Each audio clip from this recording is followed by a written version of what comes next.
The manhwa begins with a scene where a young boy named Qin Jinyang is seated against a wall outside a house. He's just finished brooming the area, and as he rests, a man approaches him, carrying a bowl of soup.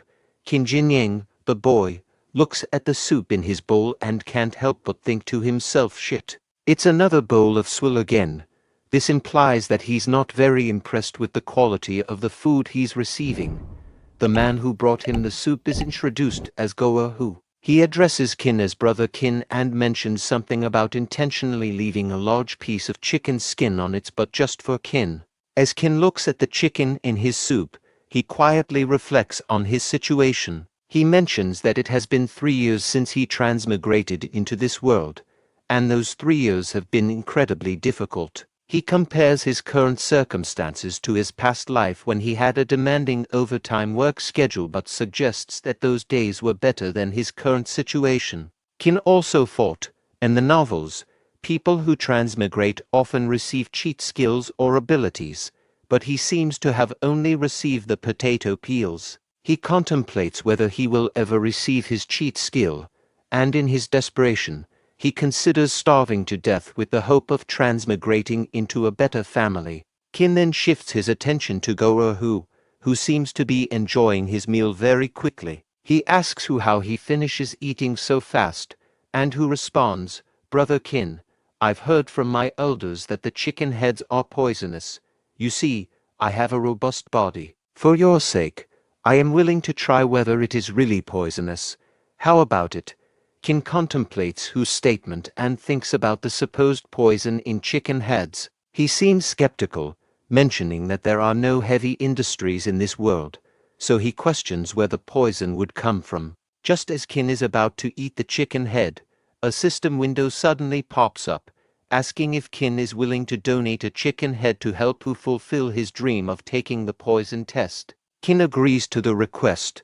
Qin then turns to Hu and asks if he's sure he's not afraid of the poison. Hu, in response, reassures Qin and says he'll take up the offer, emphasizing that being starved is scarier than the potential poison. Afterward, the system window appears again, indicating that Qin has generously allowed a young man to experience the toxicity within his human body, and he is rewarded with potential value points. Qin's status window also pops up, showing his identity as a servant of Helan Mountain Villa, and his physical foundation stat, which is described as rotten mud physique 0/10 with the next stage being decayed wood physique. Qin is overwhelmed with joy, believing that his hard work over the past 3 years has finally paid off, and he thanks Mother Nature for these rewards. He's particularly excited that he's finally received his cheat skill. Amidst his celebration, Hu notices Qin's emotional state and encourages him not to cry. He promises to treat Qin to some sheep offal. Hu's thoughts reveal that he believes Qin must have had a difficult past to be crying so intensely. Hu suddenly announces that he needs to leave for work and tells Qin to wait for him. A while later, Qin orders the system to add 1 point to his physical foundation stats. The system confirms the increase in his physical foundation stats, and Qin feels the hazy and heavy feeling in his mind fading away. His physical pain diminishes, and he perceives his thoughts as no longer sluggish. After some time has passed, Qin reflects on the importance of one's physique in this world. He realizes that with a good physique, one's physical abilities, talents, and comprehension can all improve. He credits Hu for his newfound progress. Qin then inquires about Hu's whereabouts, asking another person if they know where Goa-hu went. The person seems surprised that Qin is unaware of the recent developments and informs him that Whole Master has chosen Goa-hu as the attendant disciple of Feng Duiying. Qin asks what an attendant disciple does, and the person explains that they serve alongside formal disciples, assist them, and have the opportunity to interact with more influential and powerful individuals. Suddenly, a person announces that dinner is ready, and everyone gathers round. Qin quickly moves to receive his meal and reflects on how his thoughts and reactions have become more sensitive and agile. Even the act of grabbing food has become effortless, thanks to his improved physique. Qin invites everyone to come closer and offers to serve the chicken heads to them. Other people in the crowd express surprise at his generosity, mentioning that he was starving a while ago, but is now giving away his food. One person calls Qin stupid for not realizing that there was no poison in the chicken heads. However, an old man praises Qin for his kindness, calling him a great man. Qin considers that he will receive more potential value points in return for the things he gives away, which makes his actions worthwhile. The system window appears again, indicating that Qin generously and selflessly fed others while he was starving. As a result, he's rewarded with potential value points. Qin becomes frustrated, realizing that he gave away more than 20 chicken heads but only received 1 point in return. At this point, he hears Hu's voice, and Hu calls him over. Other servants gather round to congratulate Hu on becoming Feng Duing's attendant disciple. Hu doesn't respond to the congratulations and asks Qin why he gave away all the chicken heads. He questions whether Qin genuinely believed they were poisoned, and then presents a surprise for Qin. Other servants express their interest in seeing the surprise, and there's an apparent change in their attitude towards Hu. Afterward, Hu shares the roasted chicken with Qin, and Qin comments on Hu's luck. He explains that being an attendant disciple is much better than being a servant, and hints that becoming a formal disciple could lead to an even better life. While Hu explains that being an inner disciple is not easy, and they face harsh punishments and tasks, including copying manuals. He notices that senior brother Feng Duing is busy copying manuals even though it's already dark outside.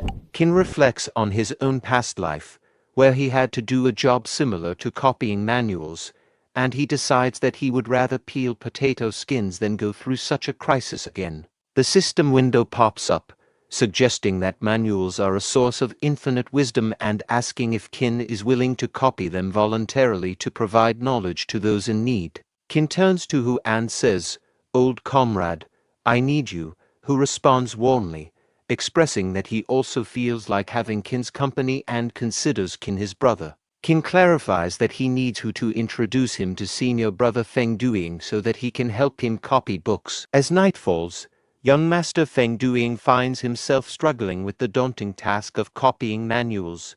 Goa Hu, a trusted servant, knocks gently on the door of young Master Feng's room. Feng Duing, surprised by the late visit, questions why Hu is here at this hour.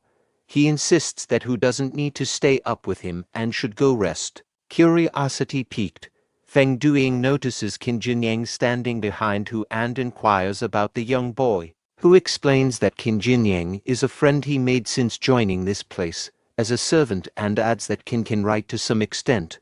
Furthermore, Qin is eager to assist Feng Duing in copying manuals. Feng Duing is understandably skeptical, as Qin is, after all, a servant. He expresses concerns about the disparity in handwriting between Qin and himself, as this could be discovered and result in dire consequences. However, Qin steps forward with a bright gleam in his eyes and offers to try. He suggests that their handwriting might align, while Hu vouches for Qin's capability. Feng Duing hesitates but eventually agrees to let Qin give it a try. Nevertheless, he warns Qin about the repercussions if he were to deceive him. Both Feng Duing and Qin take their seats, and Hu stands nearby, watching attentively.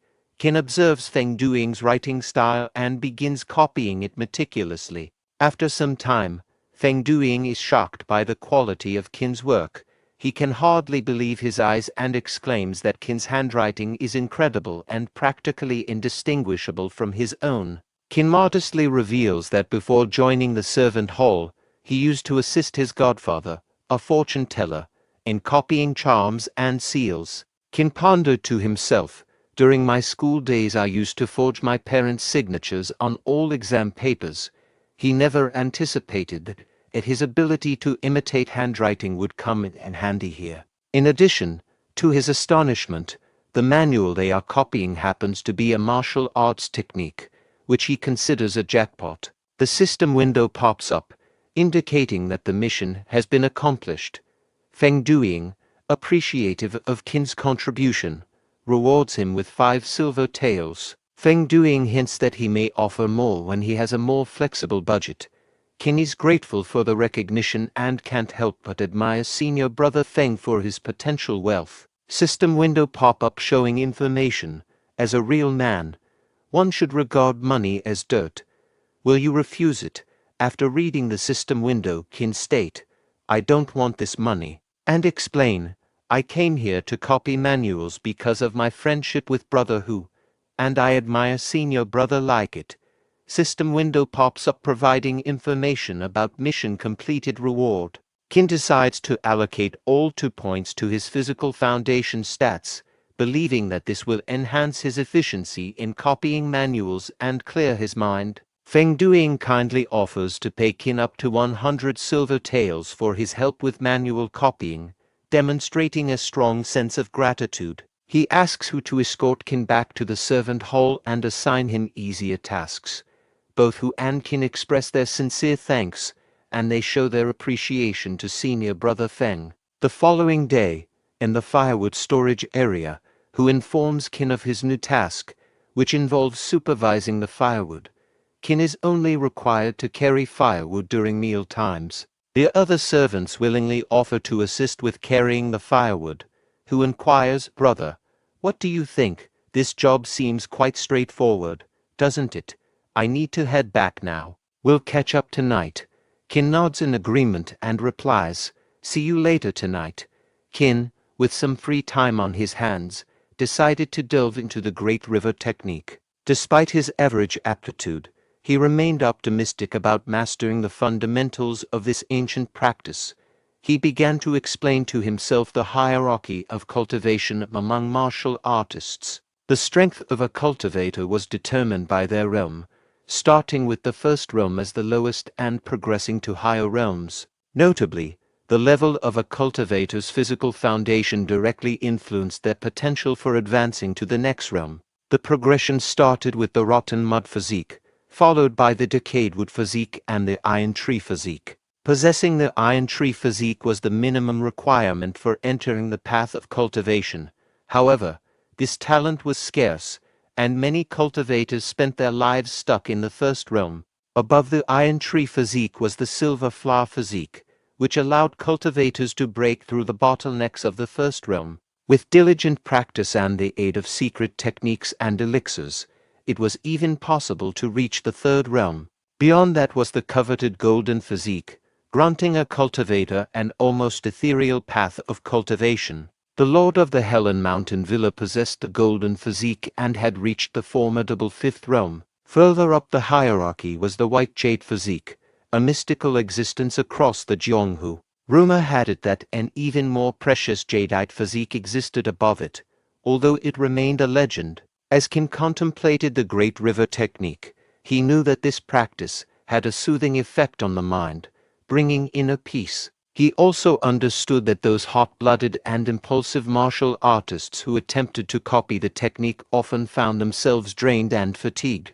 In addition to a strong physical foundation, Qin recognized that there were other prerequisites for ascending to the first realm as a martial artist. Cultivators needed to possess a certain abundance and purity of true qi. However, Qin was honest with himself. He acknowledged that his current level in the Great River technique was merely at the entry level, signifying that he had much room for improvement. While engrossed in these thoughts, a voice called out from behind, startling Qin. He turned to find an old man named Lao Liangtu. In a surprised tone, Qin addressed the old man, "So it's you. What has happened?" Lao Liangtu stumbled and fell into Qin, causing both of them to tumble to the ground. In a distressed voice, he implored, "Little brother Qin, I beg you, please save me." Qin advised, "Take a seat first and speak slowly." Old Lao began to explain his dire circumstances, his eyes welling up with worry. "Brother Qin, I might be laid off, and I have nothing left. Outside of this place," he confided, "can you please ask Goerhu to request young Master Feng on my behalf to plead for me to stay here, because this is the only way left for me to survive." Glancing around cautiously to ensure no prying ears were nearby, old Lao handed Brother Qin a bag. He nervously continued, "This bag has 200 copper coins, all my savings. Brother Qin, you must help me. Qin, touched by old Lao's plight, replied, "You can keep the money for yourself. Just remind me later, and I will talk to Goahu on your behalf." Old Lao, with a mixture of relief and gratitude, uttered, "It's okay, little brother Qin. You can have it." He handed over the bag of money. He quickly disappeared for his place. While darting away, old Lao couldn't help but shout, "Back, thank you, little brother Qin. You must help me." At a mealtime, Qin pondered to himself, wondering why old Hu had not yet shown up for their usual shared meals. What's taking him so long? Today, as he contemplated, he overheard people talking to each other, their voices filled with shock and concern. "Have you heard? Someone died. Are you serious? Is it really Goahu?" This news sent a shiver down Qin's spine, and he asked loudly, "Who do you say died just now?" A person explained the grim details. "I heard that after paying a visit to young Master Feng, Goahu died on his way back. They say he suddenly spewed out a mouthful of black blood that splattered all over. Then he fell to the ground and passed away." Qin couldn't help but ponder to himself, could it be that the chicken heads are really poisonous? Suddenly, without warning, someone struck Qin from behind with a wooden stick, causing him to collapse to the ground. Before losing consciousness, Qin wondered, who is this son of A? The person who had attacked him angrily declared, "Qin Jinyang, you despicable and cowardly bully." In the servant hall, Qin was tied up with a wooden log, accused by Steward Wang of extorting 200 copper coins from Lao Liangtu. The gathered people warned Qin that if he confessed now, they'd only break his legs and exile him from the mountains. But if the whole master arrived, he'd have no way out. In anger, Qin vehemently denied taking any money from Lao Liangtu, demanding evidence to support the accusation. Steward Wang scoffed at Qin's protests, thinking of his own aspiration to become Feng Duing's attendant disciple now that Goahu was dead. The gatekeeper announced the whole master's arrival, and both Steward Wang and Lao Liangtu greeted him. Steward Wang presented the evidence, mentioning that Lao Liangtu's exclusive mark was on the stolen coins, and they had sent men to search Qin's room. Old Lao reiterated his claim, stating that Qin had blackmailed him using Goahu and young Master Feng's names, threatening exile if he didn't pay. The whole master implied that Lao Liangtu might have tried to bribe Goahu before his death and questioned his motives. Qin asked Lao Liangtu why he was slandering him, to which Lao Liangtu retorted, questioning Qin's own conscience. Inwardly, Lao contemplated betraying Qin to regain his 200 copper coins. Qin was shocked by this remark of Lao. Inside the infirmary, Feng Duing asked the old Hu, "I heard you vomited blood. How do you feel now?" In response, Hu stated, "Young master, I'm all fine now. In fact, I feel more energized than before."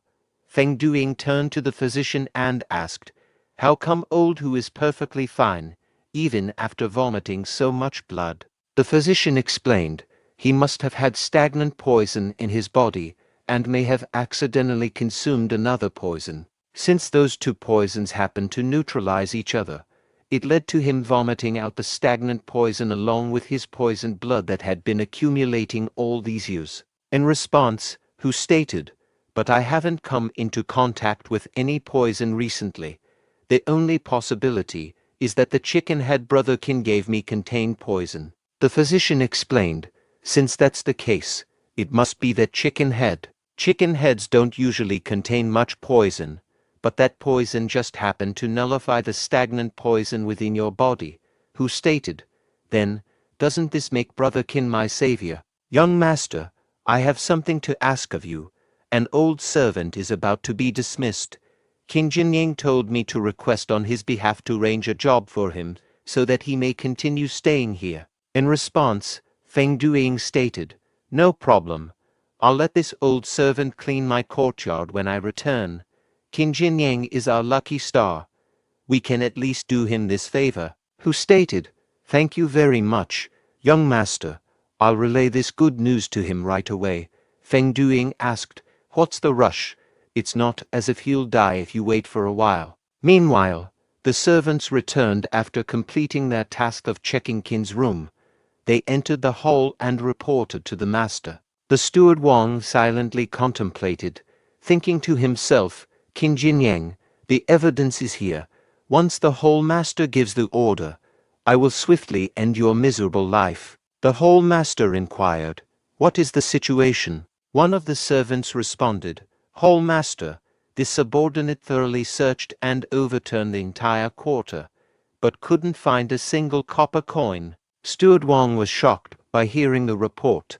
Steward Wang turned towards Qin and demanded, how is that possible, Qin Jinyang? Where did you hide the money? Qin spoke up, addressing the hall master. I would like to lodge a complaint. I am being framed by Lao Langtu and Steward Wang. Please search Lao Langtu's quarters. The money may be hidden beneath his bed. The hall master issued the order to search Lao Langtu's quarters. In response, the servant acknowledged. Yes, sir, Steward Wang exclaimed. Bullshit. Who do you think you are? Why would I frame you? Lao questioned Qin.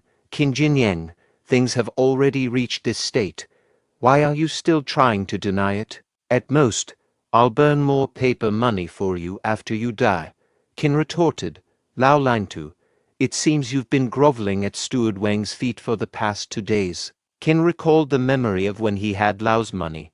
A system window appeared, instructing him to give the old man his hard-earned money. Qin thought to himself, I'll return it, since that's what the system says. When Lao Langtu left for work, Qin discreetly placed the money beneath his bed.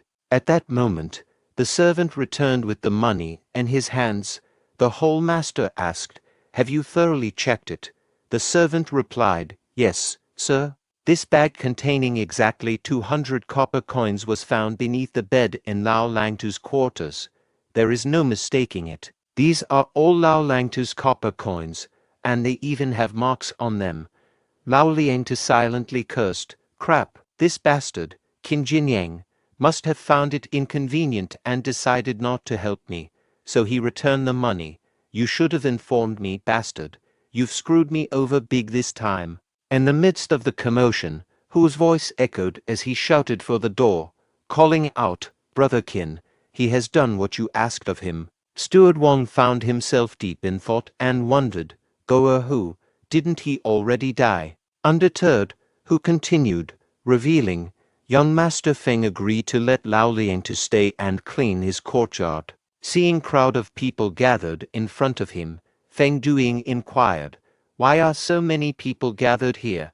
Then they both noticed Hall Master. With respect, they both greeted, Hall Master. Steward Wang explained, Hall Master, this old thief came to complain to me. He was just enforcing the law impartially and thus apprehended Qin Jinyang. He didn't know anything about all this. Following the way of the main hall, he'll kill this old thief right away. The hall master intervened firmly, stating, stop right there. Who expressed his concern, saying, brother, you've had it hard. In response, Qin exclaimed, good gracious, brother Hu, you're fine. The hall master, making a decisive move, announced, Qin Jinyang, I'll pass this sword to you. You may do as you wish regarding Lao Langtu. It's up to you whether you kill, spare, or slowly torture him. Lao Langtu pleaded, Qin Jinyang, I beg you, please spare me. I was wrong, I was blinded by greed. Killing me won't bring you any wealth. My life isn't worth you dirtying your hands. Please spare me. Remembering the man's previous actions, Qin used the sword and swiftly chopped off his head in one strike. A window popped up, displaying the message, mission accomplished. He had successfully ended his life and liberated the old man from life sufferings, rewarding potential value, 3 points. Seeing this, the whole master commended, you're quite courageous, Qin Jinyang.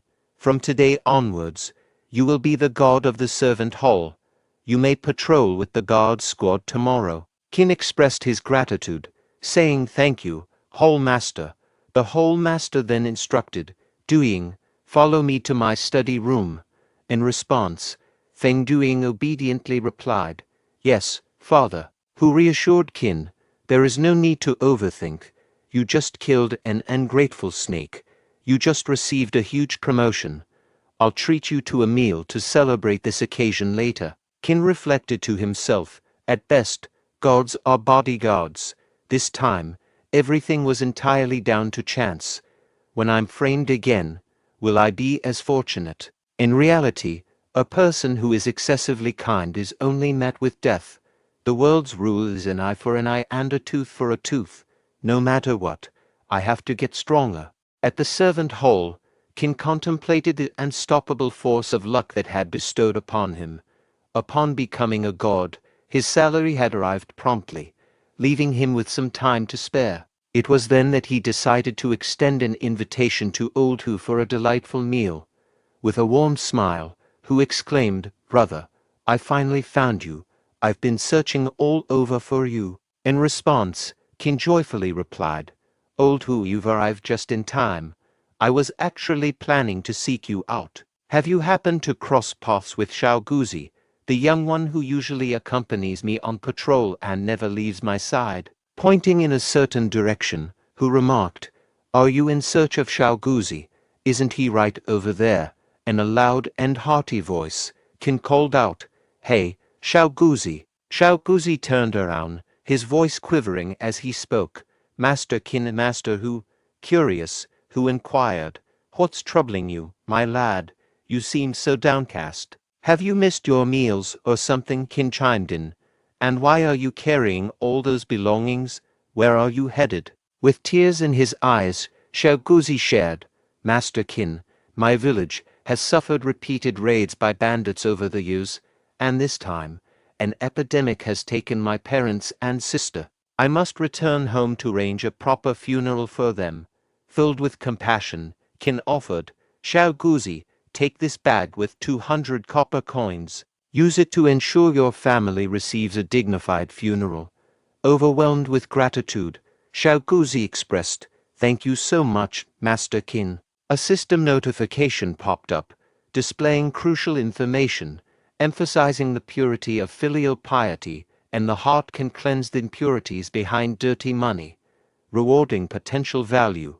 1 point. In his contemplation, Qin found himself grappling with unease while holding onto Lao Liangtu's money. He firmly believed that the virtuous path was to perform a benevolent deed and bestow all of it upon Xiao Guzi. The system window appeared again, reiterating the paramount significance of filial piety over all else. It posed a question to Qin, inquiring if he was willing to contribute his entire savings to ensure a peaceful rest for the departed. Upon absorbing the message within the system window, Qin declared, "Xiao Guzi, your devotion to filial piety is truly moving, and it has deeply touched my heart.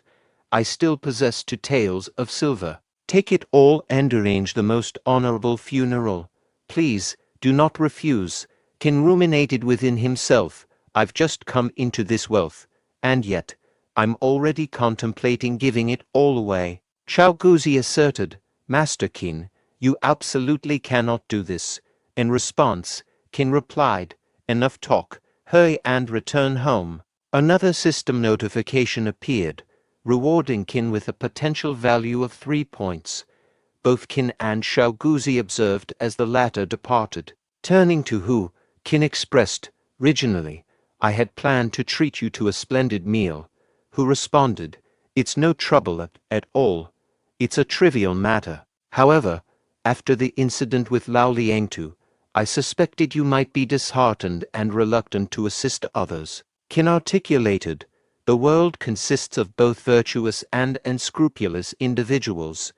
We should not judge the many by the actions of a few wicked ones. Since my time as a god, Xiao Guzi has faithfully served by my side, displaying wisdom and dedication.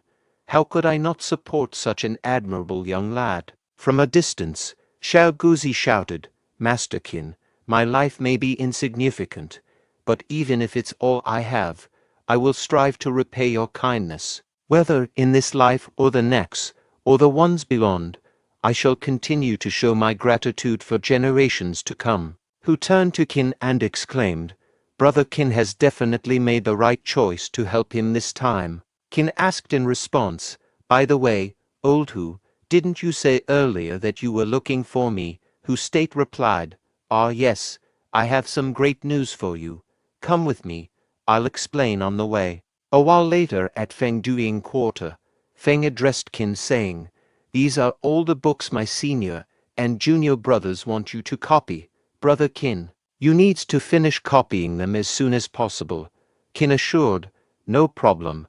He guarantees to fulfill senior brother Feng's order without fail. Feng then entrusted the task to Qin, stating, Then he will leave it in your care.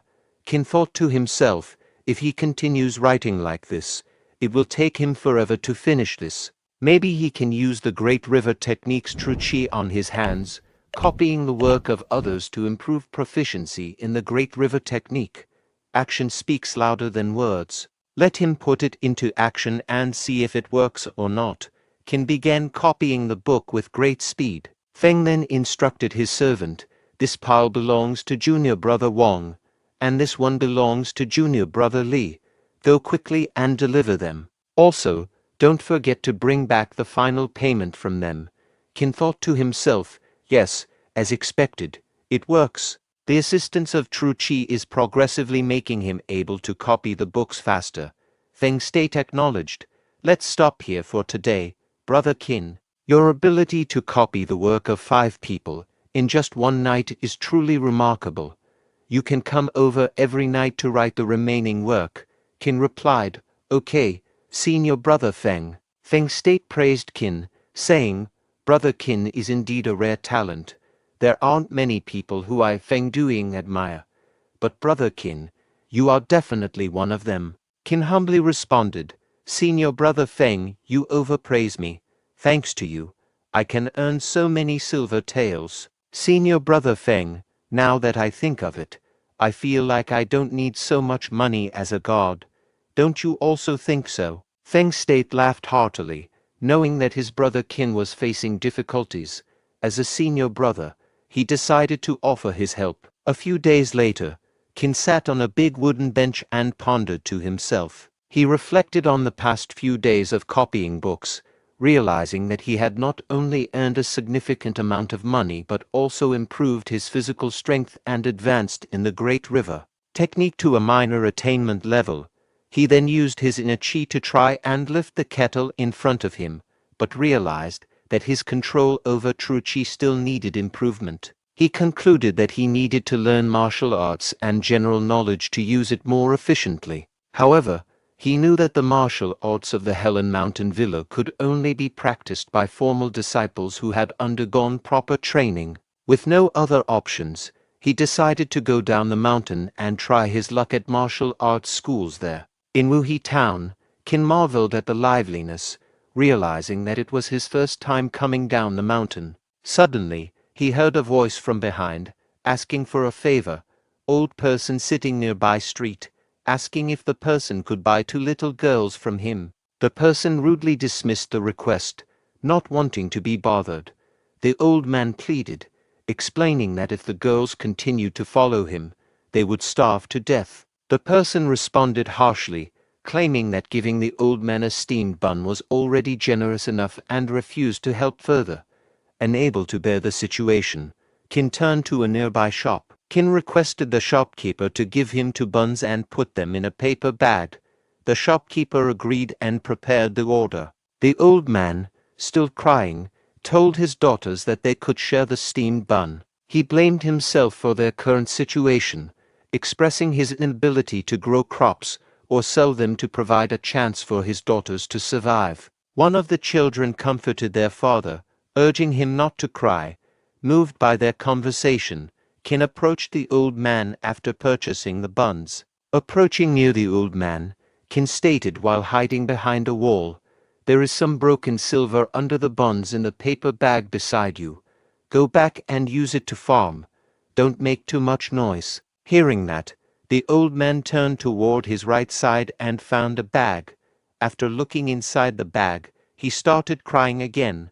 The children worriedly asked, Father, are you okay? The old man stated, Bodhisattva, a bodhisattva came to my rescue. Wife, did you see that?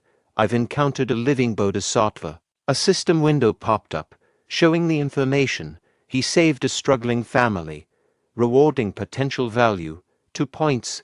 Qin stated, the next step of the plan is. Then he heard a voice of a child saying, I can sing and do shameless things. I can also sell myself for my whole lifetime. Another child said, my mother is seriously ill. I am willing to fight for just 1 copper coin. Who wants to fight with me? A notification prompt appeared. Would he help a filial daughter bury her deceased father? Would he help a lost teenager return home? The system asked Qin, is he willing? Is he willing? After all, later, a system window showed information, potential value, 22 points. Qin thought to himself, he really earned so many potential points. In this world, where the weak are preyed upon by the strong, life is so difficult for the common people to live through. If old who were to know that he gave away so many silver taels, he would probably be angry to death. Forget it. Let's not think about these things for now. System. Add all of his potential points into his physical foundation. A system window popped up, showing information. One should refrain from overburning oneself with too many techniques. He cannot upgrade his physical foundation if he is proficient in less than 3 martial arts. Qin felt disappointed after reading the system window. A trio of bandits stands at a distance, observing Qin's peculiar behavior. One of them remarks, hey, do you see that kid over there? He's acting really odd. Is he unwell or something? The person on the left responds, why bother? What matters is that he seems to be carrying money. The person in the middle suggests, let's plan to ambush and rob him once he leaves town. Qin reached the entrance of a prestigious town academy, exclaiming, at last, I've found it. Contemplating, he mused, I scoured the entire town to discover a martial academy like this. I wonder about its interior. Opening the door, he queried, hello, I'm seeking a master for training. Why is the martial academy so dark inside? It's not haunted, is it? Seated in a chair, an old man named Kenway replied, a customer, disciples, come out and welcome the newcomer. Aligned, the disciples greeted, yes, master. One disciple addressed Qin, greetings, newcomer. Watch me perform. White crane spreads its wings. Another added, observe angry crow takes flight. Observing, Qin apologized, I believe I'm in the wrong place. Chief Kenway stood and reassured, no, young martial artist, you're in the right place. Enquiring, he asked, what would you like to learn? Qin questioned. Then, what martial arts do you teach here? Chief Kenway clarified, our academy offers everything, including 18 weapon types. We master all, cultivating Taihik, true Qi internally and strengthening externally. No fees if you can't learn, and no extra charges during the process. Turning to his disciples, he commanded, demonstrate for our young martial artist. Qin declined, saying, it's okay, just tell me about each technique. Chief instructed, watch Han Yuan's shadowless sword. Observe Xing Yi's diamond fist. Witness Tan Ton's lightning whip. Disciples insisted, you should showcase something too. As Qin covered his eyes, he pondered, should I leave now? What is this? An hour later, every disciple collapsed from demonstrating techniques. Tan Tong inquired of Qin, young martial artist, what's your preference in martial art techniques? Qin replied, let's forget it. I'll pass. Chief, enraged, questioned, what do you mean by let's forget it? You watch our martial artists for an hour, and all you say is let's forget it. Are you here to mock us? No mockery allowed. You won't leave until you learn one technique. Did you come for a free show? Qin explained, Chief, it's not that I'm unwilling to learn. It's just, Chief interrupted Qin, stating, young martial artist, if you're bored with martial arts, we also teach musical instruments, cooking, or even foreign languages. A system notification appeared, revealing, the Martial Academy is struggling financially. Would you consider leaving a silver tael as a tip? Chief directed his disciples, keep performing. Impress this young martial artist. Qin pleaded, stop, enough. Chief, to be honest, I'm involved in the underworld and urgently need a martial art technique, but what these seniors are demonstrating might not be suitable. I apologize for taking up your time. Consider these silver tails as a tip, and I wish your academy the best. A system window displayed. Your heroism earns respect from the chief. Rewarding potential value. 2 points. Qin, departing, remarked, I'm leaving. No need to escort me out. And Qin contemplated, realizing that trading a silver tail for 2 rewarding potential value points was quite a worthwhile deal. He only wished there were other martial academies in town. Chief intervened, stating, Young master, please wait, and instructed the disciples to exit. They acknowledged, Yes, master. Once alone, Chief turned to Qin, acknowledging, You have a discerning eye. You saw through those superficial martial arts used to deceive outsiders. Our academy indeed possesses unique martial arts techniques. Qin reflected. Special techniques. This is an unexpected gain. He inquired, Could the chief demonstrate them for me? Chief, seizing sand from the ground, declared, Certainly. I'll give you a taste. Don't blink. Throwing the sand toward Qin. It passed in front of his eyes and struck the practice dummy behind him. Qin questioned, Is that all? Isn't this just throwing sand when you can't win a fight? Chief replied, You're too naive, young man. Have you heard of hidden weapons? Qin asked. Hidden weapons? Like techniques using shurikens and darts for a single-shot kill? Chief inquired. That's nothing. Are those just ordinary weapons? What makes them worthy of being labeled hidden weapons? He continued, Listen carefully. The essence of hidden weapons lies in their concealment. Catch your enemies off guard. Strike when they're unprepared. Additionally, they should be portable and ideally carried at all times. A handful of sand can confuse enemies, buying time for escape or forcing them to reveal weaknesses. For the final blow, a blade is still preferable. Examine the dummy's eyes closely. Qin, visibly surprised, thought, It's filled with tiny nicks resembling needle pricks. Chief elucidated, This is the application of our dirt field technique. It allows manipulation of dust, sand, loess, lime, and even various poisonous powders. Qin expressed interest, stating, I want to learn this technique. Name your price. Chief Kenway cautioned, This hidden weapon is our family's exclusive technique, passed only to male dirt descendants.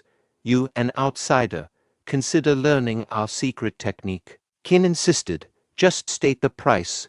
Chief proposed, Given your unique skeletal structure, you are an extraordinary martial arts talent.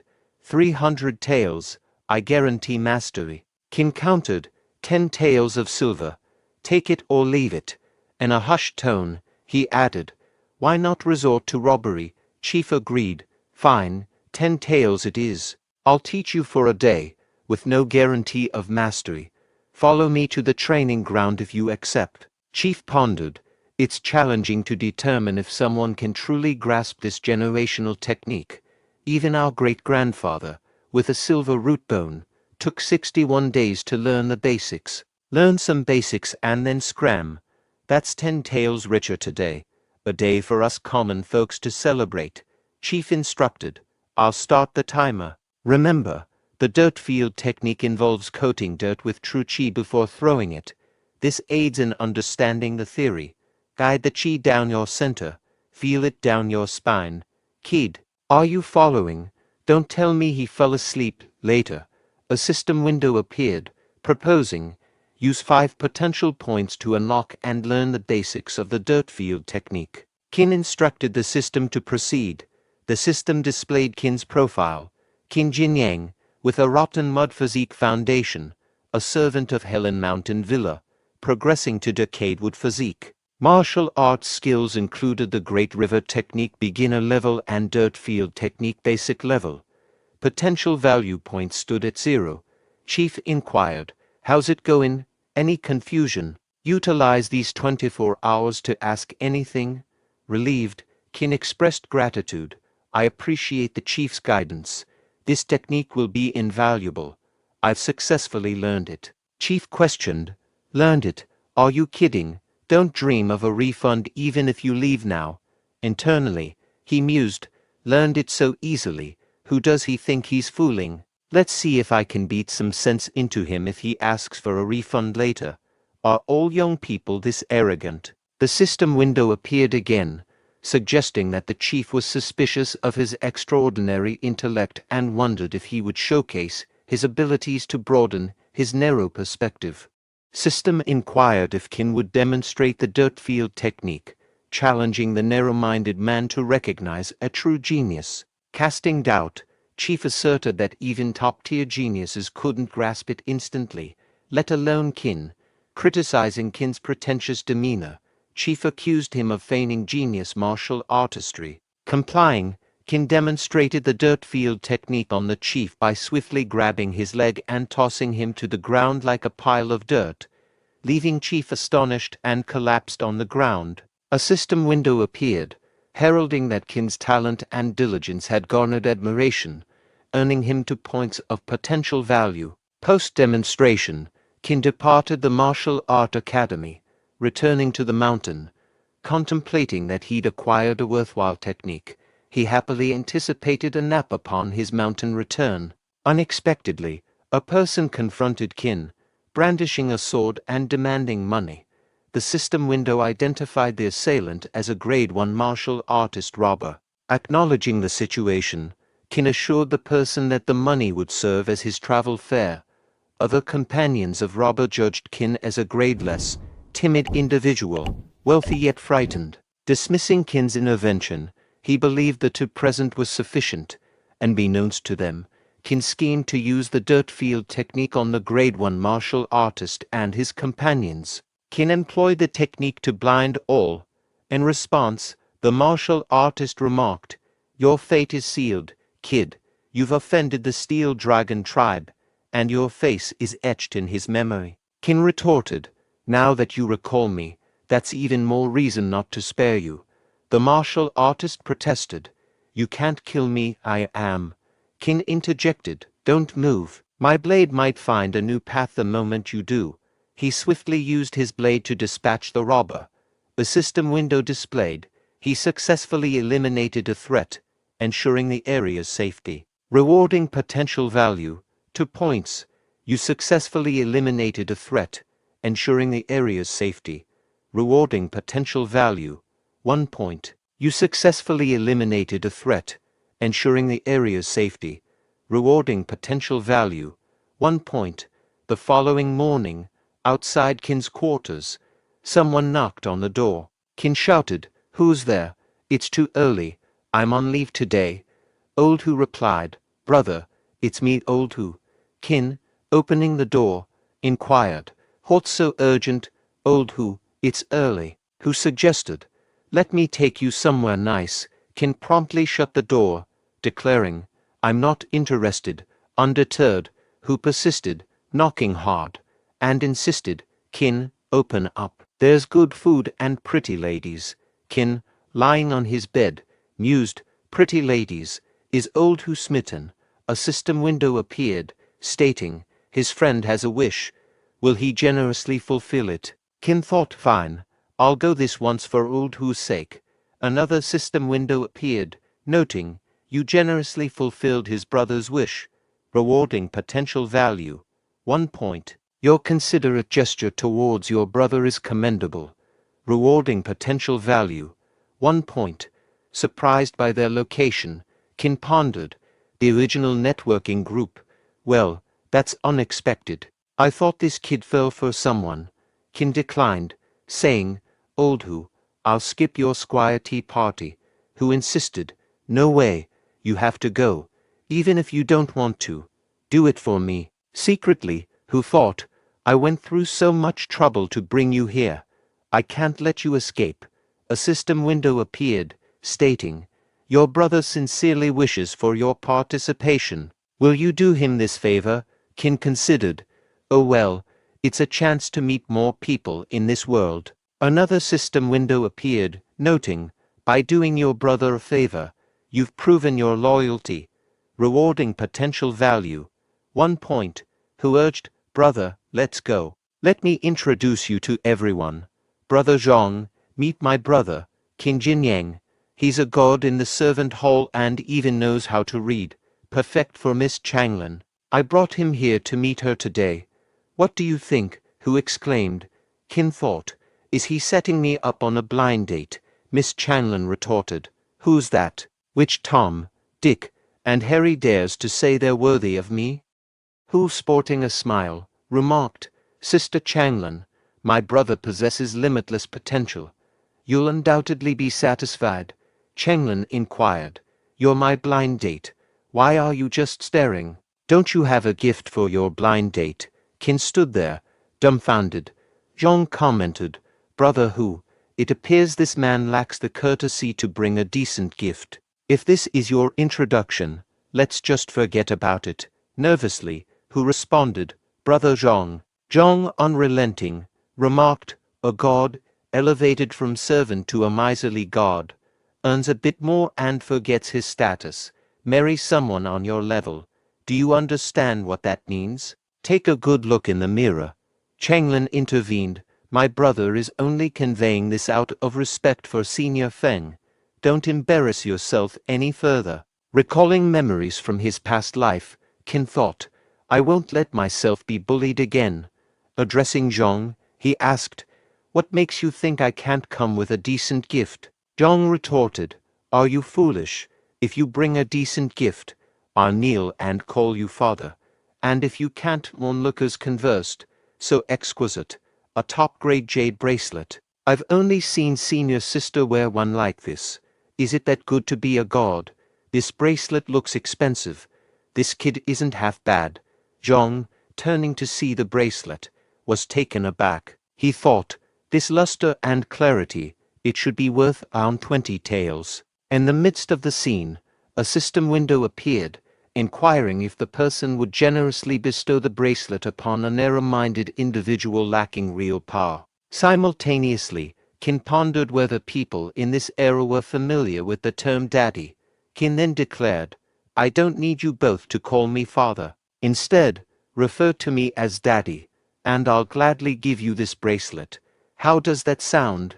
Zhang questioned internally if daddy was the person's nickname and estimated the bracelet's worth at least 20 taels. Addressing his sister, Zhang asked why she wasn't expressing gratitude to daddy. She replied, Thanks, daddy. Pleased with her response, Qin instructed her to take the bracelet. She added, Daddy, listen up. Don't assume you stand a chance. The people pursuing me could form a queue extending out of the mountain villa. However, I can introduce you to a female worker from our intricate craft hall. A system window popped up, confirming the successful gifting of the bracelet, with the recipient expressing genuine liking, rewarding a potential value of 3 points. Qin, feeling relieved, thought it was a good outcome. Initially, he believed he was assisting old Hu with his date, only to end up presenting a gift to his blind date. Turning to Qin, who inquired about the meaning of the word daddy and why Qin preferred to be called that. Qin explained that, in his hometown, daddy is a respectful way for a son to address his father. Amused, Hu laughed and asked if it was the same as father and meant thank you daddy instead. From a distance, Zhang expressed gratitude to daddy for the gift and announced that he and his sister would be departing. Qin, smiling, remarked on Zhang even expressing gratitude. As Zhang moved away, he informed his sister Changlin that he initially doubted Goa Hu's claim about this god's wealth. He advised her to string the fool along and extract money. Changlin replied, Got it, brother. Approaching Qin and the gathered crowd, a girl in a red dress questioned, Why is everyone gathering here? What's with all the joking and noise? Quickly, disperse. Curious, Qin turned to Hu and inquired, And who is that? Hu responded, Brother, we should leave quickly. This is the third senior sister of our mountain villa. She's extremely powerful. As they departed, someone grabbed Qin's shoulder from behind and praised, Beautifully done. I never liked those young siblings, money-hungry pigs abusing their power. The opposite of Brother Qin, so quick-witted and bold. The person introduced himself as Zhou Shaosu, expressing admiration for Qin. Xiaosu explained, I really admire brother Qin, so I came to get to know both of you, who clarified, my brother stood up for us. It's a shame a gift had to be given. Qin remarked, just as you'll lose, you'll earn. You can always earn back the money, but you can never stand up for yourself again. Xiaosu agreed, well said, brother Qin. By the way, I have a money-making opportunity for someone as bold and witty as you. Interested? Qin questioned. Opportunity. Later on, Qin and Xiaosu sat facing each other. Xiaosu proposed, escort the felon, Tongzhimong, on death row, from the torture chamber to the county government office. Internally, Qin hesitated. A felon on death row, risking my life right from the start. Xiaosu continued, consider this a plea for help. Our senior needs assistance in finding a suitable escort for the mountain villa. Qin asked, what crime did Tongzhimong commit? Xiaosu conveyed that Tongzhimong, a solo bandit with a history of numerous wicked deeds, had been captured by the mountain villa. In a confrontation, Tongzhimong managed to kill a seemingly invincible senior from the Supreme Hall. Despite ongoing interrogation about his techniques, Tongzhimong refused to cooperate, leading the mountain villa to decide to hand him over to the authorities. Xiaosu clarified that their role was merely a formality and escorting him. Pondering the worthiness of risking his life to escort an unremorseful criminal for a modest sum, Qin expressed concerns about the inherent danger of the task. Xiaosu agreed, acknowledging the risks, but explained that their deputy chief couldn't escort Tongzhimong the entire way. Qin's fear subsided upon learning about the deputy chief's involvement, prompting him to accept the task. Internally, Qin reassured himself that with the deputy chief present, there was nothing to fear, and he could go through the motions to earn some silver. Later, a senior brother announced the need for an ordinary person to accompany the convict in the carriage, offering a reward of 2 taels of silver. Surprised to see Zhang Changzhen, Qin wondered if it was a coincidence or if Zhang and the senior he served were leading the escort. Observing Tongzhimong, Qin sensed his formidable aura but overheard a conversation mentioning Tongzhimong's murderous intent. The individuals noted that those assigned to look after him ended up crippled or dead, and official disciples dared not take on the role of an escort. Zhang, noticing Qin standing, thought, what a coincidence. Did he expect the one leading today to be the senior he's serving? The senior urged, hurry it up, who's going to do it? Zhang pointed towards Qin, saying, senior, I think he can do it. Zhang, gesturing towards a nearby person, remarked, the individual there is Qin Jinyang, senior brother. Observe how he exudes dignity and capability. Qin, smiling, replied, as a newcomer, I fear handling such a challenging task. Please forgive me, senior brother. Addressing Qin, Zhang stated, you're simply unwilling, aren't you? Whoever wishes to guard the death row prisoner, step forward. Guards withdrew upon hearing Zhang's words. The senior instructed Qin, get into the cart now. Reacting angrily, Qin turned to the other guards, exclaiming, these scoundrels. Approaching Qin, the senior asked, enter willingly, or shall I chop your legs off and throw you in? A system window asked, the prisoner is lonely. Will you chat with him on the way and accompany him on his last journey? Observing Tongzhimong, Qin was shocked by his intense aura. Glancing at the senior, Qin, with no choice, entered the cart. The senior ordered the departure, and Qin standing in front of Tongzhimong. Qin thought, this feeling, this pressure, it's like facing a fierce tiger on the road. Tongzhimong asked, young man, did I scare you? A system window displayed. You escorted the death row prisoner. Rewarding potential value, 10 points. Reading the system message, Qin pondered, infuriated with the old system for favoring dangerous missions with more potential points. Tongzhimong's pressure is overwhelming. Only the Great River technique can withstand it. Tongzhimong advised, come closer. The pressure will crush you if you stay too far. Qin considered, closer means less pressure, still imposing, and the Great River technique may not last. I might burst and die. moving towards Tong Jimong, while he was little distance for him. Tong Jimong laughed, saying, "Let me taste your blood." Realizing his mistake, Qin exclaimed, "Damn it, I misinterpreted his words." A system window appeared, offering items for a sleep-deprived strong man.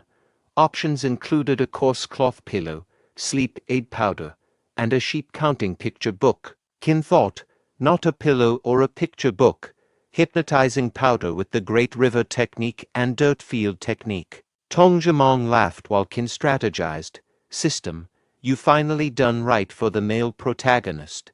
Scoundrels outside won't care about movements inside the cart, suiting me fine." Qin used the Great River technique, dirt field technique, and hypnotizing powder.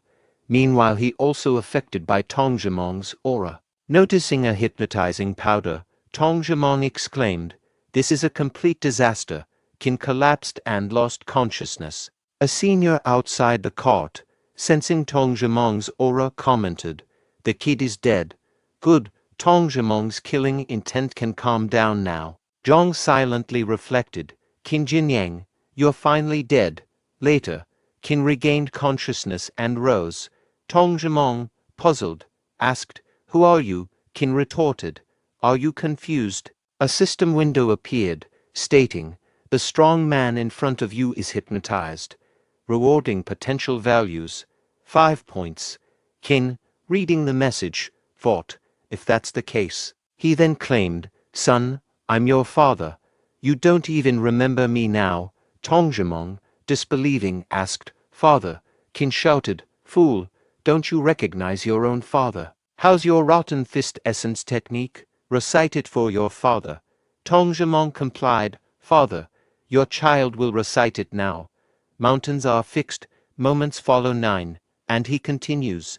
A system window prompted, "To learn Rotten Fist beginner level, 15 potential points are needed. Allocate the points." Qin agreed. His profile displayed as Qin Jinyang with a decayed wood physique 19/20, a Helan Mountain Villa servant. Skills, Great River Technique Bottleneck, Dirt Field Technique Minor Attainment, and Rotten Fist Beginner. Potential value, 1. Another window asked to use more hypnotizing powder for a peaceful to let him pass away in a happy dream, because this man has suffered too much torture. Qin mused, "So, this is Rotten Fist martial arts. There must be more good things." Curious, he asked Tong Jimong, "Son, you've worked hard. Where's your hidden savings?" After a while, the group arrived at their destination, and Qin stepped out of the cart.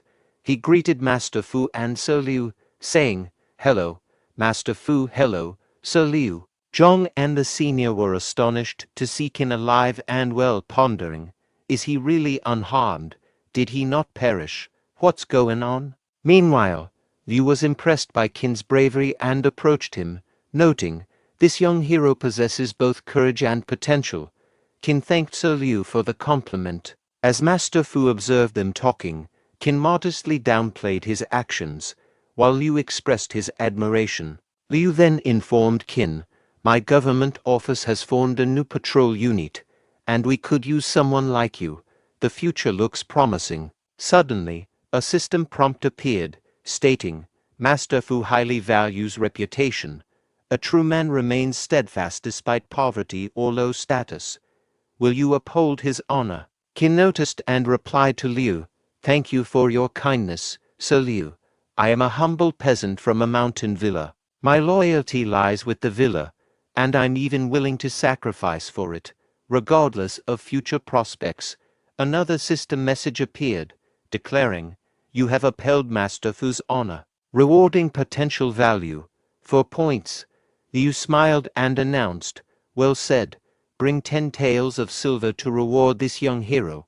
Master Fu, chuckling, also promised Qin a reward of 15 taels. Qin happily anticipated the payment for completing the mission, while Zhang and the senior seethed with anger. After a while Qin, studying the map, mused to himself, "Tong Jimong's savings must be on here." Doubting Tong Jimong's honesty, he pondered, he shouldn't have lied about the location. Inquiring, "So it's supposed to be here, but where's the ruined temple?" Lost in thought, he accidentally stepped on a sleeping tiger's tail. Startled, Qin turned to find an angry tiger behind him. Panicking, he ran while attempting to use hypnotizing powder, which proved ineffective.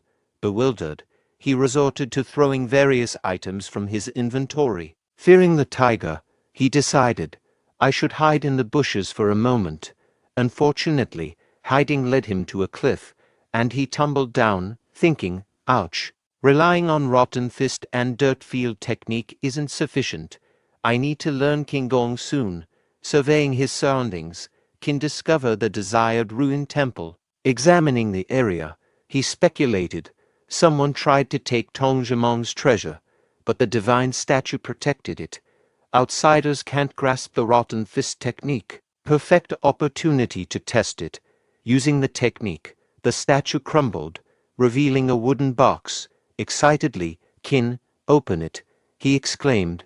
Golden leaves, I'm rich, and this small bottle. Is it medicine? A system window appeared, presenting information. The system asked Qin if he wanted to spend 20 potential points to appraise a bottle of high-grade medicine.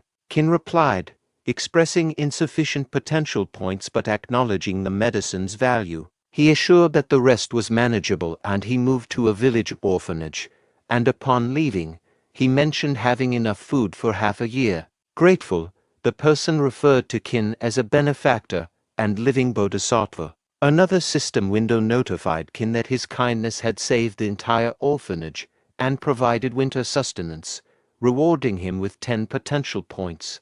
Qin continued helping poor villagers, and they expressed gratitude. Qin then instructed the system to upgrade his physical foundation. A profile window displayed information about Qin Jinyang, the god of Helan Mountain Villa, with a 39 out of 40 iron tree physique. His martial arts skills included a bottleneck-level Great River technique, minor attainment in dirt field technique, and beginner-level rotten fist. His potential value stood at 17 points. Another window outlined the requirements for upgrading Qin's physical foundation to a silver flower physique, indicating the need for 5 martial arts at the perk level and 30 potential points to upgrade the Great River technique. The third senior sister noticed Qin, recognizing him from a recent gathering of junior disciples. She asked Shaoji to find out which hall the god belonged to. Pondering Qin's purpose, the senior sister noted his seemingly sneaky actions along with his benevolence toward the elderly, weak, and sick people. Spotting Qin, Changlin whispered to herself, finally, the long-awaited moment. She approached Qin with a smile, saying, what a coincidence, it's Qin Jinyang. I heard you not only excelled in escorting that dangerous man, but also earned Mr. Fu's appreciation. Qin inquired, Changlin, what brings you to Labor Hall? She replied, just passing by and thinking of you, so I came to say hi.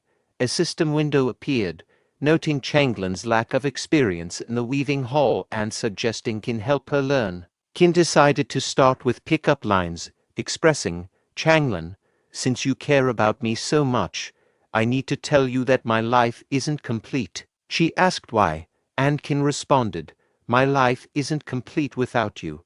Another system window rewarded Qin with 5 potential points for surprising her. Qin, realizing her unfamiliarity with such lines, thought, this girl really has never heard these pickup lines before.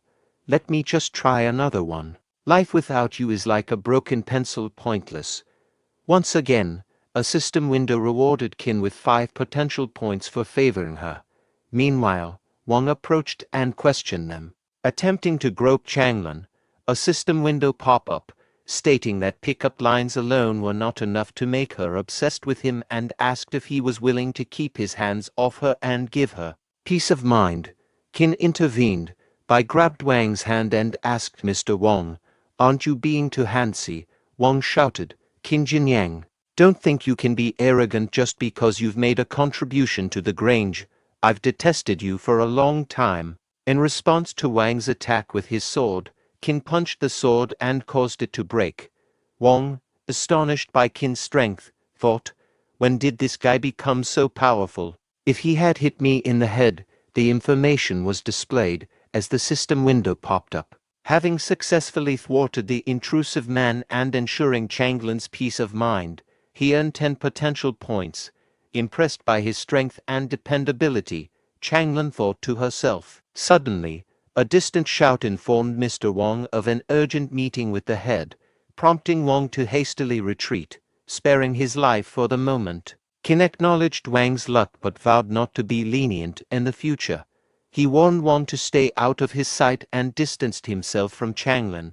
In the bustling test hall of Helan Grange, a conversation unfolded. One person queried another about the new hall at Helan Grange this year, learning that only 5 would be accepted with treatment akin to the upper hall. Qin pondered his strength and the potential advancement of his Great River technique, wondering if he could enter Haoxing Hall. While reviewing information on the system window, Qin was interrupted by a voice.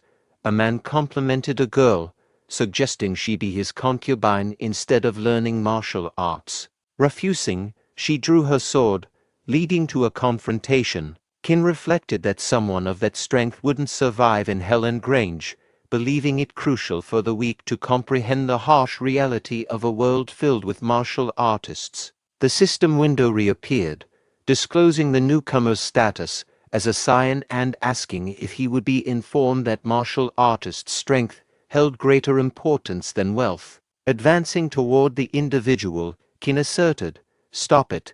Startled, the person retorted, "Who's being nosy?" only to receive a forceful punch to the stomach from Qin, sending him crashing to the ground. A system window materialized, conveying information. "You've emphasized the significance of martial artist strength. You're rewarded with 10 potential points." Turning to the distressed girl, Qin extended assistance. Another window displayed information. "The world is perilous, and people are enigmatic. Are you willing to offer encouragement to the confused and restless girl?" Qin greeted her, saying, "Hello, miss. I'm Qin Jinyang, sort of a Grange member." Grateful, she introduced herself as Wang Jixiang, thanking Qin for his help. Qin assured her, "If you encounter any trouble, don't hesitate to inform me. Despite not being a disciple yet, I have many connections here." Wang Jixiang expressed gratitude, mentioning she was alone. Qin complimented her, predicting a successful entry into Helan Grange. Overjoyed, she said, "Really thank you." A window displayed information. "You provided hope to a confused and restless girl. You're rewarded with 5 potential points." With a smile, Qin encouraged, "Let's fight for it." Simultaneously, as they conversed, onlookers in the line whispered about the girl in the red dress, recognizing her as Yao Shaoji, Zhu Bingbing's servant disciple. Shaoji, addressing Qin, remarked, "Qin Jinyang, right, you don't have to wait in line. Go inside first." Qin asked if he could take Wang Jixiang in with him, prompting Shaoji's incredulous thought. "Are you kidding me?" she replied. "Take her with you." Upon entering Helan Grange, a system window appeared with information. During the entrance test, candidates meditated on spiritual stones inside a cave, feeling a mysterious pressure that increased gradually. Responding unconsciously, they released qi, interacting with the stones.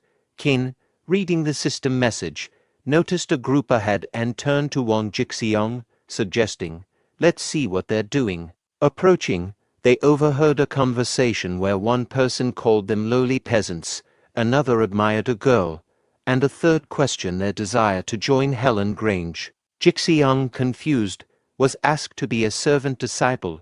Qin intervened, proclaiming, "I disabled someone as arrogant as you." Lu Shuqing, the first disciple of Star Hall, stepped in, emphasizing recruitment based on root bones rather than background. He urged harmony and directed them to the main hall for Ru explanations, wishing them success in the test. The concept of root bones was explained, mentioning that some mud would be generated in the cracks of the spiritual stones, and candidates who couldn't hold on would have sludge-level root bones. On the other hand, if candidates managed to hold on, roots would grow in the mud, indicating deadwood-level root bones.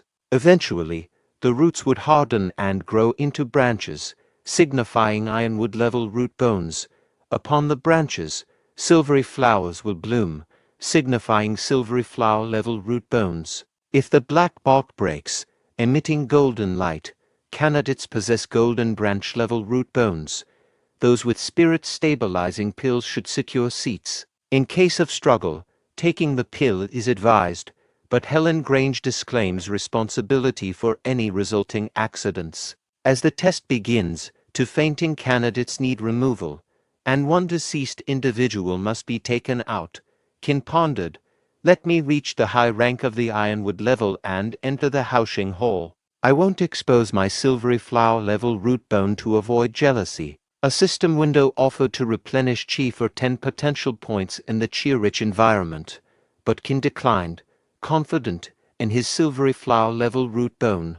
Curious about Wang Jixiang, he mused on her potential decision to take the spirit-stabilizing pill, acknowledging she might not join Helen Grange. A wealthy boy demanded Qin's pill, offering 300 taels of silver, followed by higher bids from others. Qin considered selling it for 350 taels if an offer came. Kong dismissed those relying on pills as unfit for Helen Grange. The wealthy boy, recognizing Kong as a son of Gu family, turning to Qin, he increased his offer to 500 taels, prompting a system window asking if Qin would sell the pill to him. Declining, Qin conveyed his unwillingness to proceed. Another window surfaced, presenting information. Was this a setback? Qin aimed to make the wealthy boy realize money wasn't everything, revealing the unpredictable nature of society to Mr. Gu. Consequently, Qin earned 12 potential points. Glancing at Jixiang, he pondered her situation. A system window revealed a strong girl in pain, asking if Qin would show kindness by giving her his pill. Contemplating, Qin admitted finding her prettier in pain and determinedly handed her the pill, urging her to eat it immediately. Despite Jixiang's gratitude, Qin interrupted her, emphasizing actions over words.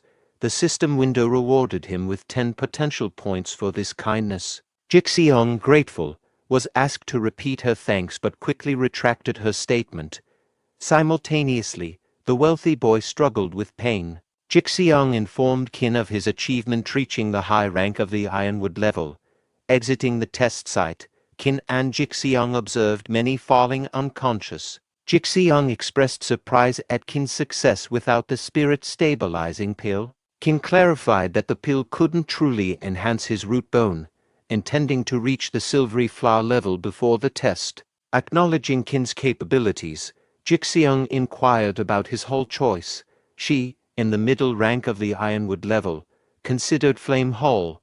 Qin declared his intention to join Haosheng Hall. Inquiring about recruitment, Jixiang asked if Haosheng Hall was accepting new members this year. She relayed to Qin that Haosheng Hall wasn't recruiting due to the leader discovering disciples with someone copying books for them. Outraged, the leader took all disciples to meditate under a mountain waterfall, and they hadn't returned. Jixiang also heard of a man who single-handedly copied books for everyone in Haosheng Hall, sparking amazement and curiosity about his identity.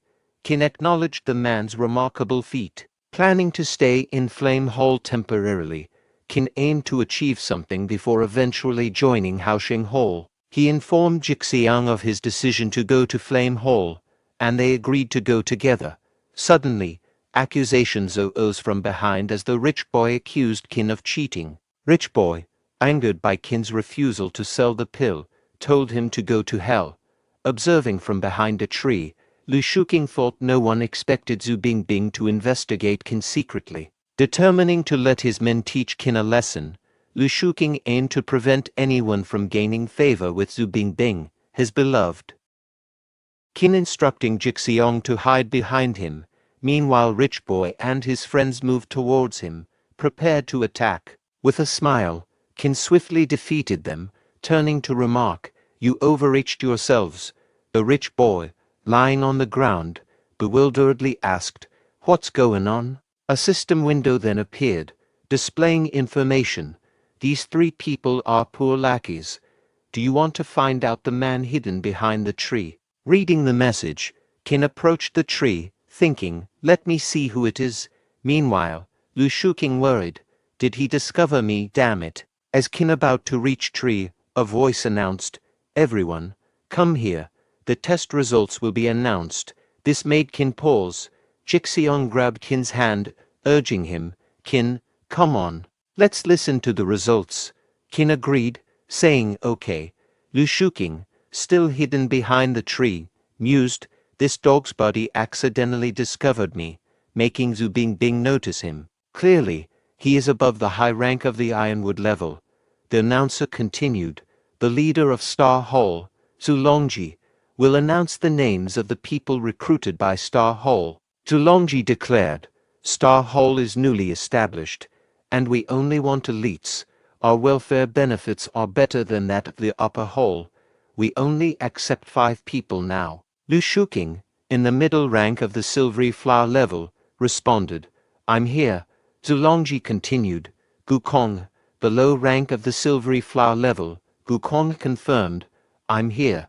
Zulongji then stated, "Bai Yeon, the middle rank of the Ironwood level." Kai Feng Hong, the middle rank of the Ironwood level. Glancing at Lu Shuking, Qin thought, "I didn't expect him to reach the middle rank of the Ironwood level." Zulongji turned to Zhu Bingbing, inquiring, "There is one spot left. Bingbing, do you have any recommended candidates?" Bingbing replied, "Yes." The assembled people began chatting amongst themselves, saying, "She is the renowned cool beauty and Helen Grange. I can't believe she'd recommend someone. Could it be me? Perhaps me. How intriguing. Keep your voice down. Are you courting death?" Bingbing gestured with her finger toward Qin. Jixiong remarked to Qin, "She seems to be looking at you." Qin countered, "No way. I don't know her." In that instant, Bingbing stated, "Qin Jinyang, the high rank of the Ironwood level." All eyes turned to Qin, and conversations erupted.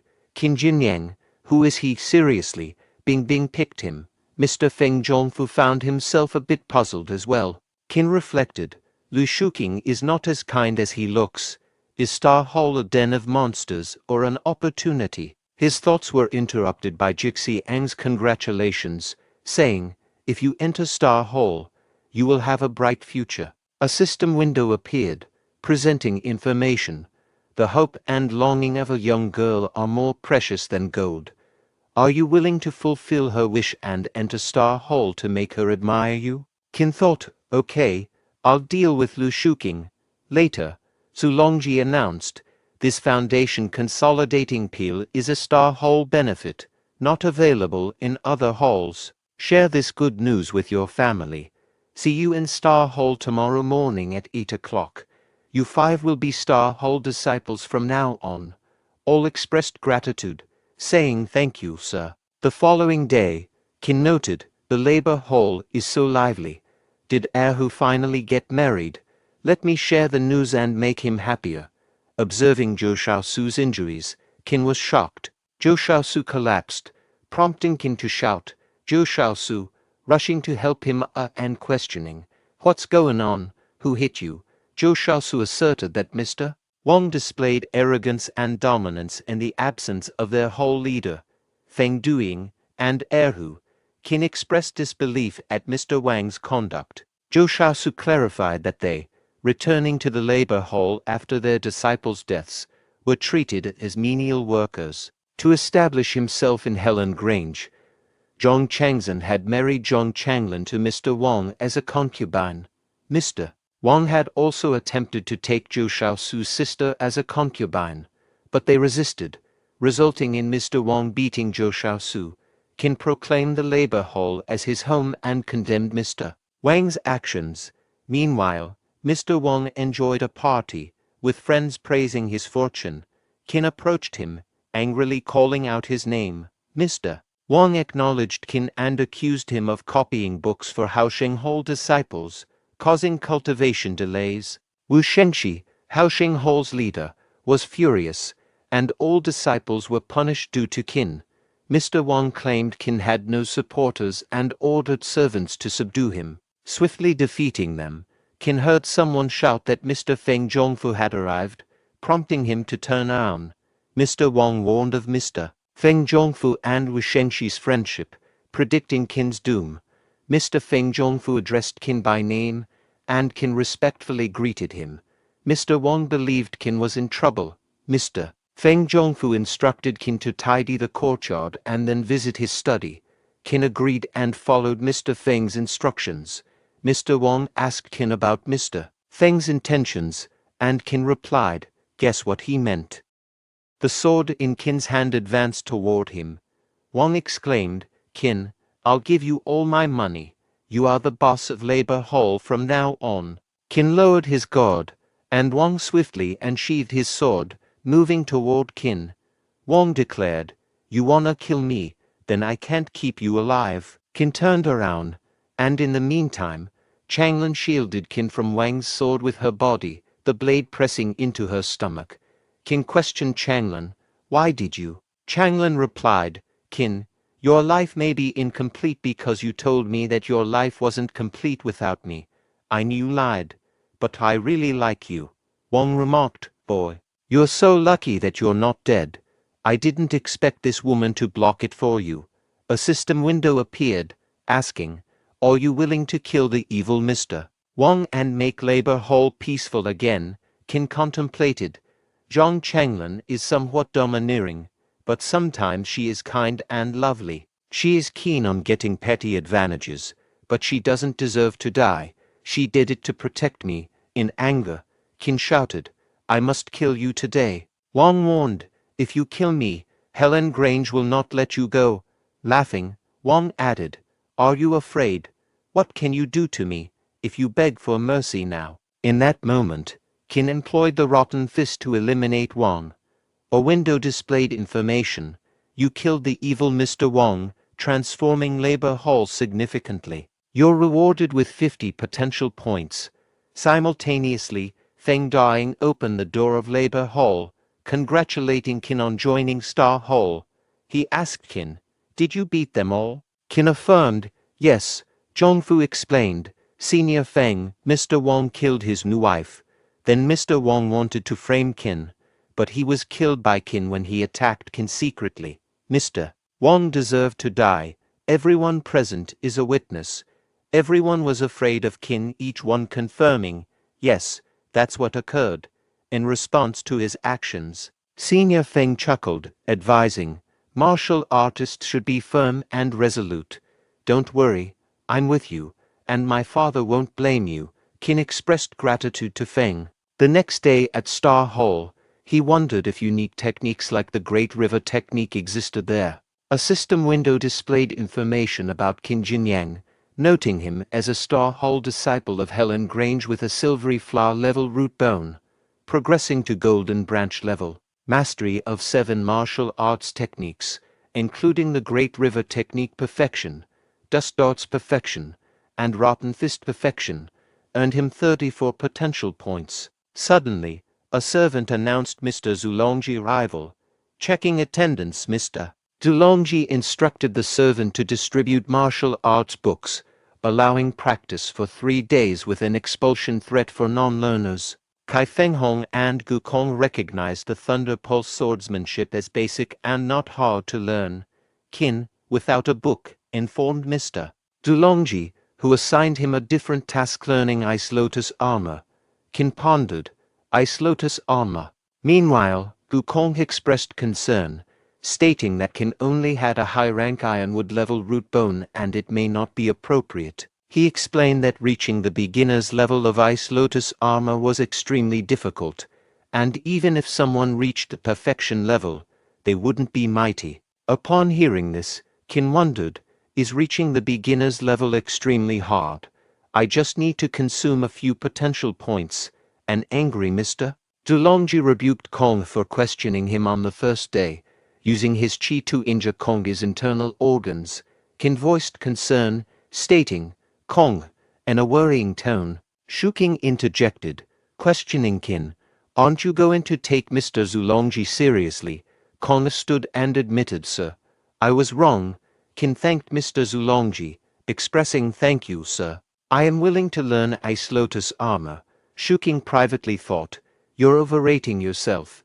You'll be kicked out of Star Hall in 3 days." Mr. Zulongji instructed, You may leave. All bid farewell, saying, "See you, sir." Kong apologized to Qin, remarking, "I'm sorry your shabbily treatment. I know about Ice Lotus armor. If you have any problems, feel free to ask me." Qin expressed gratitude, saying thank you, Kong. Shuking reflected, "Kong, this is Star Hall of Helen Grange. This is not your home. Mr. Zulongji has his own arrangements. Don't meddle or cause trouble." At night, while practicing Ice Lotus armor, a window displayed information stating it needs 30 potential points to unlock Ice Lotus armor and reach the beginner's level. "Do you want to unlock it?" Qin responded, "Yes, unlock it." A while later, Xiaoji approached Qin's quarter and peeked through the window, muttering, "Let's see what he's up to." Her face turned red in shock, prompting her to quickly retreat to Bing Bing, who stood a bit away from Qin's quarter. Curious, Bing Bing asked, "What's wrong?" Xiaoji exclaimed, "He's a pervert." Absolutely shameless, Bing Bing, there to observe Qin's practice with good intentions, wondered, is he really doing something inappropriate? Meanwhile Qin, practicing Ice Lotus armor, pondered, this feels strange. Is this the power of Ice Lotus armor? Moments later, he joyfully shouted, "I did it," only to discover Bing Bing and Xiaoji in front of him. Feeling embarrassed, he greeted, "Hi Bing Bing." Noticing Qin's chi flow, Bing Bing inquired, "Did you succeed?" Qin admitted, "Maybe it was luck. I just tried. Didn't expect it to work." Bing Bing thought. He tried and succeeded. A pop-up window appeared. "Zu Bing Bing doubts your talents. Want to show your latest achievements?" Bing Bing said, "I have to go. It feels like Ice Lotus armor, but keep practicing." "You're still learning?" Qin asked, like this. Another window appeared. You surprised her and earned 10 potential points. 3 days later, at Star Hall, Mr. Zulongji instructed, "Show your progress." They agreed, and Mr. Du praised Shuking and Kong. Shuking teased Kong, and Qin reflected, "People envy those with talent, but I just need to meet the standard." Mr. Zulongji noted that Kai Fenghong and Bai Yuan just scraped by, shifting his attention to Qin Jinyang and criticizing his lack of talent, asserting that Star Hall wouldn't retain someone of his caliber. Trying to console Qin, Shuking mentioned that even if expelled from Star Hall, Flame Hall and Tiger Hall would still value him. In response, Qin questioned what would happen if he demonstrated something and proceeded to unveil his Ice Lotus armor, stunning everyone, confirming his passing. Mr. Zulongji was perplexed about when did he learn it. Kong congratulated Qin and expressed surprise at his talent, to which Qin humbly accepted the praise. Now recognized as Star Hall disciples, Mr. Zulongji instructed them to follow Lu Shuking, practice their techniques, and reminded Qin to push Ice Lotus stone coffin on the way before they departed. After a journey, they reached the Ghost Dark Cave, where Mr. Zulongji outlined their task, to kill Ghost Dark monkeys, retrieve their hearts, and use Thunder Pulse swordsmanship. He assured them not to fear the miasma, as it could be resisted with chi. However, the hearts of the Ghost Dark monkeys would decay rapidly outside the miasma, requiring restoration in an Ice Lotus stone coffin triggered by the Ice Lotus armor. Providing these instructions, Mr. Zulongji said that you may start it. Shuking assigned Qin to guard while he sought the monkeys. Kong cautioned Qin not to underestimate the monkeys and to be careful, bidding farewell before Qin wished him well. After their departure, a group monkey stealthily emerged behind Qin, prompting him to heighten his awareness and employ his chi. A window displayed information. Are they willing to eliminate evil Ghost Dark monkeys, dispel malaria, and render this land arable again? Contemplating, Qin wondered, I wonder which is more effective against you, Ghost Dark monkeys, my rotten fist, or the Thunder Pulse swordsmanship. A horde of Ghost Dark monkeys rushed to assail Qin. Facing them with a smile, Qin employed his rotten fist technique, successfully dispatching one of the creatures. A system window appeared, declaring, "You killed a Ghost Dark monkey, benefiting people in this place. You're rewarded with 1 potential point. Another pop-up announced, you killed ghost dark monkeys, benefiting people in this place. You're rewarded with 2 potential points. Later, turning towards the dead bodies of dark monkeys, Qin reflected, I defeated them too forcefully, damaging their bodies. Only 3 hearts remain intact. I need to exercise more caution next time. Subsequently, a system window presented the information. A pure lotus flower appears in the miasma-filled cave. Would you like to go and take a look? Intrigued, Qin approached the pure lotus flower, observing, it's a lotus flower. It looks more like a bamboo shoot. The system window inquired, are you willing to inject qi into the pure lotus flower to purify miasma and drive away ghost dark monkeys? As Qin neared the lotus, additional ghost dark monkeys emerged. Attempting to fend them off with his rotten fist, Qin found that this time, the monkeys adeptly evaded his attacks. He muttered, what's happening? They've become faster. No, it's the dense miasma slowing me down. Suddenly, a monkey landed a successful attack, injuring Qin. Frustrated, he exclaimed, damn monkeys. I better retreat. I'll examine the lotus flower more closely next time. Meanwhile, in another section of the cave, Kong found himself encircled by agile and cunning ghost dark monkeys, contemplating, will this be the end for me? I wonder how Qin is managing with only the defense of his ace lotus armor. Suddenly, a rumbling noise echoed from behind Kong. Turning around, he witnessed Qin sprinting toward him. Wondering about what lay behind Qin, Kong thought, what has he done? Qin urgently instructed Kong, run. I stirred up those monkeys.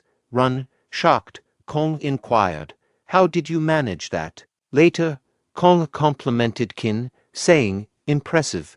You caught up using just your qi. Qin responded, you have excellent lightness skills, Kong. Unfortunately, Kong admitted running out of qi but acquiring only 1 ghost dark monkey's heart.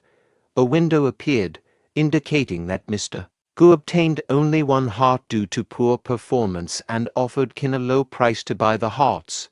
Reflecting, Qin thought, this notification arrived at the perfect moment. I was pondering how to handle these ghost dark monkey hearts. Qin then confided in Kong, saying, I have a secret.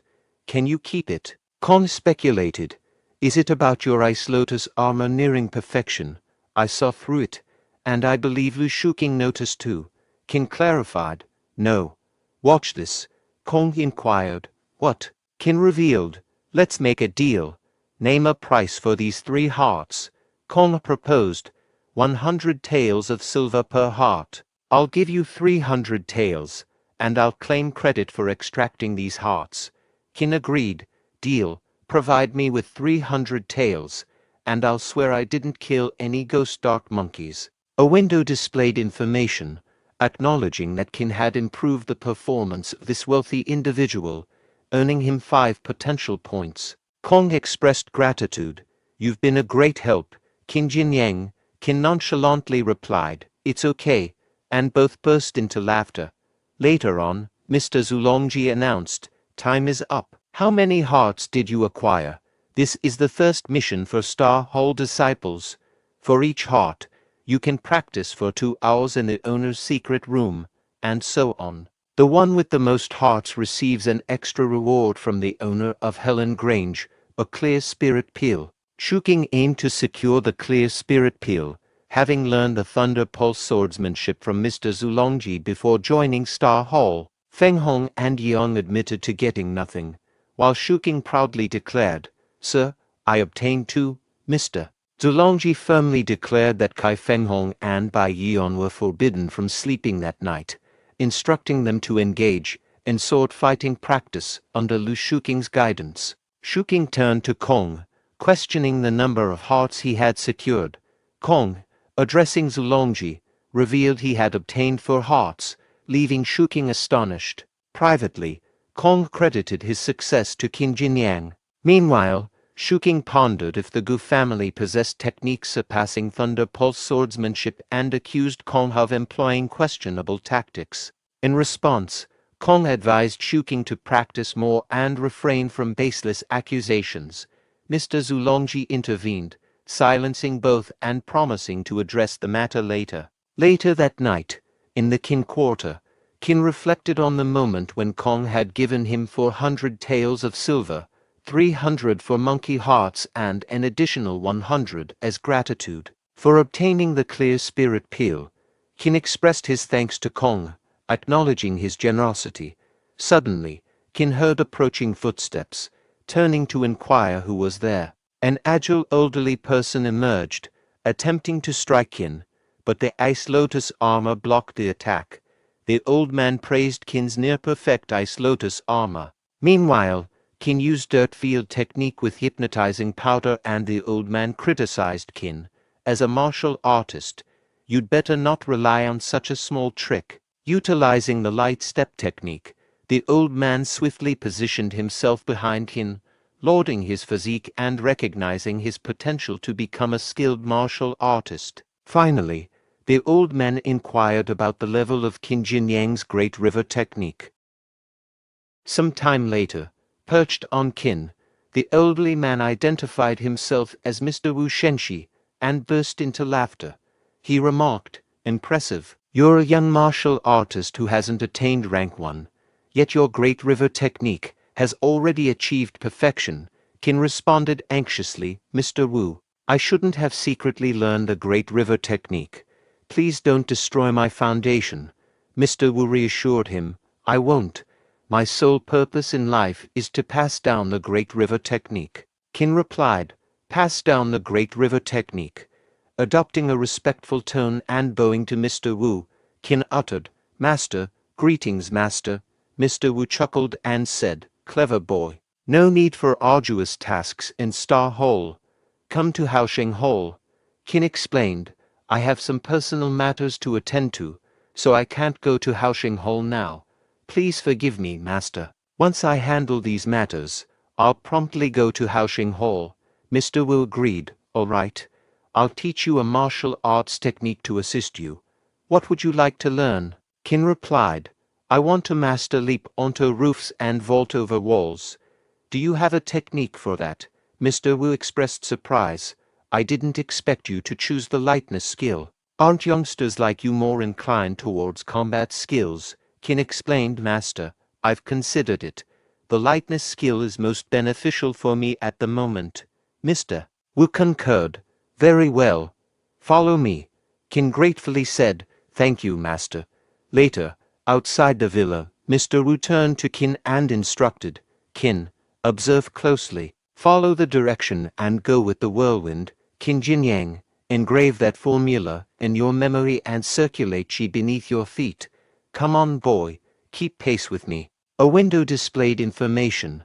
The lightness skill, Blackfeet, has been discovered. Do you want to spend 20 potential points to unlock Blackfeet? You've unlocked Blackfeet, reaching near perfection directly. Excitedly, Qin exclaimed, "Master, I'm coming, Mr. Wu responded with approval, thinking to himself, he's indeed a once-in-a-century genius. Instantly grasping the essence of this skill, I have no regrets teaching him and doing. Annually, on the first full moon night after new disciples join Helan Grange, a banquet is organized. Mr. Zhou, in charge of the event, instructed his subordinates, "Speed up." The subordinate replied, "Yes, Mr. Zhou, all disciples, regardless of their gate status, attend the banquet." Both Duing and Jixiong greeted Qin, saying, "Hey, Jinyang." Qin replied, "You guys are here too. On the surface, it offers new disciples an opportunity to get to know each other. In fact, Helan Grange wants to make these newcomers fight, and the owner and the leaders of various halls can find disciples they like during the fight." With a sudden impact, Qin is struck by a watermelon. If no fights erupt naturally, the owner of Helan Grange will instigate trouble. Jixiong defended Qin, exclaiming, "How dare you hit Qin?" Duing added, "How dare you hit my buddy?" As expected, this year is no different, and the new and old disciples engage in combat, creating a harmonious scene. Mr. Zhou urged, "Speed up. We need more jars to smash." Qin confronted a guy who was eating the watermelon before and questioned, "Did you bully Wang Jixiang?" At that moment, someone tapped Qin's shoulder, prompting him to launch a punch, easily blocked by Mr. Wu. In response, Mr. Wu asked Qin, enjoying the fight. Qin halted and addressed him as master. Mr. Wu instructed, "Come with me. I'll introduce you to other hall leaders and Grange managers." Qin followed Mr. Wu, entering Helan Grange. Mr. Wu pointed out, "Here we are, Qin. Meet Mr. and Mr. Ding, deputy managers of Helan Grange." Mr. observed Qin, remarking, "I've seen you before. You seem destined for greatness." Qin expressed gratitude, saying, "Thank you for your kind words, Mr. O." Mr. Ding recognizing Qin, stating, "So you're Qin Jinyang. Mr. Wu has spoken highly of you, claiming to have found a talented disciple." Qin responded, expressing contentment, "I'm pleased my master holds me in high regard." Mr. Ding proposed a test, asking, "Allow me to assess your skills. Does Mr. A have a strategy to defeat me in this game?" Qin replied, sharing his perspective. "In my view, Mr. A faces a challenging situation, but he still holds a potential path to victory." Both Mr. Ding and Mr. O were taken aback by Qin's comments. Mr. Wu whispers to Qin if he was sure that Mr. Ding was the best Go player in Helan Grange, mentioning that no one had ever defeated him in a decade. Confidently, Mr. Ding retorted, challenging Qin by noting that Qin's master had lost to him just 3 days ago. However, Qin privately assessed Mr. Ding as a novice based on the game pieces and pondered if martial artists were generally bad at playing Go. Qin revealed his experience, mentioning leading an online Go game project and playing against professional Go players at levels 2 and 3 before time travel. He assured his master that he could win the game for Mr. O. Mr. O agreed, offering that if Qin win, he could request anything he desired. A system window appeared, exposing that Mr. O lacked Go skills but was arrogant and resistant to defeat.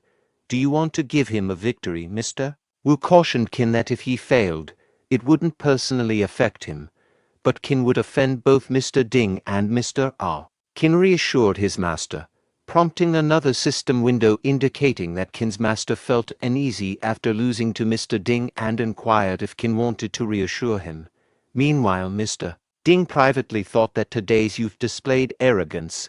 Another system window emerged, revealing Mr. Ding's obsession with Go and his lack of encounters with true Go players, asking if Qin wanted to broaden his perspective. Feeling the weight of 3 tasks, Qin expressed to Mr. Ding and Mr. O that they should refrain from ridiculing his performance. Outside, the halted fight led Jixiang to question Doing about Qin's whereabouts, as he was present just moments ago. Doing speculated if Jinyang had vanished during their skirmish. Suddenly, Mr. Ding's voice echoed from inside, vehemently claiming that as the best Go player in Helan Grange for decades, it was inconceivable for him to have lost to a boy today. Qin privately speculated that there might not be any skilled Go players in Helan Grange. A system window appeared, announcing Ding Guanchun's first defeat and rewarding Qin with 10 potential points. Mr. O commented to Wu about having a bold and strategic disciple, leading to shared laughter and exchanged remarks. Mr. Wu expressed surprise at Guanchun's defeat, while Mr. O declared that he had finally avenged himself. Mr. Wu expressed satisfaction that someone had triumphed over Guanchun. Mr. O turned to Qin, inquiring about his desired reward. Another window presented an option for Qin to ask Mr. O to open the dark pond for everyone, considering Qin's role in the chaos, but staying out of it. Qin requested the dark pond to be opened, allowing all Hall disciples to spend a night bathing. Qin considered that staying in the dark pond could condense qi and refine one's root bone, wondering if he could confirm it that day. Doing excitedly conveyed Qin's wish, sparking enthusiasm among the disciples. Mr. O agreed, instructing the medical hall to prepare for the dark pond's opening in 4 hours. Qin expressed gratitude, while Mr. Ding pondered the reason of his failure. Mr. Wu advised Qin that the dark pond's effectiveness decreased with frequent use, and since no one else was present, Qin could proceed to use it. Qin acknowledged his master's counsel. A bit later, at the dark pond, Qin, seated in the obsidian water, murmured to himself, "The water is so black, but the fragrance of herbs it emits makes me feel fresh. I haven't taken a bath since I came into this world, so I'll have a good bath today. Wow, how comfortable." In this moment, he noticed someone approaching him and remarked to himself, "Someone else also came here in advance." These individuals were Bing Bing and Zhu Wenqing. Two girls, Bing Bing and Zhu Wenqing, engaged in conversation. Bing Bing remarked, "The dark pond is indeed open." Wenqing recounted, "My father told me that Qin Jinyang persuaded Mr. Ao to unlock it, suggesting we enjoy the dark pond in solitude before others arrive. Sadly, we only have 4 hours. Submerged and hidden, Qin deliberated. What should I do? I can't hold my breath indefinitely with them here. If I resurface now, they'll surely kill me." Bing Bing said, "That's enough. After 4 hours, it won't be effective anyway, right?" Meanwhile, when Qing's hand brushed against the submerged Qin, sensing a presence, she exclaimed, "Damn it, who's there?" Startled, she leaped, unleashing her thunder pulse swordsmanship where Qin is hiding, and with a blinding explosion of light, Qin float on water subconsciously. "See Qin," Bing Bing realized, and said, "Wait." Simultaneously, Wenqing, angered, declared, "Damn rogue, I'll kill you," attempting her technique again. However, Bing Bing stepped in, urging, "Hold on, Wenqing, he's Qin Jinyang." Wenqing questioned, "It's him," Bing Bing affirmed. "He's been underwater, unaware of anything. You've already hit him hard. Spare his life." Wenqing, distancing herself from Qin, grumbled, "I'm not in the mood to bathe now. I'll go back." Shortly after, in the changing room, Qin muttered, "I was nearly killed." With thunder pulse swordsmanship like hers, she deserves to be the eldest female disciple in Helan Grange. It should have been Bing Bing who intervened for me. Otherwise, Zhu Wenqing would have finished me off. Noticing something on the floor, Qin inquired, "What's this?" Meanwhile, in Zhu Wenqing's room, she anxiously searched, exclaiming, "How could it disappear? My jade pendant. Where is my jade pendant?" The following day, within the ghost dark cave, Qin found himself approaching the lotus flower. In a self-reflection, he mumbled, "I didn't anticipate earning so many potential points by allowing everyone to soak in the dark pond. Lotus flower, here I come." A window emerged, showcasing Qin's profile, revealing his name as Qin Jinyang and his role as a disciple of Star Hall in Helan Grange. It disclosed that his root bone rested at the silvery flower level, just a step away from attaining the golden branch level, which necessitated mastering 7 martial arts techniques. Qin's martial prowess encompassed the Great River technique, Dust Darts, Rotten Fist, and Black Feet, all perfected. His potential point stood at 102. Continuing his journey, Qin noticed the oncoming rush of ghost dark monkeys, yet he adeptly dispatched them one by one. Another window popped up, acknowledging his potential point rewards for each slain monkey, benefiting the people. Meanwhile, Shuking perceived the monkey's roars and ruminated. Qin Jinyang went deeper. He should be lost. Well, that saves me trouble. Recalling Mr. Zulongji's directive to trail Qin and stir up trouble, Shuking aimed to find a pretext to expel Qin and thwart Zhu Bingbing's interference. He assured Mr. Zulongji of understanding the plan. Simultaneously, Mr. Zulongji contemplated, "I must halt Zhu Bingbing's growing influence. If she loses her sway, Helan Grange's resources will be mine." Shuking thought to himself, "When Zhu Bingbing is down and out, I will help her openly. Then she will be mine."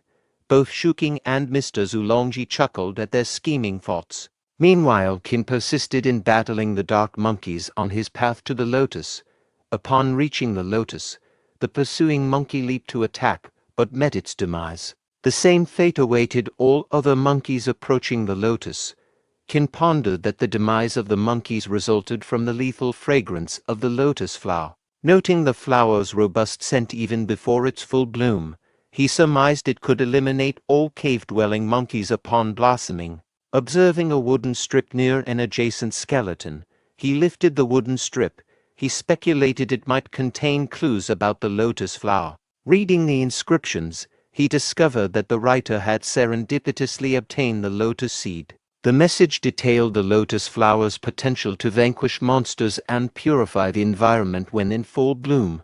Despite the writer's lack of martial prowess, he injected their chi into the lotus flower, anticipating death with resentment. He plea on the strip urged anyone finding it to prioritize people's safety and inject their chi into the lotus flower. Qin concluded that the lotus flower indeed possessed the ability to eradicate ghost dark monkeys, dispel miasma, and purify the land. However, it required absorption of chi from martial artists to thrive. Realizing the writer had succumbed to the monkey attacks after imparting their chi, Qin decided to fulfill the man's wish and employed his Great River technique on the lotus flower. To his contentment, the technique succeeded, but suddenly, Qin experienced immobilized hands as the lotus flower rapidly absorbed his chi.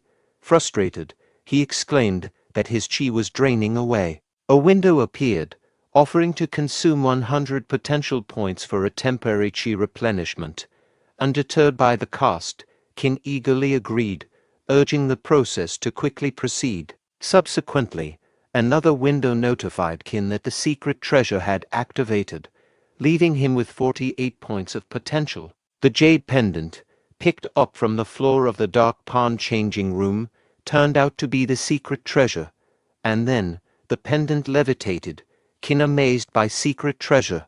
Its potent chi not only replenished mine, but also transmitted it to the lotus flower through my body.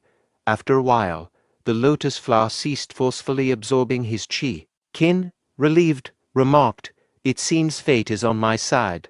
Suddenly, a growl emanated behind Qin, prompting him to turn and wonder, "What's that noise?"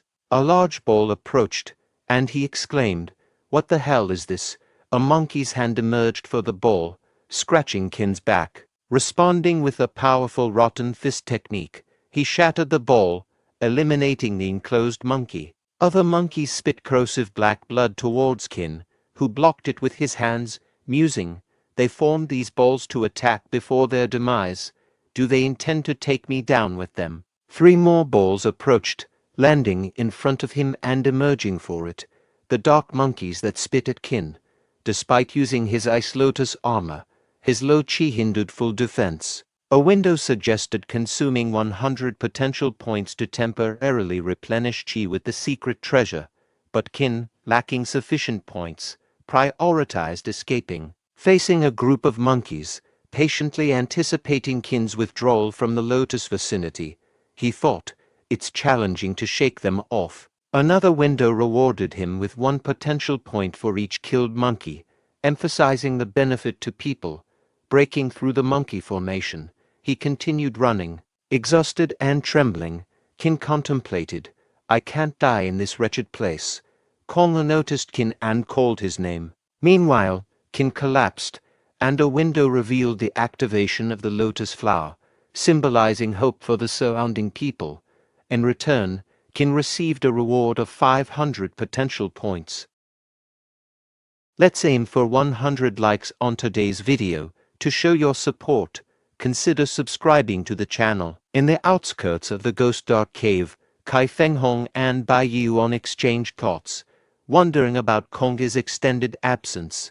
Mr. Zulongji turned to Shuking, questioning whether he had completed the assigned task. Shuking, confirming through his eye gestures, giving a follow-up inquiry about everything being in order. Meanwhile, Hong emerged from the cave, supporting the injured Qin, prompting Yuan to express concern. Mr. Zulongji commanded a halt, and Kong informed him of finding Qin. Qin explained his injuries from a monkey attack and apologized to Mr. Zulongji, who remained silent. Qin reiterated his plea, receiving no response. Shuking scolded Qin, expressing disbelief at his audacity to seek forgiveness. Kong questioned Shuking's reproach, as Mr. Zulongji hadn't spoken. Qin assured Kong it was fine. Mr. Zulongji reprimanded Qin, ordering him to the penalty hall for 200 stick beatings, warning of expulsion for a recurrence. Kong interjected, citing Qin's injuries and suggesting a delay in punishment. Shuking dismissed Kong, asserting his lack of authority. Mr. Zulongji outlined Qin's punishment, and Qin, understanding, declared he'd leave Star Hall as Mr. Zulongji desired, tossing his Star Hall medal. Kong caught it, expressing disappointment and declaring his departure. Watching them go, Shuking labeled them as idiots. Mr. Zulongji instructed Shuking, inform Mr. Shi and Mr. Zheng to prepare gifts. There are available seats in Star Hall. Shuking acknowledged, yes, sir. 2 days later, Duing inquired of Qin, how are you feeling now? Qin expressed gratitude to Duing and Mr. Wu. Thank you for your concern, master. I'm almost fully recovered. Mr. Wu questioned Qin, Haoxing Hall is your home. Tell me, what are your future plans? Qin replied to Mr. Wu, master, I'll break through to rank 1 tomorrow.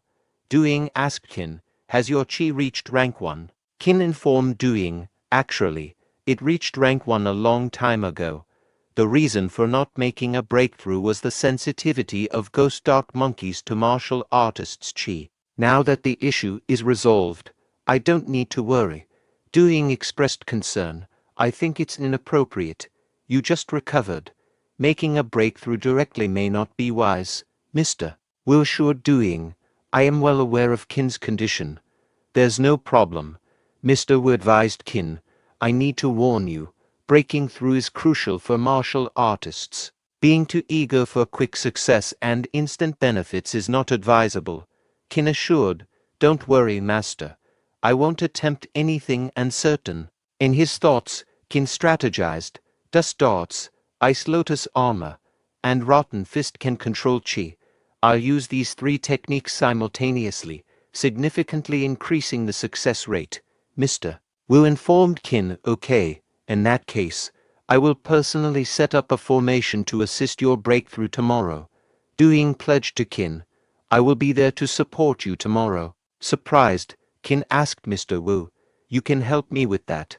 Mr. Wu explained, tomorrow, he'll establish the chi blood gathering formation. The one breaking through will sit in the center, others seated in 8 directions. Duing will apply pressure with his chi and blood to resonate with your danshan, solidifying your chi and enhancing the breakthrough success rate. Acknowledging, Qin said, thank you, master, and Duing. Fellow disciples offered, we're here for you. We'll support you through your difficulties. Grateful, Qin responded, thank you, guys. Mr. Wu cautioned, stay out of it. Your chi and blood are limited. You might faint before Qin breaks through. Since you're eager to help, join us tomorrow at noon for Qin's breakthrough. But I suspect you just want him to copy books for you. The disciples agreed with smiles. All right, Duing instructed Ping, come here. Qin has recently recovered, and I'm concerned about a potential staff shortage. Find help for tomorrow without disclosing details to outsiders. We don't want trouble. Reassuring Duing, Ping said, I can keep a secret. Duing thought, we might not be adequately prepared. I hope tomorrow goes smoothly. On the following day, Bing was astonished, exclaiming, what, Qin, despite severe injuries, is determined to force a breakthrough. Just a few days ago, he was on the verge of death, and now he might face fatal complications during the process. Xiaoji confirmed, I heard it from Haoxing Hall disciples yesterday. It's undoubtedly true. Reflecting on the situation, Bing considered that the Ice Lotus armor was the only technique Qin had truly mastered, acknowledging the considerable challenge of breaking through with it. Recognizing his expulsion by Zulongji and perhaps driven by resentment, Qin had chosen a forceful breakthrough, maybe leading to his unfortunate demise. Having recommended him to Star Hall, Bing now felt a responsibility to intervene. Deciding to act, she turned to Xiaoji and suggested, let's go to Haoxing Hall later. Xiaoji agreed with a simple okay. Later at Haoxing Hall, Xiaoji expressed confusion, asking, what's going on? Why are so many people gathered at the gate of Haoxing Hall? Someone from the crowd addressed Duing, explaining, "We're here to see Qin, where is he?" Doing addressed the person, "I remember you. Qin defeated you at the previous banquet. Are you seeking revenge?" The person replied, "We're not here to fight you. Our business is with Qin." Qin arrived, questioning the commotion. "What's going on? Why so many people this early?" The person, surprised, said, "Qin, you're alive," Qin retorted. "Do you want me dead?" "Because I beat you up in banquet," a voice clarified. "Qin, you misunderstood," revealed as Jixiang. Kong Han Jixiang stepped forward. Jixiang explained, "They bathed in the dark pond because of a rumor about issues in your practice. They're here to check on you." Qin, understanding, asked the person, "Why the stern face if you're here to visit?" The person replied, "Can't help it. Born this way." Kong offered help. "Are you breaking through to rank 1? I'll guard the formation with them." The group eagerly agreed, having benefited from the dark pond. Bingbing volunteered too. People murmured about Zhu Bingbing assisting Qin. Qin questioned her presence, and she explained her decision to help him break through. Qin hesitated, interrupted by Mr. Wu, who instructed, "Let them in." Qin protested, "Master, Mr. Wu explained that while setting up a large formation might deplete their qi and blood, it wouldn't harm their foundation significantly." Through telepathy, he assured Qin that he'd manage the formation to prevent any issues. Qin thanked him and turned to the group, seeking assistance for his breakthrough. The group eagerly supported him, recalling his past help in opening the dark pond and promising help him this time. The newcomers and Haosheng Hall disciples positioned themselves in a formation around Qin. Mr. Wu informed Qin that the breakthrough was imminent and asked if he was ready. Qin confirmed, and Mr. Wu initiated the process. A powerful qi tornado formed around Qin, challenging Mr. Wu to guide it. Bingbing noticed the potential strain on weaker individuals and marveled at Qin's ability to resonate with the qi. Qin recognized the contributions of Kong Jixiang and others, including Zhu Bingbing, his master, and fellow disciples. A window appeared, offering Qin the chance to use 60 potential points for a breakthrough. Reflecting on the system's role, he acknowledged its shortcuts, but expressed a desire to break through with others' help. He then addressed his master, Mr. Wu directed Qin, "Take it," with a mental note praising, "Good boy. The big formation has only been active for half a circle." Qin harnessed qi, conjuring a roaring dragon that vanished with a powerful explosion. Emerging from the smoke, Qin struck a triumphant pose, signaling a successful breakthrough. A window appeared, announcing, "You've reached rank 1. Fellow disciples, astonished, whispered about the quick success, contrasting it with their prolonged efforts. Celebrating Qin's breakthrough, Jixiang embraced him and handed over a golden paper.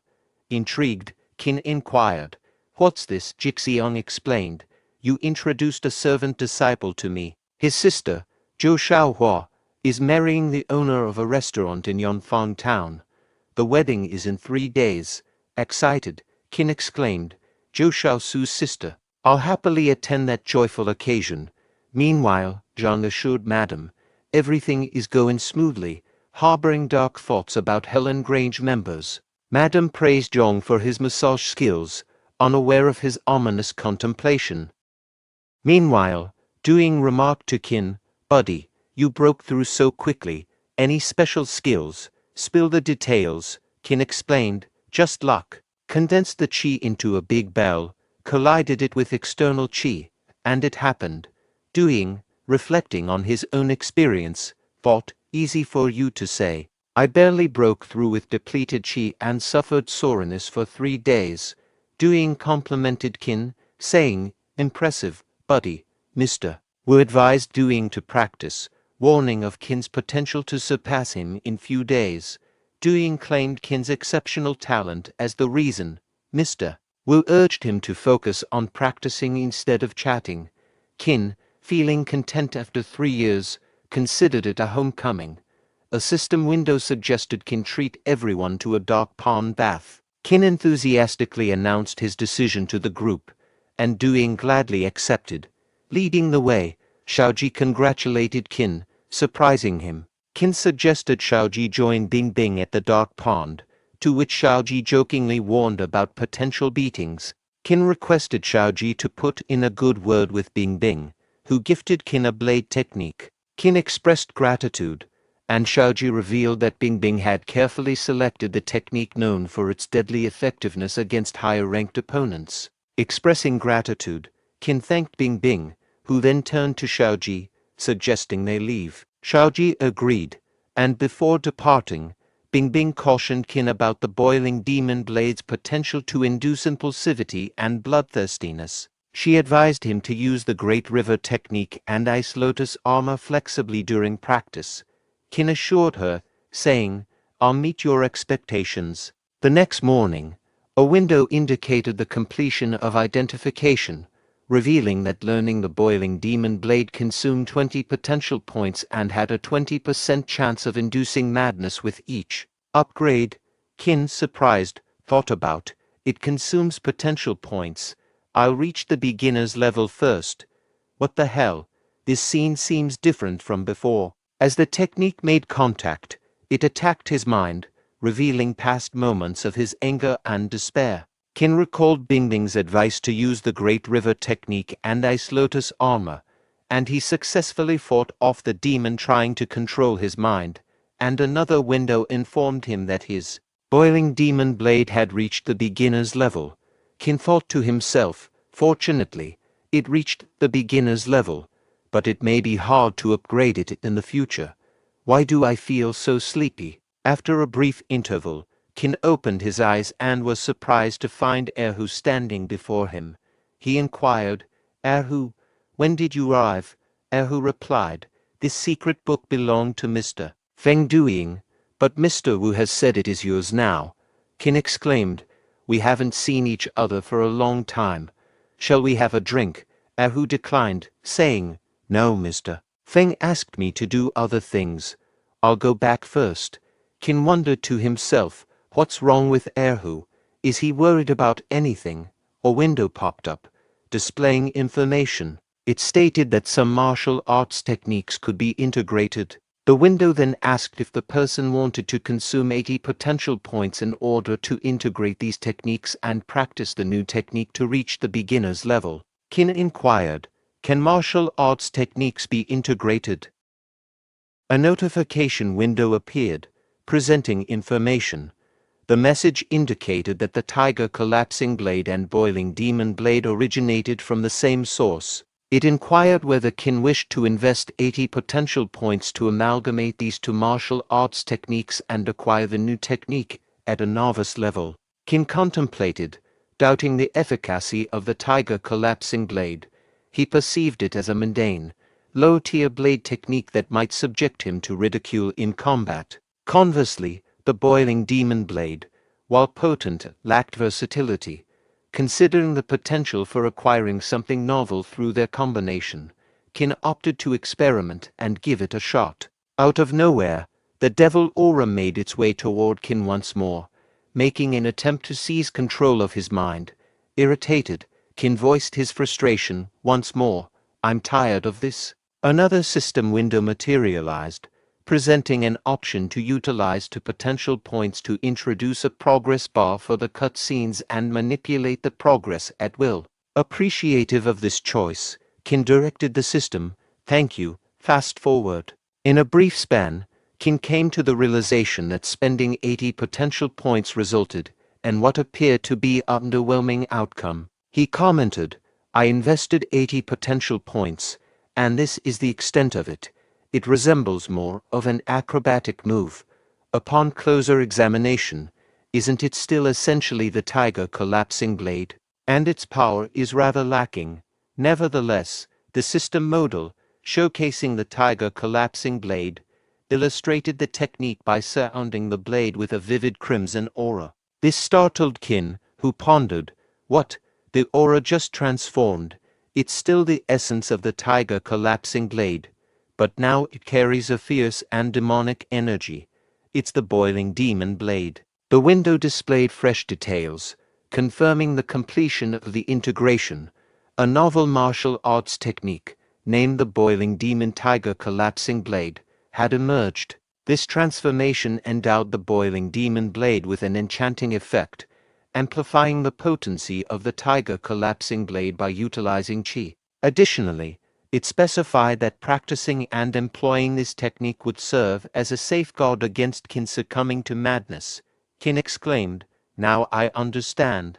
I can astonish enemies with a sudden burst of power, catching them off guard." No wonder a rank 4 martial artist successively defeated 7 other rank 4 individuals and 1 rank 5 opponent using this technique. What a stroke of luck I've stumbled upon. Several days later, Qin said, it had been a while since they descended from the mountain. The town was livelier, and Jixiang informed Qin, Bing oversees Yonfang town. In times of calamity, the mayor would open warehouses to provide food to the residents, ensuring everyone in the town could lead a peaceful and prosperous life. Zhou Shaokao, the sister of Zhou Shaosu, exclaimed, "Listen, I hear children reading over there. It sounds like a school." Jixiang responded, "Really, let's check it out." Qin hesitated. "I'm not really interested in seeing children. I don't think I should join you." Jixiang insisted, "Come on, Qin, let's go together." Qin reluctantly agreed, "Fine. Don't drag me. We'll just take a quick look. We won't go inside." After a short while, at the school, Qin penned a poem he had come across on Earth. The teacher commended him, saying, "Mr. Qin, you're truly gifted in writing. Crafting a poem comes so effortlessly to you. Your future holds great promise." Qin humbly responded, "You're an excellent teacher, sir." The teacher added, "In today's world, martial arts often take precedence over literature, but you're dedicated to sharing knowledge and educating others. I truly admire you." Qin reflected, "I didn't anticipate surprising this old man with the poem I learned back in primary school." Zhou Shaokao, observing Qin, remarked, "How happily he's conversing with the teacher." Meanwhile, Jixiang engaged in conversation with children, sharing laughter with them. A window emerged, presenting information. The inquiry presented was, "Are you willing to share fruits to fulfill children's hunger? Children are adorable." Qin responded to the system, expressing, "These fruits belong to Zhou Shaosu's sister. They are intended as gifts for others.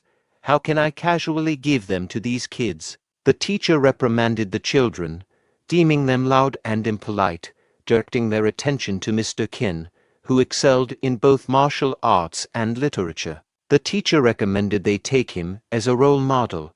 Qin internally lamented, "Oh, come on, sir, don't put me on the spot."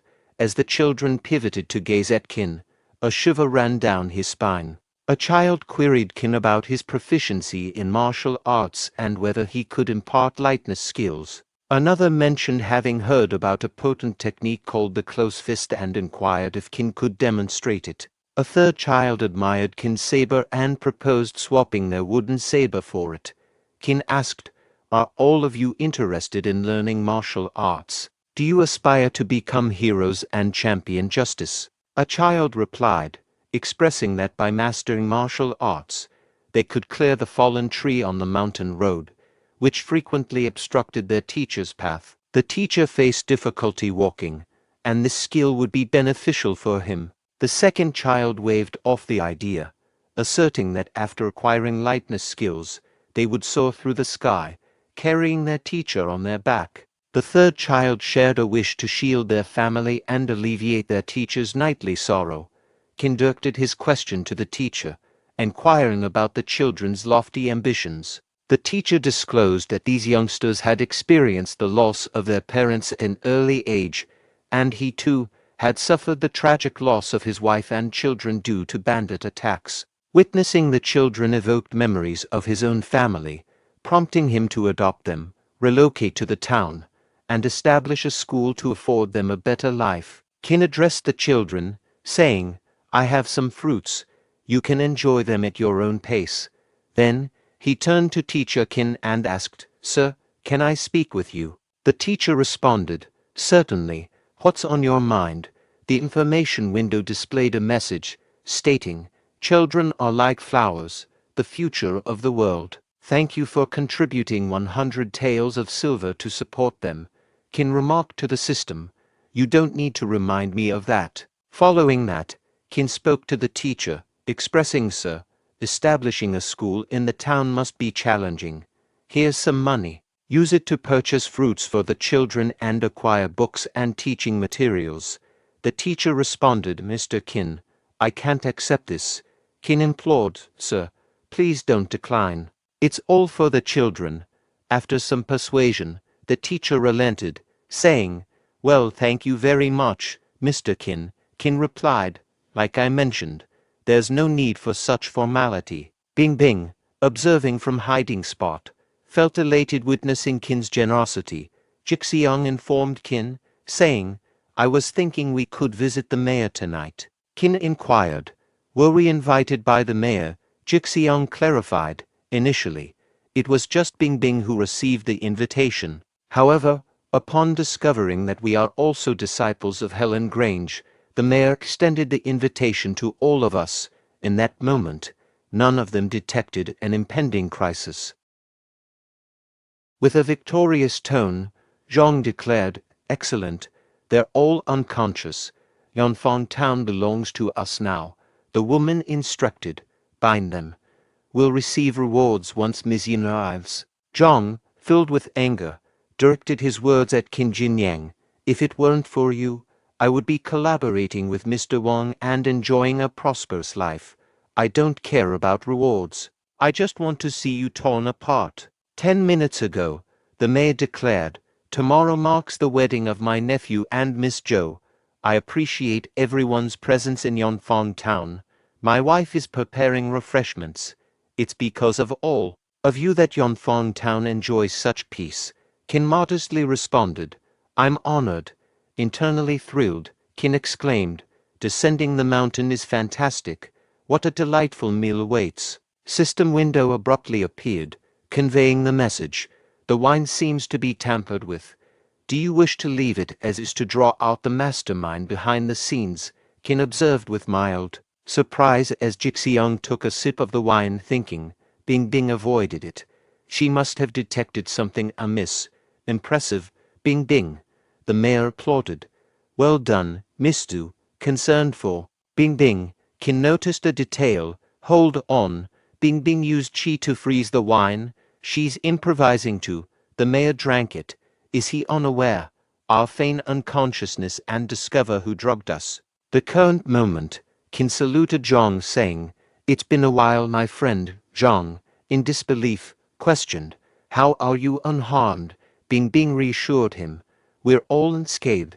Zhang directed his attention to Qin and exclaimed, So, you're not affected by the poison? Qin, with confidence, responded, I executed this maneuver well before you did. Zhang, with anger, shouted, Qin Jinyang, you scoundrel, you've shattered my future, you caused Changlan's death, and you show no remorse. Qin, incensed, declared, Don't you dare bring up Changlan.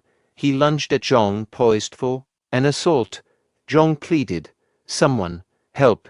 Just as Qin was about to deliver a blow, an intervening bandit intercepted the blade, causing Zhang to accidentally drop a purse. Observing the purse, Qin was surprised and inquired, Zhang, where did you acquire this purse? Zhang laughed and answered, My leader rewarded me with it. Qin refuted, Ridiculous. I contributed this for the school in the town. The intervening bandit added, School. Ah, that rings a bell. Our leader has developed a peculiar technique that involves using children's blood for enhancement. So she took this purse when. Upon learning this, Qin became worried about the children's safety. Simultaneously, the bandits approached Qin, issuing threats like, Ready to die. Bing Bing intervened, using his sword skill to repel the advancing bandit, sending him flying backward. Tauntingly, another bandit mocked, Thinking of saving those brats at the school, our leader, Yin Yanyan, is way stronger than you. You'll end up dead. In his thoughts, Bing Bing reflected, Yin Yanyan, the Iron Dragon Bandit Group's first leader, holds rank 2, advising Qin. Bing Bing cautioned, Don't go to the school. You can't Handle Yin Yanyan, return to Helan Grange, get reinforcements with Jixiang. In a crucial moment, a window appeared, questioning Qin. Bandits have spread throughout. The safety of the children and the school is uncertain. Are you willing to take the risk and go to the school? Qin responded with confidence, absolutely. He positioned Jixiang in a secure location nearby and directed her. The bandits are occupied looting the town, and the route back should be safe. Return to Helan Grange and inform the others. I have another task at hand. Jixiang nodded and warned Qin. Understood. Take care. Upon Qin's departure, Zhang approached Jixiang, questioning if she had the luxury to concern themselves with others. Meanwhile, at the school, Yin Yanyan delivered a powerful punch to the teacher, causing him to spit blood and kneel on the ground. With a sinister tone, Yin Yanyan inquired about the next victim. The teacher clutched Yin Yanyan's leg and urged the children to flee. Despite Yin Yanyan insulting the teacher, presuming him dead, she proceeded to twist his head to ensure his demise. Witnessing this, the shocked children labeled Yin Yanyan as a villain and passionately demanded the return of their teacher. Fueled by a desire for vengeance, the children aimed to end Yin Yanyan's life. In response, Yin Yanyan mockingly offered to send them to their teacher. As she moved to attack a child, Qin intervened, using his lightness skill to save the young one. Surprised, Yin Yanyan questioned Qin's identity, not anticipating anyone else challenging her. Qin boldly proclaimed his intent to kill her. Qin directed a child to lead the others into hiding, urging them not to emerge from the room. The child responded affirmatively, addressing Qin as Mr. Qin. Yin Yanyan sarcastically praised Qin's chivalry, remarking that whether she killed Qin or the child first, the outcome would be identical, followed by a sinister laugh. Several windows appeared, questioning Qin's willingness to eliminate Yin Yanyan to rescue the children, avenge the teacher's demise, bring solace to the souls of the 541 deceased individuals across 7 towns, or safeguard the people in Yanfang town. In his mind, Qin strategized that understanding Yin Yanyan's unpredictability could be exploited, and to execute his plan successfully, he needed to make her underestimate him, exploiting her vulnerability. Employing the Blackfeet skill, he swiftly advanced toward Yin Yanyan, surprising her with a sudden tiger collapsing blade technique attack. Yin Yanyan acknowledged the strength of Qin's slash but taunted that he couldn't land a hit on her. Amused, she urged him to unleash all his techniques. Qin, in response, tried to employ the dust darts technique to throw poison at her, only to find that she effortlessly dodged the attack. Realizing the ineffectiveness of the dust darts, Qin adjusted his approach. Yin Yanyan swiftly positioned herself behind Qin, condemning his underhanded tactics. Qin countered by activating the Ice Lotus armor skill, mitigating the impact of Yin Yanyan's assault. Impressed by Qin's martial arts proficiency, Yin Yanyan cautioned him against overestimating his capabilities. Qin, unimpressed, urged her to skip the warnings and get straight to the point. Capitalizing on Yin Yanyan's momentary lapse in defense, Qin seized the chance to execute the tiger collapsing blade technique, landing a successful strike. In his thoughts, Qin emphasized, "You made a mistake underestimating the tiger collapsing blade. This slash is devastating." However, to his surprise, Yin Yanyan managed to evade the blow despite the considerable force behind it. Qin realized the formidable pressure she exuded and muttered, "This is intense. What incredible strength." Reflecting on an old memory, Yin Yanyan recalled his master's words, "Impressive. You is truly worthy of being the best disciple of the Blood Demon sect. The future for the youth looks bright and promising." His master continued, "Good girl. Only you can achieve the perfection level of Blood Demon kill. It's the finest technique in our sect. Once mastered, with a blood supply, we become unmatched. However, it's just..." Yin Yanyan interjected, addressing his master, "No, master. I will be the strongest. The ultimate strength belongs to me alone." In the current moment, Jinyanyan boldly asserted. I stand as the strongest. Qin wondered. Is she out of her mind? Jinyanyan menacingly warned. Prepare to be torn to shreds, boy. Qin pondered. A demonic skill with enhancements. Winning seems impossible. But wait, enhancements. Jixiang informed Zhong. You lack martial arts skills, so you can't hinder me. Zhong retorted. That was true, but things have changed. I've taken pills from the second and third leaders. Jixiang, after dealing with you, I'll finish off Qin. And consuming one of the pills, Zhong chuckled, remarking, it truly boosts my strength. Jixiang cautioned, before you reach Jinyang, you'll have to get through me first. Zhong laughed and charged towards Jixiang, who was surprised, thinking, how is he so fast? Zhong boasted, even as a formal disciple.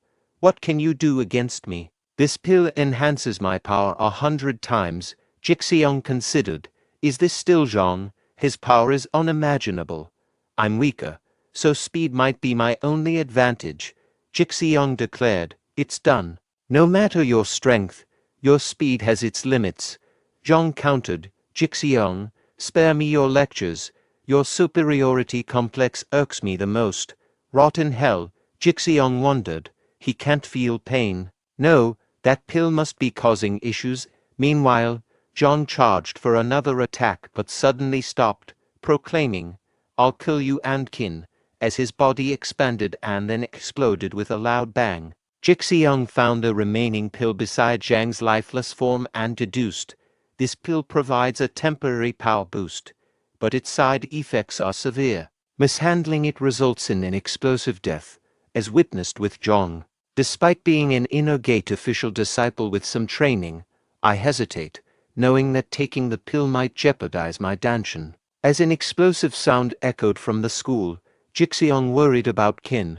On the other hand, Qin was forcefully struck by Jinyanyan, sending him crashing to the ground. As Jinyanyan advanced with a menacing threat, Qin pondered, this woman, having reached the pinnacle of rank 2, has become deranged. How can I handle this? I'll focus on evading her attacks for now. Out of nowhere, Qin caught a child's voice behind him, and as he turned, he discovered children's hidden in a room behind him. Simultaneously, Jinyanyan unleashed an attack that Qin skillfully blocked. With a sneer, Jinyanyan mocked, quite the hero you are, not even dodging to shield these kids. Let's see how long you can withstand. I'll cut you in half, extracting every bit of you, brain, heart, intestines, and all. Qin retorted to Jinyanyan, your character is as repugnant as your appearance. Outraged, Jinyanyan exclaimed, how dare he? She heightened the force in her strike, escalating the clash between them. Yet, their battle was abruptly halted by Jixiang, who sternly cautioned Jinyanyan, keep your distance from Qin. Qin inquired about Jixiang's unexpected appearance, questioning why she was present. In a mocking tone, Jinyanyan commented, oh, what a lovely girl, ready to sacrifice yourself for him? Is he your sweetheart?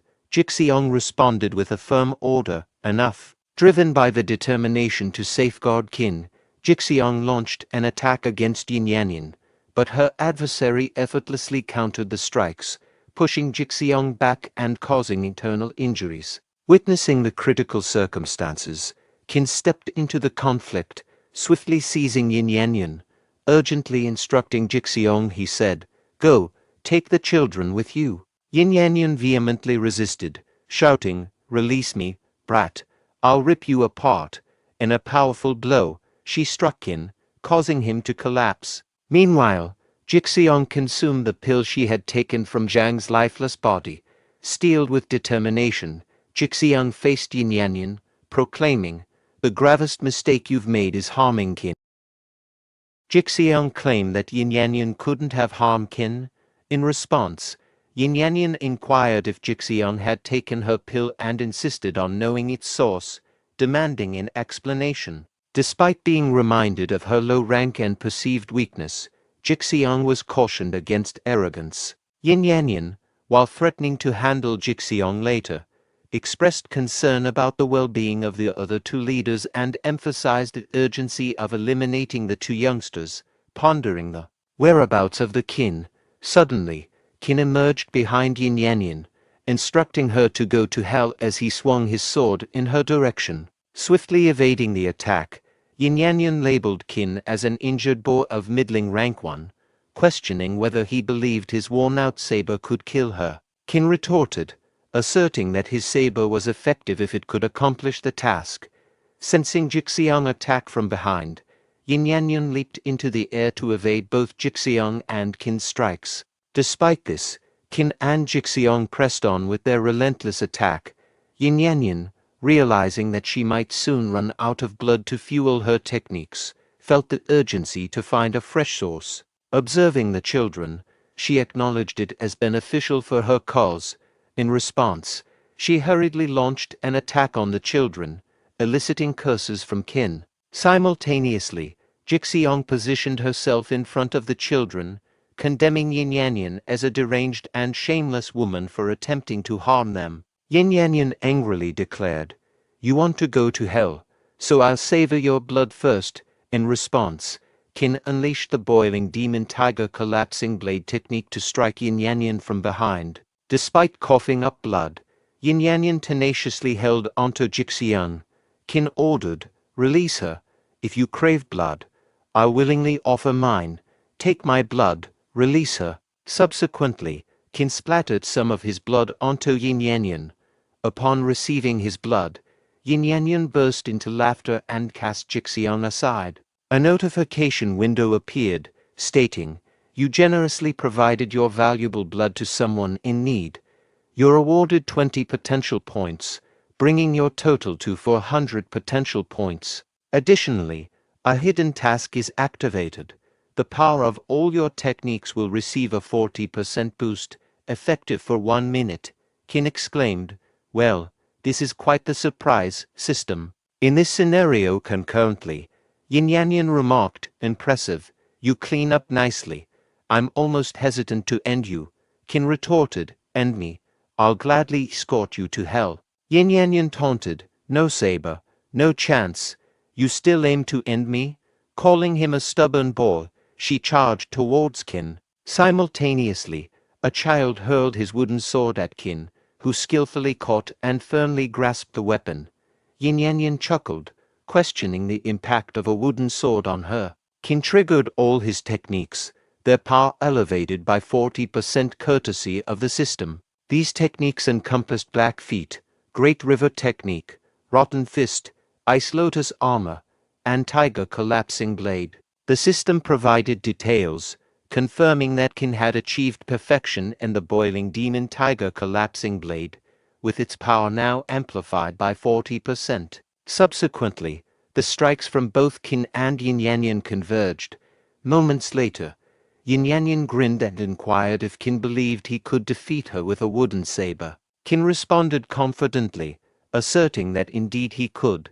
Jinyanyan was momentarily perplexed by this answer, until she comprehended that the wooden sword had already penetrated her stomach. The system interface presented details, indicating that Qin had successfully eliminated Jinyanyan, safeguarding the children and gaining 50 potential points. Additionally, Qin had sought vengeance for the teacher's demise, earning him an additional 20 potential points. Moreover, his actions had comforted the souls of 541 deceased individuals across 7 towns, resulting in a reward of 541 potential points. Finally, Qin's heroic act of saving the residents of Yonfang Town had garnered him an impressive 800 potential points. Qin's profile details appeared on the screen, revealing his occupation as a disciple of Haoxing Hall in Helan Grange.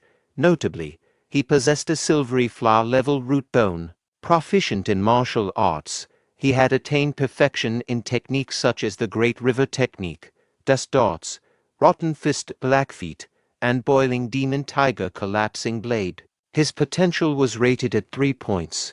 Jinyanyan uttered her last words, regretting that she hadn't taken the situation seriously and finished the job. She also mentioned that Zhao Jiki hadn't informed her about Qin, Upon hearing this, Qin speculated that Zhao Jiki might be the one orchestrating Yin Yanyan's attack on the town. Jixiang stated, "We emerged victorious.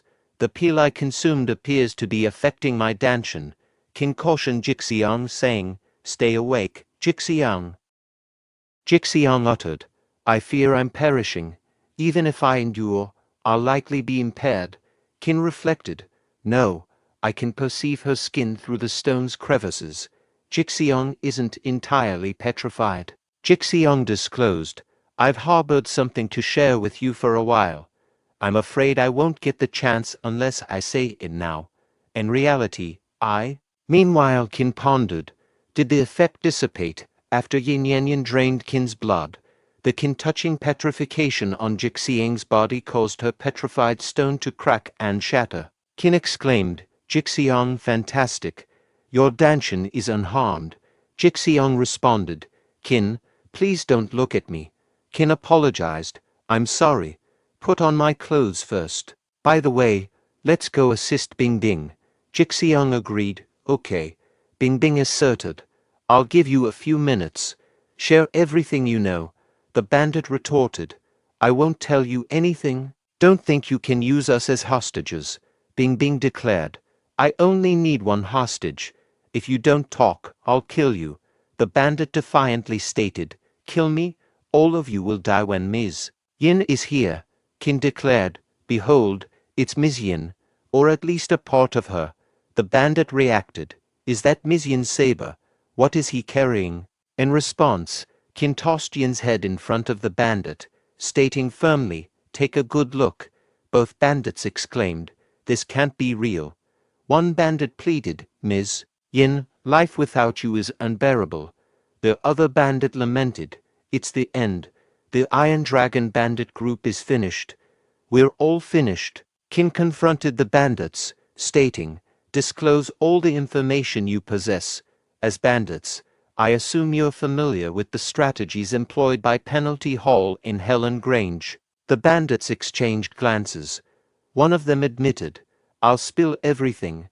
A few days back, someone approached Mizyin, instructing us to infiltrate the town and eliminate the mayor and Nisu. Following that, they planned to seize control of Yanfang town, citing the eradication of bandits. We get the money, and they get the town." The second bandit corroborated, "Indeed, everything he said is true." Qin rebuked the second bandit, saying, "Fool, now that he spilled everything, you're of no use to us." The second bandit pleaded, "Wait, I can reveal the locations of all the Iron Dragon bandit group's treasures." Qin responded, "Fine, take your time." Their conversation was interrupted by Zhao Jiki, a disciple of the Bright Cloud sect, who exclaimed, "Bingbing, I've heard so much about you. Finally, I meet you. But I never expected to find your lifeless body. I swear to avenge your death and that of the mayor. I'll dismember Yin Yanyan." Zhao was taken aback to see Bingbing alive and in good health. Qin replied, "Here's Yin Yanyan's head. Cut it into pieces if you can." Zhao exclaimed, "What on earth?" In his thoughts, Zhao considered, Yin Yanyan is dead. Zhao proceeded to crush Yin Yanyan's head and declared, "Yin Yanyan was the leader of the Iron Dragon bandit group. She deserved this fate." Qin commended him, saying, "Well done, my friend. You've eliminated the wicked woman, setting a commendable example for us. I'm Qin Jinyang from Helan Grange. May I have the honor of knowing your name?" In his mind, Zhao questioned, "Qin Jinyang, why haven't I received any information about him? He wields the Iron Dragon saber. Did he defeat Yin Yanyan?" Zhao responded, "I'm Zhao Jiki from Bright Cloud sect. As martial artists, safeguarding the world is our responsibility." Qin pondered, "Zhao Jiki, Yin Yanyan mentioned your name before her death. We've just emerged from a challenging confrontation. Engaging in a fight now could be detrimental. I need to figure out a way to make him leave." Simultaneously, Zhao pondered, based on Qin and Zhu Bingbing's reactions, it seems they're unaware of my intentions. I must eliminate the other two bandit leaders. Speaking aloud, Zhao asserted, "Qin Jinyang, those men with you are from the Iron Dragon bandit group. notorious for their wicked deeds. I should dispatch them now as a deterrent. In his inner thoughts, Zhou desired their demise. Hastily, he charged to behead the bandit leaders, but his assault was intercepted by Qin, resulting in Zhao Jiki being forced backward. Addressing Zhao, Qin remarked, "These individuals are prisoners from Helan Grange. Your eagerness is quite apparent. Are you planning to eliminate them to eradicate any potential witnesses?" Internally, Qin reflected, his impatience is striking. I've seen many films featuring ruthless killers, and he fits the bill. Zhao contemplated, remarkable saber skills. His technique is precise and rapid, on par with Yin Yanyan. Moreover, Zhu Bingbing is present. A confrontation could lead to his defeat. Zhou responded, "What nonsense are you spouting? I've always detested evildoers, and his inclination to eliminate them is merely due to that. He have no intention of getting rid of witnesses." Qin acknowledged, "That's reassuring." He was concerned that someone might conspire with the bandits, utilizing them to eliminate us, then seize control of Helan Grange under the guise of eradicating banditry. Zhao asserted, "Bright Cloud sect has a renowned and honorable reputation. We would never collaborate with bandits." Internally, Zhao acknowledged, "He's correct on every count." Qin stated, "Given that, it's an internal affair of Helan Grange. Kindly return to your own domain, my friend." Zhao responded, "Farewell, Qin. Until we meet again." Zhao privately contemplated, "Never mind. Now that the Iron Dragon bandit group is eradicated, he'll help himself to their treasures. He won't leave empty-handed." Qin reflected, "Finally, they've departed. He can't endure any longer if they linger here." Owing to prior severe injuries, Qin collapsed onto the ground. Zhao's attendant disclosed the whereabouts of the Iron Dragon bandits' hideout. Entering the bandit hideout, Zhao expressed disbelief, exclaiming, "What, empty? How is it empty?" A window displayed information. "You selflessly distributed the acquired wealth of the Iron Dragon bandit group to those in need, earning you 1 potential point. You generously shared the ill-gotten gains of the Iron Dragon bandit group, earning you 2 potential points." Various notifications displayed information, expressing gratitude for his benevolence. Qin received 5 potential points as a reward. Someone shared that a masked individual had distributed money to households the previous night, while another person confessed ignorance about the benefactor's identity. Qin chuckled to himself, thinking, "Keep praising me." Yet, his contemplation was cut short by an elderly man who accidentally dropped his bowl while rushing. The bowl plunged into the water, prompting the old man to seek advice on salvaging it. Qin surmised the bowl's significance to the elderly gentleman and, feeling benevolent that day, decided to assist him. Fishing the bowl out, Qin observed its foul odor and harbored concerns about its usability.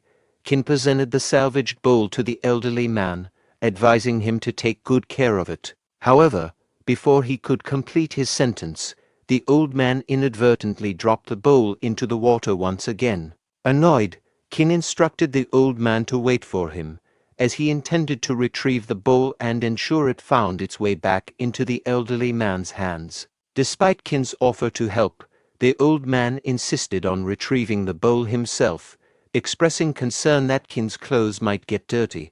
He exclaimed, "Let me do it.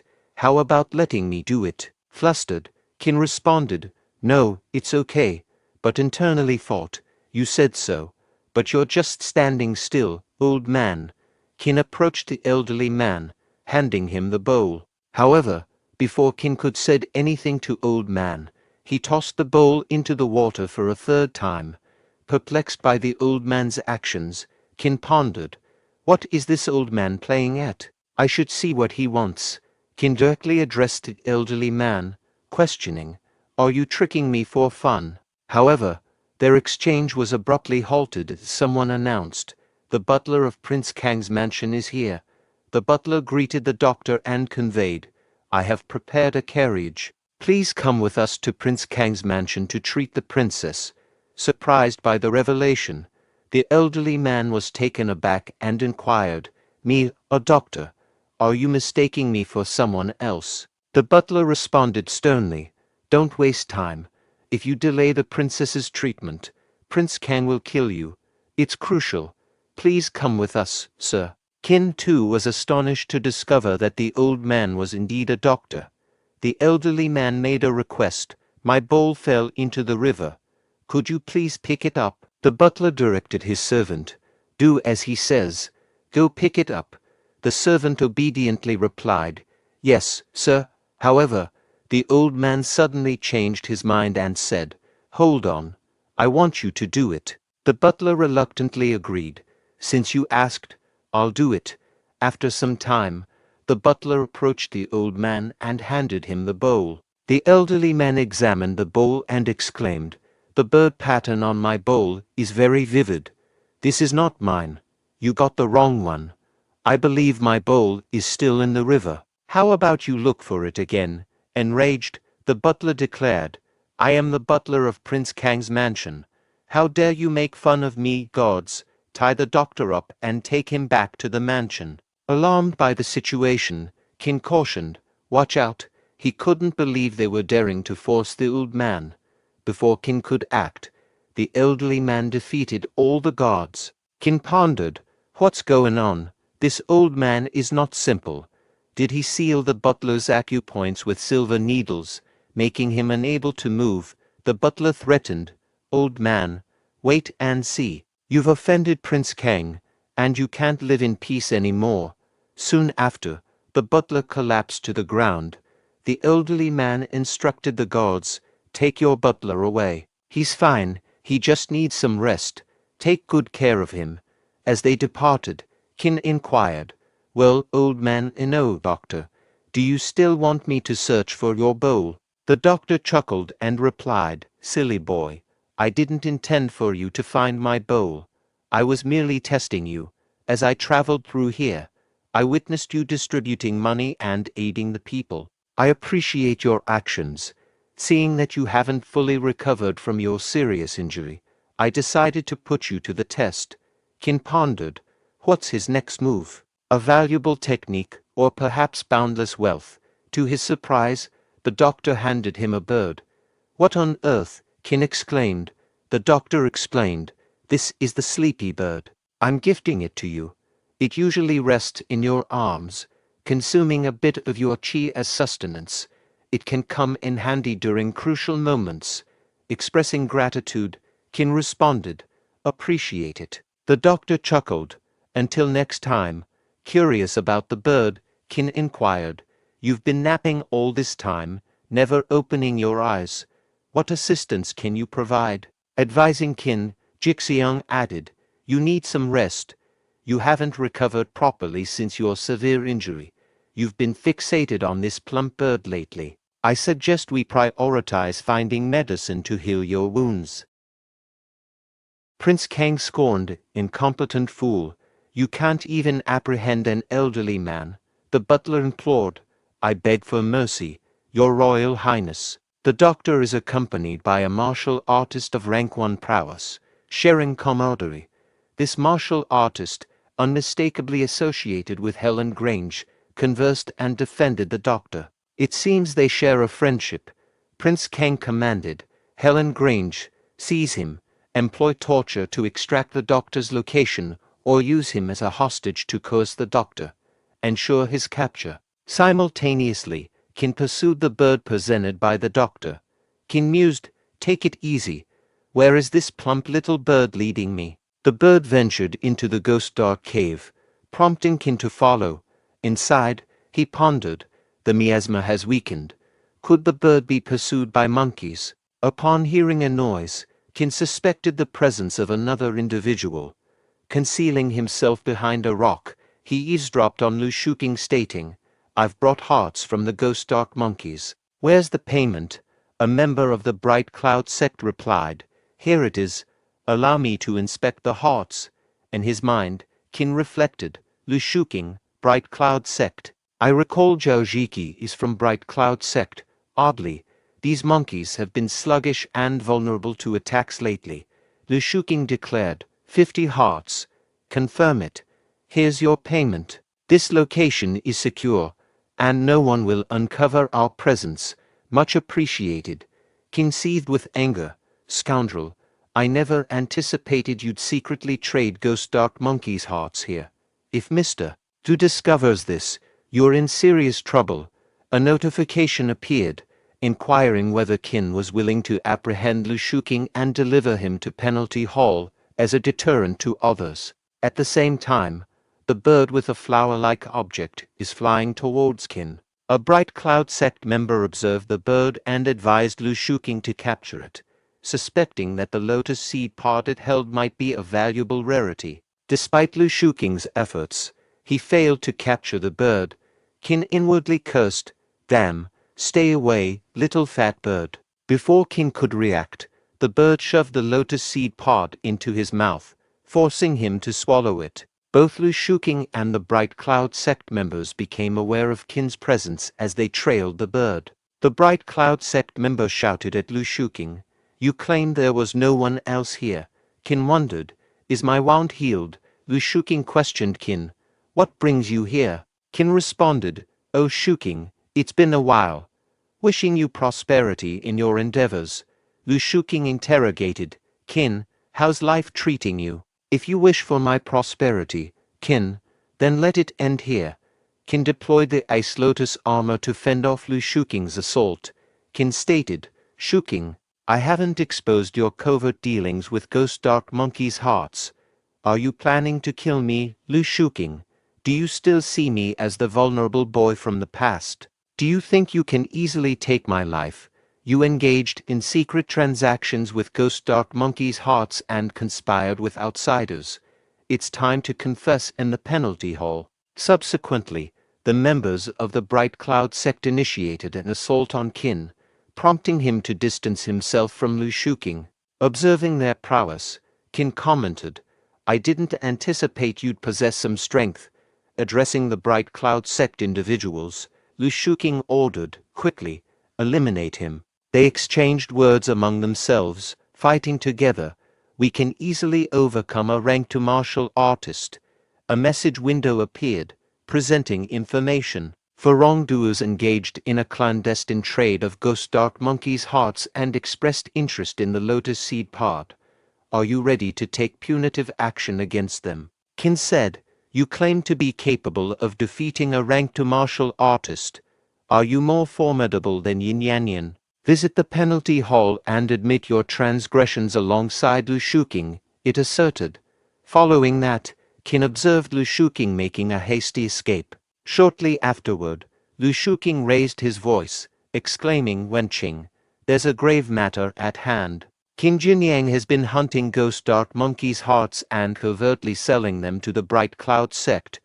Wenqing inquired, "Do you possess any evidence?" Lu Shuqing responded, "Indeed, I witnessed him carrying the gold leaves given by the Bright Cloud sect while attempting to eliminate those for swordsmen." Lu Shuqing, while crying, pleaded for help, stating that if Wenqing were to arrive a bit later, the 4 swordsmen might die. However, she kicked him, causing him to crash to the ground. She demanded to know how Lu Shuqing dared to act in such a manner, and questioned why Qin Jinyang attempted to kill the 4 swordsmen. Lu Shuqing explained that he and the 4 swordsmen had gone to Ghost Dark Cave to hunt for Ghost Dark Monkey's hearts as they usually did. Upon entering the cave, they overheard someone talking and decided to hide behind the stones to investigate. They discovered that Qin Jinyang was selling the hearts to the Bright Cloud sect. However, Qin Jinyang noticed them, and the 4 swordsmen tried to delay him, while he escaped to inform her of the situation. She acknowledged what had been said, and Lu Shuqing pleaded for her to save the 4 swordsmen. She inquired to the person hiding behind the wall if Lu Shuqing's account aligned with their investigation. The person revealed herself to be Bing Bing, and confirmed that it was consistent. This left Lu Shuqing confused. Bing Bing clarified that the one selling the hearts in secret was Lu Shuqing, not Qin Jinyang. Lu Shuqing insisted that Bing Bing was mistaken. Wenqing ordered the guards to tie him up and take him to the penalty hall, to which the guards agreed. Wenqing thought to herself that if they hadn't sent someone to investigate beforehand, they would have been deceived by Lu Shuqing. Meanwhile, at Ghost Dark Cave, Qin Jinyang urged the 4 brothers swordsmen to hurry and keep up, threatening them with a harsh punishment in the penalty hall if they didn't disclose everything they knew. A window popped up providing information that the 4 villains were greedy and had been punished, rewarding Qin Jinyang with 10 potential points. Then his profile window popped up displaying information about him. It showed that his root bone silvery flower level was at 119 out of 120. He had fully mastered the martial arts Great River technique. His skills in dust arts, rotten fist, black feet, and boiling demon tiger collapsing blade were all perfected. He had also achieved perfection in ice lotus armor. His potential points were at 675. The leader of the group, Mr. Qin, stated, "We have nothing to tell Qin." Another window appeared providing information that the 4 swordsmen loved money a lot. It asked if Qin was willing to play a game with them to teach them that friendship is more important than money. Then Qin Jinyang warned them to behave, as confessing their crime might allow them to survive, but going to the penalty hall would make their lives a living hell. The second brother inquired what is he going to do to them. Meanwhile, the third brother declared that he won't tell Qin anything even if he kills him. Qin Jinyang responded, "Oh, really? Is he challenging him? Let's play a game." A little later, Qin Jinyang tied all 4 of them to the trees. He announced, he will ask them a few questions and they can choose to answer or not. He will ask one person a question, and if the other 3 confirm that his answer is true, he will be exempt from punishment. But if he find out they are lying, they will be punished. Doesn't it sound fun? Mr. Qin gave up and stated, "Just kill me." Qin Jinyang inquired how much can he earn by doing this. Mr. Qin questioned why do he ask this. Qin Jinyang smiled and replied he is asking him a question. You can race to be the first to answer, and he will give the winner better rewards. He then threw a toad into Mr. Qian's pant. Mr. Qin shouted, "Damned brat." Qin Jinyang responded, since he feels so uncomfortable, he will let the snake eat the toad. Don't be afraid, and he threw the snake into Mr. Qian's pant. The others became afraid witnessing this, and second brother stated he will tell him everything. Lu Shuqing gave us 2 gold leaves, which meant each of the 4 of them earned 500 taels of silver. Qin Jinyang inquired, but he took 5 gold leaves. Second brother replied, but our boss Qin said to them that he got only 2 gold leaves. Qin Jinyang turned to the other 2 persons and questioned, is what he said true? Both third and fourth brother agreed. Then Qin Jinyang inquired, did Qin pocket the other 3 gold leaves? Mr. Qin stated, don't sling mud at him. Lu Shuqing only gave him 2. Third brother shouted, please explain this? After we finished selling hearts and split the money last time, he saw him go down the mountain to find that widow. We didn't have enough money to buy a good drink. They have been sworn brothers for so many years. Mr. Qin stated he went to the widow because he is a normal man and you and the second brother are gay. Don't think he don't know. And he stole the money from the fourth brother before. Third brother declined, and he stated that the second brother stole it. He saw it with his own eyes. Second brother stated that he gave him 100 taels of silver and told him to keep it a secret. Qin Jinyang suggested that they should calm down. Actually, he want to work with them to make money. Why don't they contact Bright Cloud Sect themselves? There won't be any middlemen making a profit. We'll split the money equally. Mr. Qin stated to Qin Jinyang, let's abandon them. He know how to contact Bright Cloud Sect. He will contact him and he will kill monkeys. Second brother stated, don't believe him. No one knows how to contact the Bright Cloud Sect but Su Longjia. Qin Jinyang laughed and stated Su Longjia knows. During the period in the penalty hall, Lu Shuqing is tied with a rope. At the moment someone approached him, making him a little nervous. Lu Shuqing inquired, Mr. Su, is he here to save him? Mr. Su Longjia told him to lower his voice and stated although he is the leader of Star Hall, he have no right to let him go. But the leader of Penalty Hall is his master, and he will ask him to let you out. Lu Shuqing thanked him. Mr. Su inquired have he shared any information with them. Lu Shuqing refused, stating no. Su Wenqing was not skilled at administering punishments, allowing Lu Shuqing to successfully overcome the situation. Mr. Su expressed gratitude, acknowledging you've endured a lot, thank you. Feeling anxious, Lu Shuqing responded it's his duty. Mr. Su with a sinister grin stated however he believed that only the deceased can truly keep secrets. At the forest, Qin Jinyang stated sure enough Su Longjia has something to do with this. Second brother questioned, well, is he afraid of him? So let go of them. Qin Jinyang asked why he released them. Since Su Longjia is not here he can kill them. They will rot in this forest, and no one will know it. Second brother warned if they die here he can't leave this mountain alive. Do he think only the people from Star Hall are involved? Qin Jinyang inquired what? Do he have other allies? Second brother confidently replied, of course. Do you think the disciples from Bright Cloud sect can avoid Helan Grange's patrols and go to the Ghost Dark Cave on their own? They paid a lot for it. Mr. Qian interjected, shut up. You told him everything. Qin Jinyang addressed him, stating he is the second brother, right? He is so talented and strong. Why did he let him be his big brother? Did he forget how he betrayed him? He stopped you because he was afraid he would take all the credit. Let me ask you one question, do they have other helpers? Second brother revealed there is a mountain fastness less than 10 miles north from here,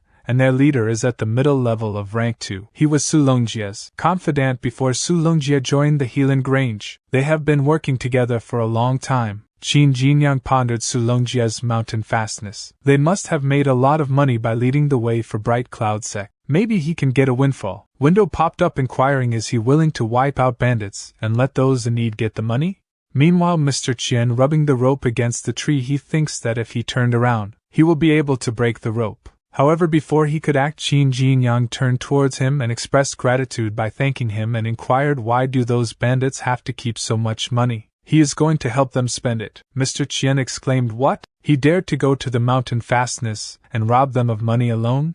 Is he crazy? Their leader is at rank 2. As Qin Jinyang moved away from them, he confidently declared, wait and see while accepting the mission. Qin Jinyang thinks he have got everything he want to know, but he didn't expect a windfall like this. The treasures in the mountain fastness. They dare not reveal such a secret. He must get the treasures and leave before Su Longjia finds out. 2 hours later, after running away from Qin Jinyang, Mr. Qian and his 3 brothers encountered Su Longjia, causing them to feel a little confused. Regaining their composure, all of them knelt before Mr. Su and greeted him. Mr. Qian spoke up, stating, Mr. Su, Qin Jinyang is insane. He stuffed poisonous snakes and toads into his pants. The second brother added he finally come to save them. Mr. Su inquired, did Qin Jinyang torture them? And he wondered how come Qin has so much to do with this. All 4 brothers thinks they cannot let Su Longjia know that they told Qin Jinyang everything. Mr. Qian quickly responded yes, but they kept their mouths shut.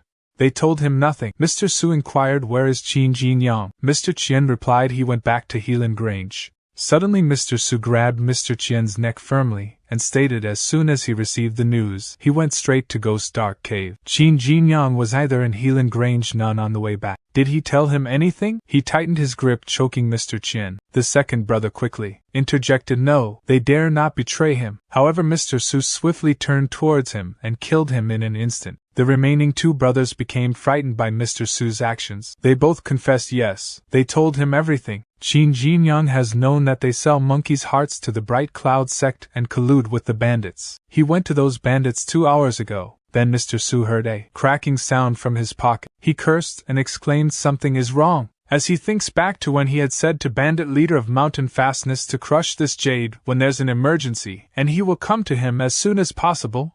Mr. Su realized that he shouted in anger to kill Qin Jinyang. A little later, Qin Jinyang exclaimed, good, he found it. A window popped up, displaying the information, you wiped out the bandits and gave the people a safe and peaceful world. He is rewarded with 200 potential points. Qin Jinyang thinks so far so good. He did better take the treasures and go back to Helan Grange quickly. In that instant, the bandit leader fell to the ground, dropping a broken pieces of jade that made a clattering noise. Hearing this, Qin Jinyang turned around in confusion. However, upon closer inspection of the jade, he became slightly shocked. Unexpectedly, Mr. Su appeared behind him, launching an attack. Qin tried to block it, but the impact forced him backward, resulting in internal injuries and causing him to bleed from his mouth. Mr. Su confidently stated he blocked it, which means he have some strength, but he will be killed by his next blow. Qin Jinyang defiantly replied he can do more than he think. A window popped up displaying his profile information, occupation disciple of Hoshing Hall in Helan Grange. Root Bone's silvery flower level was at 119 out of 120. He had fully mastered the martial arts Great River technique. His skills in dust arts, rotten fist, black feet, boiling demon tiger, collapsing blade, and ice lotus armor were all perfected. His potential points were at 875. Mr. Su scoffed, stated don't think he can fight someone at the peak of rank 2 head-on after he defeated Yin Yen. In the midst of the battle, Qin Jinyang attempted to utilize the formidable boiling demon tiger collapsing blade technique. However, Mr. Su with a sinister grin intervened and halted Qin's execution, resulting in Qin being forcefully pushed back and crashing to the ground. Qin Jinyang couldn't help but think that Mr. Su was exceptionally swift. With a confident Mr. Su revealed he have informers positioned around Bingbing and Yanfang town. He is aware of his blade technique, which possesses the ability to unleash sudden power. As Mr. Su swiftly advanced towards Qin, he menacingly exclaimed, "Go to hell." Yet before Mr. Su could reach Qin, someone unexpectedly interfered, launching an attack that sent Mr. Su crashing to the ground. Realizing that his assailant was far more powerful, Mr. Su concluded it would be wise for him to retreat from this place. Curious about the identity of his savior, Qin Jinyang inquired, "Who is he?" The individual introduced himself as he is Wang, the butler of Prince Kang's mansion. A little later, Mr. Wang stated that it was a good saber, but it would go to waste if it was used with the current strength. He mentioned that if the potential of the saber was fully triggered, he wouldn't be beaten up by that loser. Qin Jinyang wondered if he was calling Su Longjia a loser. Mr. Wang then suggested that they go to Prince Kang's mansion together, as Prince Kang's son wanted to see Jinyang. At the mansion, Prince Kang's son Li Kuang shouted at Doctor, calling him a useless bastard who couldn't even handle a trifling matter. He had repeatedly told him that the medicine must be made from 99 hearts of 3-year-old girls, but he had used hearts from 4-year-old and 5-year-old girls instead. The doctor tried to calm down Li Kuang, explaining that it was difficult to find so many 3-year-old girls in such a short time. However, Li Kuang mentioned that the doctor had a 3-year-old daughter and suggested using her heart for the medicine. He threatened to wipe out the doctor's family if he didn't comply. The doctor pleaded with Li Kuang not to harm his daughter, but Li Kuang insisted that it was the doctor's honor to sacrifice his daughter's heart for the medicine. Li Kuang's mother consort Kang expressed her disapproval of the disgusting medicine and stated that it was no use. Li Kuang justified his actions by stating that he had no other choice as his mother had been unwell for a long time. Just then Mr. Wang entered the room and informed Li Kuang that he had brought the martial artist who was with the old doctor previously. Qin Jinyang is shocked while thinks at the requirement of 99 hearts of 3-year-old girls, calling Li Kuang a devil. He thinks that the stories in history books were true, as lords in feudal society did not treat common people as human beings.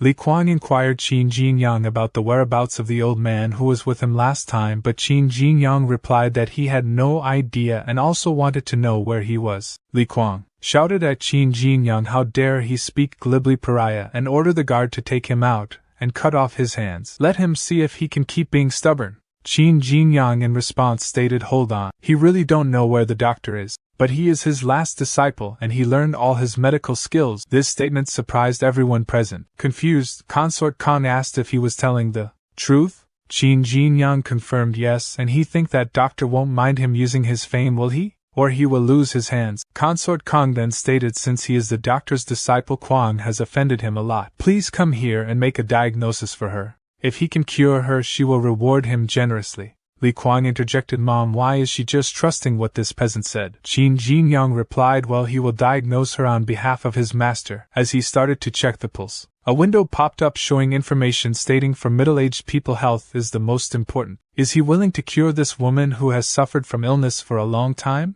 Qin Jinyang thinks he can only play it by ear. This damn system keeps giving him various tasks he don't know how to cure people. Consort Kang reassured him, saying, "Doctor, don't be nervous. If he can cure her, she will reward him with anything he want, and if he can't cure her, it's okay. She don't mind, but Kuang is naturally impulsive, and she is afraid he will." Qin Jinyang suspected that she was threatening him. At that moment the little fat bird showed up and sat on her chest. Qin Jinyang thinks this little fat bird took him to a ghostly dark cave where he saw Lu Shiqing selling hearts secretly. Looks like it's intelligent, it showed up suddenly, could it be? He touched the part where the bird was sitting, causing others to be shocked at his actions. Qin Jinyang concluded sure enough he vaguely felt many extremely tiny particles under her skin. If it weren't for his dust darts which allowed him to control and sense particles, he might not have found the cause. Qin Jinyang apologized for his actions and utilized the dust dart technique on her, causing her to cough up blood. Li Kuang then ordered the guards to apprehend Qin Jinyang and inflict severe harm upon him. The guards agreed and swiftly moved forward to attack.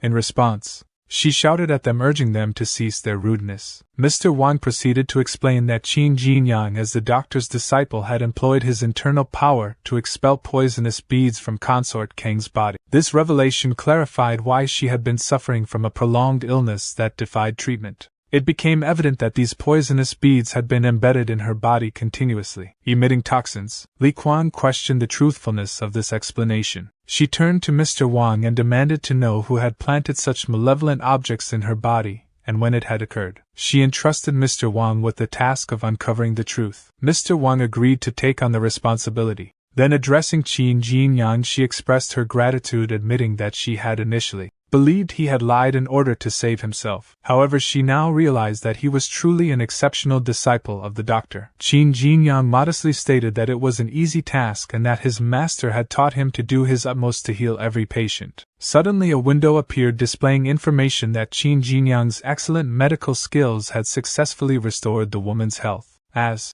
a reward, he was granted 50 potential points. Overwhelmed with gratitude, she proclaimed Qin Jinyang as her benefactor and promised to carefully consider how to repay him. She suggested that she could cut off his hands and feet, allowing him to remain in the mansion as her personal doctor forever. She questioned if any reward could surpass this offer. Li Kuan stated what a good reward. Humans without limbs made by her mother are all top art pieces. This peasant should be grateful for having the honor. Qin Jinyang thinks, holy shit, this mansion is full of nuts. He did better get out of here. She commanded, take him down, tie him up as usual. She will handle him herself. The guards agreed and charged at Qin Jinyang, but he effortlessly deflected their attacks and swiftly struck both, instantly ending their lives. 2 windows popped up showing information stating he killed the bad lackeys in Prince Kang's mansion and upheld justice for the innocent people who have died tragically. He is rewarded with 5 potential points. Li Kuan inquired, what the hell, old bastard? Didn't he say he was only at rank 1? How come he killed 2 rank 2 men of mine? Wang advised, my young lord, step back, don't get yourself hurt. Meanwhile, as Qin Jinyang attempted to exit the mansion, Wang appeared, obstructing his path and prompting him to launch an attack only to have it blocked by Wang. Following the block sword attack, Qin Jinyang employed the rotten fist technique to breach Wang's defense and successfully land a hit, prompting Wang to think, something's amiss. This technique is weird. Wang swiftly created distance between himself and Qin Jinyang, thinking he has strong and immense qi. No way could he only be a rank 1 martial artist. He must fight him with his full might. Wang lunged forward at tremendous speed, catching Qin Jinyang off guard with an attack that pinged him down with immense force, shattering the floor beneath. Qin Jinyang, think, what technique is this? His body is as hard as a stone and he also suppresses his qi. Wang declared he have great potential. Given time, he will be very powerful and promising. Unfortunately, he can only stop here. Li Kuan praised, well done, old man. This bastard killed 2 of his good subordinates. You must torture him. Break his legs first. Hurry up. Raising one hand, Wang aimed to fracture Qin Jinyang's leg, stating don't blame him as he prepared to attack. However, Prince Kong intervened, inquiring what's going on here. He addressed Wang, saying, Mr. Wang, he just heard that a disciple of the doctor cured her wife, so he came here to take a look. Why is he bullying him? Wang immediately knelt before Prince Kong and greeted him by saying, Royal Highness. Consort Kong interjected, stating Mr. Wang didn't bully him. The disciple of the old doctor insisted on showing his martial arts skills to me, so Mr. Wang is competing with him in martial arts now. Li Kuan questioned, saying, Mom, aren't they going to cut off his hands and feet? Meanwhile, Qin Jinyang observed Prince Kong and thinks, so this is Prince Kong. He looks kind and easygoing. Wait, there seems to be something wrong. Prince Kong and Consort Kong both have single eyelids, which is the most common in the world.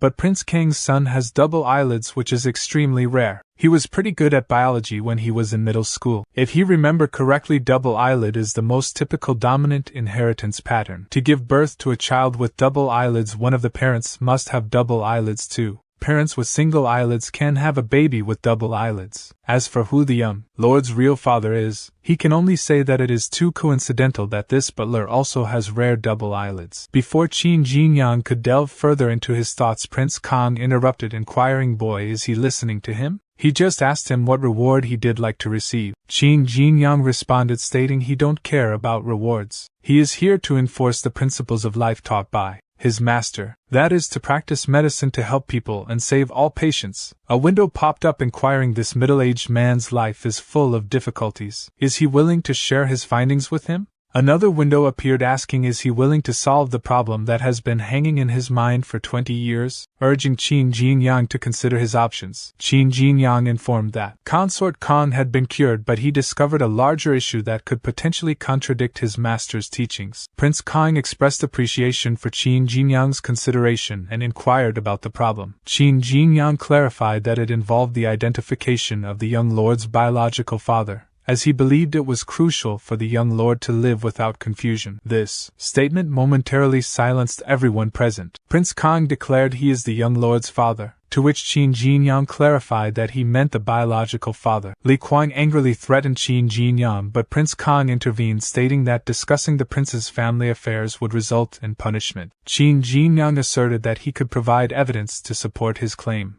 Consort Kong laughed at Qin Jinyang's statement, and Li Kuang turned to his mother for answers. Consort Kong agreed to give Qin Jinyang a chance to provide evidence, but warned him of the consequences if his claims were proven false. She asked if his evidence was ready, and Qin Jinyang explained the method of using blood to determine the parent-child relationship. He believed that everyone was familiar with this method. Consort Kong dismissed his idea, confident that she had already tried this method multiple times privately, and the blood always blended well. Prince Kong warned Qin Jinyang for the last time, offering him a chance to stop and promising to intercede with his wife to pretend that nothing had happened if they were to proceed with the blood test. He will be in danger. Qin Jinyang interrupted the conversation, asserting, "Don't worry. If he is speaking nonsense, he have every right to take any action against him." Prince Kong and Li Kuang responded by simultaneously dropping their blood into the bowl, displaying their conviction.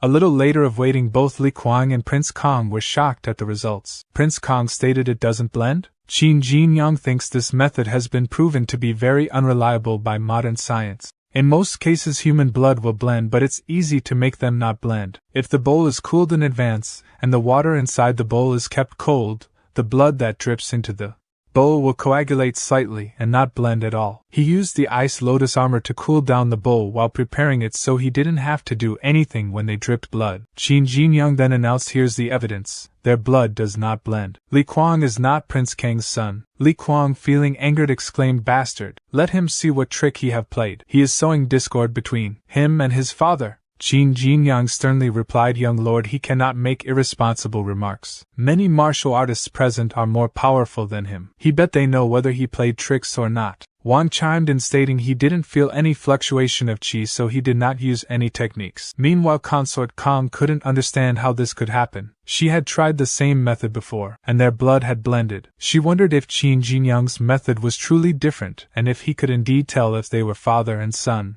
Li Kuang, crying, pleaded, "Dad, this lowlife must have used some witchcraft privately. He's stirring up trouble. Just kill him." Prince Kong in anger told Qin Jinyang to continue. Qin Jinyang calmly stated, "The next step is very simple. Just let every man in the mansion drip his blood into this bowl. The one whose blood can blend with the young lord's is the biological father." Consort Kong, outraged, shouted, "How dare he! He is insulting her." Wang, trying to calm the situation, offered he will do it first. Since all the men in the mansion have to do it as the butler, he should be the first. Consort Kong inquired Mr. Wang what he was doing. Wang replied that if no one in the mansion was the young lord's real biological father, he could only assume that Consort Kong was using a trick that no one knew about, so the blood in the bowl could not blend. Qin Jinyang stated that Wang knew whether they would find the real father or not. As Wang prepared to drip blood into the bowl, he attempted a surprise attack on Qin Jinyang, who effortlessly blocked the maneuver. Qin Jinyang then commented on Wang's good trick and accused him of attacking with poisonous beads secretly. Qin Jinyang mentioned that if he hadn't been on guard, he would have died inexplicably. Although the situation looked suspicious, there was no evidence to expose Wang's adultery. Wang yelled, "Go to hell!" and initiated another attack, causing Qin Jinyang to drop the bowl while defending himself. Qin Jinyang exclaimed that Wang wanted to kill him,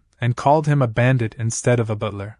Wang told Qin Jinyang to cut the crap and mentioned that if it weren't for him, all these things wouldn't have happened. Meanwhile, Qin Jinyang thinks that he was going to lose. The battle was disrupted when an elderly maid landed an attack on Wang. The elderly maid scolded Wang for fighting in front of Prince Kong and declared that he must die. Qin Jinyang thinks that he didn't expect the old maid serving Prince Kong to be so powerful, and that he didn't even see how she attacked Wang. He estimated that she was at least at rank 5 in terms of strength. With Wang lying lifeless on the floor, Consort Kong confessed that the servant had raped her in the past, and she had no choice. She had been trying to tell the truth over the years but had been threatened by Wang. She also mentioned that she had always wanted to kill Li Kuang but was prevented from doing so by the servant's threats. Li Kuang inquired Mom what she was saying, and Prince Kong declared that no one would harm his own children, and regardless of Li Kuang's father, he is still her son. However, Prince Kong was astonished that Li Kuang was being abandoned so she can protect herself. He ordered for her to be imprisoned in the dungeon she had constructed and for his hands and feet to be severed, wanting to give her a taste of his own medicine.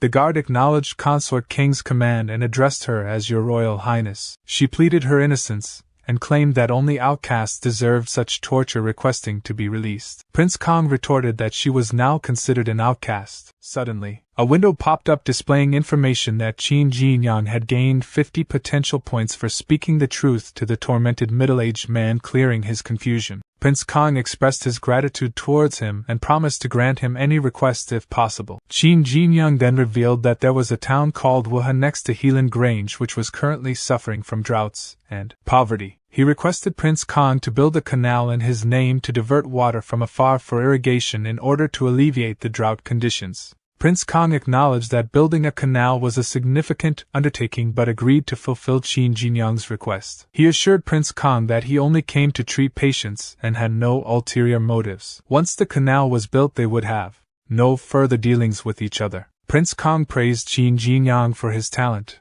intelligence, and concern for the people, promising that the canal would be completed within the year. As Qin Jinyang returned to Helan Grange, he pondered, if there's a canal that the farmers use to irrigate crops, he can potentially gain points. It's like a perpetual potential point machine. What a great opportunity. Shortly after, Qin conveyed his appreciation, saying, "Here is Helan Grange. Thank them for escorting and please return to Kong Mansion."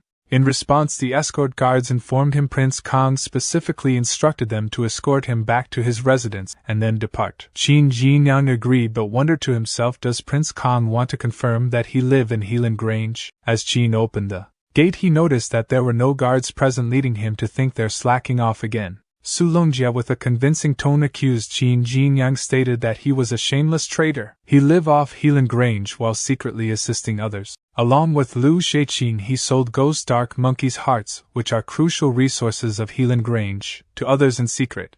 Now he have the audacity to return after absconding. On behalf of the owner of the Helan Grange, he will apprehend him and execute him on the spot.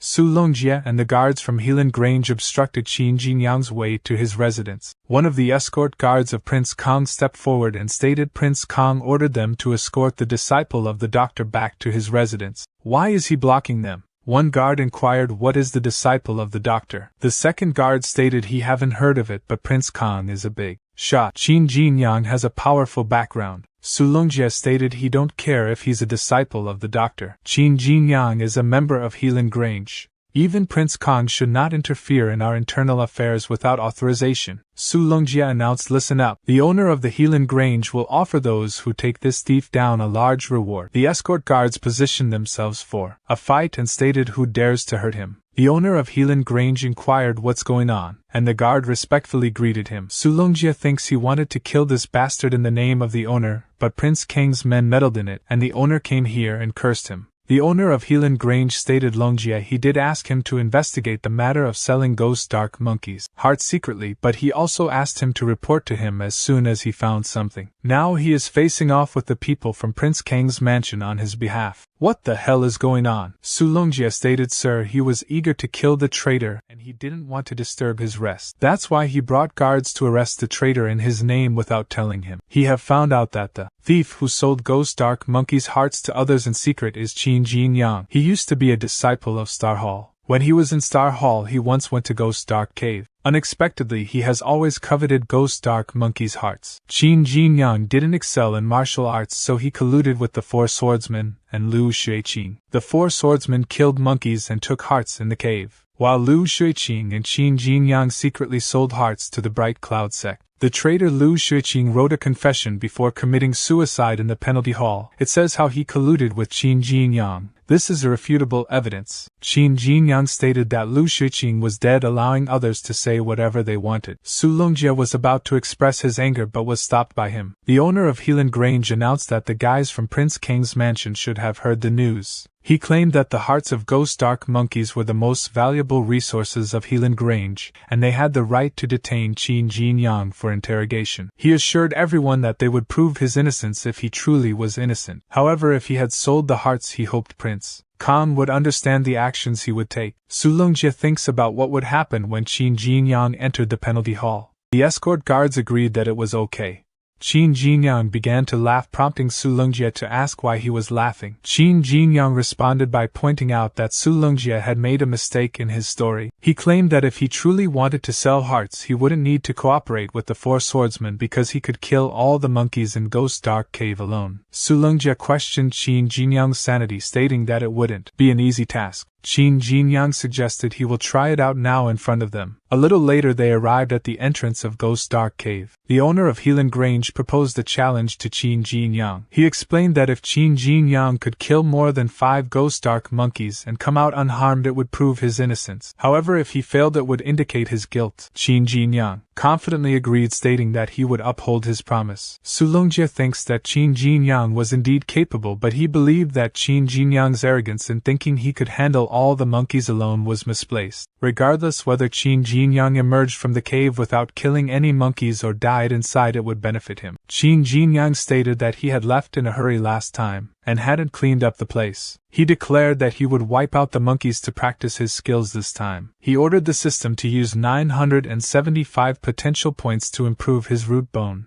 The system window popped up, displaying the results that his root bone had made a breakthrough. It informed him that his current root bone was at the golden branch level, which had cost him 800 potential points. Another window showed information stating that if he wanted to upgrade his root bone to the white jade level, he had to break through to rank 3. Qin Jinyang stated that the prerequisite for the white jade level root bone had changed, and he no longer needed to practice martial arts, but instead improve his rank. His profile window popped up, revealing that he was the disciple of Hoshing Hall in Helan Grange. With a golden branch level root bone completed 799 out of 800, fully mastered Great River Technique, perfection in Dust Arts, Rotten Fist, Black Feet, Boiling Demon Tiger, Collapsing Blade and Ice Lotus Armor, and had 175 potential points. Qin Jinyang nonchalantly stated that the golden branch level root bone was enough to deal with these monkeys. A little later, the fourth brother of the four swordsmen concealed behind a rock, gasping for breath. The fourth brother stated that he thinks he was okay now and urged his companion to go.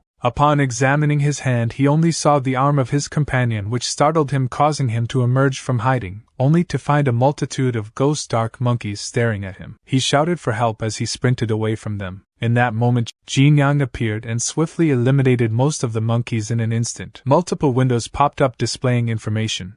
One window informed that the ghost dark monkeys had been killed, the miasma cleared, and the land made arable, rewarding Qin Jinyang with 8 potential points. Another window informed that the ghost dark monkeys had been killed, the miasma cleared, and rewarded him with 10 potential points. Qin Jinyang inquired if the fourth brother was one of the four swordsmen, and questioned why he was in that location. The fourth brother expressed gratitude towards him, and pleaded to be taken out of the dangerous situation. Qin Jinyang, slightly disgusted, told the fourth brother to let go of him and mentioned that he remembered the fourth brother having a sword technique that could effectively suppress the ghost dark monkeys. He questioned why the fourth brother was being chased by just a few monkeys. The fourth brother explained that those monkeys were just informers. Suddenly a resounding roar echoed, causing both of them to feel terrified. The fourth brother exclaimed that it had found them and was coming. Qin Jinyang inquired who was coming and urged the fourth brother to tell him. The fourth brother, while trembling, declared that it was the Ghost Dark Monkey King.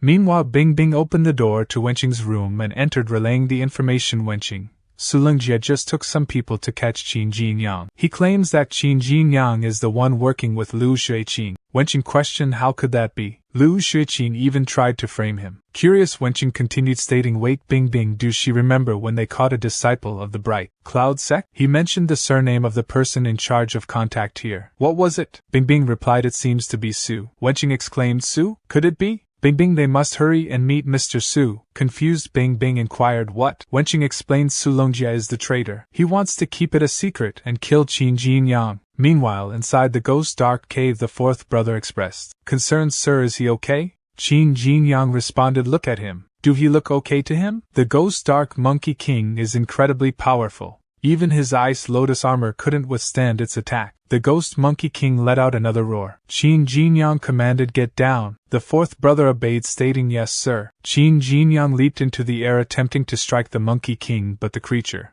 blocked his attack. Undeterred, Qin Jinyang utilized the boiling demon tiger collapsing blade and successfully beheaded the monkey king, causing its head to fall to the ground. Despite losing its head, the Monkey King continued its assault, catching Qin Jinyang off guard and landing a hit, causing him to crash to the ground. Confused, Qin Jinyang wondered, how is this possible? It's still moving without its head. The fourth brother pleaded, please don't kill him. The Monkey King grabbed its severed head and reattached it to its body, immediately merging as the Monkey King roared. The fourth brother thinks, is it on drugs? Qin Jinyang picked up the fourth brother and started running away from the Monkey King. The fourth brother pleaded, don't kill him. After a while, Qin Jinyang threw the fourth brother to the ground and stated, shut up. It can't catch up for now. Qin Jinyang inquired, what the hell is that? Tell him. Why couldn't he kill it even after cutting its head off? Fourth brother stated he don't know. After he left, Su Longjia caught them and killed two of them. Only he and another dude escaped. They decided to hide in the ghost dark cave for the time being, since they had nowhere else to go. At that time, those ghost dark monkeys were perversely watching them from a distance instead of hiding. We didn't take it seriously since they knew the corresponding swordsmanship to fight them, and then that huge monkey came. They never saw it before, but their swordsmanship didn't work on it at all. Yet its every blow was so powerful. It must be the king of the ghost dark monkeys. He must get back at them because he have killed too many monkeys. At first they tried to escape, but the ghost dark monkey king could locate them as long as a single monkey saw them. There was no way to escape. Qin Jinyang thinks that's why the monkey king could suddenly appear in front of him. But he killed all the monkeys that saw him. No monkey should get a chance to tip the monkey king off. It could survive after its head was chopped off, and it can know their whereabouts without notification from any monkey that sees them. Way could it be? His thoughts were interrupted as Little Fat Bird woke up. Qin Jinyang stated, how is he? It looks like they're thinking the same thing, right? He ordered, follow it. It'll lead them there. Fourth brother inquired, where? After a short while, Qin Jinyang shattered the entrance to the secret room and exclaimed, finally he got him. Inside they observed an old monkey sitting within a magical formation shielded by it, with its eyes closed in complete concentration. The fourth brother inquired, is this old monkey the ghost dark monkey king? Meanwhile the old monkey laughed. Qin Jinyang stated, yeah, he noticed something strange when he first saw these monkeys. Normally a monkey group would consist of monkeys of all ages and genders, but he have only seen young male ghost dark monkeys that look exactly the same. Just now he killed all the ghost dark monkeys that saw him, so no one could tell the Monkey King what happened. But that armored giant monkey still found him immediately and approached him. The only explanation is that their senses are all interconnected. These strange things make him suspect that the ghost dark monkeys and the giant monkey are all puppets. Someone is secretly manipulating them, and that's why the giant monkey can still move even without its head. The old monkey stated, human, you are smart. All the monkeys here, the so-called ghost dark monkeys and that giant monkey, he created them with his transformation formation. Qin Jinyang thinks it can speak human language? The old monkey stated he don't mind him humans killing some of his puppets. Maybe he just want the transformation cores inside. Since he didn't take many, he never took it seriously. But what about you two? You charged deep into his cave, and he even said he would kill all his monkeys. The ground trembled with rumbling, causing walls to break. Shortly after, a considerable number of ghost dark monkeys emerged before them. An old monkey questioned, do he really think he can get out of here alive? Simultaneously, two massive monkeys charged at him with roaring attacks. Windows popped up showing information. He have found the mastermind behind all this. Brilliant. He is rewarded with 50 points for potential. Another window showed information. The mastermind is right in front of him. Is he willing to kill it for justice? Qin Jinyang gave an order to the system instructing it to utilize all potential points on the boiling demon tiger collapsing blade. As the giant monsters were struck, a massive explosion erupted, and as the smoke dissipated, Qin Jinyang stood before the astonished giant monkeys. With great speed he swiftly defeated both of them in an instant. The profile window of Qin Jinyang appeared, displaying the transformation of the boiling demon tiger collapsing blade to a perfectly mastered state, with only 4 potential points remaining. Another giant monkey charged towards him shouting, "Go to hell." Qin Jinyang thinks so. This is the sensation of perfectly mastering the boiling demon tiger collapsing blade. Previously, when wielding the blade, there was always a mental and physical exertion involved. It didn't take long, but he couldn't ignore it. However, now using this blade feels natural and effortless. He systematically eliminated one monkey after another. The elder monkey questioned in disbelief, "How is this possible? This human is incredibly strong." As the old monkey attempted to escape from him, he stumbled and fell to the ground.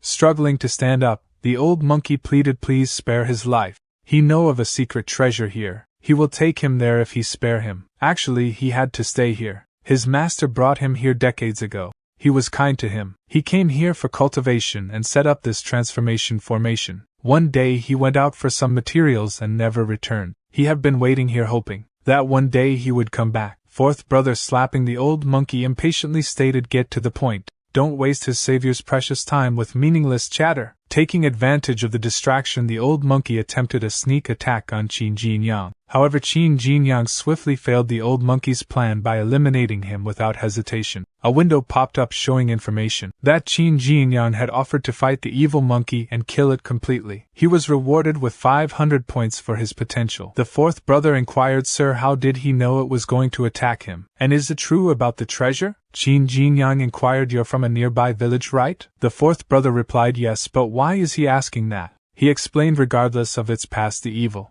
monkey caused trouble for the nearby villages. Fields were deserted and people lost their homes. Many people had to risk their lives to make a living just like you. So even if there really is a secret treasure, he must kill it. He values securing a future for all the villagers in this vicinity more than any personal gain. The fourth brother exclaimed, "Sir, he can't believe he is so kind. He will learn to be a kind person like him." Qin Jinyang thinks if there was any secret treasure, the system would have prompted him. At the entrance to the ghost dark cave, Wenqing stated, "So why don't he believe him?" Su Longjie replied, "Wenqing, he have told him he have Lu Shuiqing's evidence." "What about her? Just because the so-called traitor's surname is Su? Don't forget they have the same surname.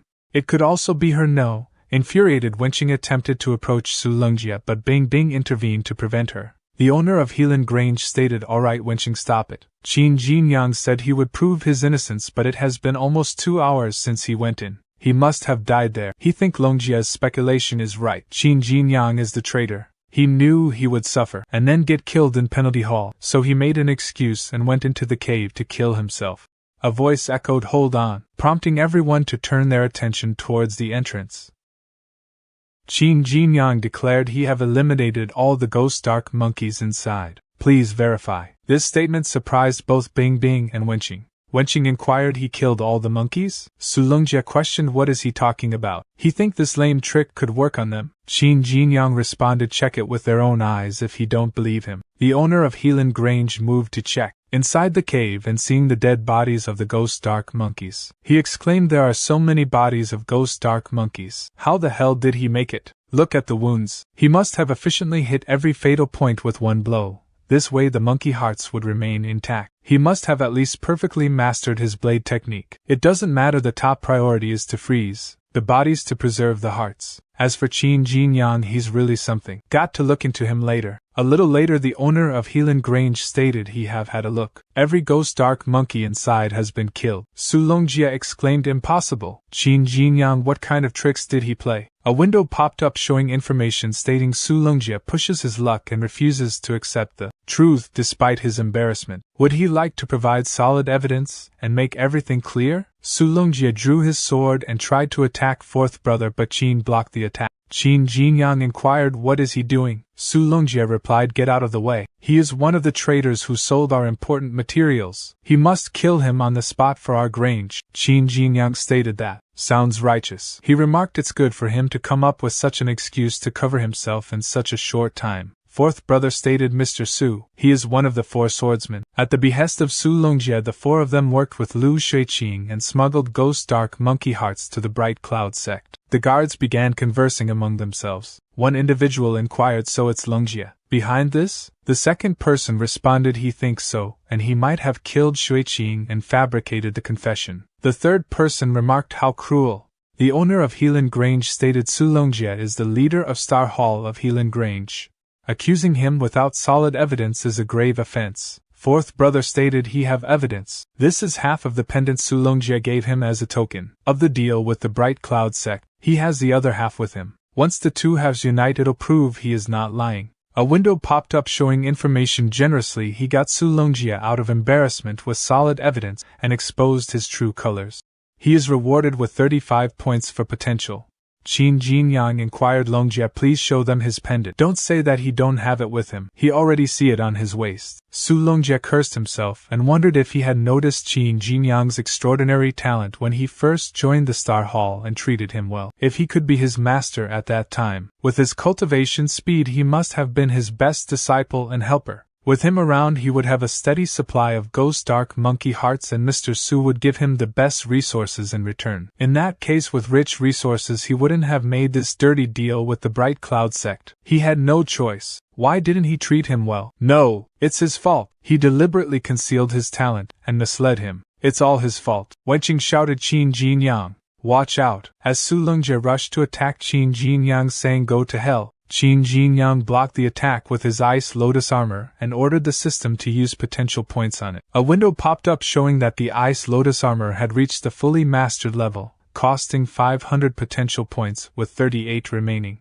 Wenqing thinks he withstood Su Longjie's full force attack. His Ice Lotus armor reached the fully mastered level. Qin Jinyang thinks he didn't plan to use Rotten Fist, but now he have no other choice. The owner of Helan Grange shouted, what is he doing? Stop this instant. Used his technique. This caused Su Longjie to crash to the ground. Qin Jinyang wondered, what's this technique? He's targeting Su Longjie, but he feels so much pressure on his back. Standing aside, he is so powerful. He did better. Keep a low profile and be careful from now on. The owner stated Su Longjie colluded with outsiders and smuggled our vital resources. He shall be taken in by the penalty hall and await his punishment. And Qin Jinyang have made a commendable revelation and helped acquire so many ghost dark monkey hearts. Rest assured he will get ample rewards. The fourth brother stated Mr. Su. He can't do this to him. He have been doing so much for him all these years. He can't do this. He then asked the guards, well, could they be gentle? Wenqing stated he deserves it. After a short while, the guard escorted Qin Jinyang back to Hosheng Hall. Qin Jinyang stated he gained potential points that were almost equal to that of the whole last year. Totally worth it. Moving inside Hosheng Hall, someone approached Qin Jinyang from behind. A little later, Qin Jinyang stated, Master, just do it, since he just wanted to cure him. Why did he have to scare him from behind? Master Wu responded, he is idiot. He overused his qi several times today. If he hadn't scared him and unchoked his meridians while his qi was dispersing, he is afraid you would have been severely hurt. Tonight, Qin Jinyang thinks overuse? Is it because he used his potential points too many times? Master Wu gulped down a glass of liquor and stated he heard you even dared to say you would kill all the monkeys in the ghost dark cave to clear yourself just as he came back. He even wanted to help him, but he didn't expect him to make it. Great, he deserved to be his disciple. He almost caught up with him in his youth. Almost, after all, he is not as good looking as him. Well, he used to be a famous hottie. Let me tell you, you know Ghost Mist Valley? That's the stronghold of bandits. When he was young, he went there with his blade and kicked their asses easily. How cool and strong was he? Qin Jinyang thinks what a braggart, and said he will go back and have some rest. Let's have a drink next time. Master Wu replied, wait, come to him when he get up tomorrow. He have got something important. Qin Jinyang agreed. The next day, Qin Jinyang wanted something important. Really? It's already noon. Why isn't he here? His contemplation was disrupted when Feng Duing placed a hand on his shoulder from behind and exclaimed, Jinyang, it's really him. Why do he also like to scare? Don't learn that from Master. Feng Duing informed Qin Jinyang that their master had mentioned taking them and another disciple on an important mission, and Feng Duing suspected that Qin Jinyang might be the other disciple. Feng Duing mentioned hearing about Qin Jinyang's accomplishment of killing all the monkeys in the Ghost Dark Cave the previous day, expressing admiration. Qin Jinyang modestly stated that he knew some tricks to deal with the monkeys. Feng Duing acknowledged this as the reason for his success, but expressed concern that their master's task this time might be challenging. However, Feng Duing assured Qin Jinyang that he would protect him and urged him not to worry. Master Wu entered the room and confirmed that both disciples were present, indicating that everything was fine. He then collapsed onto the floor. Feng Duing quickly approached the master, assisting him in standing up, and inquired about his well-being. Addressing Qin Jinyang, Feng Duing reassured him that the master's behavior was normal after a hangover and advised him to get used to it. Master Wu declared that it was time to go now that both disciples were present. Feng Duing requested the master to wait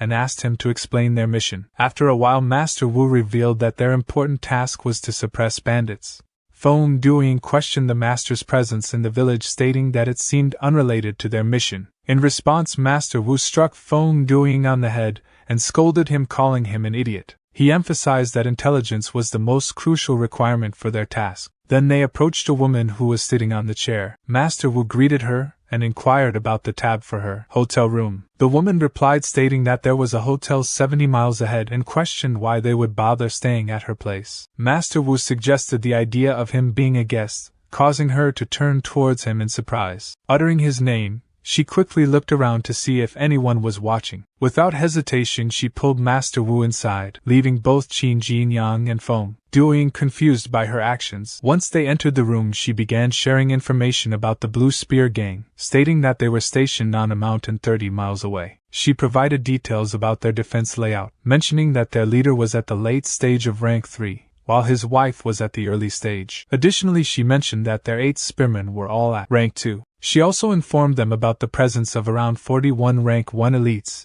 and over 200 ordinary members. Furthermore, she revealed that the leader Lan Gumiao would be celebrating his birthday the next day, suggesting that their defense might be loose and presenting a good opportunity for Master Wu and his disciples. Master Wu agreed with her assessment and stated that they would stay at her place that night and proceed to suppress the Blue Spear Gang the following day. Feng Duing expressed concern about their ability to handle the situation considering the numbers and ranks mentioned. Master Wu reassured him, stating that he would handle the leader and his wife alone, while Qin Jinyang and Feng Duing would stall the 8 rank 2 spearmen. Once he was done, Master Wu planned to easily take care of the 8 spearmen as well. Feng Duing continued to express doubt, pointing out that Master Wu was only at rank 3. In response, Master Wu questioned if there was a problem with him being able to defeat every ordinary member and no higher than rank 1 with one blow. He dismissed any concerns and told Feng Duing that if he had a problem with it, he deserved whatever consequences came his way. Feng Duing then mentioned that Qin Jinyang was only at rank 1. Qin Jinyang exclaimed, "Nice blade," and thinks this is a typical powerful blade. With no fancy trimming, it looks rough but fierce. Master Wu declared this is the famous fierce blade. He have killed so many rank 3 masters with it. Even Mr. Su praised its fierceness. She remarked pity that he didn't know how famous his master was in this area when he was young. He was so handsome and fierce. Of course he's more fierce in bed. Master Wu scolded Xiao Hong. Don't say that in front of his disciples. Qin Jinyang inquired, so this is Master's lover? Feng Duing responded, kind of. Master's got plenty of lovers. Suddenly someone launched an attack on Master Wu. In response, Master Wu calmly stated it's okay. This little trick couldn't hurt him. Jinyang, it must be a bandit. Go get him. Don't let him go. Qin Jinyang agreed and swiftly pursued the attacker, quickly catching and pinning him down. Jinyang demanded, who sent him here? Answer him. His shock grew as he realized that the attacker was a girl. In that moment, a dog ran towards Qin Jinyang, biting his arm. Duing became slightly nervous and called out Qin Jinyang's name, attempting to draw his weapon. However, Qin Jinyang halted him, saying, "Wait, he is okay. The dog is just protecting its master. She shouldn't be a bandit." A little later, Master Wu stated so she believed they came from the Blue Spear Gang, and she attacked him to avenge her mother. She knelt before him and apologized. She stated she saw them getting in secretly with weapons. She thought they must be from the Blue Spear Gang and came here for information again. Master Wu inquired where did she get the weapon. He don't think it's from her village. Meanwhile, Qin Jinyang whispered, "It hurts. Is this dog fine? Do I need inoculation against rabies?" Feng Duing asked, "What? What is he talking about?" She continued while saying his father left this to her mother. Her mother told her he was a martial artist, but he left shortly after she was born, and she don't know where he is now. Upon closer inspection of the weapon, both Master Wu and Xiaohong discovered the name Zhou written on it. Qin Jinyang inquired, "Master, anything wrong with this crossbow?" Master Wu stated he feel like he have seen it but he can't remember. He is really getting old. Well, forget it. Jinyang, take this young lady home first. He agreed. While Qin Jinyang accompanied her back to her residence, she mentioned sorry that Ah Huang bit him. Let her apply some medicine to the wound at her place. Qin Jinyang replied, it's okay. Don't take it seriously. She stated, well, his master said they are going to suppress the Blue Spear gang tomorrow, but other side have got hundreds of martial artists. Is he sure the three of them could make it? Qin Jinyang stated, actually not that sure, but he believe his master is very powerful. At the moment she gave him a bag saying, here's the money she saved from working in town. Please take it. They are going to get rid of the Blue Spear gang and avenge her mother, so she should pay him. He replied he can't take it. This is why they came all the way here. They don't need any payment. Keep it for herself, and use it in her daily life or something. A system window popped up showing information. He let this girl keep all her savings so that she can live a good life. She feels warm. He is rewarded with 5 potential points. She stated, don't worry. She live alone, but she is living a life. See? All along, and she lived there. It's comfortable despite the roof being blown off sometimes. He replied, well, but the wind's blowing the roof now. She exclaimed, my roof. He offered, well, let him help fix it for her. Another system window pop-up showed information. The girl's home has been destroyed by the wind. Will he help her rebuild it? While later he stated he haven't done any manual labor for a long time. He even feel a little uncomfortable now. The window popped up showing information. Kindly he helped the girl rebuild her home in time. She's so moved. He is rewarded with 15 potential points. He stated, wait, this dog knows how to build a kennel. She approached him and offered the bag. Take it this time for rebuilding her house. He agreed to take the bag. She inquired, by the way, is he martial artist married at a young age? For example, is he married at this age? He replied, no, it's not true. He is not married. She stated, all right. Ah Huang and she need to have some rest now. He can go. Don't forget he need to do his work tomorrow morning. He replied okay and bid his farewell. As he seemed a bit distant, she shouted, hey, come back alive and come see her. Teach her some martial techniques in his spare time, alright? She will pay for it. Give it to him then, right? And Ah Huang barked in response. At night Qin Jinyang thinks, oh my god, Feng Duing snorting even louder than his college roommates. Suddenly he smells something burnt, but it's faint. He wake up. He attempted to wake up Duing. Feng Duing rubbed his eyes and inquired, what's up? Qin Jinyang replied, the bandits are already here. Feng Duing inquired in surprise, what? Feng Duing tried to break the formation with his sword attack, but it was deflected back. He exclaimed, no way. They can't break the formation set up by their master with brute strength alone. He turned to Qin Jinyang and inquired, is he sure the bandits are here? Qin Jinyang confidently replied, yes, he is sure. He just smelled something burning. It wasn't the strong smell of charred houses but human flesh. The houses are not on fire but people are being burned. There's only one possibility, the bandits are here. Curiosity getting the best of him, Feng Duing questioned, how do he know what burned human flesh smells like? Qin Jinyang explained, he don't work in the labor hall. Those dogs' bodies who made mistakes might be burned alive as a punishment. By the way, why did our master set up this kind of formation that even shuts out the sound? Feng Duing clarified, although their master looks careless, he's very discreet. Every time he brings his disciples out and stays out at night, he'll set up this formation to ensure everyone's safety. Not only will the formation shut the enemies out, but it'll also block the sound. People inside the formation can't get out unless their master removes it. But they didn't expect the bandits would come at night. She added, to be at his peak performance when facing the Blue Spear gang tomorrow. Master Wu is meditating tonight. If they wake him up now to remove the formation, it'll be too dangerous for him. Qin Jinyang inquired, does the formation go down into the ground? Feng Duing replied, no, it doesn't. What do they do now? Qin Jinyang determinedly stated, the clock is ticking. Let's get out by digging a tunnel. Then the scene shifted to the village where bandits were burning the houses and killing the villagers. One of the villagers inquired the bandit if they would keep their word. The bandit group leader replied that the Blue Spear gang gave their word.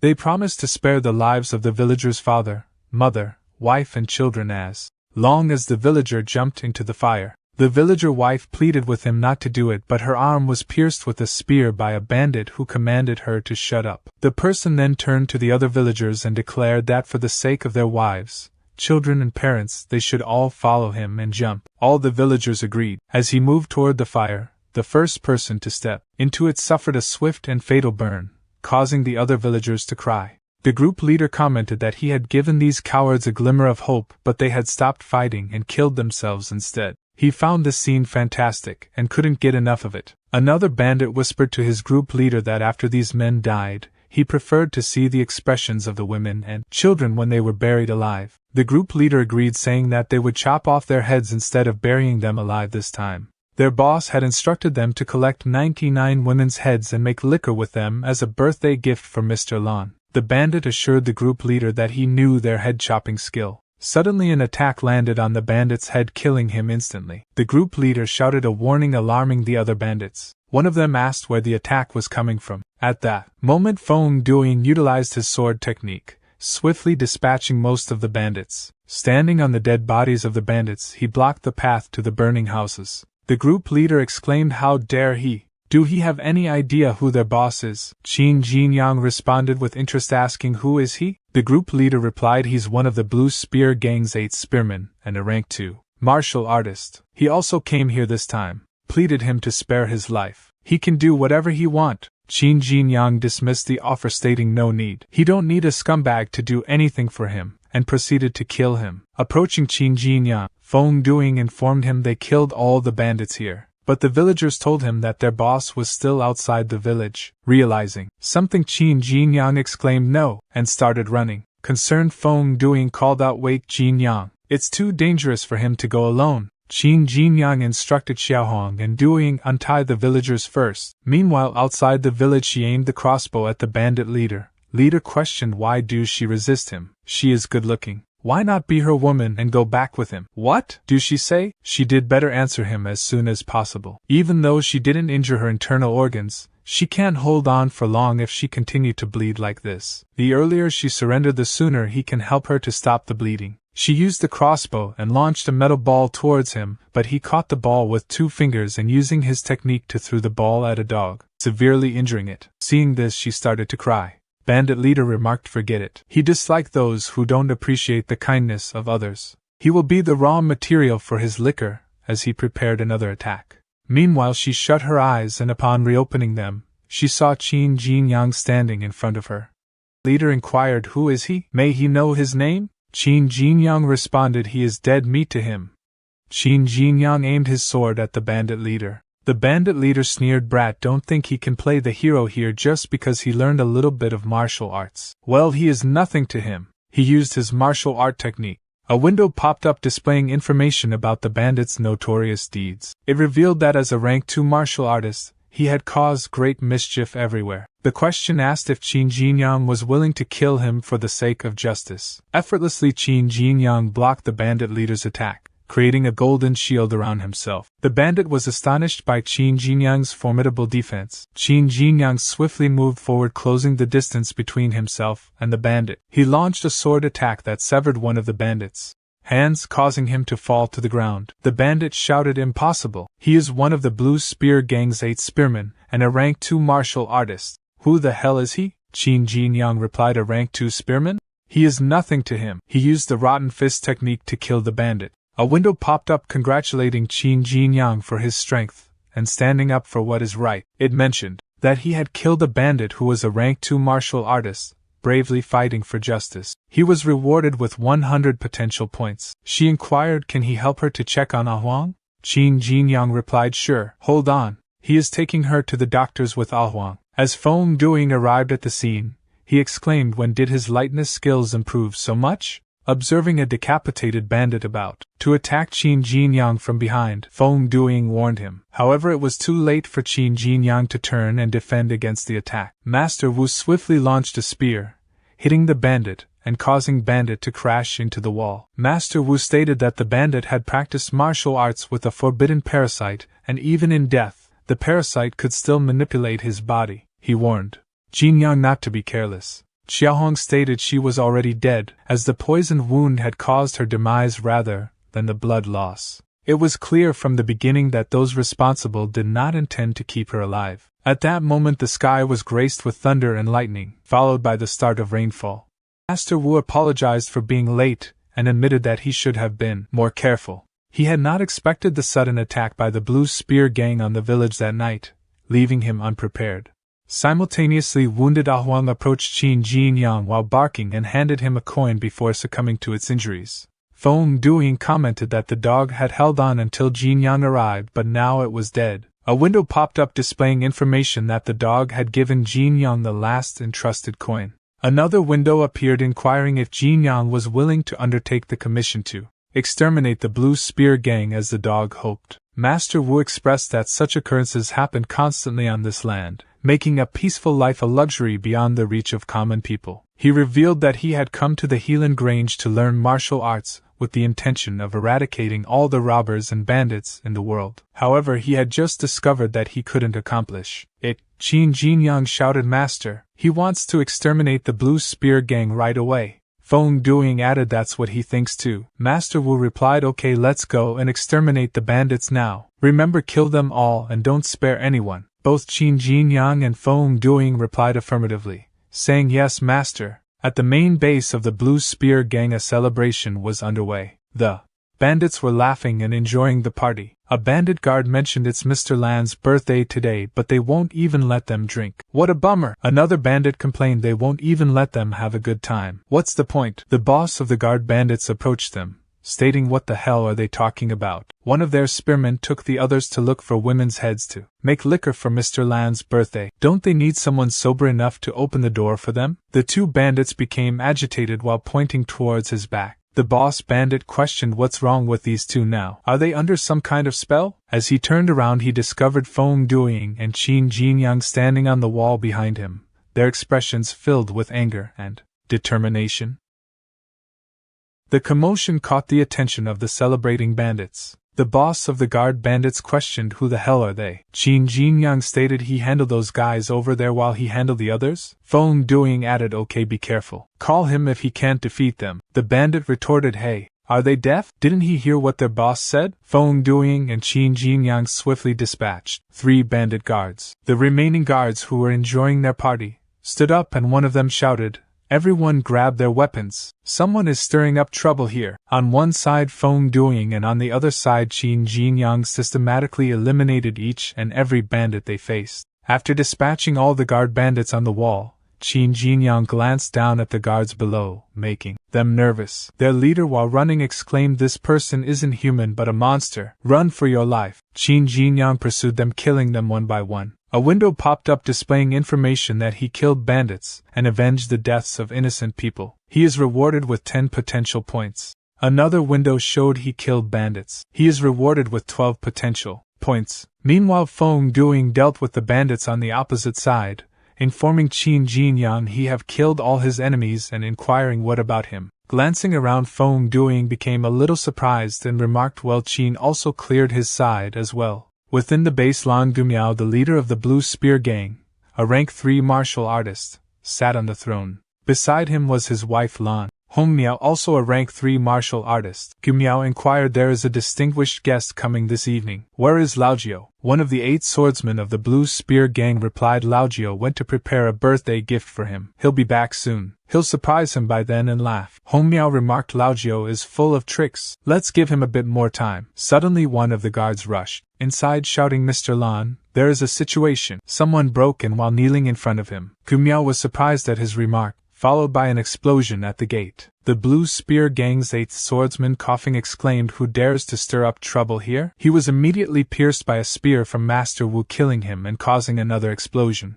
Master Wu stated, "Long time no see, mad dog." Gumiao exclaimed, "Wu Xingshi," and inquired, "Didn't he go to Helan Grange? Well, is he going to cause him trouble again?" Master Wu responded, "His disciples just advanced to rank 2, so he brought him here to give it a shot with him. He don't mind, do he?" Gumiao retorted, "Old bastard, he has gone too far," and announced anyone who hits him will be awarded 100 taels of silver. All the rank 2 martial artists looked at each other and rushed to attack Master Wu, but they were instantly killed by him in a single strike. Master Wu stated, "Mad dog, you know these rank 2 losers that got in his way were nothing to him. He have already gotten rid of them for him. What do he say? Will he fight him or not?" Gumiao shouted his name while trembling, rushed forward to attack and stating, "Go to hell." However, Master Wu easily blocked his attack and pushed him back. Meanwhile, Hongmiao approached him from behind at the same time, attempting to land an attack on Master Wu. To her surprise, Master Wu also blocked her attack, counterattacked, and caused both to crash to the ground. Gumiao turned towards Hongmiao and stated, "This old bastard's moves are lethal." She have to be careful, Hong Miao assured. Don't worry. After all, he's only at rank 3 no matter how powerful he is. They are both at rank 3. Together they can exhaust him to death. Master Wu chuckled. Exhaust him to death? It's alright, try him then. As he was distracted by them, someone approached Master Wu from behind. Meanwhile, Qin Jinyang thinks Master wait for him. He will be there soon. Bandits ran away from Qin Jinyang, calling him a monster. A little later, when the two engaged in a frenzied battle with Master Wu, Hong Miao exclaimed, "Is that old bastard really at rank 3? How come they can't defeat him even though they join hands?" Master Wu responded, "So didn't they just say they wanted to exhaust him to death? Have faith in themselves. Go ahead." At that moment someone surprised Master Wu, stabbing him from behind and seriously injuring him. Gu Miao laughed and stated, "Old bastard, how dare he be arrogant." The person using lightness skills moved away from Master Wu. Master Wu recognized him and inquired why did he do that. He was Zhou Nian and a disciple of the upper hall of Helan Grange, a former disciple of the Hosheng Hall, a rank 3 martial artist. He responded saying, "Master, he is sorry." Hong Miao declared, "Surprise, old bastard. Their blue spear gang is expanding thanks to Mr. Zhou. He helped them handle several of their opponents. Of course he's being well treated. All the resources for practicing martial arts that they stole were given to him. Well, he got unlucky. Mr. Zhou happened to be invited here to celebrate Gu Miao's birthday." Zhou Nianan stated, "Shut up." Hong Miao agreed. Master Wu inquired, "Nianan, do he know what he is doing?" "He is colluding with bandits." Zhou Nianan expressed he didn't have a choice. He had been regretting leaving his master all the time since he transferred from the Hosheng Hall to the upper hall. Mr. Su kept talking about virtue,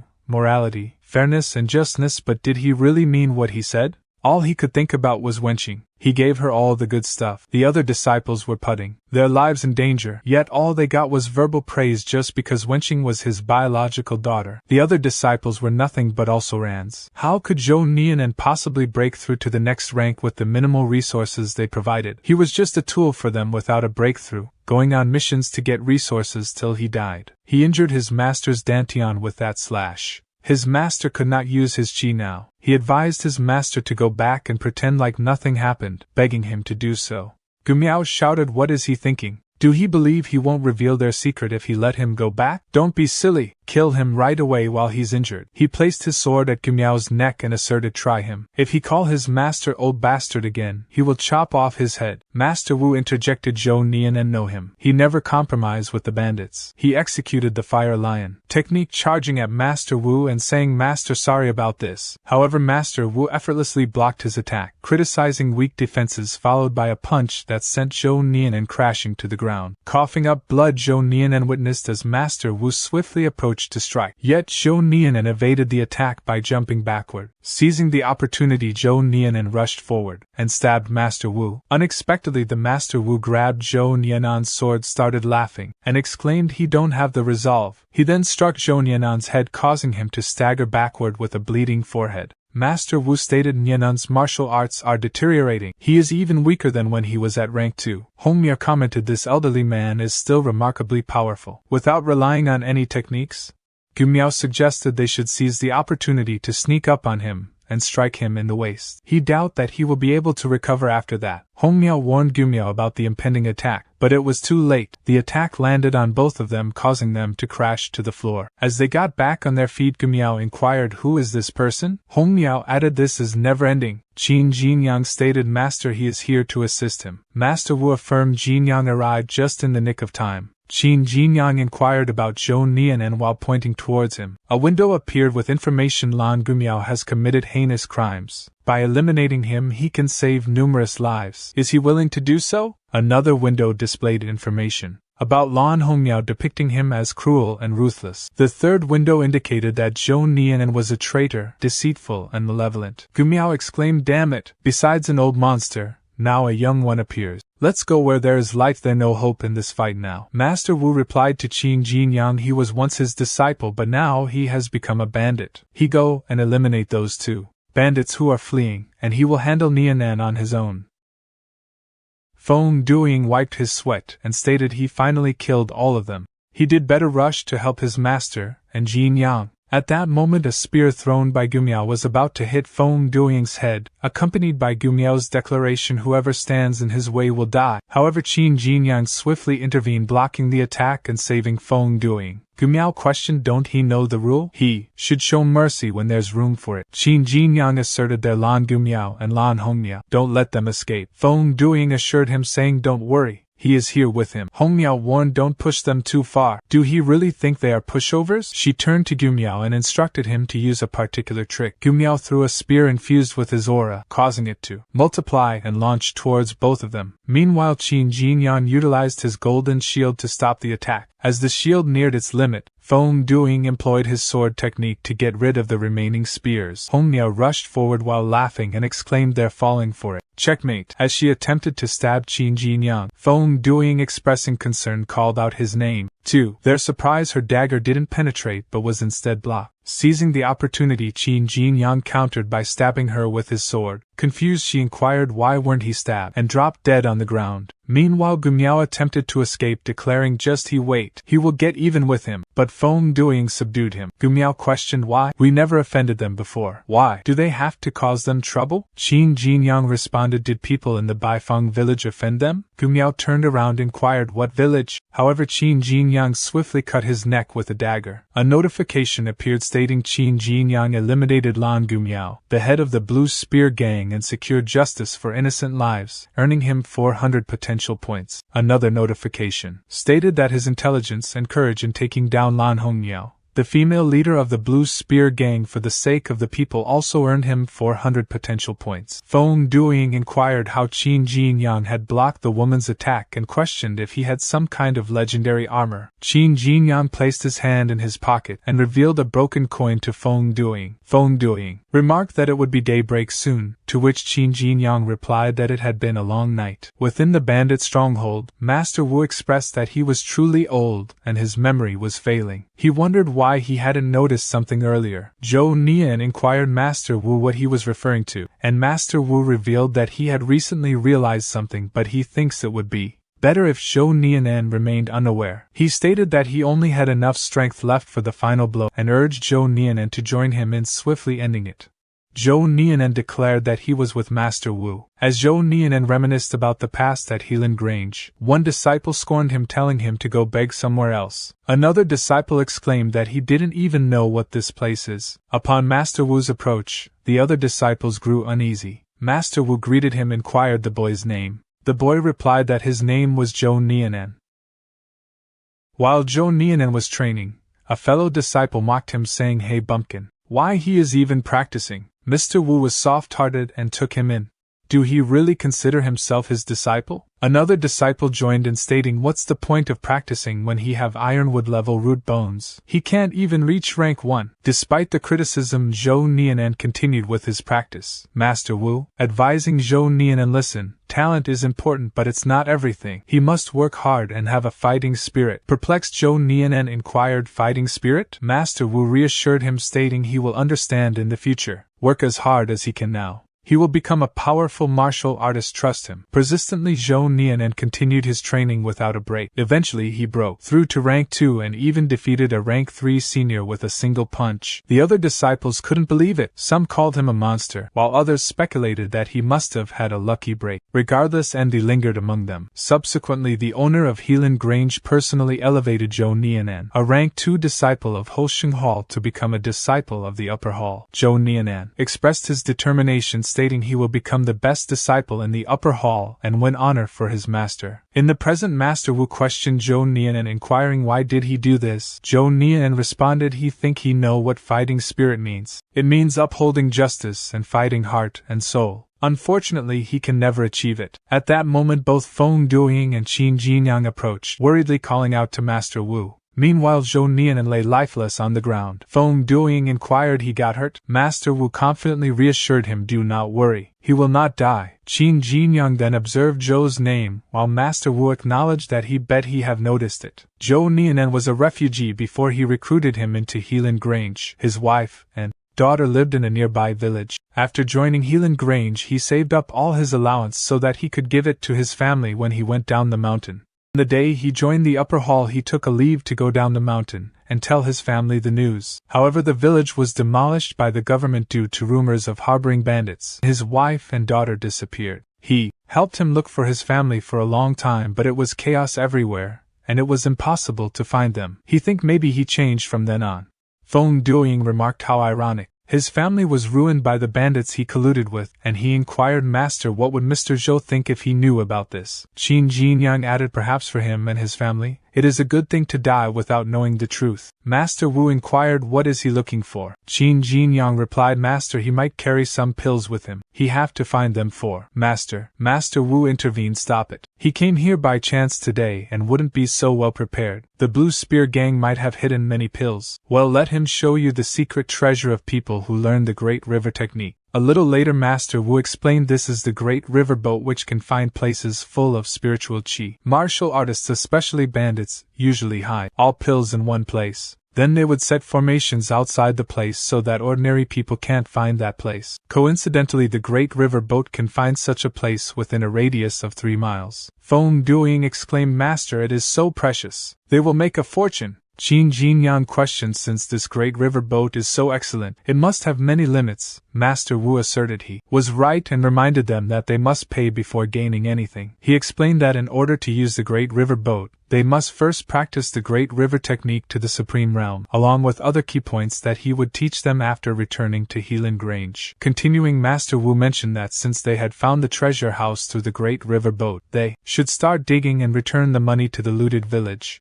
He instructed them to hand over half of the pills to Helan Grange and keep the rest for themselves. Feng Duoying questioned Master Wu about the source of the shovels, noting that they had a strange smell. However, Master Wu dismissed his concerns, telling him to stop talking nonsense. Later at the village, one of the villagers expressed their gratitude to Master Wu, calling him the benefactor of their village. They offered to set up a monument in his honor and asked for his name. Master Wu humbly replied that he couldn't trouble them and introduced himself as Wu Xingshi, someone who always does good deeds anonymously. A child approached Qin Jinyang and gave him a gift on behalf of the villagers, explaining that it contained good things gathered by the community. Master Wu urged Qin Jinyang to accept the gift, and he agreed and took it. At Hosheng Hall, Qin Jinyang inquired, is Master still cultivating in seclusion? Feng Duoying replied yes, he has not emerged since his return. He mentioned making errors in battle and requiring time for reflection and intense cultivation. Qin Jinyang observed Master holds himself to a high standard. By the way, Duoying, he have some business to attend to down the mountain, and wish not to disturb Master. Please notify him upon his awakening. Feng Duoying responded, of course, go ahead. It appears he have developed an affection for a young lady. As Qin Jinyang prepared to depart, Feng Duoying seized the opportunity. Added youth is a precious time. Why do he detect the scent of alcohol? Disregard, as it must be his imagination. At Zhao family's residence, the butler reported, my lord, while workers were constructing the mausoleum for the young master outside, it suddenly collapsed, burying all the workers. Mr. Ao exclaimed, what? The funeral is imminent, and the mausoleum has collapsed? Find replacement workers to reconstruct it. The butler replied he attempted to secure additional workers, but the nearby villages had been informed of the collapse. Upon their arrival, all the young individuals had fled, leaving only the elderly, infirm, sick and disabled. They were unable to locate any available workers. Mr. Bao angrily commanded, incompetent, proceed to the main road, lay an ambush and forcibly bring back any young man he encounter. Do he comprehend, fool? Furthermore, have he informed his second son? Instruct him to expedite his return from Helan Grange and attend his brother's funeral. The butler reassured, fear not, my lord. He have dispatched a messenger to notify him. He believe he is en route. A notification window appeared displaying the same information in multiple windows. The canal constructed in his honor is supplying water for the people's farmland, and they expressed their gratitude towards him. He have been granted one potential point. Qin Jinyang remarked, Prince Kong is remarkably efficient. The canal was constructed swiftly. As anticipated, the canal serves as a continuous source of potential points. He shall descend the mountain to inspect it and allocate additional funds. Multiple windows popped up displaying Qin Jinyang's progress in martial arts. He have perfectly mastered dust darts, rotten fists, black feet, and ice lotus armor. Check his profile. When suddenly someone approached him, and while shouted his name, Qin Jinyang turned around and inquiring, is he from Helan Grange? Liangjue replied, it's Yu Jinyang. What a coincidence. He was worried that he mistook him for someone else. He is Zhao Liangjue from Zhongning Hall. Thanks to him, he bathed in dark pond. To be honest, if it weren't for that, he wouldn't have broken through to rank 2 so quickly. Qin Jinyang stated he remember him. He was on Shipingyang's side at the banquet before. Lianghua stated well he didn't expect him to remember it. At that time he didn't know about him, so he took the wrong side. He was thick-skinned and followed Fan Yongli to bathe in dark pond. Thank him for letting that pass. Qin Jinyang stated it's okay. They did it for a lark at the banquet so he won't hate him. Lianghua laughed and stated he is so magnanimous. Qin Jinyang questioned Lianghua. Where is he going? Lianghua replied he is going to Chongshan town ahead. Something's cropped up at home, and his family asked him to hurry back. Suddenly a rope appeared in front of them, blocking their path ahead. Qin Jinyang shouted, "Who is it?" and he grabbing his sword. The butlers exclaimed, "Gentlemen, he is sorry to disturb him. The road ahead is being repaired and they are guarding it. They are here to prevent anyone from moving forward, accidentally and getting hurt. May he know their official positions? Why are they coming to Chongshan town?" Lianghua exclaimed, "They are ordinary people and they are here for personal affairs." "Why do he ask?" The butler replied, "Ordinary people." "Then don't blame them for being rude. The Zhao family in Chongshan town wants both of them to work for them. Be smart and come with thee or they will suffer." Lianghua inquired, "The Zhao family in Chongshan town? Is he not familiar with him?" The butler retorted, "Who do he think he is?" He appeared deceitful and untrustworthy. It is evident that he is not an honorable man.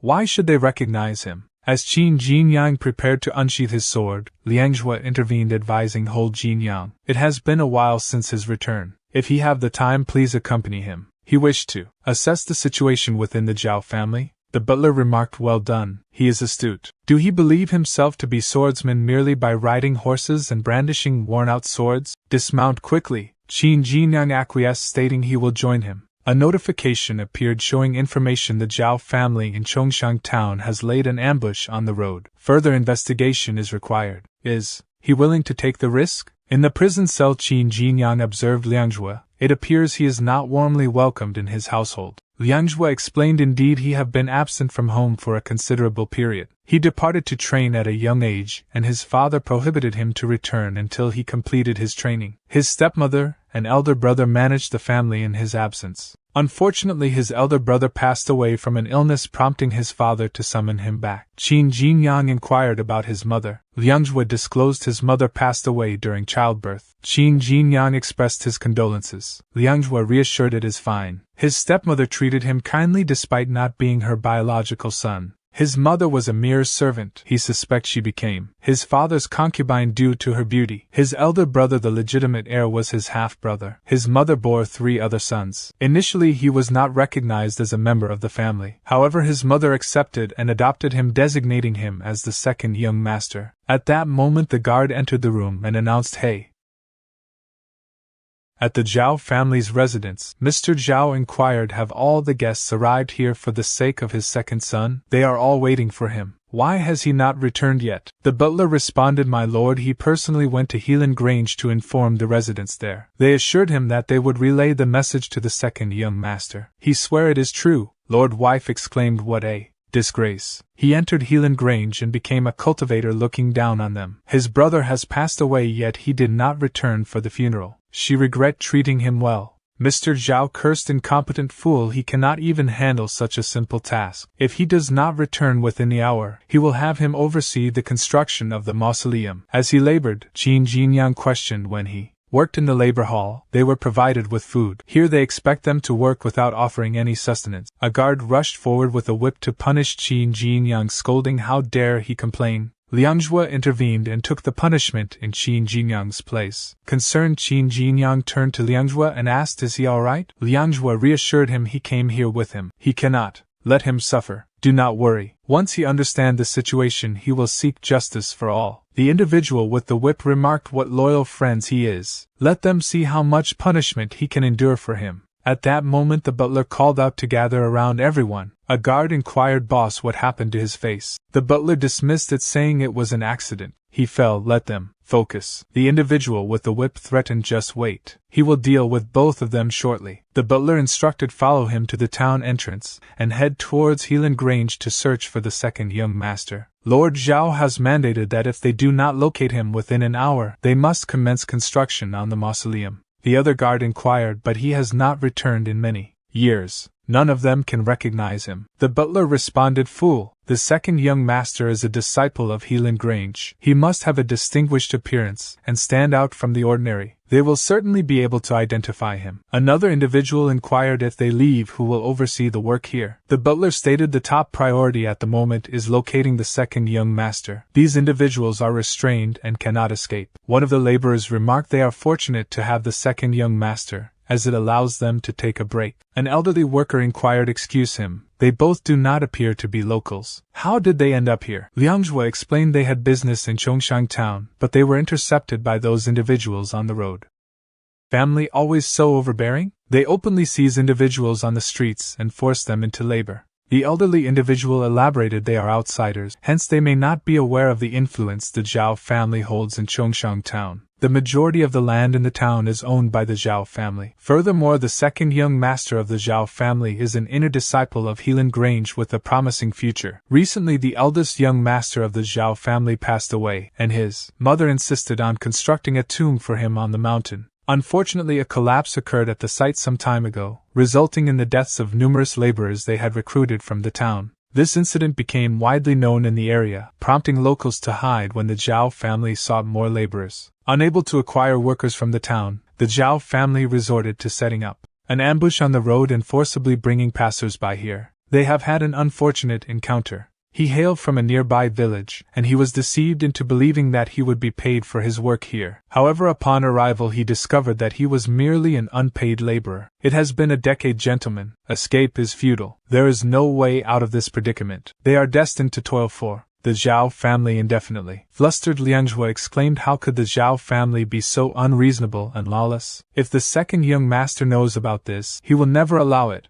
Qin Jinyang questioned, "Why did the Zhao family build a mausoleum on the mountain? Normally people will dig down in a flat place beside the mountains and rivers to build a tomb. He have never heard of someone digging a cave to build a mausoleum." Another worker chimed in stating, "Sir, he have keen powers of observation. Allow him to disclose the truth." In reality, the reason why his mother wanted to build this mausoleum was not to bury her son but to search for the treasure left by the second young master's birth mother,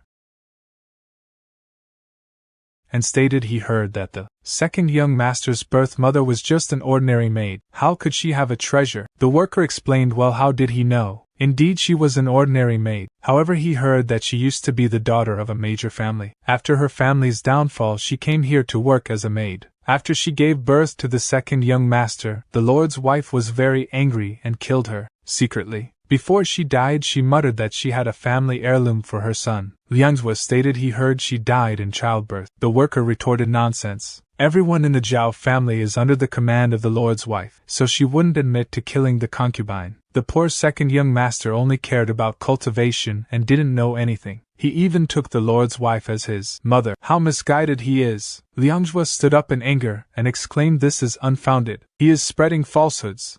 After hearing some tales in a tea house, he have the audacity to spread rumors. He have been deceived by those stories." The old man stated, "Young man, please calm down. What he said is accurate. If he doubted, he can go ask that man. He served the concubine during her pregnancy. It is said that the concubine confided in him about the location of the treasure. After the lord's wife killed the concubine, she sought to obtain the treasure. She then took him and tortured him, but ultimately, the lord's wife gave up and abandoned him here. He has since worked here like a ghost." Liang Zhuo stated, "Given his current state, what can he ascertain?" Suddenly the old servant stood up and exclaimed, "Second young master, is it him? Finally he have come." Confused, the other workers questioned each other, "Is he the second young master?" Liang Zhuo inquired, "How did he recognize him?" The person replied he saw the birthmark on his foot. Yes, he remembered it very well. He is the second young master. Liang Zhuo advised, "Get some rest first. No hurry, speak slowly." Old servant revealed, "Second young master, he is dying. Since he have come, what he have done is worth it. He heard that his mother left something for him in the temple down the mountain. As he lay down on the ground, he exclaimed she treated him well. Finally he have a chance to repay her. He have his wish fulfilled. He have grown up. Just go, second young master," and he took his last breath. Qin Jinyang checked him and stated he's dead. He think he held on for so many years just for this moment. Liang Zhuo sat down and reached the fetters, breaking it with his hand, and asked Qin Jinyang can he go to the temple with him. Qin Jinyang responded with pleasure. A window popped up displaying information. People from the Zhao family in Chongshan town set up an ambush on the road, and there was more to this. He took risks, infiltrated the Zhao family to investigate, and got clues. He is rewarded with 20 potential points. He found the hidden secret of the Zhao family, and Liangzhua is uneasy. Is he willing to probe deeply into the matter with him? A little later the butler inquired. The second young master is a martial artist from the powerful Helan Grange. He won't fall into a ditch, will he? Another person questioned. What else can we do? Let those slaves out and find the second young master. With us. As they turned around, they saw Qin Jinyang and Liangzhua. They quickly drew their swords and demanded, "How dare you? How did you get rid of your fetters?" Liangzhua swiftly advanced and seized one individual by the neck, hoisting him into the air. Meanwhile Qin Jinyang declared he's the second young master he is seeking, but he cannot delay to attend his eldest young master's funeral. They must make their way to the temple at the foot of the mountain, hand over his sabers. They require them. Liangzhua flung the lifted individual towards them, instructing them to depart. Shortly after the butler exclaimed, "My lord, the second young master has returned." Mr. Zhao inquired, "Why is he so agitated?" "He's back. Where is he?" The butler replied, "No, my lord. Instead of coming here, he went to the temple down the mountain." The lord, perplexed, asked, "He went to the temple?" At the temple the individual greeted, "He is finally here, boy." Liangzhua inquired, "Do he know him?" The individual responded, "No, but he is familiar with his mother. He is aware that he is her son, and the reason for his presence here. His mother was the sole offspring of a martial arts family that faced a decline during her youth. Consequently, she roamed aimlessly before finding refuge here. His master took her in and provided shelter within the temple. During that period they were both children of similar age and grew up together. His mother blossomed into a beautiful woman, and he developed deep feelings for her. Tragedy struck when his master passed away, leaving a void that Lord Zhao exploited to fulfill his desires for her mother. Following his master's demise, Lord Zhao, who had long harbored intentions towards her mother, forcibly took her away. The inevitable outcome of this abduction was a heinous act of rape, resulting in her pregnancy. In a moment of premonition, she sought refuge at the temple, fearing for the safety of her unborn child. Despite her fearlessness in the face of death, her primary concern was protecting the life growing within her. She approached him for a pill she had left behind, the sole memento from her previous life, in a bid to safeguard her unborn child. Qin Jinyang inquired about the pill. The individual responded, stating that pill has the ability to alter a mortal's root bone. She bestowed the pill, which she had cherished for years, upon her newborn child, bestowing upon him a strong martial arts foundation. It was her intention for her child to secure a place within the Zhao family after her passing. Indeed, young man, he is the precious legacy left by her mother. Zhao's wife urgently exclaimed quickly, "That scoundrel has discovered this location without informing her. She should have anticipated this. The valuable inheritance left by that woman is hidden within this decrepit temple." The butler inquired if the second young master were to discover his actions. She retorted, "It is of no consequence. That young scoundrel has always been timid since childhood. Furthermore, he views her as his true mother deep within his heart. Even if certain individuals attempt to sow discord between them, he will not be swayed. He is a worthless individual. He brought that scoundrel back to serve as a slave, causing him to encounter the former servant of that woman. He was complicit in this. Remember?" With a resounding sound the door swung open wide. She remarked, "Liangzhua, his father, and numerous guests are awaiting his presence at the funeral. What brings him to this place?" Liangzhua greeted her formally, stating it has been a considerable amount of time since they last met mother. The first guard inquired, "Does one believe the lord's wife truly murdered the concubine in the past?" The second guard responded he believes so. It is widely known that the lord's wife is exceedingly cruel and heartless. He suspects the second young master discovered some evidence in this rundown temple, prompting the lord's wife to hastily come here. The third guard questioned, "Then why does she have the audacity to remain inside?" The first guard explained the second young master has always regarded her as his true mother since childhood. He holds great respect for her. Additionally, the lord's wife is known for her persuasive abilities. Just wait and observe. It won't be long before she convinces the second young master to return with her obediently. She lamented, "Liangzhua, he have always treated him as his own son, yet he choose to believe these deceitful individuals over her. How wretched she feel. She have always been kind to him, but it seems to have been in vain." The butler interjected, saying, "Second young master, he have served the Zhao family for numerous years and have heard various rumors, none of which hold any truth. His mother passed away during childbirth. He witnessed it firsthand." Liangjue reassured her, saying he trusts her and also believe her. He heard rumors of a treasure within this temple prompting his visit. Surprisingly, there truly is a treasure here. She eagerly inquired, a treasure? Liangjue, that is wonderful news. Where is this treasure? Show her. Liangjue chuckled. Startled, she questioned what is the reason for his laughter. Liangjue confessed he have been foolish. He failed to see through her deceitful facade. He mistook the murderer as his mother, causing his true mother sorrow in the heavens. She asked, what is he implying now? Liangjue revealed, allow him to disclose the truth. Wicked woman, the treasure left by his mother is he. She exchanged her fundamental essence with the only pill she possessed, shaping him into who he is today. She quickly moved towards the door and attempted to leave while thinking, something is amiss. He knew the truth. She must seek refuge with the Lord to avoid him first. What terrible luck! He rarely returned, but upon his return, he was tasked with constructing the mausoleum and encountered that accursed servant. That treacherous Taoist aims to have her killed. Just wait when the Lord takes him back to Helan Grange. She will return and exact her revenge. She exclaimed, hurry, this individual is deranged. Escort her back. She will inform the Lord. Qin Jinyang utilized the dust dart technique to hurl rocks at her. One of guard remarked, my lady, her leg. It was then that she noticed his injured leg. Liangjue expressed his gratitude, saying thank you. Qin Jinyang replied he is welcome. In agony she collapsed to the ground and cried out, he's mad. Someone please help her. Liangjue stated his father mentioned that his mother gave birth to him at the age of 19.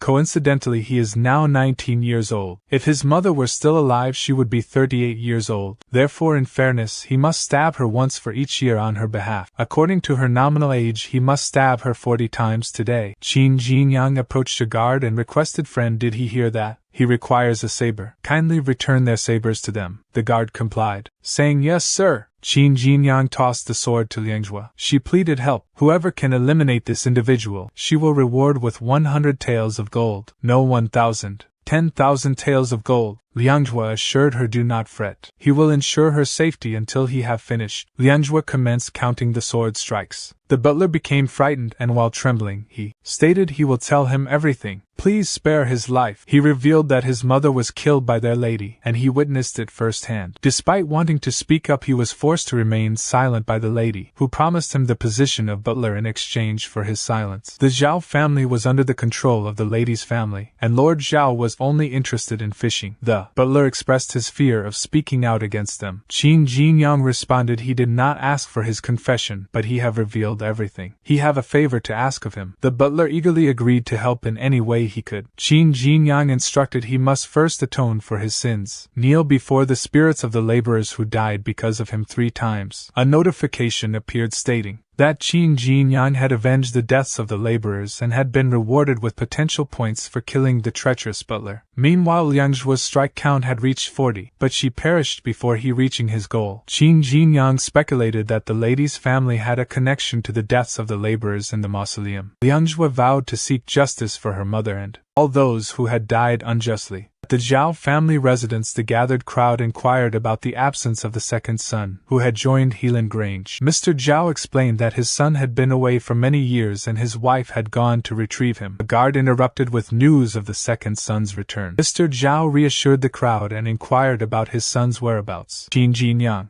informed him he is at the door.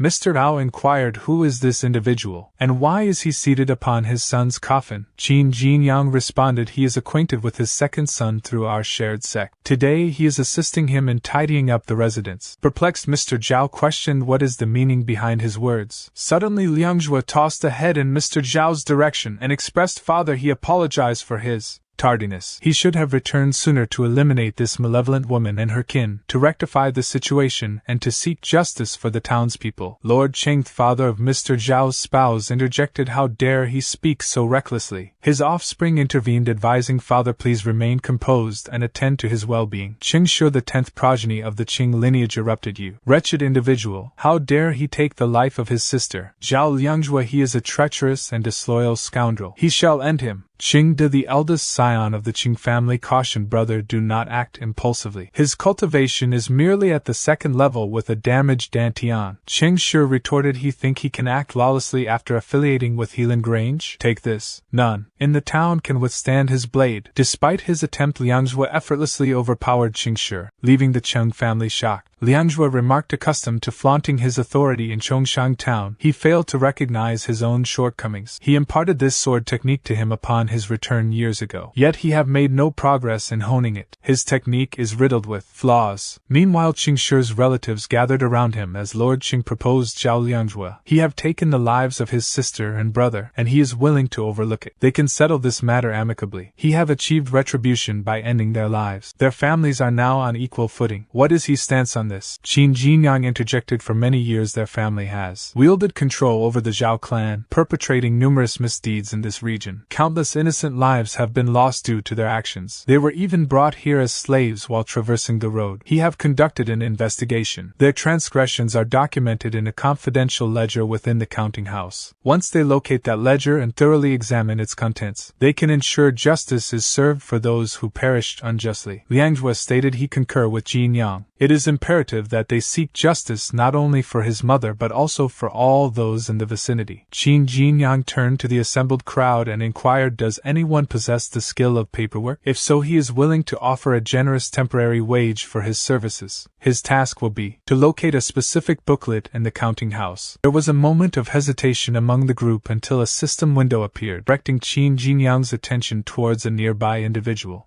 The window provided details the Zhao family is in need of a new butler. Would he be willing to assist Qian Xuansan in starting his career with the Zhao family? Another window revealed Qian Xuansan is proficient in arithmetic and paperwork. However, his talents have gone unnoticed due to his humble background and timid nature. Will he aid him in working for the Zhao family? Qin Jinyang pondered. Qian Xuansan, could he play a significant role? It is peculiar that the system has brought his name to his attention and asked for his assistance. Approaching him, he declared, is he Qian Xuansan? He believe he is capable. He choose him. Qian Xuansan affirmed, yes, he is skilled in paperwork. Suddenly a guard burst in with alarming news. The counting house is engulfed in flames. Mr. Zhao anxiously inquired, what? Qin Jinyang speculated, they have destroyed the evidence so brazenly. Is the Qing family truly so reckless? Lord Qing addressed young master. With the counting house ablaze, it is impossible to verify the existence of the mentioned booklet. In the presence of the villagers, will his persist in accusing the Qing family without proof? Liangjue responded, he is correct, there is no evidence, before swiftly advancing and dispatching him. Liangjue stated the individuals from the Qing family are accustomed to behaving in a domineering manner. It appears that none of them are thinking rationally. Jinyang simply wishes to incriminate them before they execute them. They do not require evidence, only a list for retribution. Do they comprehend? One member of the Qing family began to flee, exclaiming, he has lost his mind. His sibling inquired, what is he doing? Subsequently they all commenced running, declaring, let them depart while they still can. A member of the group grabbed the leg of the fleeing individual and remarked, how disrespectful he is. In this crucial moment he have chosen to flee alone, abandoning him. The individual shouted, he is a deceitful elder, was he not feigning unconsciousness just a moment ago? Liangjue instructed Jinyang, he shall eradicate the Qing family within this chamber, and pay tribute to his mother and the innocent souls in heaven,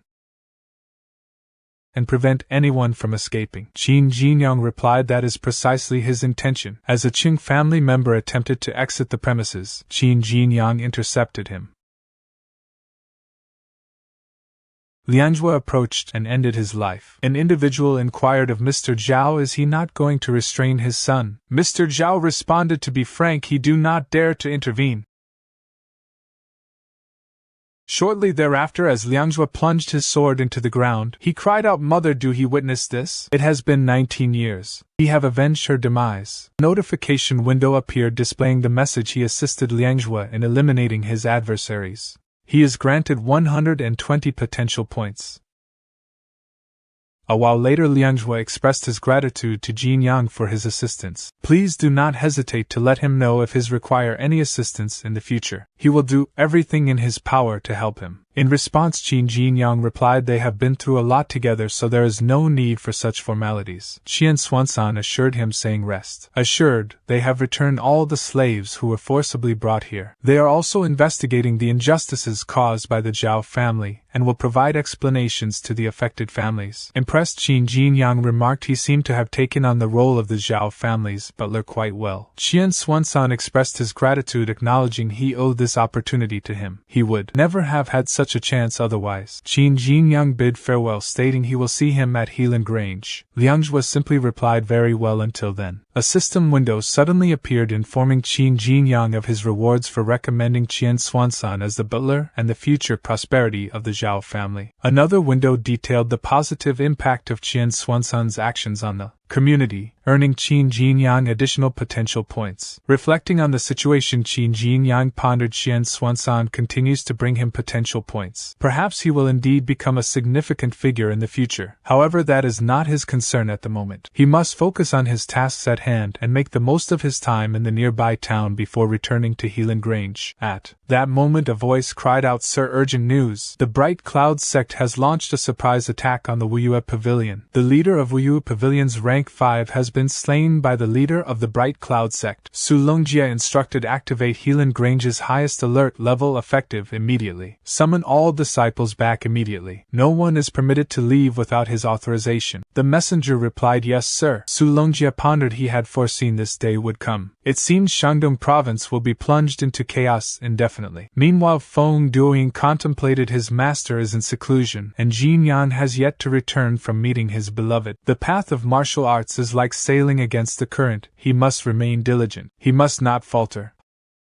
Helan Grange are at risk. However, his master also emphasized the importance of balance between work and rest. The body is like a bowstring. If he push himself too hard, he will break. He must relax appropriately. Let him leave it to chance. If the coin lands heads, he will visit Spring House. If not, he will still go. If the coin shatters into 700 pieces upon hitting the ground, he will dedicate himself to rigorous training. It landed and its heads. Manager of Spring House announced, "Sir, the girls he requested are here. They are all young and delicate." Feng Duoying declared he had a feeling the coin would not break. That's why he arrived at Spring House early, making good use of his time. His destiny is within his grasp. What a strategic mind he possesses. Order the girls to enter room. The women greeted him. Feng Duoying also greeted the woman and pondered to himself, is that the scent of women? Most men have children who can speak by the time they turn 18, but he have never even held a woman's hand before reaching this age. How pitiful he is. He have heard that women's skin is as smooth and soft as if it has been oiled. He have tried applying oil to his skin, but he felt nothing special when touching it. People believe he have the freedom to do as he please at Helan Grange because his father is the leader of Labor Hall. Father is conservative. He has instructed him to establish a career before considering marriage. Furthermore, he believes that women will hinder a man's spiritual development, so he has forbidden him from interacting with them. But today, the day he have eagerly awaited has arrived. Today he will indulge himself. He will do as he please. He will unleash his inner desires and be bold. Feng Duoying inquired, "Madam, do all the girls here charge 98 taels of silver for their services?" She responded, "They also have service charges of 198 and 298 taels of silver. However, she recommend choosing from the selection here. All the girls at Spring House are renowned in this area regardless of their fees." Feng Duoying declared, "Bring him the girls who charge 298 taels of silver." In his mind, Feng Duoying mused, the girls here are already so captivating. He can only imagine how extraordinary those who charge more must be. She questioned, "Sir, is he certain?" Only 3 girls at Spring House charge 298 taels, and they rarely entertain guests. Feng Duoying asserted, "Do she think he lacked the means? He is drawn to the rare and exceptional." "Proceed at once." She replied, "Please wait momentarily, sir." She will promptly bring him those 3 girls. Feng Duoying considered he shall have the 3 of them serve him simultaneously tonight. Upon hearing a noise, Feng Duoying inquired, "Is it an earthquake?" She assured, "Sir, they are on our way. These girls all weigh 298 pounds. She guarantee it." Feng Duoying exclaimed, "What? Shouldn't they have better body shapes since they charge more?" She explained, "Well, it is 1 tael per pound. They never deceive our guests or overcharge. Their guests have varying preferences. He pay the price based on her weight. Sir, you have exquisite taste. The fuller the lovelier. She is a spirited little mare awaiting his guidance." Feng Duoying demanded, "Bring him the girls weighing 98 pounds. Immediately." However, she closed the door and departed. One of the women questioned, "What? How dare he compare them to those ordinary girls?" The other declared he cannot dismiss them. They will display their charm tonight. Trembling, Feng Duoying implored, "Stay away." The women urged, "Sir, do not be hesitant. Indulge in his desires. Come on." Feng Duoying cried out, "No, Jinyang, help him." Meanwhile, Qin Jinyang sneezed and contemplated, have he caught a cold? It seems he must seek a place to rest. He have heard of the renowned spring house in Quanling town ahead, where the women are exceptional. His master is secluded in cultivation and will not visit spring house. Duing was raised with strict principles and would not frequent such establishments. Despite his reluctance, he must go there to observe the lifestyles of the people and study their ancient culture. It is not his preference, but it is his duty.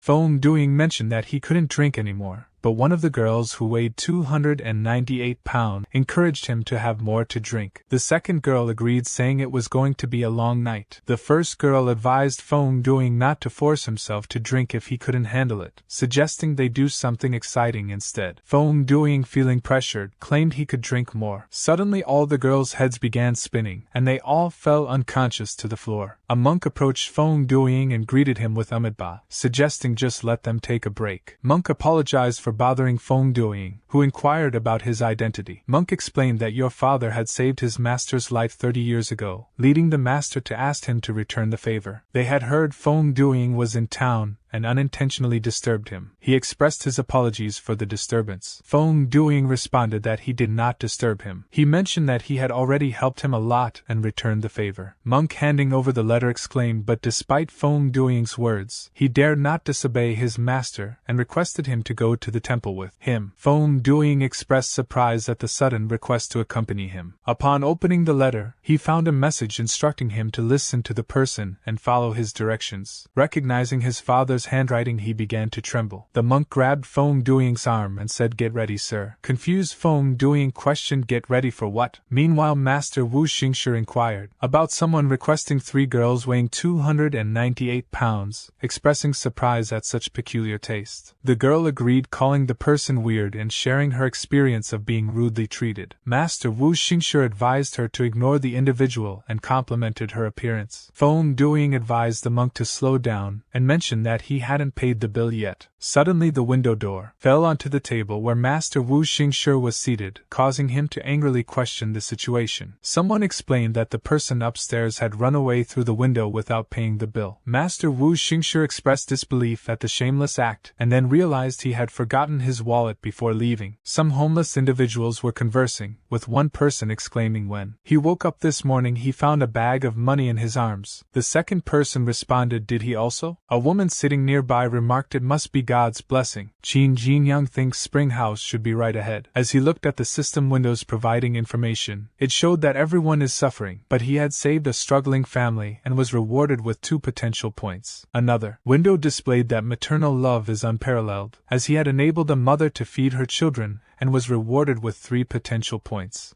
A third window showed that a human life is of greater value than everything else, as he had helped a starving man. A woman excitedly exclaimed upon seeing Qin Jinyang, praising his handsome appearance and inviting him to join in the fun at a place with many pretty girls. Qin Jinyang responded by suggesting that the woman bring all the girls to him. The woman recognized him as a regular customer and reliable person, asking him to wait for a moment. Qin Jinyang expressed his intention to study and experience the entertainment culture, but his thoughts were interrupted by Master Wu Xingshi demanding to be released so he could go back to Helan Grange to get money to pay the bill. The guard reacted angrily, questioning Master Wu Xingshi's identity. Master Wu Xingshi then noticed Qin Jinyang and approached him, reminding him of the importance of practicing martial arts diligently. He questioned why Qin Jinyang was not practicing at Helan Grange as instructed. Qin Jinyang mentioned that he was just passing by and questioned what Master was doing there. A woman then shouted that she had brought all the girls as he had ordered and to pick one. Master Wu Xingshi replied that he had something to do in town, so he passed by as well. A guard shouted from behind, accusing Master Wu Xingshi of not paying for the 4 girls he had asked to serve him the previous night. The guard warned him not to try to escape as their boss was at rank 2. Master Wu Xingshi then asked Jinyang if he had his wallet with him and requested to borrow some money, to which Jinyang replied with okay.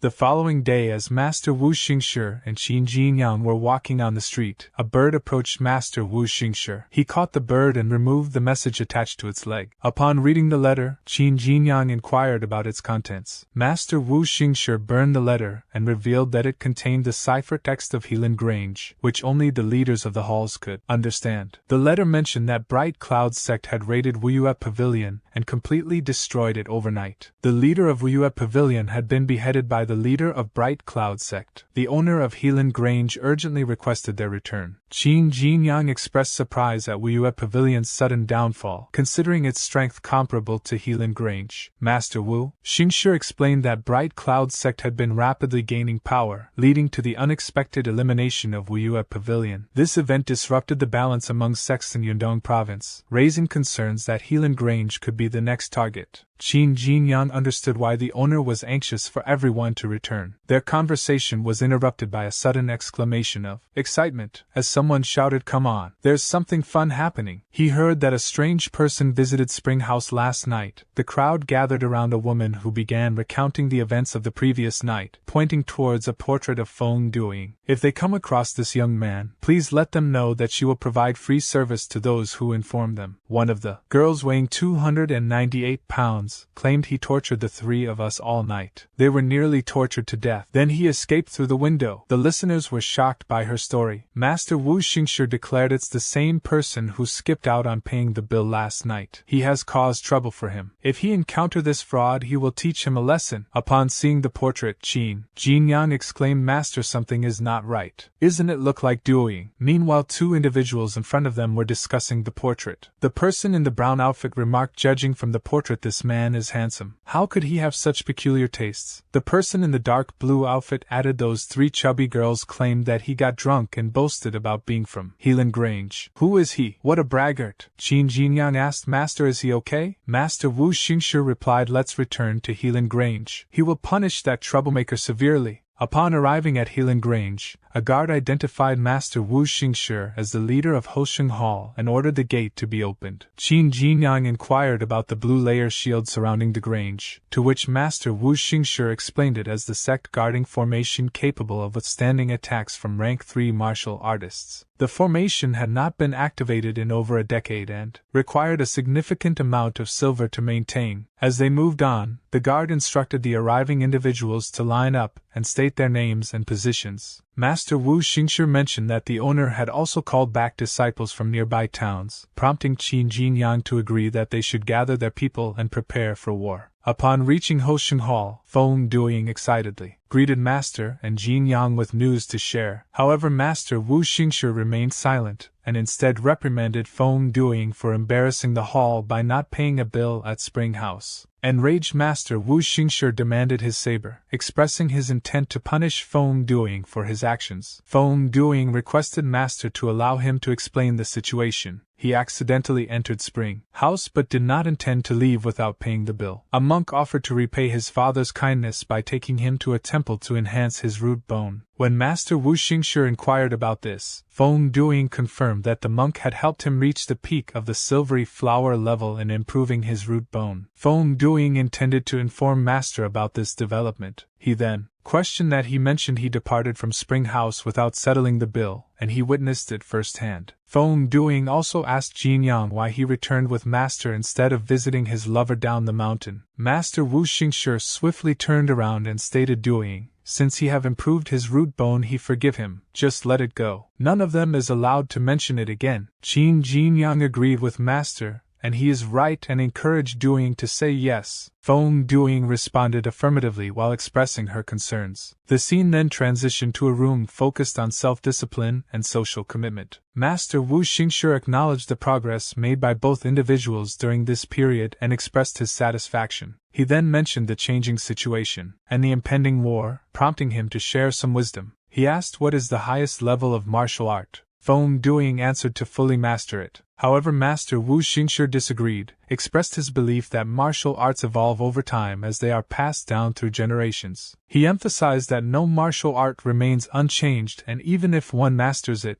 it may still be modified in the future. By breaking through the limits of a martial art, one can improve and potentially surpass its founder, reaching what he called the Supreme Realm. Feng Duing inquired about the Supreme Realm, to which Master Wu Xingshi responded affirmatively, stating that the Great River Technique can indeed reach the Supreme Realm. He mentioned that he had achieved this before, but found it to be extremely complex and obscure, making it difficult to articulate. Despite his limitations, he attempted to summarize key points of the Supreme Realm of the Great River Technique during his seclusion, naming it the Supreme Volume of the Great River Technique. Each of them receive a copy, acknowledging potential inaccuracies and encouraging them to interpret the information independently. Feng Duoying then humorously asked Master Wu Xingshi if he was certain that his writings were not simply a product of being intoxicated. Master Wu Xingshi expressed disappointment in Feng Duoying, who did not diligently copy the Great River technique, emphasizing that he who has not fully mastered it will struggle to comprehend the supreme volume. He urged him to work hard in practicing the technique and advised that once he achieved mastery like Jinyang, he should carefully read the supreme volume. Turning to Jinyang, Master Wu Xingshi acknowledged him as the only other person besides himself who may reach the supreme realm of the Great River technique. He asked Jinyang if he understood the points he had written, to which Jinyang replied that he grasped some of it, recognizing the key points for reaching the supreme realm despite the disorganized presentation. Jinyang expressed difficulty in fully comprehending and reaching the supreme realm. Master Wu Xingshi reassured him and encouraging him to give it a try. While cultivating at night, Qin Jinyang's status window appeared, displaying his details as follows. Name Qin Jinyang. Occupation at Disciple of Hosheng Hall of Helan Grange. Root Bone at Golden Branch level. Next stage is White Jade level. His martial arts skills include the Great River Technique, Supreme Realm, Ice Lotus Armor. Perfectly mastered, Dust Arts, perfectly mastered, Rotten Fist, perfectly mastered, Black Feet, perfectly mastered, Boiling Demon Tiger Collapsing Blade, perfectly mastered, with 6,447 remaining potential points. Another window prompted him with the information that the supreme volume of the Great River technique had been detected, asking if he wanted to use 2,200 potential points to enhance his Great River technique to the supreme realm. He thinks unexpectedly that he can elevate his Great River technique to the supreme realm by using up potential points. However, considering the high cost of potential points, he initially decides to abandon the idea. Nevertheless, he ultimately decides to give it a try and consume potential points to enhance his Great River technique to the supreme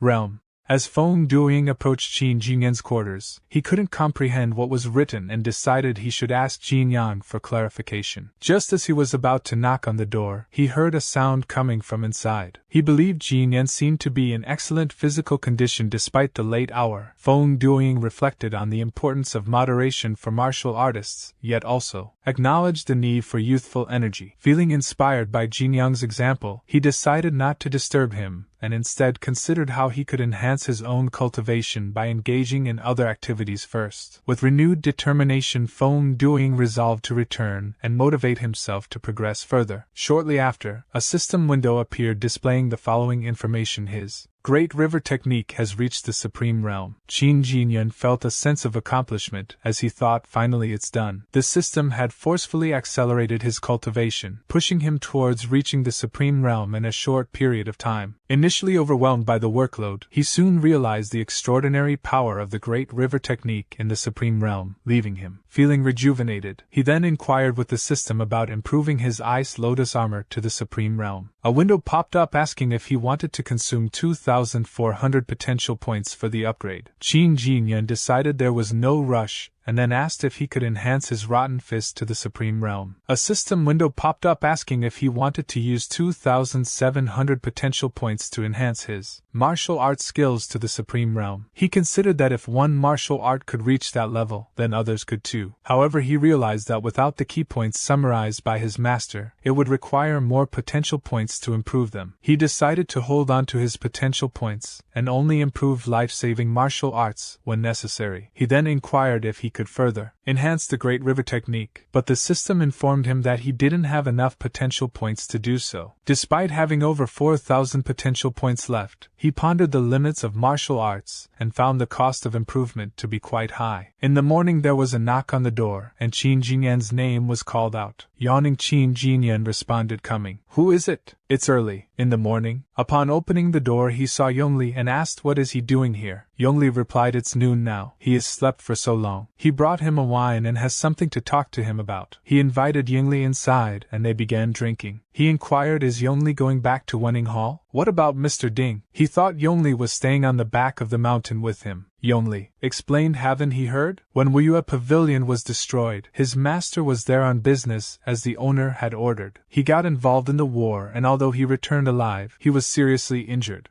Qin Jinyang inquired that Mr. Ding was seriously injured while working at Helan Grange. Is he currently recovering on the back of the mountain? Yongli shared that his master has left Helan Grange, and the owner plans to hire a new deputy manager at rank 4 who may not allow Yongli to stay on the back of the mountain. Qin Jinyang expressed shock at the owner's decision to replace Mr. Ding, calling him cruel. Yongli explained that when his master departed, the owner offered comfort, leading the master to feel worthless. Yongli understands the owner's challenges, especially with the bright cloud sect targeting them. He desired to accompany my master to provide care for him, but his master declined. He was only able to accompany him to the gate as the master left quietly with his injured body while carrying a bag. Qin Jinyang recounted meeting Mr. Ding while playing chess, only to find out he had left Helan Grange unexpectedly. Mr. Ding is a rank 4 martial artist, surprised Qin Jinyang with his departure. Yongli then revealed that his master had mentioned Qin Jinyang before leaving and had sent him to deliver something of great use. Yongli handed over 3 pills, which Qin Jinyang inquired about, leading Yongli to confirm they were the Golden Luck pill.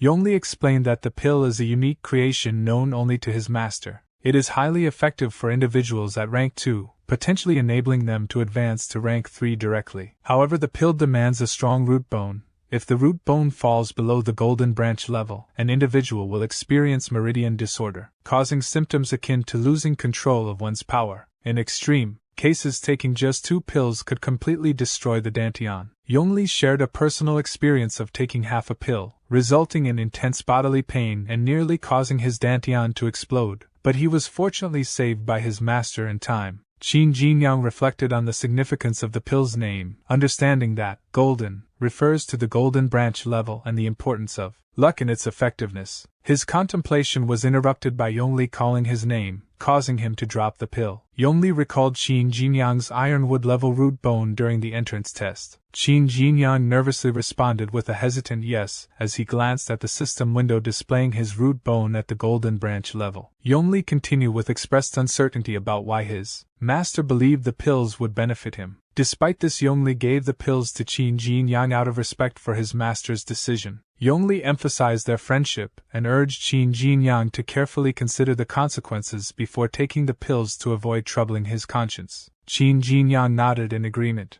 Later at the cemetery in Helan Grange, he wondered if Ding Guangchun had noticed the improvement in his root bone. He doubted anyone could discern one's root bone directly. His thoughts echoed Feng Duing's words, questioning if the conversation with Fan Yongli was still troubling him. In reality, there was nothing he could do about it. The sudden departure of Mr. Ding caught everyone by surprise. Qin Jinyang expressed a sense of resignation, questioning the impact of their efforts in the face of a predetermined destiny. Feng Duing noticed Jinyang's deep contemplation, suggesting that Jinyang had not slept the previous night. Their conversation was interrupted by Master Wu Xingshi calling them over and instructing Nianen to atone for their sins in the underworld in order to find forgiveness and release. Qin Jinyang inquired if the tomb they were looking at belonged to Nianen. Master Wu Xingshi explained that Nianen's body was found in a bandit's hideout and reported to the Grange, suggesting he may have been murdered by the bandits. Due to the urgency of the situation, only Nianen's clothes were placed in the tomb to preserve his dignity. His body,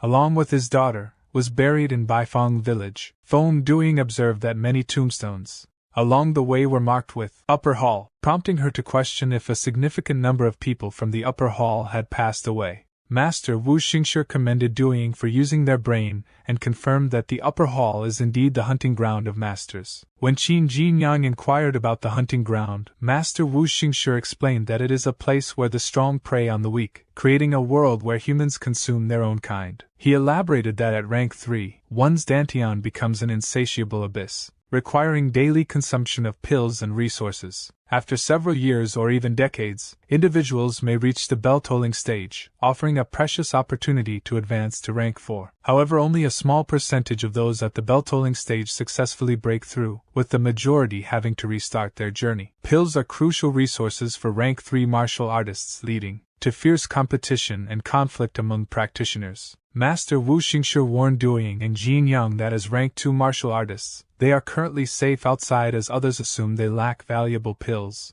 The Upper Hall frequently loses its members every month because they are at rank 3, and others are aware that they carry pills with them. This is the challenging environment of the Master's hunting ground. At night, Qin Jinyang reflects on Master's words, acknowledging the harsh reality that the weak are often preyed upon by the strong, and there will always be someone stronger. He realizes that if he is not strong enough, even reaching rank 3 will make him a target for those more powerful. A system window appears indicating that the pill is a result of Mr. Ding's extensive research, prompting Qin Jinyang to swallow it to prevent it from being wasted. Another window pops up, rewarding him with 80 potential points for not wasting the pill. Shortly after, Qin Jinyang begins to tremble in pain, exclaiming in frustration as he feels the burning sensation in his dantian. Despite the agony, he resolves to endure and tightens his grip on the side of the bed. In the morning, Master Wu Xingshi called out Qin Jinyang's name with concern. As Qin Jinyang opened his eyes, he was shocked to see his quarters destroyed. Master Wu Xingshi inquired about what had happened, while Feng Duiying questioned if Qin Jinyang was responsible for the destruction the previous night, advising him to exercise caution despite his youth. Upon examining Qin Jinyang, Master Wu Xingshi exclaimed that he had advanced to the intermediate stage of rank 2 overnight, warning that progressing too quickly could result in dantian inflammation and high body temperature. The damage to the house was attributed to the elevated temperature caused by this advancement. Despite the progress, Qin Jinyang's meridians were in disarray, and his dantian was severely affected. Master Wu Xingshi urged Qin Jinyang not to overexert himself in his cultivation, as pushing too hard could lead to uncontrollable power. Qin Jinyang acknowledged the instruction from Master Wu Xingshi. Master Wu Xingshi assured that the cleaning task is being taken care of. The owner of the grange requested Qin Jinyang's presence in the main hall. Qin Jinyang inquired is it about the promised reward. Master Wu Xingshi cautioned Jinyang about the complexity of the owner's thoughts and advised caution. At that moment a server informed Mr. Su that Qin Jinyang had been requested to come. Mr. Su instructed to also ask Wenqing to come. Nervously the servant inquired if Mr. Su was going to do that. Mr. Su responded, stating that the situation was unusual and that he had to take action. Upon entering the main hall of Helan Grange, Qin Jinyang marveled at the building, thinking it was his first visit. He was impressed by the structure and wondered why he was asked to come if the person who invited him wasn't present. Despite this, he decided to wait there. Mr. Su then asked Wenqing for her opinion on Qin Jinyang, to which she replied that Bingbing values him, but she doesn't know him well. She questioned why Mr. Su was asking about him. Mr. Su marveled at the young individual's mastery of various techniques, particularly highlighting their exceptional skill in the challenging Great River technique. Their talent for martial arts was described as astonishing. During the last encounter, he successfully defeated all the monsters in the Ghost Dark Cave using only a single sword. Upon inspecting the cave, he found that the Ghost Dark monkeys had all been dispatched with a single swift stroke. His speed and precision indicate his ability to grasp concepts quickly, showcasing his genius level of talent. Mr. Su expressed concern about the individual's weak root bone at the ironwood level, suggesting that without a miraculous change, their great potential might not be fully realized in the future. Wenqing expressed concerns to her father about being spied on, similar to how he spied on her mother. Mr. Su reassured her that he had no intention of spying on her. He explained that mastering the main part of the Fire Lion technique would be challenging and cautioned about the risks of incorrect cultivation leading to stiffness and reverse blood flow in the meridians. Mr. Su suggested that having someone assist Wenqing during her cultivation could help prevent such issues. He mentioned that due to time constraints and the aggressive nature of the Bright Cloud sect, he couldn't provide full assistance. Additionally, he noted that Qin Jinyang's lack of a good root bone would prevent him from learning the Fire Lion technique, but his quick comprehension skills could be utilized for sensing techniques to monitor Wenqing's meridians. Wenqing expressed her disapproval, but Mr. Su then remarked that Qin Jinyang's presence was a stroke of luck, indicating his potential as a genius. Wenqing confronted her father about her mother's death. Mr. Su, acknowledging her resentment, proposed a bet if Wenqing won, he would refrain from giving her orders, but if she lost, she would have to accept his plans. Wenqing inquired about the terms of the bet. Meanwhile, Qin Jinyang lay on the ground yawning, and wondered why he had not arrived after an hour. As a sword attack came towards him, he defended himself with Ice Lotus armor. Qin Jinyang questioned Wenqing, asking what she was doing. Wenqing wondered if he had successfully blocked the attack and apologized to Jinyang. She then attempted to strike him with her sword again, but he once more blocked it with Ice Lotus armor. Finally, Wenqing swung her sword at Qin Jinyang for a third time, but he managed to dodge it using Blackfeet technique. Qin Jinyang noticed that she appeared serious and decided not to show any mercy. A red lion-shaped manifestation of fiery qi enveloped her, prompting her to acknowledge Qin Jinyang's true capabilities and resolve to use the fire lion technique to secure victory. However, her plans were disrupted when Qin Jinyang unexpectedly used the dust darts technique to launch poison at her. She expressed surprise and concern, questioning his use of hidden weapons and the nature of the substance being thrown at her. Qin Jinyang responded she has left him no choice, Ms. Wenqing, and proceeded to attack her with the boiling demon tiger collapsing blade. However, Mr. Su intervened, stating that's enough. Wenqing, it's over, she lost. Wenqing claimed he used tricks and he tried to poison her, to which Mr. Su replied, in a life and death fight, people use every possible means to survive. There will only be a winner and a loser. No one cares about tricks. She can't deny her failure. 15 minutes ago, Mr. Su proposed a bet on the outcome of the fight between her and Qin Jinyang. He suggested that if she challenge him and emerge victorious, it will demonstrate her ability to protect herself, and he will refrain from intervening in the future. However, if she loses, Qin Jinyang will be considered qualified to be her assistant. Wenqing responded by expressing confidence in her abilities, stating that Qin Jinyang is only rank 2 and he underestimating her. He agreed to the deal and warned Mr. Su not to regret it. Qin Jinyang expressed that he was asked to come to the main hall, but Mr. Su was not present, and his daughter suddenly attacked him. Qin Jinyang questioned what he did to deserve this situation. Mr. Su told Jinyang to stay calm and not to blame Wenqing. He mentioned that he asked her to test him. Qin Jinyang inquired assess him, but for what purpose? Mr. Su explained he wanted to determine if he was capable of reaching the upper hall.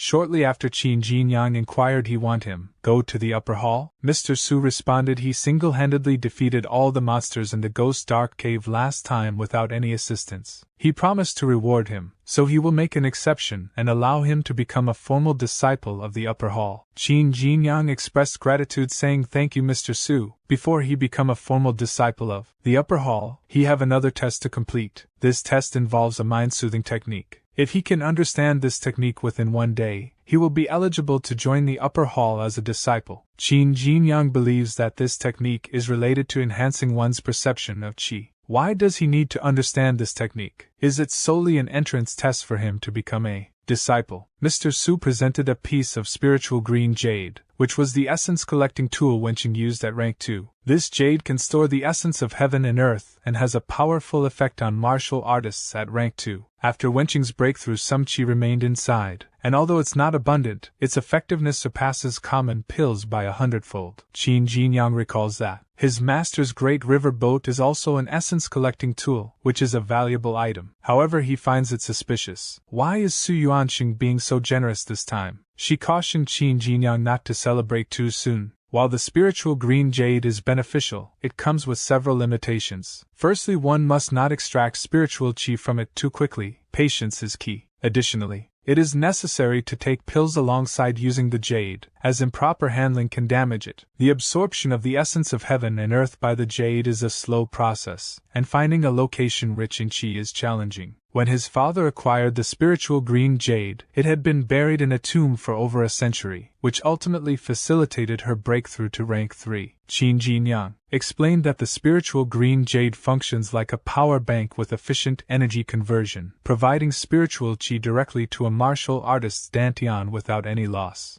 However, it charges slowly. Mr. Su and Wenqing were intrigued and asked about the term power bank. Then Qin Jinyang was instructed to study the technique and return to the main hall the following day if he could master it. He confidently acknowledged the instructions. As he returns to Hosheng Hall, Master Wu Xingshi remarked this essence collecting tool is truly remarkable. Despite having used up a lot of its qi, it remains a valuable item. It will serve him while at rank 2. Mr. Su granted him special permission to enter the upper hall and gifted him this treasure. Does he understand the significance behind his actions? Qin Jinyang denied it, saying no, but he is certain it's not a reward for the Ghost Dark Cave matter. Master Wu Xingshi agreed, stating that's correct. He is quite sensible. Mr. Su did that because of his root bone. Confused, Qin Jinyang then inquired what about his root bone. Master Wu Xingshi mentioned that Su Wenqing is currently focusing on mastering the main part of the Fire Lion technique and requires assistance. Although he may have a weak root bone, his perception is sharp.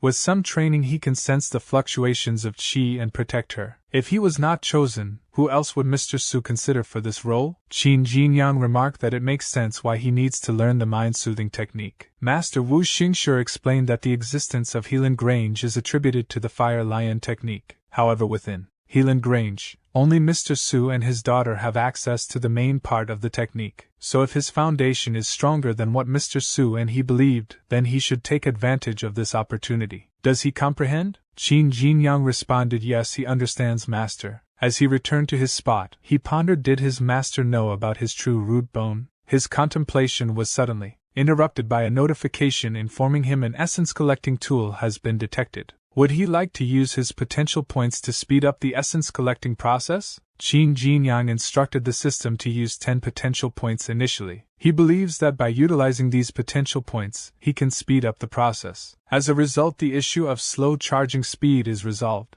A system window then appeared, confirming that 10 potential points were successfully used to accelerate the process. He exclaimed it was a success and directed the system to utilize 1,000 potential points to speed up the process. A window popped up displaying a message that the acceleration failed due to insufficient stored essence in the tool. It was then mentioned that 944 potential points could be consumed to accelerate the process. After consuming the 944 potential points, the acceleration succeeded and the essence was being used. He is pondering if there is a limit to the storage of this substance, recognizing its value as a true treasure. He senses the transfer of spiritual qi to his dantian and decides to begin practicing in this manner. Meanwhile, Mr. Su is greeted by Bing Bing, who refers to him as master. Mr. Su acknowledges the challenges of cultivating in seclusion and inquires about the results, asking if she failed. Bing Bing responded she wouldn't say she failed, but she didn't succeed either. She was just a step away from success. She believes she can break through to rank 3 in a couple of days. Mr. Su reassured her that it's alright. Her root bone is currently at the peak of the silvery flower level, making it challenging for her to reach rank 3. He mentioned an important task for her to undertake, overseeing the upcoming test in the upper hall. Understanding the significance of this matter to the Grange, he wants her to take charge of the test. Bing Bing inquired if Shou Nianen was supposed to be in charge, and Mr. Su confirmed that he is deceased. A few days ago, members of Hosheng Hall discovered Zhou Nianen's body in the bandits' hideout, while on a mission to eliminate them. The situation at Helan Grange is tense both internally and externally. Her responsibilities may increase in the future. He recruited a new disciple today who can assist her during the upcoming upper hall test. Bing Bing inquired about the unusual recruitment of disciples, asking who the new recruit is. Mr. Su responded by saying that the new disciple is someone she's familiar with. He is Qin Jinyang. As he opened his eyes, a day is already passed by. The spiritual qi has filled 40% of his dantian. He thinks, what an essence-collecting tool. This outcome of a day is equal to what others can get after practicing diligently for 1.5 years. He remembers the way the great river boat replenishes essence. It devours the essence of heaven and earth in the pills. The spiritual green jade should work in the same way. He places a pill next to spiritual green jade and orders the system to help accelerate it. But there is no response for a little while, then a system window pops up showing the pill cannot accelerate the process. He picks up spiritual green jade and thinks looks like these tools have different ways of collecting essence. The spiritual green jade can't devour the essence of heaven and earth in the pills as the great river boat does. He is afraid he has to absorb the most primitive wild spiritual qi, like Su Wenqing said. But the place where wild spiritual qi gathers is hard to find. As he comes out of his tent and looked up the sky, he remembered that he forgot to go to see Su Yuanqing. Then immediately runs to Mr. Su mansion. Seeing him, Mr. Su stated he was 4 hours late. He in return noted that he is sorry, Mr. Su. After going back, he was so absorbed in studying the technique he gave him that he forgot the time. Mr. Su stated it's okay, tell me, how is he doing with it? And he thinks the mind-soothing technique isn't intended for advanced cultivators, but it's extremely complex, with numerous important details. Even he had to spend 7 days in mastering it. Qin Jinyang apologizes and notes he is afraid he haven't grasped it very well as he is a slow learner. Hearing that, Mr. Su thinks of course he couldn't learn it within a day. It's a good chance to give him a hard time so that he can control him more easily in the future. And Mr. Su stated he is going to be the disciple in the upper hall, But if he can't even master this preliminary technique, how can he? But his talk was interrupted as he saw a grey chi emanating from Qin Jinyang's hand. That shows the mind-soothing technique, beginner's level. Mr. Su was shocked by all this. Qin Jinyang asked, do he think it's okay to Mr. Su? And he thinks he was in such a hurry to come here that he could only reach the beginner's level with the system's help. Will Su Yuanxing grant him admission? As he did not get any reply from Mr. Su, he asked, is he okay? Mr. Su regained his composure and stated, well, it's not bad. He barely passed the test, and thinks this boy is a genius. The next day, Bingbing arrived at Mr. Su's mansion, seeing Qin Jinyang. She asked, why is he here? Qin Jinyang replied by saying Mr. Su asked him to work as an assistant like her from today on. He said, this was his first task after entering the upper hall. She asked, has he mastered the mind-soothing technique? He showed the grey chi that indicates the mastery of mind-soothing technique. Surprised by that, she asked, how did he master it within 2 days? And she thinks, what kind of talent does he have? If his root bone had been above the ironwood level, he would have been his father's core disciple now. And she noted, well, what a pity. Come with her then. As she turned around, he inquired about it, but she didn't answer him. Some time later at the secret chamber at the back of Helan Grange, where the main part of the technique is stored, she utilized the hidden technique to summon the gate, swiftly breaching the barrier and entering with Jinyang before it could close again. Jinyang thinks, no wonder so many people want to get the main part of the technique, but no one knows where it is. This is a wonderful way to hide it. Bingbing asked, what is he waiting for? Get in the tower. Shortly after, he stands, alongside Wenqing, gazing at the painting of a white tiger, as its fiery chi enveloping his body. Wenqing notes he is the third person in Helan Grange to enter the chamber. He can't tell anyone what he hears and sees here, otherwise. Jinyang stated, please rest assured, he knows what to keep a secret. But since he has been here and known so much, will his dad, Mr. Su, kill him when he doesn't need his assistance? This is the classic plot line in those stories that he heard. She started laughing and inquired, what is he thinking? Kill you? Don't worry. His dad won't do that. Well, she wonders where he heard those stories.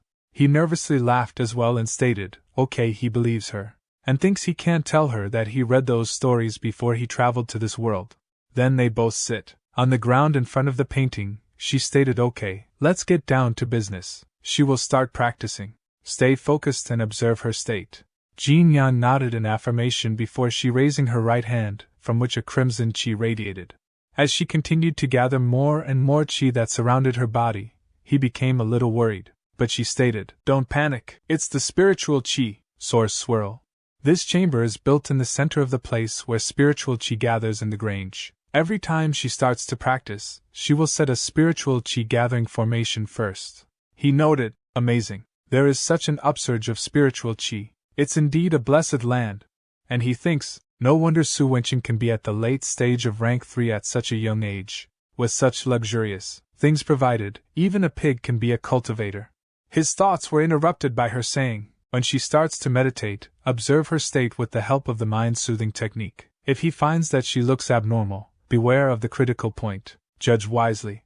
Then she started cultivating. The system window popped up showing information. The spiritual chi source swirl is detected. The essence collecting tool can be charged. Will he consume his potential points to accelerate the process? He thinks he got the chance to fill the spiritual green jade so quickly. Orders the system to proceed. Another system pop-up showed information. The process is being accelerated. The essence collecting tool has started to store essence. 1,550 potential points are consumed. Then he noticed her arm and thinks, but why does she keep her arm raised all the time? Then she lowers her arm and Jinyang thinks, this should be the main part of the Fire Lion technique, but there is no prompt. That means, the main part of the technique isn't complete. Wenqing knows how to make this picture manifest the main part, but it seems only 1/9 of the whole content is shown. She thinks his root bone is only at the ironwood level and that he can't see the content at all, so she isn't on guard against him. Instead, it's probably because she can only practice 1/9 of the technique at a time now. In that case, he has to come here 8 more times to get the whole content of the Fire Lion technique's main part. After that, she began to sweat profusely. And she thinks, her whole body is aching, but her understanding is deeper, too. What she can gain during the time she takes a few breaths is hundreds of times more precious than gold. She hopes that he won't interrupt her at a time like this. But Jinyang stands up and calls her? And he thinks, this is obviously abnormal. As he expected, he can't count on the mind-soothing technique at the beginner's level. Should he intervene now? Is this the critical point? Then 2 system windows pop up showing information. Su Wenqing is suffering from the backfire of the martial art. And the second window informs, after 3 breaths, it will be the best time to interrupt her. Will you help her? He is surprised by that and thinks, he didn't know the system had this function. As the critical time approached, she thinks it's time for him to help her. At that instant, she was splashed with water by Jinyang, who asked, can't he interrupt her this way? She noted, yes he can, but the mind-soothing technique is meant to interrupt her. He stated he knows it now. She thanked him and notes, he judged the time very accurately the first time he did it. He replied by saying he is glad that it's accurate. The system window popped up showing information. His precise timing of interruption pleased Su Wenqing. He is rewarded with 100 potential points. At night in his tent, he meditates with the spiritual green jade. After a while later, the green jade falls to the ground, and he notes, the spiritual qi has filled 70% of his dantian. Now, he has truly reached the late stage of rank 2. He is soaked in sweat. He should wash his pants. As he is about to do so, Feng Duing lifted the curtain and said he has big news. Watching as Jinyang removes his pants, he quickly turned around and apologized he will come later. But Jinyang grabs him from behind and said come back. As he explains the situation, Feng Duing understands and notes. You were practicing. He thought you were entertaining yourself again. He asked, what do you mean by entertaining himself again? What the hell is he thinking? By the way, didn't he say big news just now? What is it? Is his dad finally agreed that he could get married? He notes that he wasn't going to talk about that. Well, the war among sects of Yundong province ceased. He continued by saying, speaking of that, it's all thanks to him emptying the ghost dark caves and getting so many ghost dark monkey hearts. Jinyang inquired for further elaboration on the matter. He started explaining. Just a few days ago, Mr. Su got a piece of void broken jade. Then with the broken jade as the core and the 900 ghost dark monkey hearts as the base, he refined a large formation. This formation can achieve void teleportation. Jinyang stated, void teleportation, it's awesome. Feng Duing noted, of course, there's a limit. Only rank 5 martial artists can barely bear the tearing of voids. It means that in the whole Grange, only Mr. Su can use this formation. Mr. Su has distributed the formation keys to the other 8 rank 5 sect leaders in Yundong province. In this way, anyone attacked by the Bright Cloud sect can get help through the formation. The rank 6 sect leader of the Bright Cloud sect is very strong, but he can't match 9 rank 5 sect leaders. He stated, it's wonderful news, because Bright Cloud sect broke the balance among sects, but Mr. Su's void teleportation formation built a defense alliance. Feng Duing notes, naturally, Mr. Su would be the leader of the alliance. Their Grange's future is getting promising. However, Jinyang began pondering it deeply. The following day, as Jinyang and Yongli enjoying their drinks together, Yongli stated, the whole Grange is celebrating Mr. Su becoming the leader of the 9 sects. Who still remembers his master? And asked Jinyang, how's his preparation for the test? He notes he was going to tell him about it. A person in red dress named Miaodonga stated, he still have time to drink here? The new deputy manager is coming. Do he think he'll keep him if he stay here shamelessly? Don't dream about it. Jinyang stated, get your feet away. He asked, who is he? A useless servant with ironwood level root bone, isn't he? Do he think the ghost dark cave thing can make him awesome? Hearing that, Jinyang clenched his sword tightly, but Yongli intervened, saying he will move out of here in a few days. But he came here in person. Could it be that he held a grudge since he didn't agree with your insistence on serving me? He became angry and kicked the table away, and stated he will teach him a lesson when he enters the upper hall. Jinyang stated, what a jerk! He should have killed him just now. Yongli notes, he's just a despicable man. Jinyang inquired, but why do he feel this guy look a little familiar? Yongli notes, he's Miaodonga and from Wuning Hall. When his master was in charge of the entrance test of Upper Hall, he stayed at his door every day. Guess you just met him at that time. He's just a rat who'll try the best to please you if you are useful to him. But if not, he'll hit you when you're down. Jinyang stated, How dare such a person believe he can enter the upper hall in a few days? Where did he get the confidence? Yongli explains, the problem is that he can. Don't he know the content of this test? He replied by saying he doesn't know. Yongli continued by saying, 3 days ago, Bingbing stated, Master, what is he talking about? The upper hall's test is to disperse the spiritual qi locking formation? Mr. Su notes, yes, he is going to finish the test at Wanjun Cave. In the past, disciples needed to test their root bones in Wanjun Cave first. Only those above the silvery flower level and the late stage of rank 1 can go out for further trials. However, the outrange trial is so time-consuming that it might not end even in a month. What's more, it is risky. There are always some disciples dying in the trials. This time, the disciples only need to refine spiritual qi in the cave. In one day, the one who can refine more spiritual qi will be the disciple of the upper hall. Bingbing asked, but every time Wanjun Cave runs, it needs a lot of spiritual liquid to supply energy. Even if they activate the spiritual qi locking formation and the spiritual qi leaks out, she is afraid the spiritual liquid required will still be massive. Mr. Su stated he has already arranged it. He didn't give them the formation keys for nothing. The spiritual liquid sent by each sect is on its way. In addition to you and me, only the hall leaders know about the test arrangements this time. Bingbing stated, just rest assured, Master. Back to present, Jinyang asked, how did he know about test arrangements? Yongli stated, nothing is foolproof. Those who've known it are just pretending. Jinyang notes, so Miao Dongge is gifted with the ability to quickly refine spiritual qi? In other words, he can cheat? Yongli stated, it's not cheating. Miao Dongge's ancestors were chosen by a master because of their talents, and finally learned the formation art. This formation can gather spiritual qi and help a martial artist refine their essence faster. Therefore, Miao Dongge is sure that he can pass the test and can also give some spiritual qi gathering formations to others. Jinyang stated, no wonder he's so arrogant. He suppose a lot of people are flattering him now.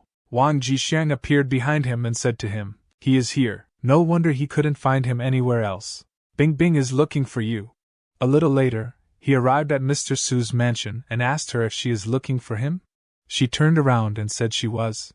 As she glanced at him, he recalled the old memory when he helped the person from the labor hall, and she said that time he's just a handyman, but he's willing to help others. This kind of person is really rare nowadays.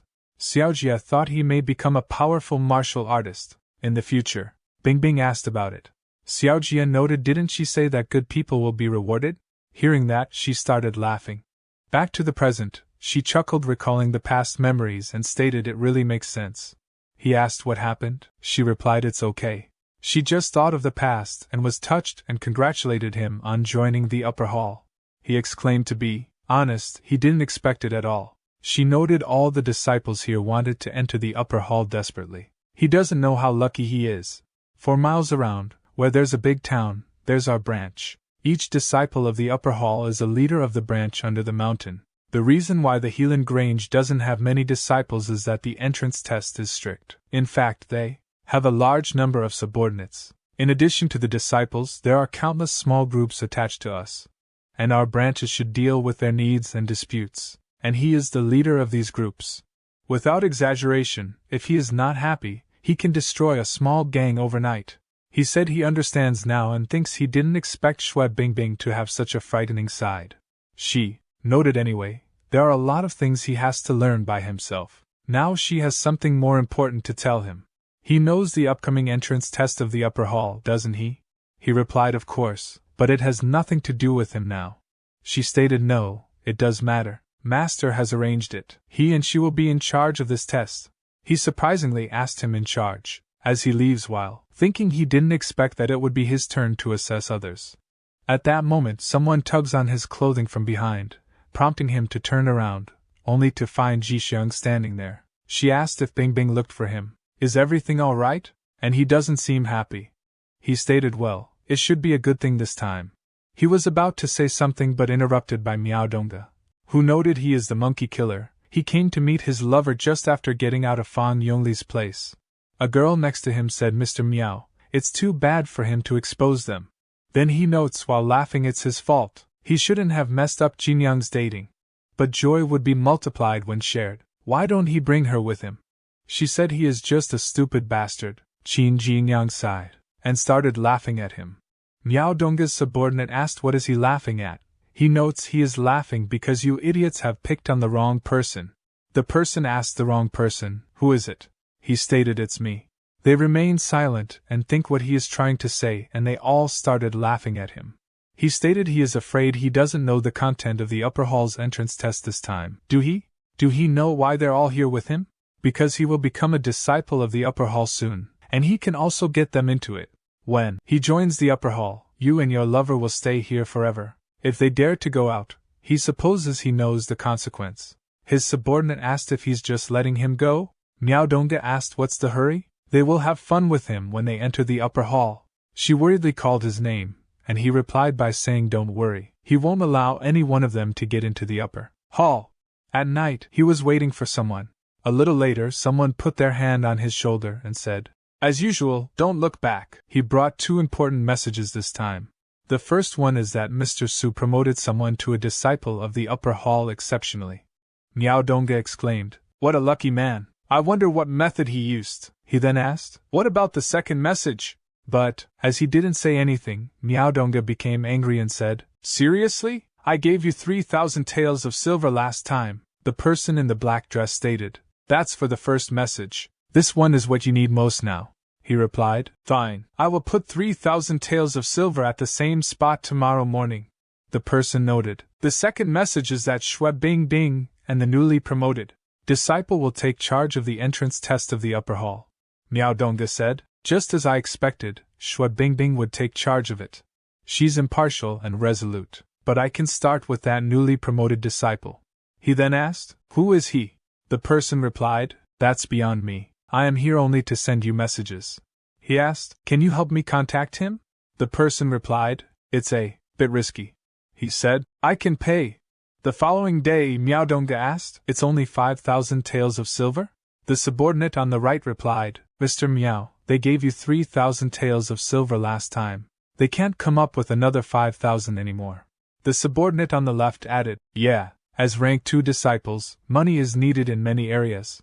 The girl next to him said, can you give them a discount for my sake? He seized her hair and forcefully slammed her head onto the table, saying, for your sake. Who do you think you are? You just slept with me for several nights. I can find other girls outside, and they're cheap. The money is not for me but for that newly promoted disciple.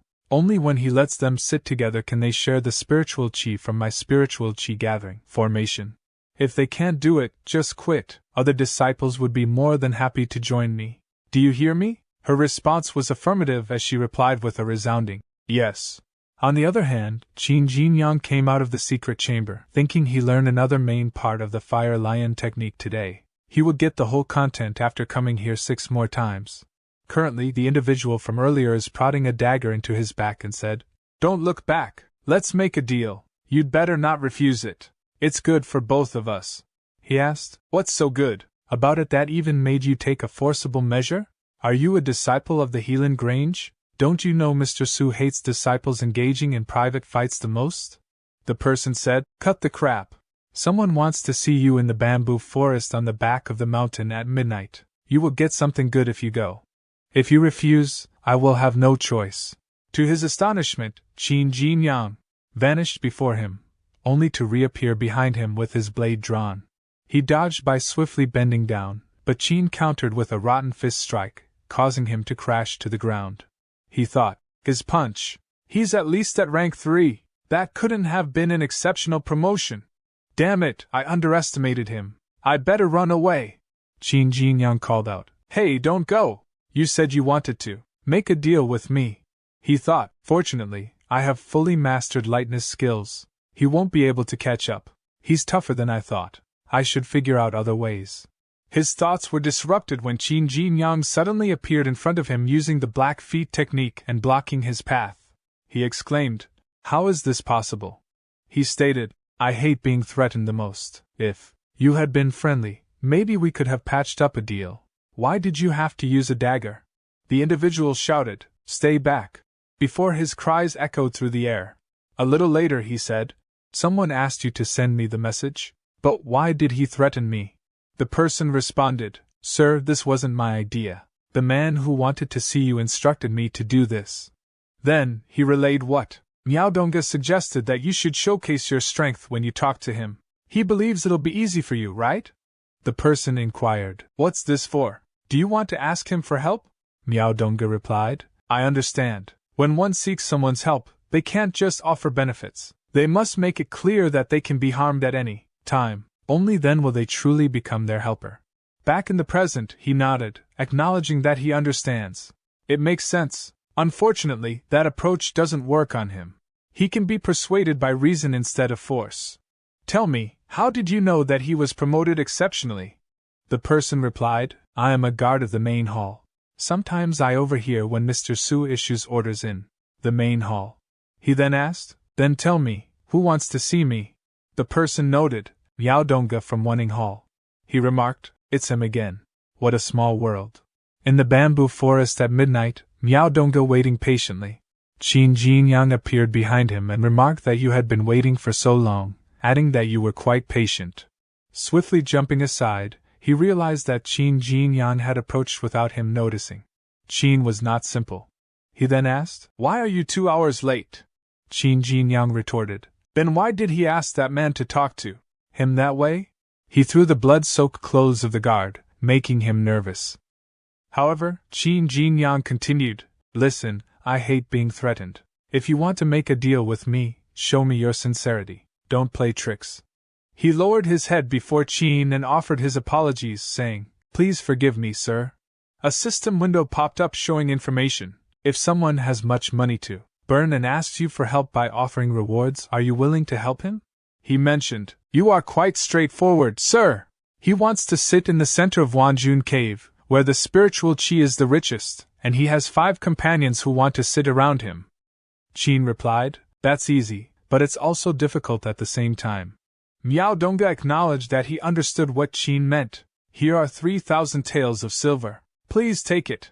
Qin Jinyang stated, It was supposed to be enough, but I know I can't breathe easily after being threatened. Only by holding 8,000 taels of silver can I recover. Miaodonga responded, Sir, 8,000 taels of silver is a bit too much. Qin turned around and said, Let's end this conversation then. He stated, Wait. I will give you 8,000 taels of silver. Qin replied, That's good. A system window popped up showing information. He helped a rich man spend 8,000 taels of silver. He is rewarded with 800 potential points. The following day, as they all gathered at the front of Wanjun Cave, Yongli asked, Where's Qin Jinyang? Is he not up yet? Feng Duiying replied, That can't be. He left earlier than us today. But where did he go then? Then, people started whispering, It's Miaodonga from Wuning Hall. One person remarked, I heard he has a unique technique to gather spiritual chi, so he can definitely pass this test. Another added, He's lucky. Those who are following him can rely on him and enter the upper hall then. But why do they look unhappy? Then the girl began to speak, saying that they had sold off their family, assets, and even borrowed money from loan sharks. Her words were interrupted by him, saying, If they don't believe him, they may quit now. But I won't return the money. After they enter the upper hall, they can earn a lot of money easily. They all nervously smiled and acknowledged that he was right. Then, he noticed Yongli and remarked, You might as well go back and sleep, just like Qin Jinyang. Yongli replied, You are so mean. As someone emerged, he announced, Is everyone here? The test will start soon. He began explaining about the test. After you enter Wanjun Cave, we will test your root bones first. Those whose root bones are above the middle rank of the silvery flower level can stay, and others may leave. After that, Bing Bing will remove the seal of spiritual stones. Then, you can refine spiritual chi for 2 hours using the withered bell leaf. The more spiritual chi you refine, the more it withers. We will only recruit 6 people this time. The 6 people who make the leaves wither the most will enter the upper hall. Miaodonga asked, Sir, what if 7 people get the same withered bell leaves in the end? The person explained, You're overthinking it. Rank 2 disciples with uneven strength won't make it. Even rank 3 disciples can't make the leaf fully wither in 2 hours, let alone you. Miaodonga turned around and said to his fellows, Good, looks like they can all enter the upper hall. Meanwhile, Feng Duiying worried about Jinyang and thought, Where is he? How could he miss such an important test? At that moment, Qin Jinyang appeared on stage and asked, Is everyone okay? His sudden appearance shocked them all, and they wondered, how could it be? But Qin introduced himself as Qin Jinyang from the upper hall, the deputy examiner for this test. Seeing Feng Duing slap his own face, Yongli worriedly inquired, "What is he doing?" Feng Duing responded by saying he was checking if it is a dream, but it's not. Witnessing all this, Qin Jinyang felt embarrassed and thought to himself, "Does he think this is a joke?" The girl whispered to Mr. Miao, "It's Qin Jinyang." She didn't expect him to be the examiner. "What about their seating?" Mr. Miao shouted. "Shut the fuck up, bitch! He's received the money anyway. If he doesn't do as they agreed, he will tell others that he took bribes. They will both be punished." Then Qin Jinyang stated, "Now, he will announce the seating chart. Disciples, when they hear their names, they can enter Wanjun Cave and take their seats in order." A little later, as all of them seated in Wanjun Cave, Mr. Miao thought, he still let him sit in the place with the richest spiritual qi, and he let them sit around him just as they agreed. But he also added seating of Yongli and Duoying. Yongli thought, if Miao Dongge wants to use his spiritual qi gathering formation to distribute the spiritual qi to his 5 fellows, he must pass it to him and Duoying first. They will be the biggest beneficiaries. How clever Jinyang is! Duoying thought. After the test, he must ask him when he entered the upper hall. He never mentioned it before them. Miao thought, only 6 people can be recruited this time. If they pass the test, 2 of his fellows will be eliminated. Damn it! Qin Jinyang took advantage of him. Qin Jinyang announced they will test their root bones now. He asked Bing Bing to please release the pressure. She started immediately, emitting crimson red qi flowing from her into the testing area. They all started to meditate immediately. A little while later, one person started to struggle and thought, he can't hold on anymore. The low rank of the silvery flower level. Looks like he can never enter the upper hall in his life. Then he looked towards Duoying, who is at the top rank of the silvery flower level, and is close to the golden branch level. Seeing this, Qin Jinyang thought, so he didn't lie to him. A monk helped him improve his root bone. He is so jealous. Duoying has so many lucky breaks. Then he raised his hand and announced, the first test is over. Those whose root bones are at the low rank of the silvery flower level may leave Wanjun Cave. He then turned to Bing Bing again and asked her to remove the seal now. However, Mr. Miao thought, forget it. He can do nothing but accept it now. He will try his best to distribute spiritual qi. The amount of spiritual qi that his fellows can get depends on their own abilities. At least he didn't break his promise. Otherwise, if they expose what he did in despair, he will be doomed. However, his thoughts were interrupted when Qin Jinyang, seated behind him, that surprised him, and he asked, what is he doing here? Qin Jinyang replied, there is rich spiritual qi in Wanjun Cave. Of course, he should seize this opportunity to cultivate. And he also paid for it, so don't worry yourself. Both Yongli and Duoying laughed and stated, well done, Jinyang. Seeing this, Bing Bing wondered if he was pretending to be stingy. He could be generous enough to let all disciples bathe in dark pond, but at the same time, he never misses any small gains.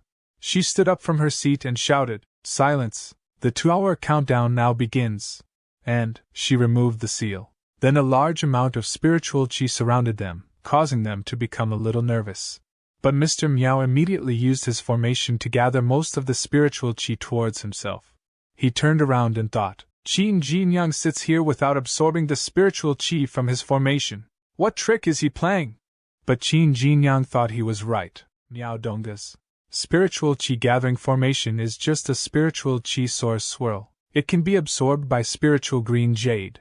A system window popped up showing information. The spiritual qi source swirl is detected. The essence collecting tool can be charged. Will he consume his potential points to accelerate the process?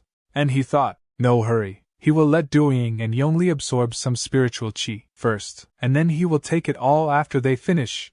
As an hour passed, Qin Jinyang stopped his cultivation and think. As the deputy examiner, it's time for him to check their spiritual qi refining progress. Miao Dongge is the fastest currently as he has the spiritual qi gathering formation. Duoying has the strongest root bone, and with the benefit of the spiritual qi gathering formation, he is the second fastest, just a little behind Miao Dongge. Yongli must have some unusual capability. The 5 pals of Miao Dongge are doing well too. The remaining 3 places in the upper hall have to be taken by them. but 2 of them have to be eliminated. Then the spiritual qi provided to doing through the formation was suddenly stopped, and in surprise he looked toward Meow. Meow with a smile noted, "What is he looking at? Does he think it's fair game to steal his spiritual qi? It's a pipe dream. He won't let him have it." And Meow thought, with Qin Jinyang's disruption, 2 of the 5 persons cannot pass the exam. Since he will definitely offend the 2, the other 3 who can be selected might not be loyal to him. It makes no sense to keep sending spiritual qi. As he stopped sending them spiritual qi, she shouted, "He dishonest bastard! Give us back the money!" But their talk was interrupted by Qin Jinyang saying, "Quiet! If anyone makes noise again, he will have to ask them out." Meow thought, why would he take out the money he has already pocketed? Then his spiritual qi became less and less, and he thought, what's going on? He has taken back the distributed spiritual qi. Why did the spiritual qi around him become less? Where is it? Then he noticed Qin Jinyang, who was absorbing spiritual qi with the help of the system. Meanwhile, Meow thought, did he lose control of his power? But why is the spiritual qi gathering formation still working? What the hell happened? An hour later, Bing Bing announced, "Time is up. The exam is over." Meow coughed up blood on his leaf and thought, what the hell? He had to provide the spiritual qi gathering formation with the spiritual qi in his dantian, and he couldn't shut the formation by any means. And Qin Jinyang thought, Miao Donga's spiritual qi gathering formation is helpful. A little later outside the Wajun cave, Qin Jinyang stated, he is going to announce the ranking of the exam this time. The top 6 contestants will be admitted to the upper hall. One person from the gathered crowd stated, he heard that Qin Jinyang was once a handyman. He is the deputy examiner now. Meanwhile, he noted, the first place, Feng Duiying, the disciple of the Hosheng Hall. And at 6th place, Wang Qizhong, the disciple of the Wenning Hall. Wang Qizhong shouted while crying, Dad, has he seen this in heaven? He made it. He entered the upper hall. The girl from before raised her arm and shouted, wait a minute, she want to report. There was cheating, a scandal of this exam, the biggest scandal of Helan Grange. She wants to report that the deputy examiner Qin Jinyang took bribes and manipulated the exam results. He used his power to seek personal gains. However, Miao thought, stupid woman, she is seeking death. Bing Bing stated, Jinyang was picked by Mr. Su personally to be the deputy examiner. Does she know the consequence of accusing him of something he hasn't done without evidence? But her talk was interrupted by him, saying, she is right, he did take some money. She was shocked by his answer. At that moment, people of the penalty hall arrived. The girl quickly went to them and asked, is they coming to arrest Qin Jinyang? She has solid evidence. But the person said, get out of the way. She grabbed his arm and said she does have evidence. She requests another examination. The Helan Grange has scandals. The person pushed her away, causing her to crash to the ground. The person moved forward and ordered, Miao Donga, come with them to the penalty hall. He surprisingly asked, is he really telling this to him? He shouted no, why would they catch him? They got the wrong person, didn't they? He is not Qin Jinyang. He is. At the moment the guard that worked for Miao, which seems quite injured, shouted it's him. Miao Donga of the Wenning Hall. He forced him. That caused him to tremble in fear. Wenqing appeared on the stage and explained Miao Donga of the Wenning Hall colluded with the servant of the main hall to explore the secret of the Helan Grange. That's a felony. Mr. Su consented to Jinyang's taking bribes. That was a trap to catch the spy. Qin Jinyang bowed and said that's what I should do. She stated he should be given credit for catching the spy in the Grange through the exam. Order the penalty hall people to take Miao away. The person replied they will punish him, she can be assured. While Miao showed to Qin Jinyang, he schemed against him. You wait, he will get his revenge. In anger, Duiying said, does that guy still want to work against Jinyang in the future even in such a situation? You only note there is no future for him. Mr. Su always takes the secret of the main hall seriously. Miao Donga is doomed. Qin Jinyang stated Wenqing that he found that 5 people gave bribes to Miao Donga to cheat in this exam. She noted the 5 people didn't commit felonies, but they did something they shouldn't have done, invalidate their test results then. The girl began to cry about her money, and Qizhong exclaimed, Dad, he is finished. And Wenqing announced the exam is over. 3 days later, he stated he has been helping Wenqing with her cultivation lately. That's exhausting. By the way, did she say they had a makeup exam? She explained the positions hadn't all been filled in the last exam, so Mr. Su held another exam personally just the day before yesterday. In this exam, Zhao Liangjue, Gu Konghe, and Wang Qizhong were ranked among the top 3 and were admitted to the upper hall. He noted the first 2 seemed to be his acquaintances. At the moment, Duing shouted his name and said, "Bad news, come with him to the main hall." He worriedly asked what happened. At main hall, Mr. Su asked, did he say he will leave the grange to look for his master? Yongli responded by yes and requested please approve his request. Liangjue said, calm down. He was just admitted to the upper hall. His fame is just starting. It's not sensible to leave now. But he thanked him and said but he have made up his mind. Then Bingbing stated it's noble of him to care about his master so much, but to look for a person worldwide is just like searching for a needle in a haystack.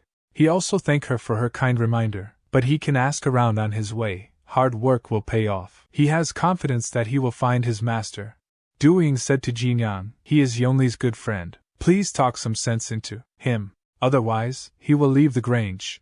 He replied by saying don't try to stop him. He knows him. He values the bonding much more than his prospects. At the moment Mr. Ao announced I'm back. Jinyang, you brat. He heard on his way back that the upper hall has brought new blood. There are really many new faces here. Mr. Su stated he must have had a hard journey. He came back suddenly. Did anything happen to Zhao Jiqi that he was spying on? He note don't mention him. Bright Cloud Sect sent a messenger to ask him to go back to the sect, saying that Prince Wan was going to arrive in Yundong province. Maybe Bright Cloud Sect wants to get the qualification to build martial arts hall. Mr. Su, he should send Mr. Ding to do that kind of job next time. Oh, speaking of Mr. Ding. He heard on his way that Mr. Ding was injured badly and had left the grange. Is that true?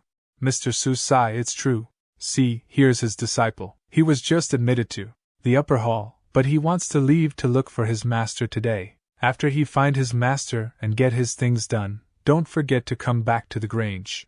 He will always keep the position in the upper hall open for him. He thanked Mr. Su, and Mr. Su turned to Mr. Ao, asked to come with him to his study. He has something important to talk about with him. They leave the main hall. Qin Jinyang wonder when Yongli can come back. But Feng Duing stated he is right. Yongli values the bonding with his master. Since he had made up his mind, they have to support him. Jinyang note there may be unexpected changes in the grange shortly. Yongli is too straightforward in character. It's not a bad thing for him to be away temporarily. And he asked, by the way, who is Prince Wan mentioned by Mr. Ao just now? Feng Duing asked don't he know him? And he explained Prince Wan is the late Emperor's 6th son. He is the senior Jiangwulan. Prince Wan is decisive and ambitious, a sharp contrast to Prince Yun of Yudong province. A few years ago, when Prince Wan was governing the southwestern border area, he led the troops deep into the enemy's territory, and left a river of blood. It was under his leadership that the provinces in the southwestern area advocated martial arts, and a lot of martial artists made great contributions to the state and made their fame. Qin Jinyang stated no wonder when Bright Cloud Sect heard that Prince Wan was coming. They called Zhao Jiqi back immediately. They wanted to be prepared in advance. Back at Mr. Su's study, he asked Mr. Ao, do he know why Prince Wan wanted to come to Yundong province? Mr. Ao stated isn't it because Prince Yun is old and wants to go back to the capital for recuperation, and thus Prince Wan is sent here to rule the province? But Mr. Su note that's an excuse. He received very reliable information when he was in the capital not long ago, and informed that Prince Wan came here this time for Dadwa state. In surprise, Mr. Ao stated the border has been peaceful for over a decade. Are they going to have a war now? Mr. Su note if so, then the first thing Prince Wan will do is to build a martial arts hall here, just like what he did in the southwestern provinces. Mr. Ao stated then Bright Cloud Sect and Helan Grange will be the most suitable sites in Yundong province. He note, that's why they must get Prince Wan's favor this time. Only by then can you and I achieve great success, and even becoming a marquis or a general is possible. Early in the morning at the gate of Helan Grange, Yongli remarked you for coming to see him off makes his time in the Grange even more worthwhile. Jinyang exclaimed he happened to pass by, but Jixiang stated he came to call them early in the morning. He was most anxious to come. As he covered her mouth, as Liangjue handed him a bag he said here's the gift they prepared for him, please take it. He examined the bag and found a lot of money inside. Then he thanked them and said his goodbyes to everyone. When he is a little distant for them, Duoying shouted saying he have to come back. They will wait for him. And in response he raised his arm in agreement. At Mr. Su Mansion, Yan Jingfei, new deputy manager of Helan Grange, stated there happened to be a riot of the rebellion army on his way here from the capital, so he was delayed. Please forgive him. Mr. Su asked, rebellion army? And he stated it's the Xintian army, isn't it? It's okay. He is happy enough that he is willing to come. Then he asked about the person behind him. The individual identified himself as Pei Fengkong, the final disciple of Mr. Yen, expressing great joy at meeting him. Mr. Su responded it's pleasure to meet him as well. He leave quite an impression. The residence for the deputy manager is ready. They must be very tired after the long journey. Please go to rest early. As they leave, Pei Fengkong asked the thing they want. Is the main part of Fire Lion technique here? Mr. Yen note yes, but he is sure Su Yuanxing is very cautious. He won't let them know where it is easily. Seeing Wenqing coming, he remarked maybe they can try some other ways. Meanwhile she said she have to say he is great. He woke her up at the exact time every time. It's a pity that his root bone is too bad. Otherwise, with his talents, he will be the top disciple in the Grange. He nervously smiled and note his root bone. He can't do anything about it. She stated she is not far from the 4th rank. After a few more times of cultivation, she will fully grasp the main part of Fire Lion technique. And he think he learned about 7 sections. After going to the secret room 2 more times, he can also grasp the complete main part too. Just as she was about to fall because her foot caught on a brick, Pei Fengkong quickly caught her and asked, "Is she alright, miss?" She started to blush and reply she is okay. Who is he? She hasn't seen him before. He stated she has sharp eyes. He is Pei Fengkong. He just arrived at Helan Grange today with his master, is the new deputy manager of the Grange. She thanked him, and he stated watch her steps, miss, and he see her later. As she thinks about Pei Fengkong, Qin Jinyang observe the brick and think it's strange. Is it his illusion? He keep feeling that there's spiritual qi wrapping this brick. It has a trace of being manipulated. Meanwhile, Pei Fengkong moved away with a sinister grin. As she is sewing something, Qin Jinyang calls her from behind, causing her to become nervous.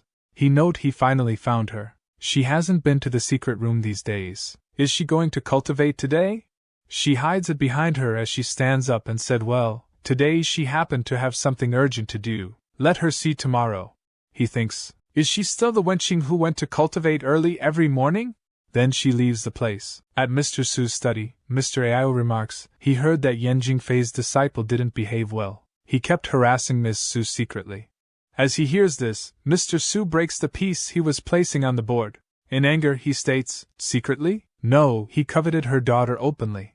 Just yesterday, Yan Jingfei came to him to propose a marriage on behalf of his disciple. He refused him directly. Mr. Ao notes, Yan Jingfei is so bold. Does he have some ulterior motives? Mr. Su remarks, he is referring to the main part of Fire Lion technique. He is not worried about that. The only way to get the main part of Fire Lion technique from Wenqing is to infer it from her meridians. But he has already planted a seal in her body. Even Wenqing herself doesn't know that. With the seal, even a god can't see the complete root of the operation of her meridians and infer the content of the main part. At that moment, Qin Jinyang enters the room, greets both of them, and asks, what is he referring to? He thinks, why does this old guy have such a strong need to control his daughter? He doesn't want to get involved in this matter. Then a system window pops up showing information. As a father, Mr. Su is concerned about his daughter's romance. Will he help him? And he states, Mr. Su, he understand, so don't worry. Wenqing's business is his business. He will do as he say. Mr. Su says, great, he will teach him a spell so that he can locate Wenqing's position. Don't let the two of them stay together for too long, okay? Mr. Ao asks, he just require them not to be together for too long. That's not his style. Mr. Su states, he has to endure it for some time. Prince Luan will arrive soon. The matter of the martial arts hall is important, and Yan Jingfei is a critical person. Hearing that, Mr. Ao thinks, it was said that Su Yuanxing hired Yan Jingfei at a high price because the latter was a relative of Prince Luan's butler. He probably wanted to develop a relationship with Prince Luan through Yan Jingfei to have the martial arts hall built in Helan Grange. Meanwhile, Pei Fengkong thanks her for the scarf, saying, he likes it very much. She notes, it's great that he likes it. She embroidered the words on it to practice her skill. Don't take them seriously, she asks. What's that? Isn't it the token of the royal family that all its members have? Only the royal family's blood can activate it and create an unusual vision, he said. Actually, his real name is not Pei Fengkong. He is the son of Prince Wan, Jianyuliang. As she observes it closely, she remarks, she won't make a mistake. This is a token of the royal family. Here is the word Liang. He is Jianyuliang. Meanwhile, a system window pops up showing information. The Chastity Defense War starts. Will he help Mr. Su locate the position of Miss Su? He casts the spell of detection that he learned from Mr. Su, and a butterfly formed from it started moving southeast. He states he is coming, Wenqing. If she wants to blame someone, blame his dad. Shortly after the butterfly disappears, Qin Jinyang remarks that Su Yuanqing's spell for detection is simplistic and unintelligent. He criticizes its limited capability, noting that it can only pinpoint Wenqing's rough location.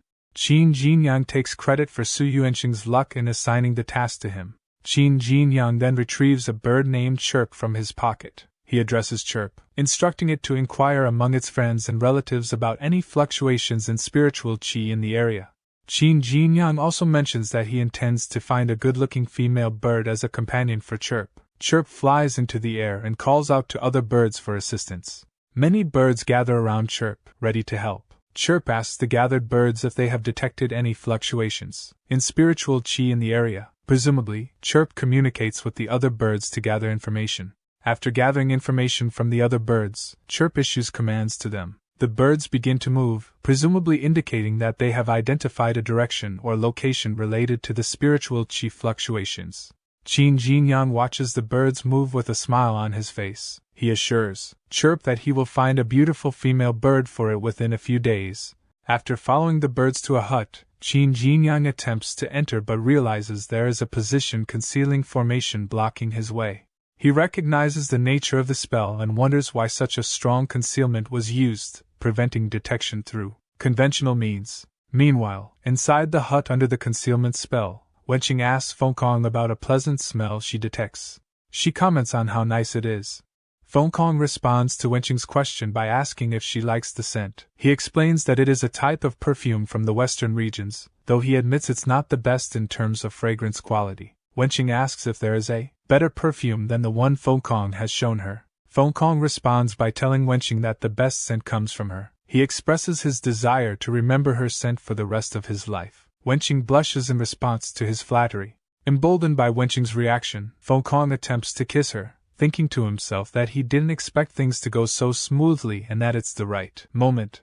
Qin Jinyang suddenly interrupts the intimate moment by shouting at Wenqing not to listen to Fengkong's nonsense. Both Wenqing and Fengkong are shocked by Qin Jinyang's sudden intervention. Qin Jinyang reveals to Wenqing that the perfume Fengkong showed her can be purchased from traveling merchants from the western regions for 10 taels a bottle.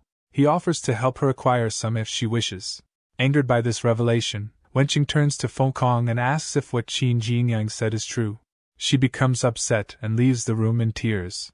Turns to Qin Jinyang and reflects on how he obtained the powerful position concealing formation from a divine master. He wonders how Qin Jinyang managed to appear and disrupt their private moment, especially considering the formation's supposed ability to evade even rank 5 cultivators. A system window pops up, rewarding Qin Jinyang with 500 potential points for saving Wenqing's chastity in time. Another system message appears, granting Qin Jinyang 100 potential points for shaking the womanizer Fengkong's self-confidence. At Helan Grange, Yan Jingfei and Fengkong sit together on the roof of a house. Yan Jingfei, who is the leader of the eastern section of the Xintian army, addresses Fengkong. Yan Jingfei explains that Jiang Wulwan, driven by ambitions for greatness and success, will soon arrive in Yundong province. He intends to aggressively search for and arrest members of the Xintian army. Because of this threat, Yan Jingfei emphasizes the urgency of acquiring the main part of the Fire Lion technique and leaving the area as soon as possible to avoid capture and maintain their safety.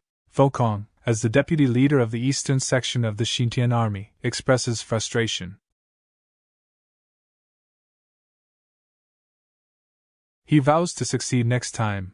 Yan Jingfei advises Fengkong not to push too hard in his pursuit of Wenqing. He reveals that Su Yuanqing, Wenqing's father, has implanted a seal inside her body. However, Su Yuanqing is unaware that they possess a spell capable of unsealing it. Wenqing, being a rank 4 cultivator, can only have the seal removed when she is distracted and vulnerable, allowing them to potentially use the unsealing spell discreetly. Feng Kong reassures Yan Jingfei not to worry about Wenqing, claiming that she has feelings for him and that he will have plenty of opportunities with her. He credits Yan Jingfei for stealing Jiang Niuliang's token, the true son of Jiang Wuluan, which has likely boosted Wenqing's aspirations to become a princess consort. He sarcastically remarks that perhaps it's thanks to his royal blood activating the token and convincing her. Feng Kong reveals a personal vendetta against the late emperor, as his entire family was killed by the emperor. He expresses gratitude for the butler who swapped his son for him, which saved his life. He harbors ambitions to personally overthrow the current dynasty and exact revenge for his family. Feng Kong then changes the subject and asks Yan Jingfei how many techniques the Divine Master has collected so far.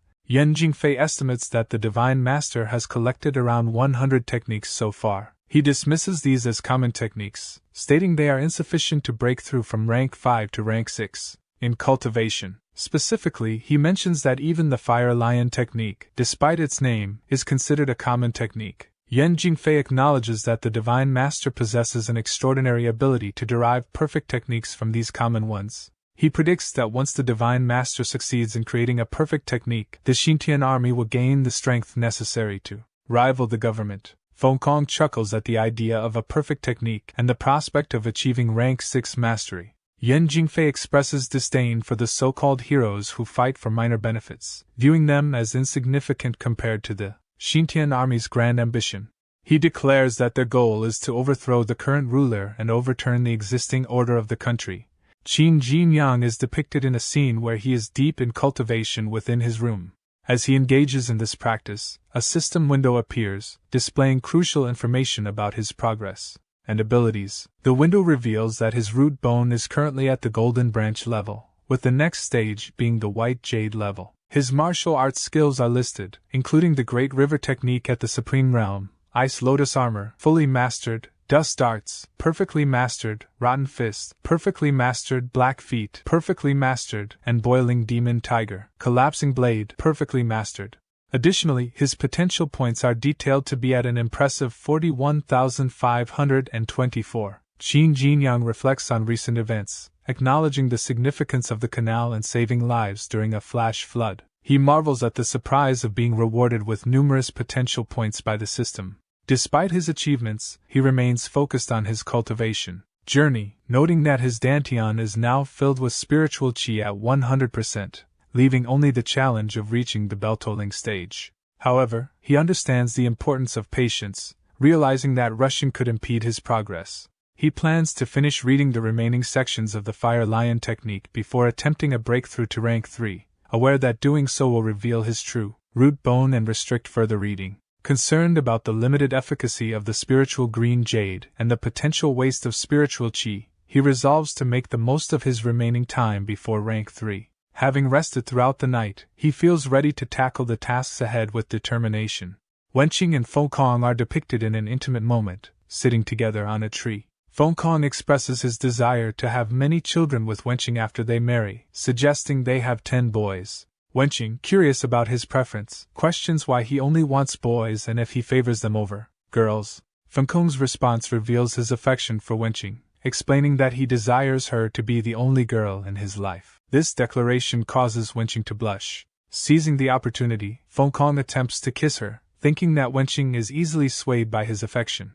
As Feng Kong attempts to kiss Wenqing, he mistakenly kisses someone's hand instead. To their surprise, it's the hand of Qin Jinyang, who interrupts their intimate moment. Wenqing, visibly annoyed by the interruption, expresses her frustration with Qin Jinyang, accusing him of frequently interfering with their interactions. In response, Qin Jinyang reassures her that he wasn't sent by Mr. Su and simply has a few questions for Feng Kong. He then poses a hypothetical scenario to Feng Kong. If his mother and Wenqing were both in danger of drowning, and he could only save one, who would he choose? Feng Kong is left to ponder this difficult question. Qin Jinyang, observing Feng Kong's struggle with the initial question, reflects on the complexity of such moral dilemmas, even in modern times. He challenges Feng Kong's ability to answer such a difficult question.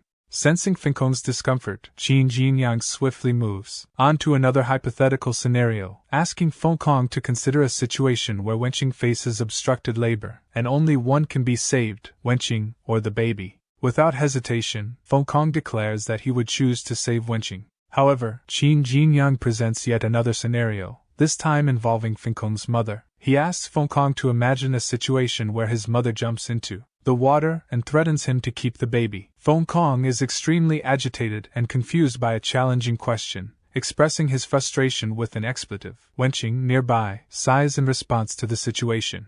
Overcome with anger, Fenkong shouts that he cannot tolerate the situation any longer and declares his intent to kill Qin Jinyang.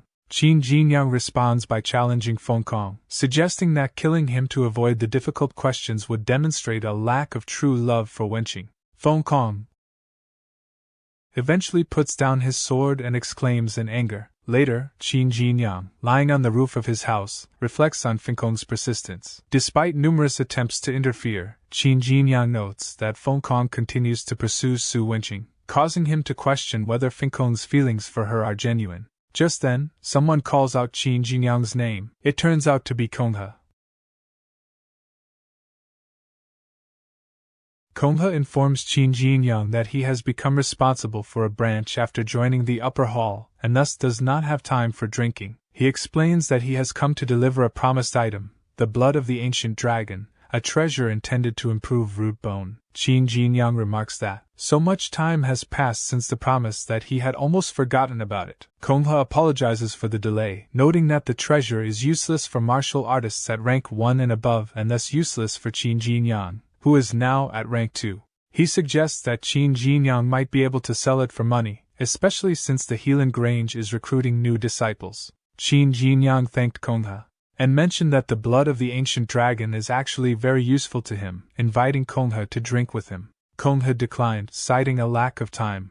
Later that night, Qin Jinyang asked Gao Hu if he understood the plan. Gao Hu enthusiastically responded that a dark and windy night was perfect for their task and asked for the name of the person they needed to teach a lesson. Qin Jinyang slapped Gao Hu and questioned if he had listened carefully, indicating Gao Hu misunderstood the instructions. Konghe remarked on how quickly time passes and noted that the annual recruitment at the Grange was happening the next day. He mentioned that this year's new disciples would not be assigned to the original lower 3 halls, as Mr. Su had established a new hall named Iron Hall. Qin Jinyang commented that this addition would make it 4 lower halls in total. Shortly after, in Mr. Su's study, Mr. Su praised Jinyang for his efforts, acknowledging that Wenqing had advanced her cultivation by at least 3 years with his help. Qin Jinyang modestly responded to Mr. Su's praise, saying it was the least he could do. Mr. Su then informed him that he was expected to stay at the Grange for another 2 months to assist Wenqing with her cultivation. After this period, Jinyang would be rewarded with the most prosperous branch at the foot of the mountain.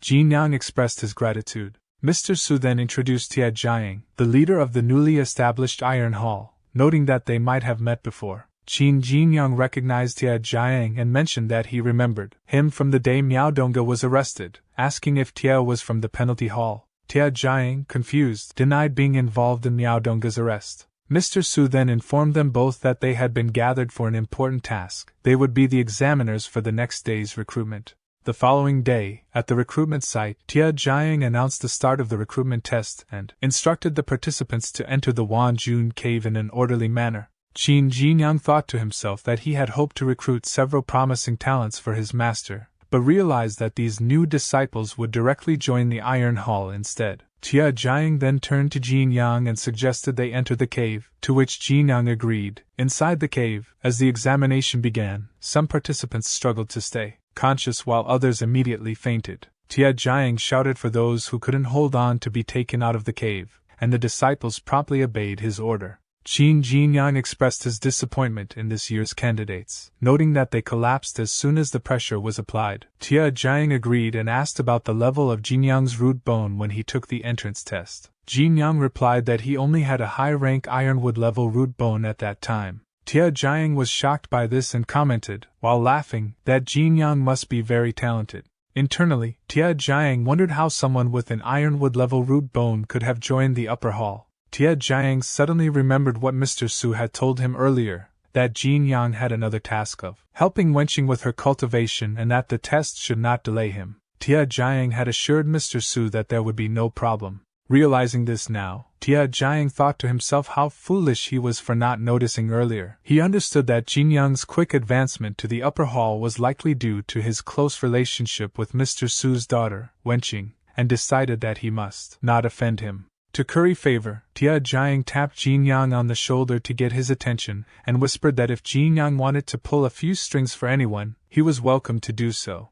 Qin Jinyang is pondering why Tia Jiang seems so concerned about him. He wonders if Tia Jiang has ulterior motives or if he wants something from him. Tia Jiang then mentions that 2 candidates have displayed silvery flower-level root bones. Tia Jiang remark, however, admits that he is not familiar with these candidates and has never heard of them before. Qin Jinyang then clarifies that he is indeed paying special attention to 2 candidates who have successfully passed the test on their own merit. Tia Jiang seeks confirmation and asks if Qin Jinyang is referring to these 2 specific candidates. While Qin Jinyang and Tia Jiang are discussing the candidates with exceptional root bones, a messenger interrupts them. The messenger informs Qin Jinyang that Mr. Su has something urgent to discuss with him. Upon hearing this, the messenger whispers a message about Wenqing to Qin Jinyang. Qin Jinyang acknowledges this quietly within. Turning to Tia Jiang, Qin Jinyang informs him that Mr. Su has assigned him an urgent task that requires his immediate attention. He expresses his trust in Tia Jiang by stating that he will have to leave the test to him. Tia Jiang readily agrees, assuring Qin Jinyang that he will handle things in his absence. Before leaving, Qin Jinyang reaches into his pocket and retrieves 2 rank 3 pills, which he hands to Tia Jiang. He thanks Tia Jiang for agreeing to take care of the situation and for managing things in his stead. Tia Jiang reflects on how Qin Jinyang treats him well despite supposedly having Miss Su's support. He appreciates the gesture of receiving 2 rank 3 pills from Qin Jinyang, considering it a generous gift. Just as he contemplates this, a system notification pops up, recognizing Qin Jinyang's act of donating unused pills to those in need. He is rewarded with 100 potential points for his generosity. The setting changes to a lake where Wenqing and Fengkong are seated on a boat, seemingly about to kiss. However, Fengkong's thoughts reveal a different focus. He is irritated that Qin Jinyang, whom he refers to as that bastard, is invigilating the recruitment test that day. Despite this annoyance, Fengkong is determined to make Wenqing his today. As Fengkong leans in to kiss Wenqing, he notices her lips are unusually cold. Additionally, he detects a fishy smell, which raises questions. Fengkong, expecting to kiss Wenqing on the boat, instead opens his eyes in shock to find himself kissing a fish. He quickly realizes that Qin Jinyang is sitting in front of him, not Wenqing. Qin Jinyang, amused by the situation, laughs and teases Fengkong. He explains that Mr. Su wanted to see Wenqing, so she went to meet him. Wenqing asked Qin Jinyang to stay behind and keep Fengkong company. Qin Jinyang casually mentions that he caught a fish, jokingly commenting that Fengkong must have been hungry to kiss it. Fengkong, now angered by Qin Jinyang's teasing and the unexpected situation, declares that Qin Jinyang has gone too far. He vows to teach Qin Jinyang a lesson today, clearly upset by the embarrassment and the playful mocking he's endured. Late at night, Yan Jingfei expresses surprise upon hearing Fengkong's exclamation. Fengkong, visibly angry and grinding his teeth, confirms that he failed again despite using the concealing formation each time. He blames Qin Jinyang for always managing to find him and sabotage his plans. Yan Jingfei, puzzled by the repeated failures, questions whether it's mere coincidence or if Qin Jinyang possesses a method to break the concealing formation and track Fengkong down. Fengkong dismisses the idea that Qin Jinyang could break the formation, stating that he's only at rank 2 of the Ironwood level. However, Fengkong bitterly describes Qin Jinyang as akin to a sniffer dog in human form due to his uncanny ability to locate him consistently. In frustration and anger, Fengkong suggests killing Qin Jinyang as a solution to their ongoing problems. Yan Jingfei responds to Fengkong's suggestion of killing Qin Jinyang. He advises against it, citing the potential consequences of adding an uncontrollable factor to their situation. Yan Jingfei expresses concern that eliminating Qin Jinyang could lead to their identities as members of the Xintian army being exposed. Instead, he suggests that everyone has a price and implies they could handle the situation through other means, possibly bribery or manipulation. Meanwhile, At Qin Jinyang's residence, he completes his cultivation session. Pleased with his progress, Qin Jinyang declares that his dust darts technique has reached the supreme realm. A system window displays Qin Jinyang's current martial arts achievements. Great River Technique and Dust Dart are both at the Supreme Realm. Ice Lotus Armor is fully mastered. Rotten Fist, Black Feet, and Boiling Demon Tiger Collapsing Blade are all at the perfectly mastered realm. Additionally, the system shows that Qin Jinyang has a total of 29,700 potential points. Lying in his bed, Qin Jinyang reflects on the recent expenditure of over 10,000 potential points to acquire a hidden weapon technique of the Supreme Realm. Despite the high cost, he sees it as essential for guaranteeing his survival. Shortly after, another system window appears, providing detailed information about the dust darts of the Supreme Realm technique. It explains that this hidden weapon technique revolves around manipulating objects with one's hands. After releasing an object, the technique allows the user to solidify space and retrieve the object effortlessly. Qin Jinyang contemplates the implications of this technique. He realizes that relying on stealing to accumulate wealth isn't a viable strategy due to the exorbitant costs involved. Qin Jinyang is interrupted by a knock on his door. Pei Fengkong identifies himself outside and asks if Qin Jinyang is home. He expresses his intention to have a chat with him. Once inside, Fengkong starts a conversation with Qin Jinyang. Fengkong asks Qin Jinyang if he believes in love. Qin Jinyang replies that he is not currently interested in any romantic love stories. Fengkong chuckles at Qin Jinyang's response and playfully remarks that Qin Jinyang is old. Qin Jinyang counters Fengkong's remark by asserting that he is actually the youngest among those in the upper hall. Fengkong continues the conversation by telling Qin Jinyang that he's mentally aged, implying that it's not about physical age but rather losing belief in love and having no dreams. He suggests that someone without dreams might as well be considered old. Qin Jinyang sarcastically responds, questioning if Fengkong came to discuss the meaning of life with him. Fengkong then gets to the point, asking Qin Jinyang to leave him alone when he's spending time with Wenqing. Qin Jinyang straightforwardly refuses Fengkong's request. Fengkong expresses frustration, wondering why Qin Jinyang didn't say so earlier, which would have saved him the effort of explaining his stance. Qin Jinyang defends himself, pointing out that Fengkong started talking as soon as he arrived without making his intentions clear, leaving Qin Jinyang unsure of what Fengkong wanted initially.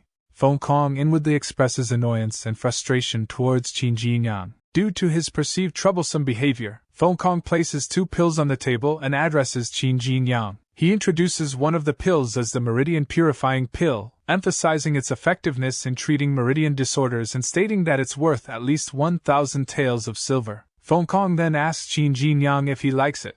Qin Jinyang responds cautiously, pointing out his role as Wenqing's assistant. He questions whether Fengkong is testing his loyalty to Wenqing by offering him the pill. Fengkong shifts the topic to another item, the Golden Bell Shield. He describes it as a high-quality magic tool that activates with spiritual qi to create a protective shield, ensuring the safety of its user. Qin Jinyang internally assesses Fengkong's behavior, noting that Fengkong is as greedy as he had expected. Fengkong continues to explain the benefits of the Golden Bell Shield to Qin Jinyang. He points out that Qin Jinyang, being only at the early stage of rank 2, is vulnerable in the world. He assures Qin Jinyang that with the shield, he won't need to fear attacks from other rank 2 cultivators. He adds that after using the shield, Qin Jinyang can recharge it by placing it in an area with dense spiritual qi, allowing it to restore its spiritual qi automatically. Meanwhile, Qin Jinyang begins to analyze the Golden Bell Shield that Fengkong has presented to him. Fengkong thinks to himself that Qin Jinyang must be very surprised by the shield. Qin Jinyang responds to Fengkong, speculating about the shield's properties. He suggests that the spiritual qi in the shield decreases by 10% with each use. He then questions how long it takes for the shield to fully restore its spiritual qi, whether it's 3 years, 5 years, or 10 years. Qin Jinyang dismisses the shield, stating that such details are irrelevant to him and implying that he is not interested in items that require extensive maintenance or waiting periods. Fengkong is taken aback by Qin Jinyang's precise understanding of the Golden Bell Shield's workings. Fengkong decides to retract the pills and confront Qin Jinyang directly. He asks Qin Jinyang what he really wants or desires. Qin Jinyang responds by addressing Fengkong's pursuit of Wenqing. He asserts that relationships not approved by parents are typically short-lived, implying that Mr. Su, Wenqing's father, doesn't view Feng Kong as a suitable son-in-law.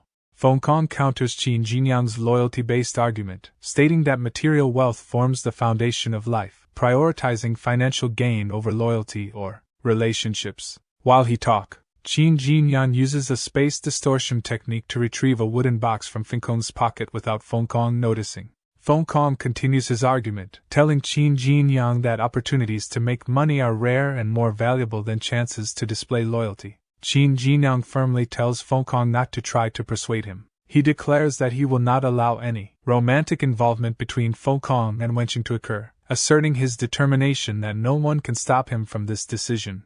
Internally, Qin Jinyang reflects on his recent mastery of the collecting technique. He sees an opportunity to practice and refine the skill soon after mastering it. A system window suddenly pops up, informing Qin Jinyang that he has successfully mastered the concealing formation. It prompts him to consider holding firmly to the technique and making good use of the magic tool associated with it. Misinterpreting the system prompt, Qin Jinyang initially mistakes it for information about the Golden Bell Shield. He wonders what the concealing formation is and why he is seeing this notification. Feng Kong abruptly grabs Qin Jinyang's shoulder tightly, breaking his train of thought and interrupting his confusion about the system notification. Feeling Feng Kong's grip on his shoulder, Qin Jinyang becomes alarmed and wonders if Feng Kong has somehow discovered about him. Feng Kong shocks Qin Jinyang by asking directly if he is also in love with Wenqing. Pei Feng Kong and Qin Jinyang are having a conversation. Pei Feng Kong asks Qin Jinyang if his guess is correct. Qin Jinyang, somewhat hesitant, acknowledges Pei's comment and thinks to himself that the line of thought is unusual but notes that Zhu Wenqing is not his type. Qin Jinyang then uses a technique called space distortion to pick up another item and speculates that it might be the Golden Bell Shield this time. Meanwhile, a system window appears, rewarding Qin Jinyang with 200 potential points for helping others dispose of waste considerately and another 100 potential points for secretly doing a favor for someone. Pei Feng Kong observes Qin Jinyang's reaction and concludes that his guess was correct. He declares that there is nothing more to discuss and bids farewell to Jinyang, leaving with a parting remark to wait and see what happens next. Qin Jinyang calls out to Pei Feng Kong, asking him to stay a little longer and expressing disappointment that he hasn't collected enough items yet. Pei Feng Kong, moving back to his master's place, tells his master, Yan Jingfei, that Qin Jinyang refused him without seeing all the treasures he had to show. Yan Jingfei responds by acknowledging that this explains why Qin Jinyang kept interfering with their plans. Pei Feng Kong then asks Yan Jingfei for their next course of action, mentioning that Prince Luan is approaching Yundong province. Yan Jingfei decides that they must take risks and suggests they think of a way to eliminate Qin Jinyang. Pei Feng Kong informs Yan Jingfei that Qin Jinyang realized the Golden Bell Shield had run out of spiritual qi, rendering it useless for the moment. He offers the shield to Yan Jingfei, acknowledging its temporary uselessness. Yan Jingfei checks Pei Feng Kong's bag and turns to him, asking about the whereabouts of the Golden Bell Shield and the concealing formation. Pei Feng Kong is surprised and confused, stating that they were in the bag a moment ago and questioning if he might have dropped them, though he deems it unlikely. Yan Jingfei expresses concern, stating that while losing the Golden Bell Shield is acceptable, the concealing formation is highly valued by the Divine Master. If it is lost, the consequences for them could be severe. Pei Feng Kong understands the gravity of the situation and promises Yan Jingfei that he will search for and retrieve the missing items. The next day, in Manhwa Town, Qin Jinyang reflects on how Pei Feng Kong must have discovered the missing items by now, but reassures himself that Pei will never guess he has them. While in town, Qin Jinyang overhears a girl offering her services for 10 taels of silver, guaranteeing satisfaction. He contemplates whether it would be a good deal to pay her to seduce someone for him. Nearby, a person in a reddish-brown dress slams their hand on the table, expressing outrage over the Daduo state breaking a treaty and swiftly conquering Qimai City, putting the 30,000 people there in great danger. Qin Jinyang listens to this conversation quietly, Qin Jinyang overhears a conversation at a nearby table. One person mentions that the commander of the Dodu army has a grudge against Prince Luan and conquered Qimai City, and one day to intimidate him. Another person joins the conversation, asking if it's true that the Dodu people threatened to massacre everyone in the city and made a bet with the former magistrate. The first person confirms this and adds that many powerful fighters are heading to Qimai City, predicting an imminent bloodbath. As the discussion continues, Qin Jinyang listens quietly and enjoys his tea. Suddenly, a system window appears, asking if he will head to Qimai City to save the innocent people there with the knowledge and skills he has acquired in his life. This message repeats 2 more times, urging him to take action and head to Qimai City to help. Qin Jinyang realizes the urgency of the situation as the system notification repeats 3 times, indicating the gravity of the crisis in Qimai City. He puts down his tea and some taels of silver, then asks the waiter if there is a nearby horse shop, explaining that he has something urgent to do. The waiter agrees to show him the way. A little later, at the Wu town horse shop, the horse dealer presents the best horse in the shop to Qin Jinyang. The horse costs 500 taels of silver, and the horse dealer emphasizes that there are no returns or exchanges once the horse is taken out of the shop, advising Qin Jinyang to consider his purchase carefully. Qin Jinyang decides to purchase the horse, recognizing its excellence based on its aura and vitality. As he makes his decision, someone bursts through the door and declares their intention to buy the horse. The horse dealer informs this newcomer, referred to as Mr. Jin, that the horse has already been sold to Qin Jinyang. A retainer of Qin Jingyang steps forward, hands the horse dealer money, and insists that Qin Jingyang needs the horse urgently to rescue the people of Qimai City. The retainer emphasizes that any delay could have severe consequences, asking if the horse dealer can bear the responsibility. The horse dealer apologizes for the situation. Qin Jinyang observes Qin Jingyang and notes that despite being only a few years older than himself, Qin Jingyang has already reached rank 3, indicating that he is an extraordinary individual. Qin Jingyang turns to Qin Jinyang and apologizes, explaining that he has no other choice but to take the horse. To compensate, he offers Qin Jinyang a valuable item and throws it to him. Qin Jinyang catches it and, upon examining it, is shocked to find that it is just a piece of candy. Meanwhile, Qin Jingyang mounts the horse and speeds off towards Qimai City. Qin Jinyang, still holding the candy, expresses his disbelief. As Qin Jingyang leaves the Wu town horse shop on the horse, his retainers tearfully bid him farewell, urging him to take care. The horse dealer then turns to Qin Jinyang and pleads for his understanding, explaining that the man who took the horse is Qin Jingyang, the grandson of Lord Qin, a former high-ranking government official. Lord Qin retired and returned to his hometown a few years ago, and many of his students now hold government positions, making Qin Jingyang a person they cannot afford to offend. The horse dealer points to another horse, explaining that although it does not have the same speed as the one Qin Jingyang took, its stamina is excellent. He offers it to Qin Jinyang for 300 taels of silver. Qin Jinyang agrees, acknowledging that the horse is not bad, and decides to take it. As Qin Jinyang rides the horse he purchased out of the Wu town horse shop, he reflects on his decision not to reclaim the horse from Qin Jingyang. He acknowledges that Qin Jingyang, being a rank 3 cultivator, might be able to significantly aid Qimai City. Qin Jinyang also reasons that exposing his true strength could arouse suspicion from Ziyuancheng, potentially preventing him from accessing the secret chamber to read the main part of Fire Lion technique.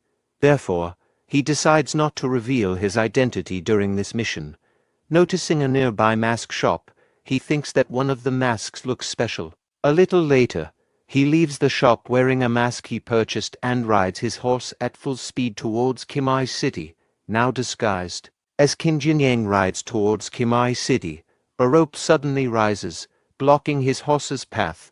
The culprits are bandits, with their boss declaring that they will take both his life and money. Qin Jinyang reflects on the irony, comparing it to his previous life where urgent matters always seemed to bring hassles, like hitting every red light when running late for work. One of the bandits notes that Qin Jinyang appears to be at rank 2, which excites the boss, who mentions they need such talent. Approaching Qin Jinyang, the boss tells him he's lucky because they are recruiting new members. The boss offers Qin Jinyang a deal. If he picks a village and kills a few people as a vow of loyalty, he can join them and enjoy a comfortable life. The boss drives his sword into the ground as he makes this offer. Qin Jinyang dismounts from his horse upon encountering the bandits blocking his path. As he does, a system window pops up asking if he will kill these bandits to remove the evil for the people. One of the bandits warns Qin Jinyang that their boss is a rank 3 master, suggesting he reconsider his actions. Another bandit taunts Qin Jinyang, questioning if he is seeking death by drawing his sword in front of their leader. Qin Jinyang confronts the bandits, asking if they are aware of the situation in Qimai City and accusing them of blocking the only road for robbery. The bandits' boss responds callously, admitting that the Dadu people are threatening to massacre the city's inhabitants, and blocking the road has allowed them to target wealthy travelers heading to Qimai City. Qin Jinyang, revealing his impressive martial skills and status as a disciple of the upper hall of Helan Grange, declares his readiness to confront the bandits without hesitation. A system window displays his detailed information, showcasing his formidable abilities and martial arts mastery. However, the bandit boss, taken aback by Qin Jinyang's declaration, becomes disoriented and confused. He suddenly finds himself in a dark and unsettling place, feeling nervous and uncertain about what is happening. Moments later, he perceives a terrifying monster before him, seemingly about to attack.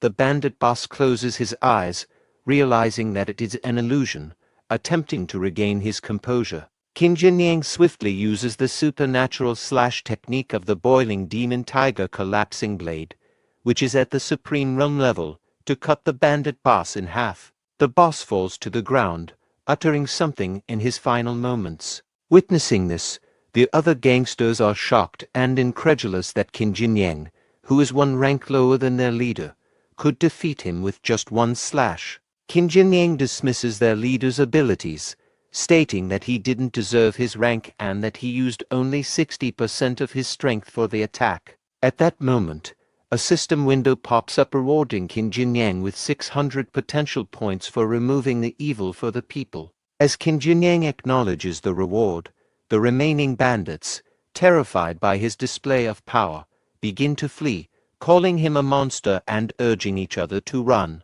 After defeating the bandit boss and the remaining bandits fleeing in fear, Qin Jinyang decides to eliminate them all for their evil deeds. Using the void-seizing technique of the Supreme Realm from his Blackfeet martial art, he swiftly pursues and kills each bandit. Qin Jinyang reflects that using techniques of the Supreme Realm feels powerful but consumes a significant amount of qi. Even his Great River technique, normally refreshing, cannot replenish his energy at this moment. While searching the area, Qin Jinyang comes across a wooden box being carried by a black horse, escorted by the bandits.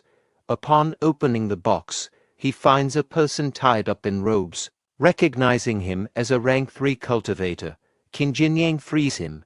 The person introduces himself as Jian Xingyang, nephew to Jian Guangzhong, the governor of Yundong province currently in Qimai City. Jian Xingyang expresses his gratitude to Qin Jinyang for saving him and explains the urgency of the situation in Qimai City. He quickly mounts a horse, apologizes, and rushes off, stating that he must go to aid his uncle in Qimai City, which is in imminent danger. After Qin Jinyang rescues Jian Xingyang and learns of his urgent mission to Qimai City to aid his uncle, Governor Jian Guangzhong, Qin Jinyang assures him it's all right to leave, emphasizing the importance of saving lives.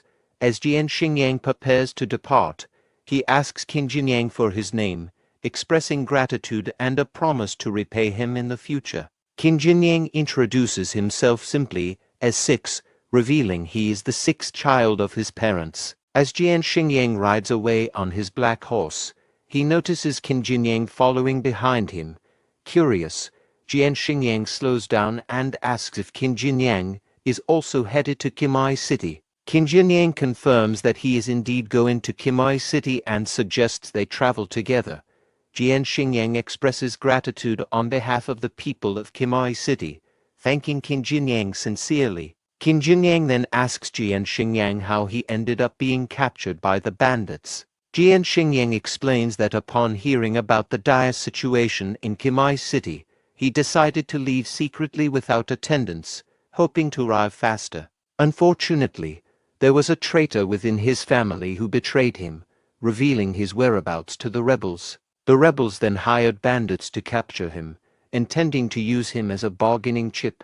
Fortunately, Qin Jinyang intervened and saved him from this perilous situation. As Qin Jinyang and Jian Xingyang travel towards Qimai City together, Qin Jinyang speculates that Jian Xingyang ran away secretly because his father didn't approve of him going to Qimai City. Jian Xingyang is surprised and asks how Qin Jinyang knew about this. Qin Jinyang internally wonders why someone with such a bright future and influential family would risk their life going to Qimai City. Jian Xingyang requests that Qin Jinyang not discuss this matter further when they reach Qimai City, fearing his uncle's reprimand. Qin Jinyang privately reflects that Jian Xingyang, despite his devotion to the country, might be naive. Changing the subject, Jian Xingyang informs Qin Jinyang that the purpose of the impending slaughter in Qimai City is not simply to kill the people there, but to acquire wealth. Qin Jinyang asks Jian Xingyang why he believes the purpose of the impending slaughter in Qimai City is for wealth acquisition.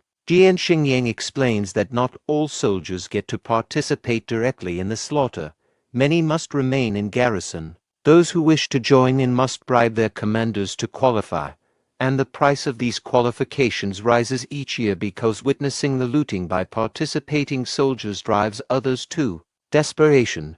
Jian Xingyang suggests that soldiers, driven by financial desperation, will resort to extreme measures during the slaughter, even if their victims have little to steal. He paints a grim picture of soldiers killing families to force them to reveal hidden riches, regardless of how meager the loot might be. He describes a scene of horror where corpses litter the streets, a situation worse than hell itself. Qin Jinyang acknowledges Jian Xingyang's revelation about the brutality of warfare and the motivations behind it, recognizing that both barbarians and their own imperial army are driven by incentives like money. He reflects on how these incentives fuel the courage to attack cities, causing civilian suffering in the process. Upon arriving outside Qimai City, where the Zhongzhou army is gathered, Jian Xingyang greets his uncle Guangzhong and informs him of his presence. He introduces Qin Jinyang, referring to him as his friend named Six, expressing their intention to fight together for the imperial court. Governor Jian Guangzhong expresses concern and frustration with Jian Xingyang for risking his life in such a dangerous situation, particularly worrying about how he would explain any harm to Jian Xingyang's mother. Jian Xingyang, however, insists that he cannot ignore the imminent danger to 30,000 lives in Qimai City and threatens to take drastic action if forced to retreat. Relenting to his nephew's determination, Jian Guangzhong agrees to let Jian Xingyang join the front lines, though he warns him about the severity of what he will witness. Meanwhile, a messenger arrives with news that reinforcements won't arrive for another half a month, prompting concern from Su Zhanan, the commanding general of the Zhongzhou army, who fears that by then, the entire population of Qimai City may have already been slaughtered. At the moment, General Su Zhanan assistant discusses the lack of battlefield experience among their troops, expressing concerns about their ability to recapture the city. Despite this, he resolves that they must attempt to save the city's inhabitants. The sight of numerous corpses hanging from walls, lying on the ground, and impaled on spears overwhelms Jian Xingyang, causing him to vomit from the gruesome scene. His uncle, Governor Jian Guangzhong, acknowledges his nephew's reaction, but notes Qin Jinyang's calm demeanor and contrast, recognizing him as an unusual character. Meanwhile, Qin Jinyang reflects internally on the overwhelming smell of blood on a real battlefield, grateful that his mask helps to partially block the intense odor. The enemy leader taunts General Sujanan and the Zhongzhou state soldiers, mocking their ability to defend their city. Meanwhile, a tortured person, who begs for death, is recognized by the soldiers as someone Qin Jingyang, who previously had rescued several citizens using the flowing life formation to escape the city. They wonder how he was captured alive. General Sujanan is visibly agitated and angered by the situation, clenching his teeth in frustration. Governor Jian Guangzhong praises Qin Jingyang as a remarkable young man, mentioning that he recently became engaged and is soon to be married. Qin Jinyang reflects on Qin Jingyang's gesture of sharing candy with him, realizing it was a sign of his happiness. Jian Xingyang expresses concern for Qin Jinyang's safety, given the dangerous situation in the city, but Qin Jinyang resolves not to hesitate and insists on entering the city with them. General Sujanan, under pressure and anger, orders his archers to shoot and kill Qin Jingyang, who is tired and suffering. His assistant tries to reason with him, reminding him of the debt of gratitude they owe to Lord Qin Jingyang's grandfather. However, Sujanan, recalling how Lord Qin had saved his life in the past, insists on ending Qin Jingyang's suffering quickly. Before the arrows can strike, General Xin Shanhuan of the Dadu army intervenes, praising Sujanan's ruthlessness, but refusing to let him kill a young man from his own hometown. Xin Shanhuan orders his soldiers to protect Qin Jingyang, using civilians as shields against the incoming arrows from the Zhongzhou army, resulting in casualties among the civilians. One of the archers cursed under his breath, lamenting that merely killing people wouldn't satisfy General Xin Shanhuan, who seemed intent on torture. He called out to Zhang, urging him to aim carefully despite the chaos. Zhang released the arrow towards Qin Jingyang, who was shielded by a soldier, but the projectile was intercepted by a chain wielded by a mysterious figure. With a mocking laugh, the figure declared that if they wanted to kill Qin Jingyang, they would have to go through him first. Gripping Qin Jingyang by the neck, he lifted him into the air and applied pressure, causing Qin Jingyang to cry out in agony. Jian Xingyang, enraged by the brutality, shouted out in anger and moved forward, but his uncle Jian Guangzhong stopped him. Meanwhile, the man tormenting Qin Jingyang identified himself as Li Zonba. He taunted Zhongzhou army, inviting them to meet at the theater inside the city for revenge. Li Zonba promised safe passage within a 1,500-meter radius around the theater, under the protection of their general. If they managed to kill him, Li Zonba pledged that their general would escort them out of the city along with 100 civilians. Conversely, if they failed and died in the attempt, Li Zonba vowed to ensure their body remained intact. In the general's tent, Jian Xingyang expresses his eagerness to confront Li Zonba in the city, citing Li's arrogance as a reason to challenge him. Uncle Guangzhong advises patience, explaining the workings of the flowing life formation. This formation allows martial artists below rank 3 to enter the city randomly, avoiding ambush by the Daduo people who are currently waiting in chaos, as the slaughter hasn't yet begun. Once inside the city, the martial artist can rescue people and, if they manage to kill a few Daduo martial artists, then they will activate a mark within their body using their chi and blood. This activation enables them to return to the formation, bringing people with them. There's a public declaration by the Daduo general that saving 1,000 people from the city would halt the massacre, forming the basis of their wager with the Daduo general. Taoist in the yellow uniform interrupts the discussion to provide historical context, revealing that the bet made by the Daduo people has deep roots in a long-standing feud. He explains that during the reign of the late emperor, who was ambitious and aggressive, Prince Luan accompanied him in an attack on Daduo state. This attack ended swiftly in a complete rout of Daduo, where a general of the late emperor made a similar bet regarding the lives of people in a Daduo city. Daduo state, unable to resist, suffered heavy losses among their martial artists, and the city's population was ultimately slaughtered by the general. At that time, Qin Shanhuan, unable to intervene, could only survive barely against the Zhongzhou army. Over the years, through persistent struggle, Daduo state grew powerful while Zhongzhou state, once unrivaled, began to decline. The current preemptive attack by Daduo state is aimed at Prince Luan, who commanded during the earlier massacre. Qin Shanhuan seeks retribution, wanting Prince Luan to pay with blood for the atrocities committed in that city years ago. Qin Jinyang's comment reflects his surprise upon hearing the historical background behind Qin Shanhuan's proposed bet. Taoist explains that the flowing life formation is a tool that collects essence, and it works best with younger martial artists. He suggests that rank 2 martial artists entering the city are vulnerable, likened to helpless prey, making their efforts meaningless. Only rank 3 young men have a chance to make a difference and potentially save the city. Jian Guangzhong reflects on how a former magistrate's recruitment notice received little response,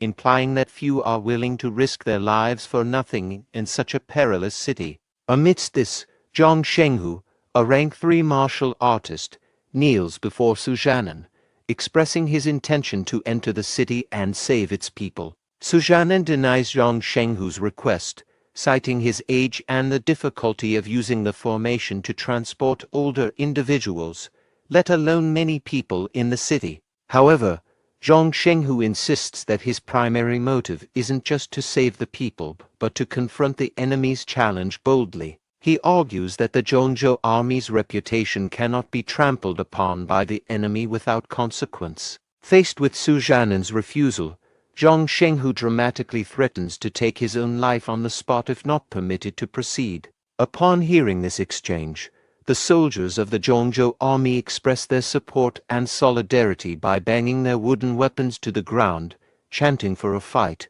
demonstrating their readiness to confront the enemy despite the risks involved. Su Zhanan acknowledges the heightened morale among the soldiers due to Zhang Shenghu's resolve and grants him permission to proceed. Zhang Shenghu moves towards the flowing life formation, where he stands ready as the soldiers continue to rally with chance of fight. Meanwhile, Jian Xingyang remarks on Zhang Shenghu's formidable rank 3 martial arts skills compared to Li Zonba, who is less advanced in his rank 3 abilities.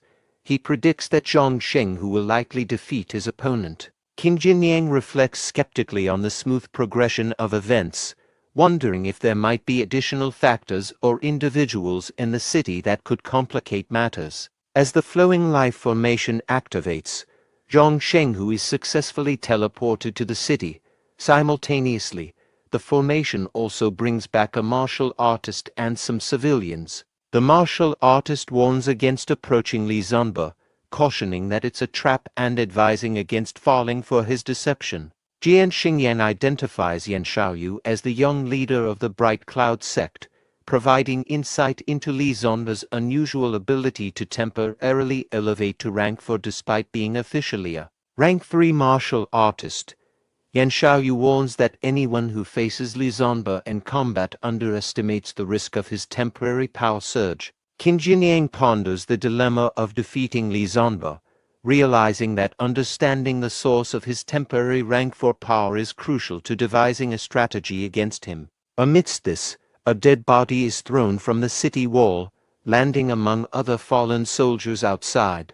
The soldiers of the Zhongzhou army react with shouts directed towards General Zhang Shenghu. From atop the city wall, Li Zonba taunts the Zhongzhou army, proclaiming that he kept his promise not to mutilate his challenger's body but deriding Zhang Shenghu's performance. He questions the caliber of Zhongzhou's soldiers and challenges their courage.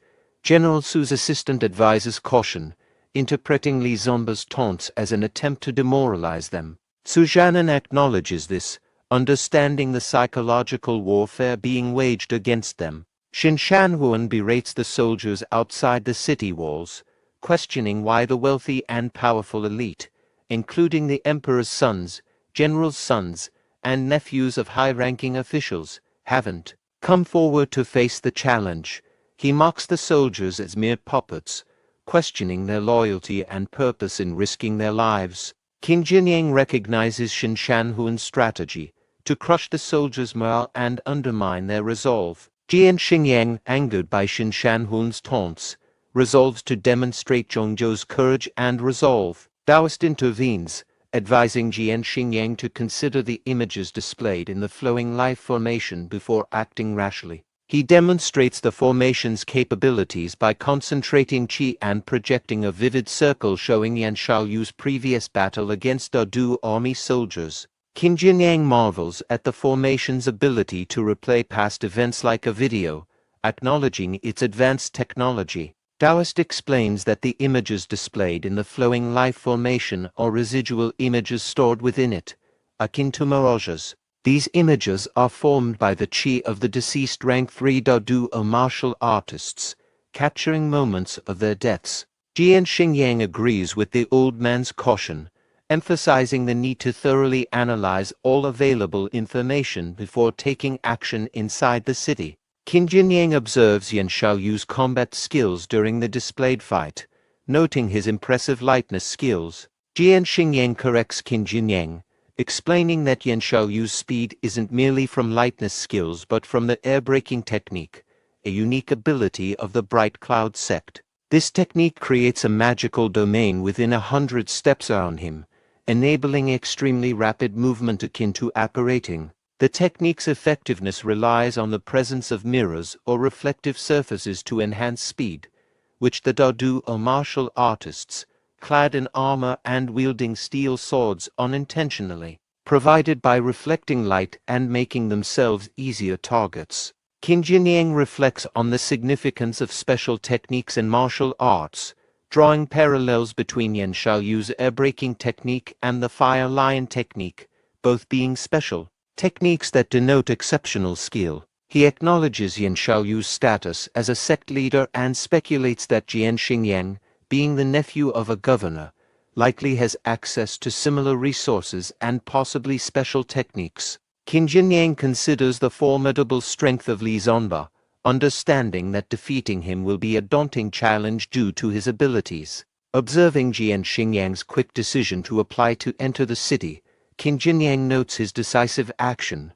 General Su Zhanan responds to Jian Xingyang's request by advising caution. He suggests to Jian Guangzhong that it might be better for Jian Xingyang to remain with the army for now, instead of rushing into the flowing life formation too hastily. Jian Guangzhong firmly supports Jian Xingyang's decision to enter the city, emphasizing that he knows Jian Xingyang's character well and believes in his commitment to serve their country. He asserts that there's no reason to prevent Jian Xingyang from dedicating his life to their nation, despite his own influential position. General Su Zhanan acknowledges Jian Guangzhong's integrity and accepts Jian Xingyang's determination to enter the flowing life formation. Meanwhile, Jian Xingyang reaffirms his readiness to enter the formation, declaring his intentions to General Su and his uncle, Jian Guangzhong. In response, Qin Jinyang steps forward, expressing his decision to accompany Jian Xingyang into the formation. General Su Zhanan advises Qin Jinyang,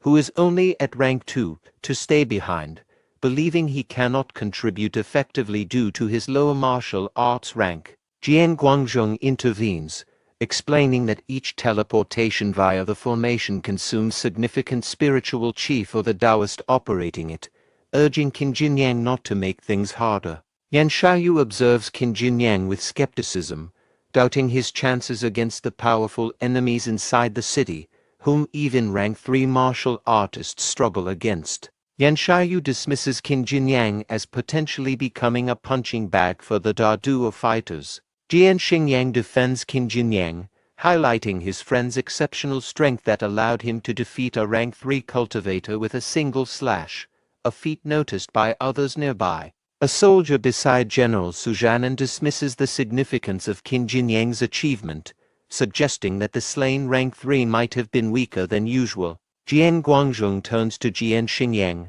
acknowledging Qin Jinyang's potential but expressing doubts about his current capabilities. Qin Jinyang reflects on the unexpected difficulty of entering the city, realizing that as a rank 2 martial artist, he may seem insignificant on the battlefield. Taoist, recognizing the oppressive spiritual aura surrounding the situation, questions Qin Jinyang's resolve to enter the city.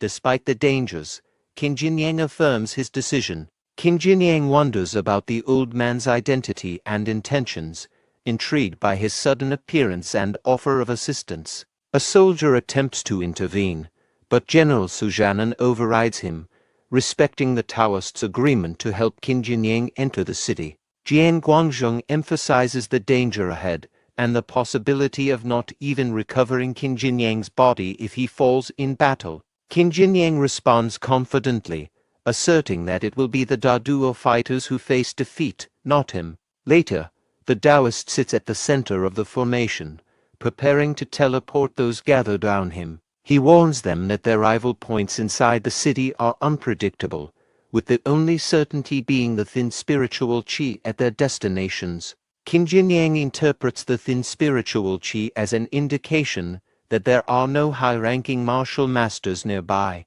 This reassures him that they won't be immediately targeted upon arrival, unlike if they were teleported near Shinshanhuan. Jian Xingyang advises Qin Jinyang to be cautious inside the city, suggesting that if he encounters danger, his goal should be to eliminate a rank 3 martial artist and then retreat to safety. As Qin Jinyang advises caution, telling him not to overextend himself, before he knew he having already teleported into the city, quickly hides and assesses his surroundings. He notices the smell of wine in the air, recalling Jian Xingyang's earlier mention of the famous winery known for producing seductive sips, or wine exclusively brewed by a group of girls. The winery's owner is the son of the advisor who betrayed and surrendered to the Daduo forces after the city fell.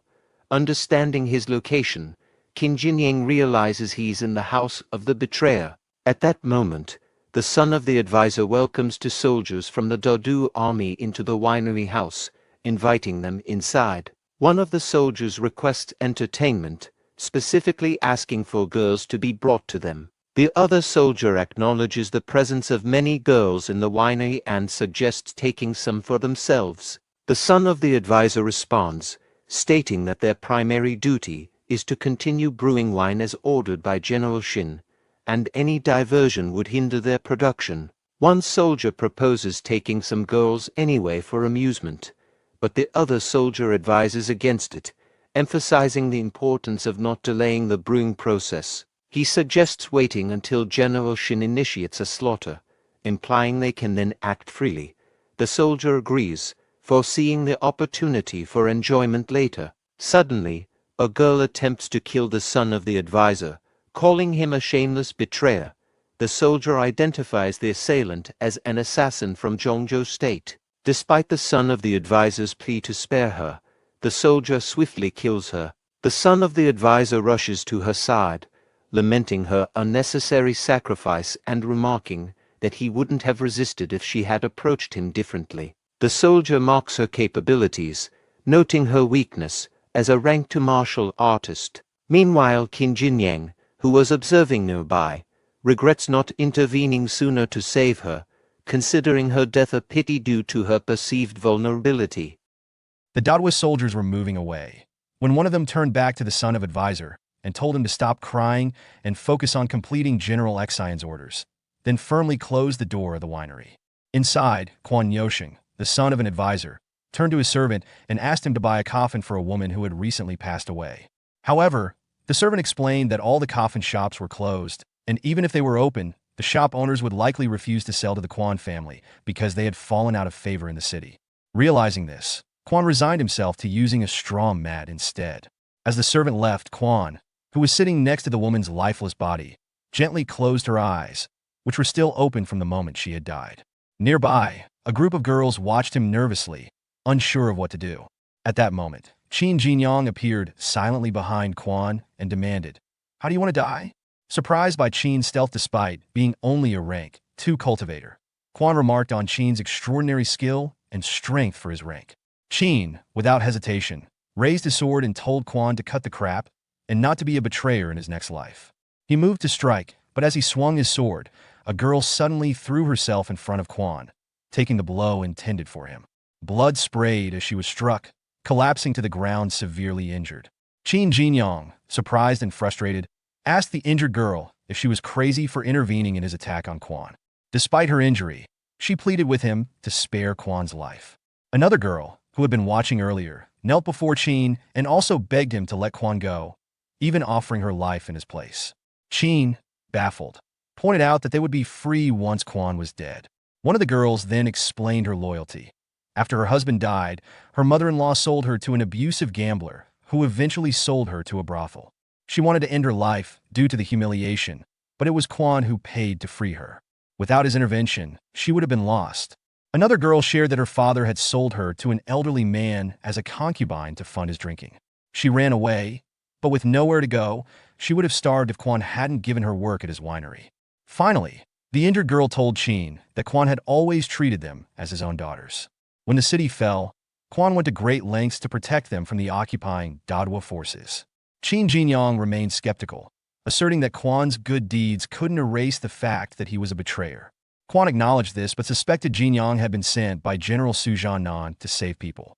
He revealed knowledge of the flowing life formation, explaining that killing a rank 3 Dadwa martial artists would activate it, allowing them to escape with some people. Kneeling, Quan pleaded with Jinyang, asking him to save the girls before killing him. When Jinyang prompted him to elaborate, Quan proposed a deal.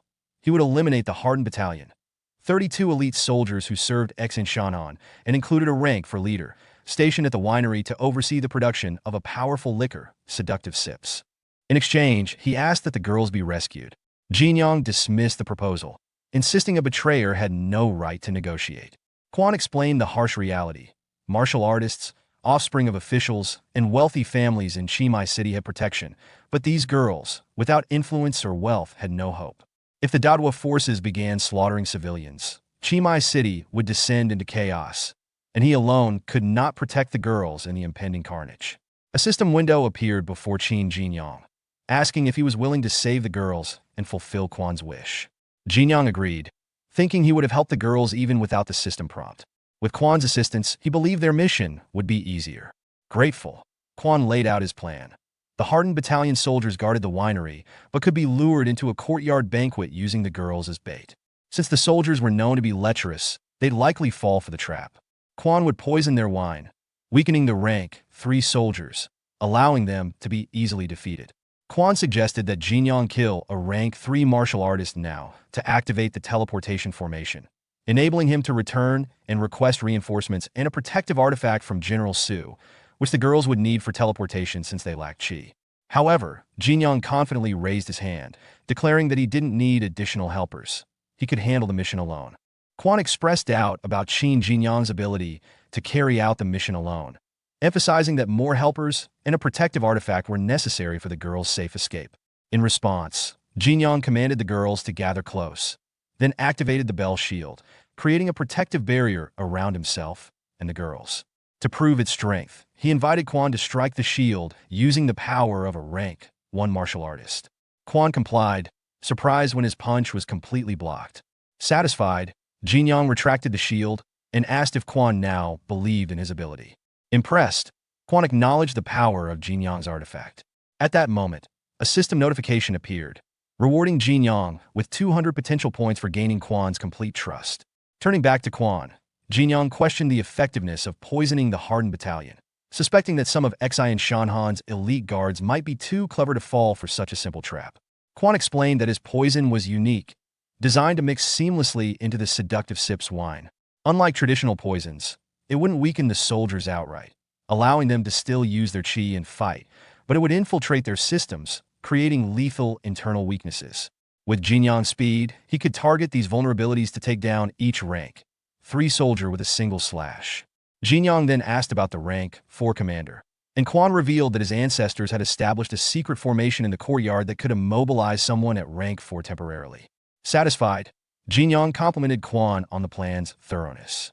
Quan requested reinforcements to set up the ambush, but Jinyang, smiling, revealed that his men were already positioned throughout the winery, ready to assist.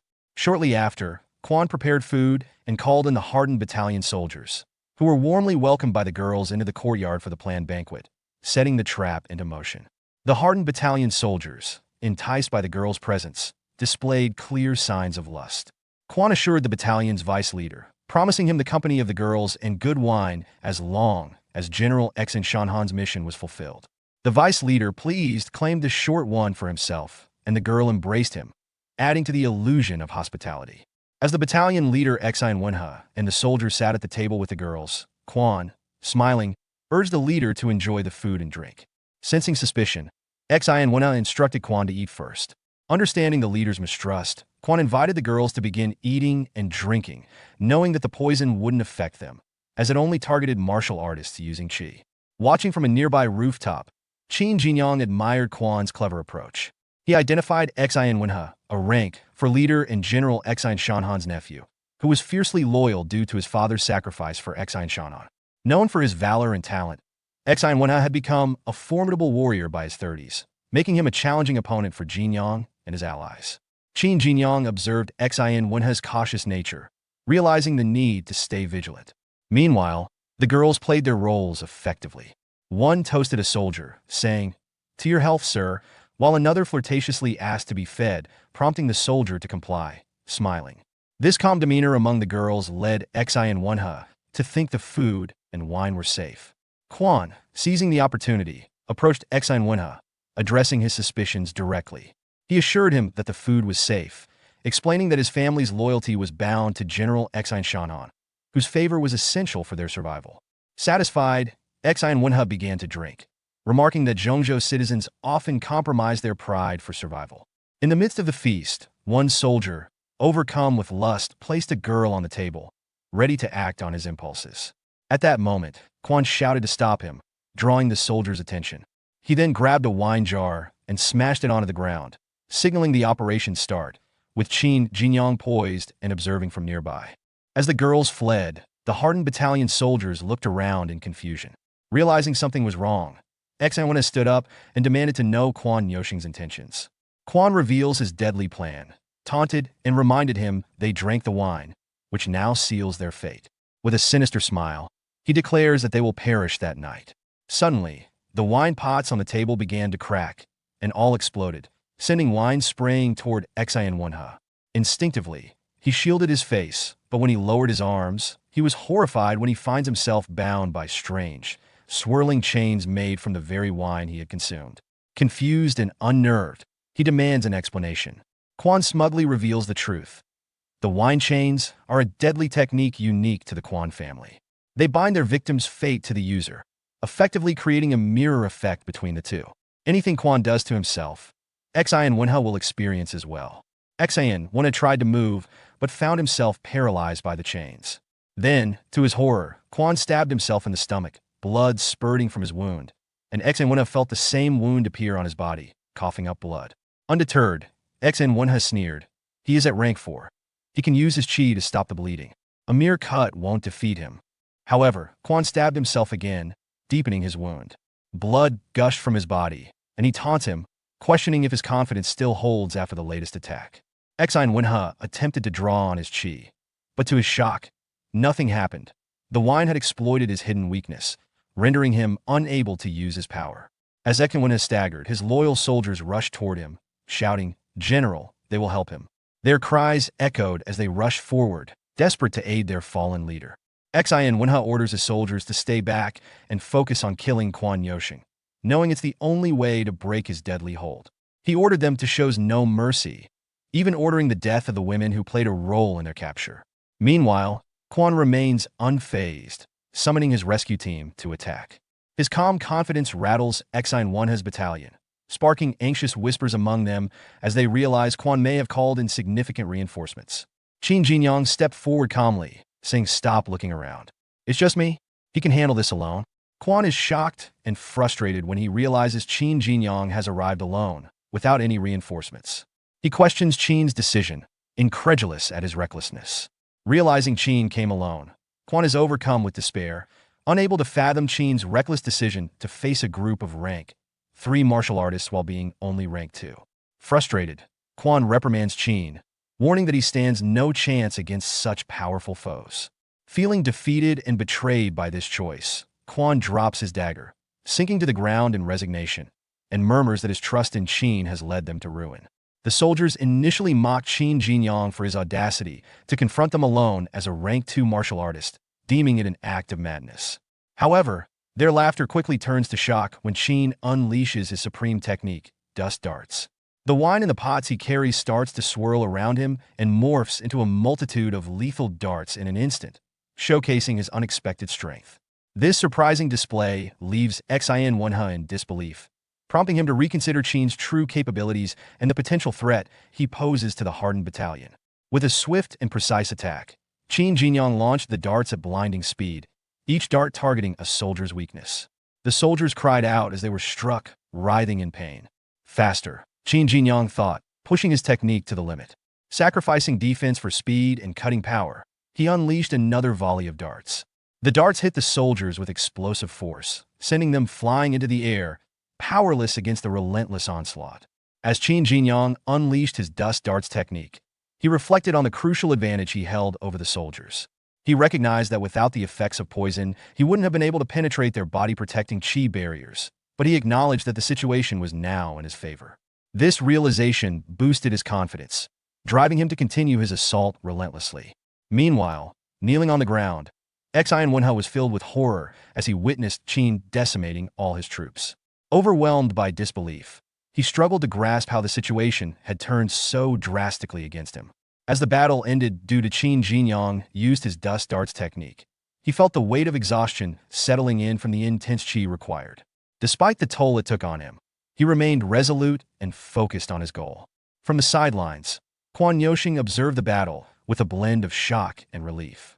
He was astonished by the overwhelming power Qin displayed, which contrasted sharply with his earlier doubts. Then a system window appeared before him, detailing the substantial rewards he had earned for his achievements. He received various potential points for a series of actions. 600 points for defeating a rank 3 enemy and another 600 points for taking down an elite rank 3 general. His efforts against a ruthless rank 3 soldier earned him 700 points, while eliminating a rank 3 criminal added another 600 points to his total. Additionally, he was awarded 1,000 points for removing a trusted follower of an enemy general and 600 points for keeping his promise to help Quan Yoshing. Lastly, he gained 400 points for avenging Quan Yoshing's sister by killing a rank 3 murderer and assisting Quan Mushing. Qin Jinyang, exuding satisfaction and confidence, proudly asserts that he had always believed he could succeed on his own. His declaration, paired with a thumbs-up gesture, stands in sharp contrast to the surrounding chaos, as the remnants of a hardened battalion lie defeated around him. Quan Yoshing expresses admiration for Qin Jinyang after his impressive victory, asking for his identity. Qin introduces himself simply as 6. During their conversation, a strange event unfolds as spiritual chi rises from the fallen bodies of the hardened battalion soldiers, swirling and gathering to form a glowing energy formation on the ground. Recognizing its significance, Qin realizes that this spiritual chi is necessary to activate the flowing life formation. Quan Yoshing expresses his respect for Qin Jinyang, recognizing him as a promising young hero and instructing him to ensure the girl's safety. He has faith in Qin's ability to protect them. When Qin asks if Quan will join them, Quan reveals his grim intention to confront Xin Wenhe, stating that he plans to die in the process, as he cannot allow him to escape and potentially attack Qin and the others. Acknowledging the seriousness of the situation, Qin accepts his role, assuring Quan that he will safely escort the girls away. Qin Jinyang takes his position at the center of the formation, ensuring all the girls are gathered around him for protection. However, one girl expresses her desire to stay and die with Mr. Quan, refusing to leave. In response, Qin firmly insists that if she remains, all of Quan's sacrifices would be in vain. He then activates his golden bell shield artifact, forming a protective barrier around them to enhance their safety. Meanwhile, Xin Wenhe, who has been silently observing the situation, suddenly interjects with hostility, declaring that they are not going anywhere. He envelopes himself in fiery chi, glaring at Qin Jinyang and preparing to confront him. As Quan Yoshing coughed up blood, he realized he was reaching his limits, feeling overwhelmed by the gravity of the situation and acknowledging that he could no longer trap Xin Wenhe. At the same time, Xin Wenhe's anger boiled over as he prepared a fiery chi fist, fueled by the loss of his soldiers, whom he had personally selected. His rage led him to express disbelief that his men had been defeated by vermin like Qin Jinyang. Determined to avenge them, he vowed that the fight wouldn't end until he had dismantled Qin Jinyang piece by piece. He then launched devastating punches at both Qin and the girls, proclaiming that he was using the falling punch a secret technique from the Xian family. As Qin Jinyang observed the chaos around him, he came to the grim realization that activating the flowing life formation would take too long to be effective. He recognized the sheer destructive power of Xian One's punches, noting that even his golden bell shield was unable to withstand the immense pressure generated by a rank for martial artist strike. Determined to protect the girls, Qin drew his sword and assumed a fighting stance, acknowledging the necessity of facing the threat directly. He expressed his surprise at having to confront a rank for opponents so soon in his journey. In the midst of this unfolding conflict, Quan Yoshing further injured himself, which in turn caused Xian Wenhe to experience pain as well. This act of self-harm by Quan created a brief distraction for Xian Wenhe, causing his own attack began to fade. Quan, gravely injured with blood streaming down his arm, yet falling punch appears on top of him, due to the mirror image technique binding him to Xian Wenhe. He reveals to Xian that since entering the courtyard, he has been trapped within this mirror image formation, making any escape impossible. Defiantly, Quan challenges Xian's endurance, declaring that he will continue to take the punches, inflicting shared damage on both of them. As Quan neared his breaking point, he taunted Xian Wenhe, provoking him to fight until the bitter end. Despite Xian's desperate pleas for mercy, Quan unleashed a powerful electric technique, resulting in a massive explosion. When the dust settled, both men lay on the ground, defeated and gravely injured. Qin Jinyang moved to Quan's side, lifting him gently, while the girls gathered around, anxiously calling out to him. Severely injured, Quan urged Qin Jinyang to leave him behind, recognizing he was too weakened to survive even if they escaped.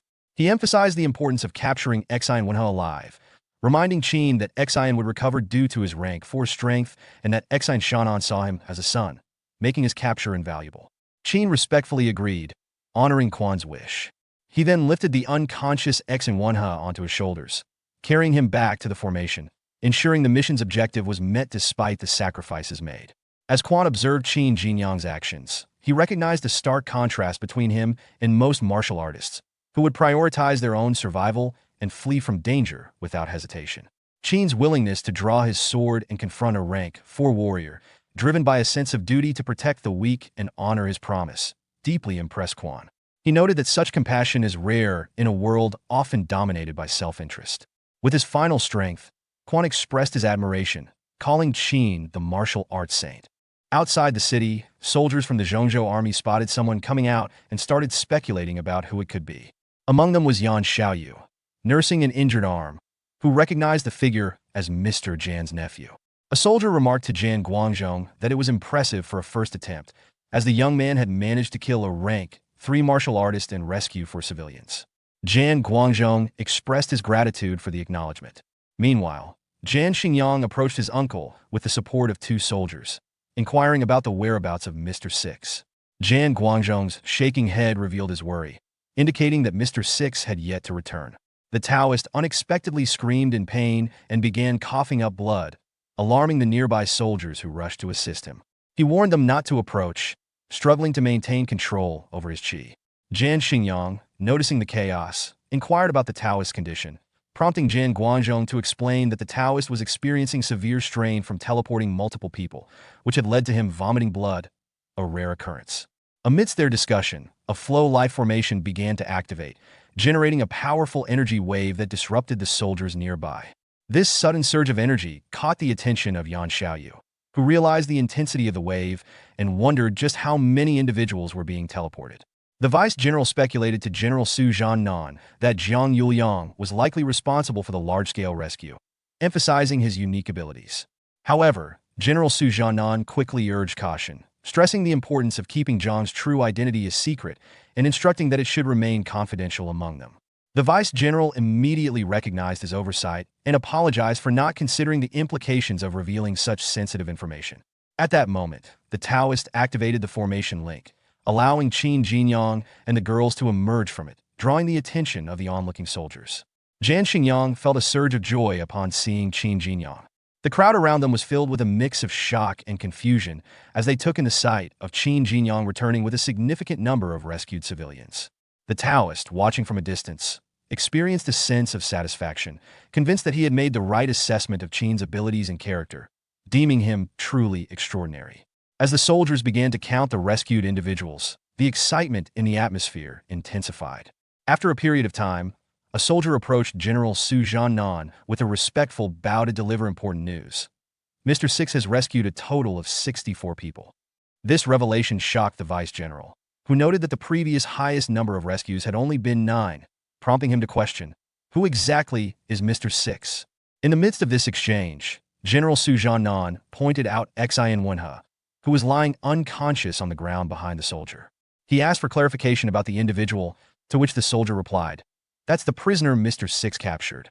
I believe he is at rank 4. The vice general expressed disbelief upon learning that someone at rank 2 had defeated and captured a rank 4 opponent. General Su Jiannan then recognized the unconscious figure as Xian Wenhe, the commander of the Hardened Battalion and the nephew of Xian Shan'an, which heightened the situation's significance. In a contrasting mood, Qin Jingyang expressed his relief and amusement, saying he had been worried about Qin Jinyang and inquired how he managed to rescue so many people. Qin Jinyang's reply, "It's a long story." As a soldier expressed disbelief at recognizing Quan Yoshing in a video recorded during the Flow Life formation, both Qin Jingyang and the Qin turned to watch the footage. The video showcased Quan's courageous defense against 4 enemy martial artists, surprising everyone. This revelation led to discussions among the soldiers. One questioned why they had previously thought the Quan family had betrayed them when Quan had actively fought against their enemies. Another soldier speculated whether Quan had pretended to yield to the enemy forces as a tactical maneuver. As Yan Xiaoyu watched the video of Qin Jinyang's battle, he recognized the impressive skills displayed by Qin, particularly in the context of his rank. While acknowledging that Qin had received support from Mr. Quan, Yan reflected on how Qin had skillfully transformed wine into lethal blades, effectively targeting the weaknesses of rank 3 martial artists. This tactical ingenuity led Yan to conclude that Qin's proficiency with hidden weapons had reached supreme level, especially considering he was only at rank 2. Jan Guangzhong approaches Qin Jinyang, expressing his newfound respect for Qin's abilities after witnessing his heroic actions during the rescue mission in Qimai City. Jan acknowledges that he previously underestimated Qin, recognizing the importance of his efforts in saving many lives and emphasizing the benefit Qin brings to the Zhongzhou state. Qin Jinyang, curious about the fate of Quan Yoshing and his family following the battle, seeks reassurance about their loyalty. Jan Guangzhong reassures him that the gathered witnesses confirm Quan Yoshing's true allegiance, clarifying that he did not defect to the enemy, but instead acted as a hero, fighting valiantly against overwhelming odds. A soldier approached Qin Jinyang and respectfully presented him with 10 qi-establishing pills on behalf of General Su. These pills are highly valuable, especially for their ability to facilitate a quick breakthrough to rank 3. Qin Jinyang expressed his gratitude to the soldier and noted to himself that these pills were even more precious than tendon-breaking pills, originating from the palace with a confidential formula. He was impressed by General Su's generosity in providing him with such a significant number of these rare and important pills. Jan Xingyang expressed his admiration for Qin Jinyang, noting that receiving 10 qi-establishing pills was a sign of General Su's high regard for him. He mentioned that he had only been given 1 pill previously, which highlighted the significance of Qin's recent achievement in capturing Xian Wenhe, a notable rank 4 opponent. In response, Qin Jinyang pointed out that Xingyang's dissatisfaction with just 1 pill was surprising, as many martial artists had never even encountered such pills. He then inquired about the whereabouts of Xian Wenhe and what General Su's intentions were regarding the captured commander. Jan Xingyang informs Qin Jinyang that Xian Wenhe is being treated for his injuries and that they plan to display him prominently.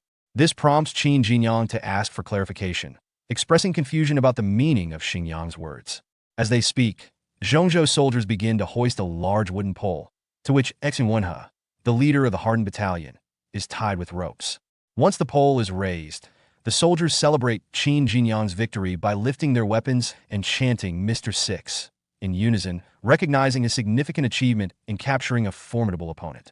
In the city, General Xian Shan'an was filled with rage as he slammed his hand against his throne, expressing frustration towards the Quan family and his distrust of anyone from the Zhongzhou state. His anger was interrupted when a soldier burst in, reporting alarming news that Commander Xian Wenhe had been captured, tied to a pole, and displayed in front of the Zhongzhou army's formations. This shocking revelation caused General Shan'an to stand in disbelief. Xian Shan'an arrived at the city wall, where he was confronted with the humiliating sight of Xian Wenhe tied to a pole, surrounded by Jiannan soldiers who were cheering and chanting Six.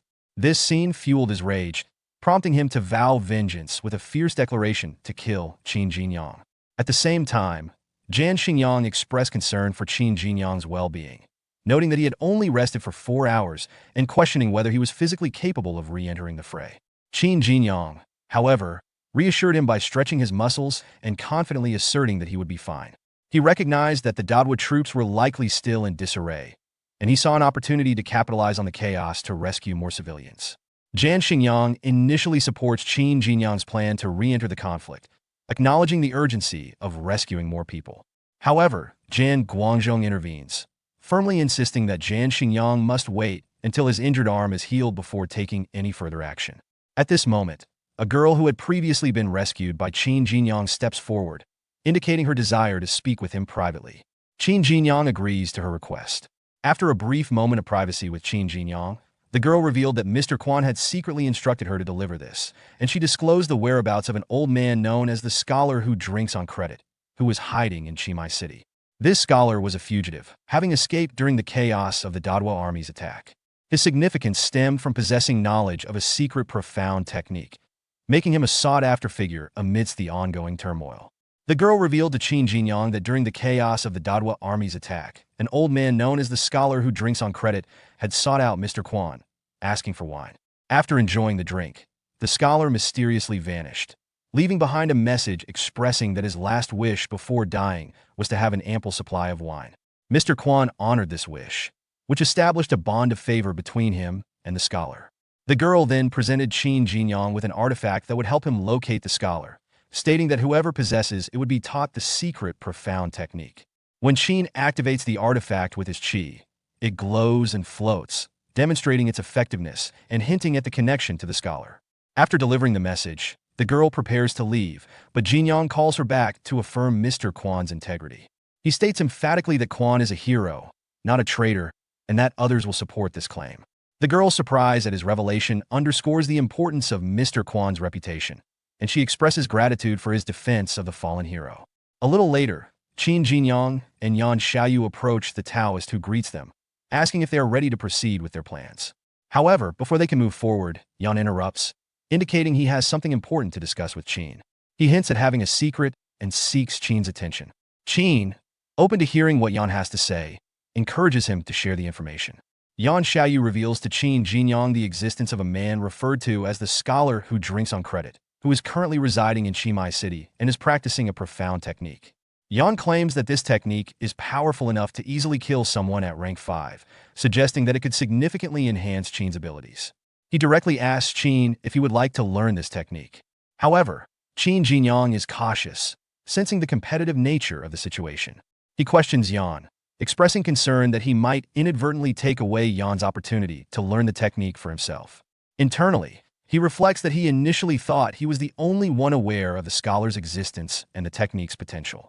Yan Xiaoyu reassures Qin, downplaying his concerns. He insists that the opportunity to learn the technique belongs to Qin and states that by helping him, he would be securing a favor from the future martial arts master. He also mentioned that the Bright Cloud sect had spies in the city who could easily locate the scholar, promising to meet Qin Jinyang there. However, Qin Jinyang raised a concern about the uncertainty of their teleportation location due to the flowing life formation, questioning how they would reconnect. Yan Xiaoyu realized his oversight and instructed Qin Jinyang to find a bun shop marked by a broken signboard, telling him to knock 3 times and order 5 sauced meat buns with sauced meat filling. When Qin Jinyang asks if the mention of the buns is a secret password, Yan clarifies that it is not, but rather a culinary specialty he believes Qin should try.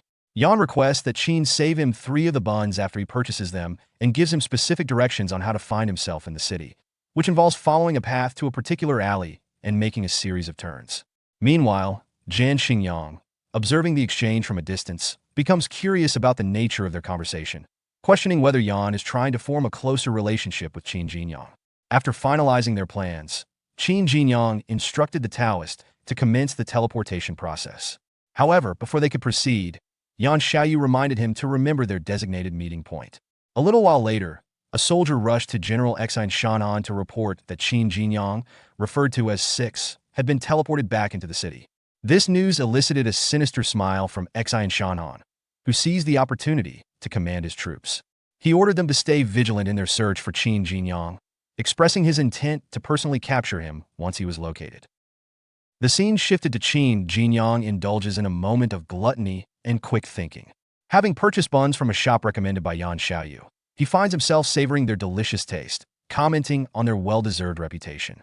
After eating two, Qin Jinyang decides that two simply aren't enough. His eyes fall on the remaining 3 buns, originally intended for Yan Xiaoyu. Rationalizing his actions with a creative excuse, he convinces himself that eating the buns would help Yan Xiaoyu conserve his energy for an upcoming fight. With that, he devours the rest. At the moment, a surprise system notification pops up, humorously rewarding him with 60 potential points for helping his friend digest buns and supposedly strengthening their friendship. Just as Qin Jinyang about to devour the last bun, Yan Xiaoyu appears behind him, catching him off guard. He quickly devours it down before Yan Xiaoyu notices. Yan Xiaoyu, holding a package in his hands, excitedly reveals that he has brought roast chicken, a local specialty of Qimai City. He brags about his daring feat of stealing it from the kitchen of the Dadwa army, who had taken over the city. His tone turns suspicious as he realizes that Qin Jinyang doesn't have the buns he had asked for earlier. Quick on his feet, Qin Jinyang fabricates a story, claiming that he lost the buns while being chased by Dadwa soldiers. Yan Xiaoyu immediately curses the invaders but graciously offers the roast chicken to Qin Jinyang, insisting he eat it all, adding with feigned modesty that he isn't hungry himself. In this engaging and subtly comedic scene, Qin Jinyang finds himself grappling with guilt and unease as Yan Xiaoyu, oblivious to the earlier bun fiasco, graciously offers to share the roast chicken he risked his life to acquire. Feeling guilty about his earlier deception and indulgence, Qin Jinyang quickly proposes splitting the chicken equally, masking his nervousness with generosity. However, an internal pang of guilt nags at him, leaving him to wonder why he feels so conflicted. As they eat, Yan Xiaoyu shifts the conversation to cultivation, asking about Qin Jinyang's root bone level. Qin casually replies that it's at the golden branch level, which prompts Yan Xiaoyu to reveal his own disappointing experience with a renowned scholar in the city. According to Yan, the scholar was open to teaching a profound cultivation technique, but had a strict requirement. Students needed to have a high rank in the white jade level root bone. Yan, with his low rank white jade level, didn't qualify, and neither did many others. The only person currently being taught by the scholar is Jiang Yuliang, a man whose qualifications and background immediately piqued Qin's curiosity. When Qin asks who Jiang Yuliang is, Yan seems surprised that Qin doesn't know him. Yan explains that Jiang Yuliang is the eldest son of Prince Wan and had been inspecting the city's defenses on behalf of his father when the Dadwa army attacked. This unfortunate timing left him trapped in the besieged city alongside its residents. Sensing Qin Jinyang's slight disappointment about missing out on the profound technique, Yan attempts to cheer him up by teasingly shifting the subject. Placing a hand on Qin's shoulder, he promises to share something more important. Qin, catching the playful tone, smirks and quips that Yan sounds like he's about to pitch a pyramid scheme. When Qin Jinyang jokingly mentions a pyramid scheme, Yan is confused but quickly shifts focus. He reveals that Jiang Yuliang commands the Phoenix Battalion, a skilled military force that accompanied him to Qimai City. Although some soldiers were lost during the Dadwa army's attack, a significant portion of the battalion remains intact. Jiang Yuliang intends to lead the Phoenix Battalion in an offensive against the Shuqin Battalion of the Dadwa state. This battalion's camp is home to a Dadwa prince, and the dying scholar has committed to joining the operation with an elite group of soldiers from the Phoenix Battalion. Concerned about the risks, Qin Jinyang asks about the strength of the enemy. Yan reassures him, explaining that while the opposing forces appear stronger, the playing field is more balanced than it seems. Both the Phoenix Battalion and Shuqin Battalion leaders, as well as the Dadwa Prince, are at rank 4. The greatest threat is the Prince's rank, 5 guard, a formidable opponent. However, Yan reveals that the scholar's mastery of the profound technique enables him to kill enemies 1 rank higher than himself, potentially tipping the scales in their favor. Qin Jinyang, skeptical, points out the scholar's frail and dying condition, questioning how he could possibly wield such power. Yan responds with a chilling revelation. The scholar has learned a method to borrow another person's body, allowing him to continue fighting despite his physical decline. The scene then shifts to a dimly lit camp where the 8th prince of the Dadwa state, Fei Zhilong, and his protector, Ming Genbua, are engaged in conversation. Fei Zhilong expresses suspicion about Xian Shan'an, who has claimed to be searching for someone named Six. However, Fei believes Xian's true goal is to capture Jiang Yuliang before they can, likely aiming to claim the glory for himself. Ming Gunbo confirms that Exine Shan'an, being an ally of the Dadwa eldest prince, would indeed want to prevent them from seizing the opportunity and taking credit. As the discussion continues, Fei Zhilong brings up the Tough Snake Temple. Then Fei Zhilong inquiring about the Tough Snake Temple, previously mentioned by his protector, Ming Gunbo. Ming reveals that the temple, located within Chimai City, conceals a rank 5 snake corpse, a secret even the Zhongzhou state is unaware of. He explains that the corpse holds immense power and can be used to craft a top-tier artifact. Intrigued and eager, Fei Zhilong smiles and urges Ming Gunbo to act quickly, emphasizing the importance of keeping this discovery hidden from Exine Shan'an, who is already a potential rival. Ming agrees, but expresses concern about the dangers in the city and suggests taking the Shuqin battalion with them for protection. Meanwhile, the story shifts back to Qin Jinyang and Yan Xiaoyu, who discuss the location of the Scholar and the Phoenix Battalion. Yan reveals that they are at none other than the Tough Snake Temple.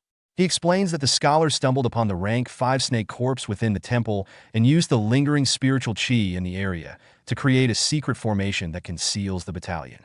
While the Dadwa army perceives the temple as a dilapidated ruin, Yan, possessing a special access mark, can see the temple's true form. Adding to the intrigue, Yan elaborates on the Scholar's earlier mention of borrowing someone else's body. It is the snake corpse itself that the Scholar plans to inhabit, harnessing its power to wield the profound technique. Qin Jinyang realizes that with the formidable rank 5 snake corpse under his control, the Scholar would indeed be capable of unleashing devastating power in the upcoming conflict. Then Yan invites Qin Jinyang to accompany him to the temple to meet the Scholar and the Phoenix Battalion. Qin Jinyang, intrigued and perhaps sensing both opportunity and danger, agreed. As Yan Xiaoyu prepares to head toward the Tough Snake Temple with Qin Jinyang, he announces they have another companion joining them. When Qin Jinyang asks who, a girl suddenly appears behind Yan, sarcastically questioning the notion of them being companions. Yan turns to face her, addressing her as Miss E, and teases her with playful provocation. He warns her not to be so mean to him, adding, otherwise, before cheekily implying that her temper only excites him more. The girl, Inanha, responds sharply, calling him shameless and clearly unimpressed with his antics. Yan then formally introduces Inanha to Qin Jinyang, praising her as the eldest disciple of the Yitsong sect and one of the most talented female disciples of her generation.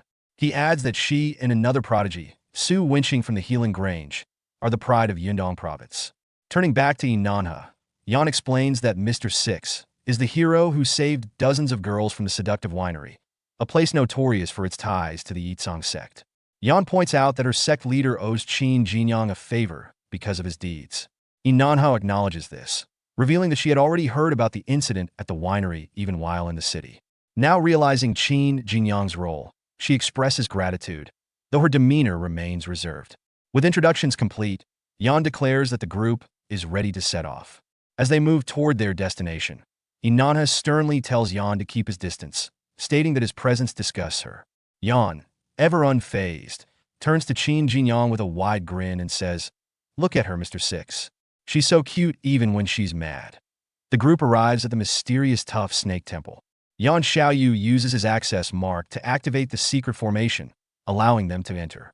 As the formation shifts, Qin Jinyang silently observes that the design is strikingly similar to one he encountered in a secret chamber where a critical part of a profound technique was stored. This raises his suspicion that the two formations might share the same origins.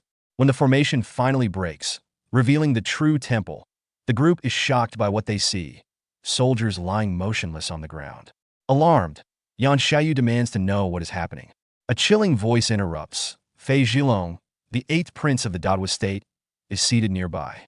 He sneers and addresses the newcomers as 2 more maggots, sarcastically acknowledging their reputation for rescuing civilians. Yan, confused, remarks that 3 of them had entered but notices that Qin Jinyang is nowhere to be seen. Before he can process this, a volley of arrows is launched toward them. Inanna quickly reacts, kicking Yan out of harm's way while scolding him. "Dumbass. He clearly has a special way to hide himself. It's dangerous now. It's best to let him remain hidden." At this critical moment, Zhang Yuliang, who is with the Scholar and the Phoenix Battalion, shouts at Yan and Yi to move away from the danger and join their group. The tense atmosphere heightens as 2 soldiers from the Shuqin Battalion taunt the Phoenix Battalion. They boast that their rank 5 divine master will soon recover, sealing the fate of all their enemies. They mockingly offer to spare their lives if they hand over their leader. Undeterred, the soldiers of the Phoenix Battalion defiantly shout back, rejecting the offer with pride and fury. They declare they will never beg for mercy from the Dadwa forces, even in the face of death. Yan Xiaoyu approaches Zhang Yuliang and asks if the funeral of ghastly laughs formation has failed. Zhang's expression darkens as he explains what went wrong. The Dadwa soldiers, searching for something, stumbled upon the temple, accidentally breaking the secret formation that concealed their location. This unexpected intrusion caught the defenders off guard. Zhang admits that his root bone, only at the high rank of the white jade level, wasn't strong enough to properly assist the scholar. As a result, the funeral of ghastly laughs malfunctioned at a critical moment, managing only to injure Ming Gunbua instead of eliminating him. Miss E, seeking clarity, asks what their plan is now. Zhang Yuliang grimly replies that there's no plan. They are merely awaiting their doom. Meanwhile, Qin Jinyang silently assesses the situation. Observing that the enemy hasn't detected the concealing formation, he considers attacking from behind. However, he recalls his master's advice. The higher the rank, the harder it is to challenge those above you. You're at rank 2.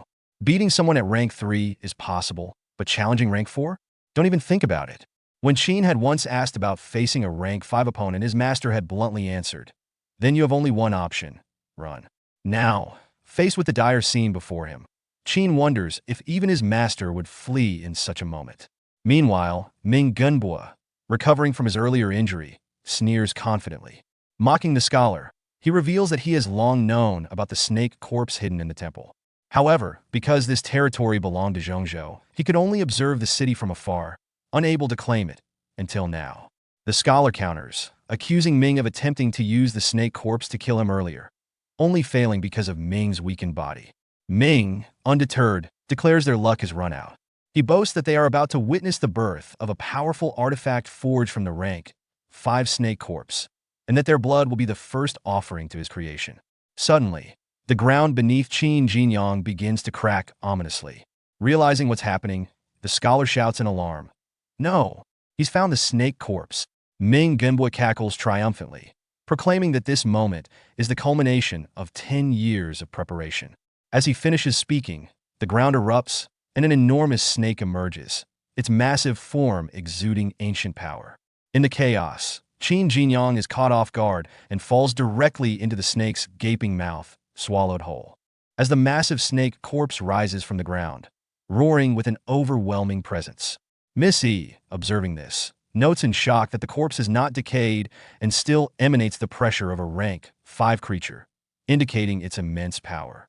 Hudakian, the commander of the Phoenix Battalion, grimly assesses the situation and warns that if Ming Gunbua succeeds in turning the snake corpse into an artifact, they will all be in grave danger. The creature would be capable of killing them all.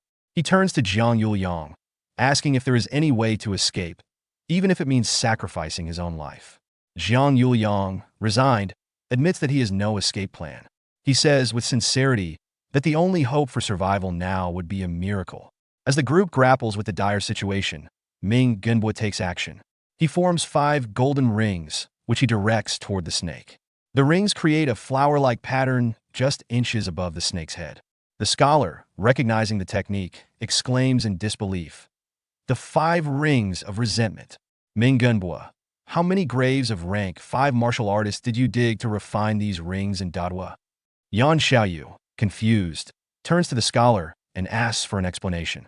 The scholar clarifies that the 5 rings of resentment are dark, evil artifacts crafted from the skulls of rank 5 martial artists.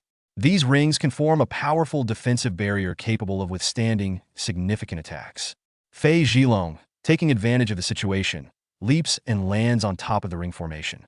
The scholar continues to explain that this barrier is extremely resilient. It can endure up to 100 blows from rank 4 martial artists and even survive 7 or 8 strikes from rank 5 martial artists. Ming Gunbua laughs as he reveals more about the power of the 5 rings of resentment, explaining that while they can protect against sudden blows from rank 5 martial artists, they are insufficient for rank 6 opponents. He plans to use the snake corpse to reforge the rings, enhancing them so they can withstand 3 to 5 blows from rank 6 martial artists, further increasing their potency. Ming Gunbua then takes out a mysterious orb containing snake chi source, which shocks the scholar. The scholar, seeing the orb, is visibly stunned, as he had not anticipated its existence. Ming Gunbua explains that the orb has been forming over many years in the Dadwa state and that the source of this chi is the very snake corpse in the temple. He reveals that the snake chi has been refined by the Dadwa prince for over a year, and now, a bond of blood exists between the orb and the prince. Once the 5 rings of resentment are reforged, this bond will link the rings to the prince, making them a life-related artifact, an object that will be directly connected to the prince's life force. Meanwhile, Qin Jinyang, who is trapped inside the snake, overhears all this and realizes the true purpose of the Dadwa army's actions.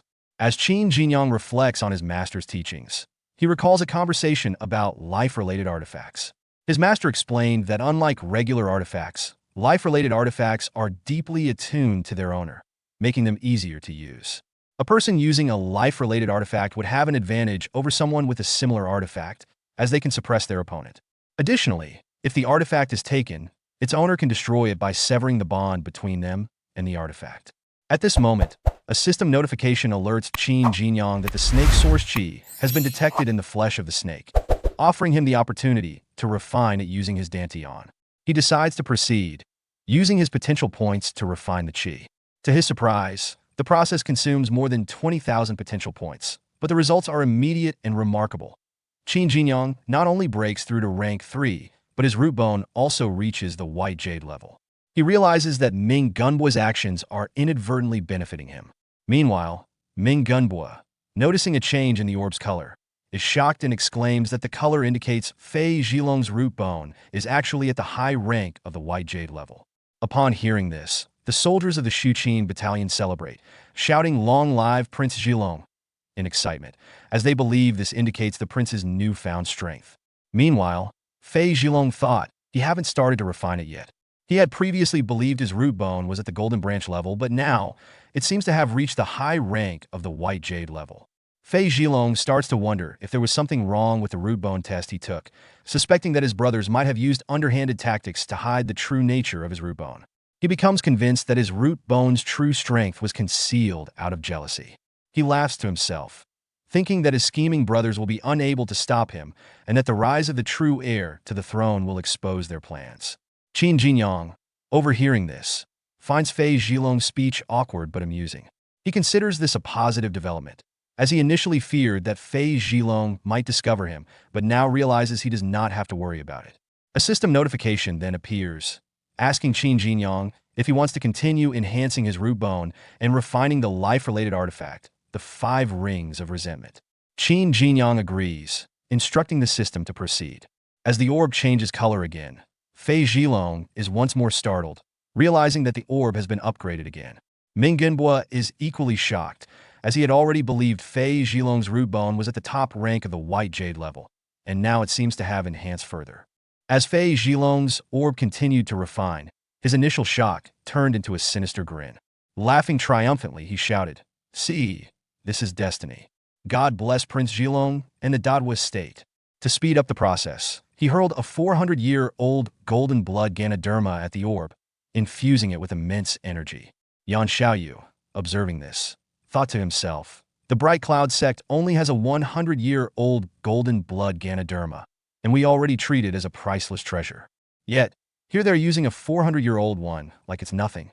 Meanwhile, a system notification popped up for Qin Jinyang, informing him, "A golden blood Ganoderma is transforming pure spiritual chi into your body. Do you want to consume your potential points to accelerate the refinement of the 5 rings of resentment?" Without hesitation, Qin Jinyang ordered the system to proceed, remarking, "How can I say no to such a wonderful gift?" The refinement process immediately sped up, thanks to the powerful spiritual chi. Ming Gunbua, noticing the rapid refinement, thought, "How can the process be this fast?" But it makes sense, considering his root bone is at the top rank of the white jade level. Resigned to the situation, he said aloud, "Fine.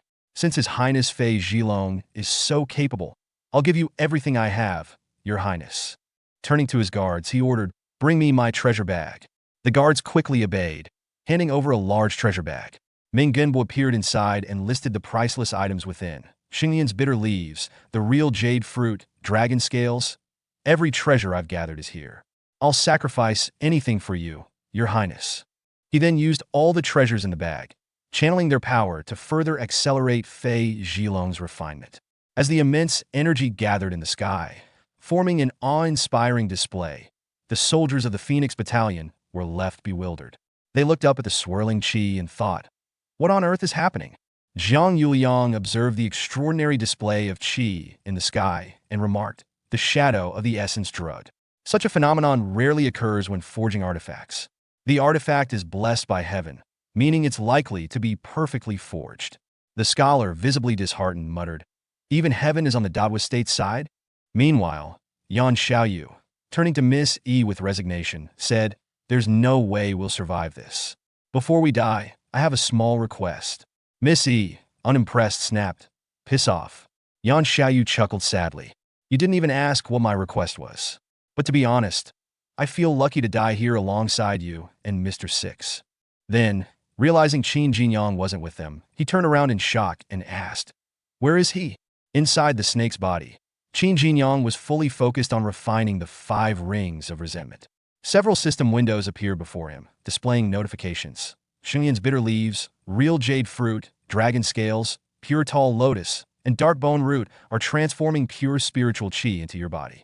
Will you consume your potential points to accelerate the refinement of the 5 rings of resentment? Qin Jinyang thought to himself, I can't believe I'm saying this, but I think there are too many treasures feeding me energy. The refinement process is already 70% to 80% complete.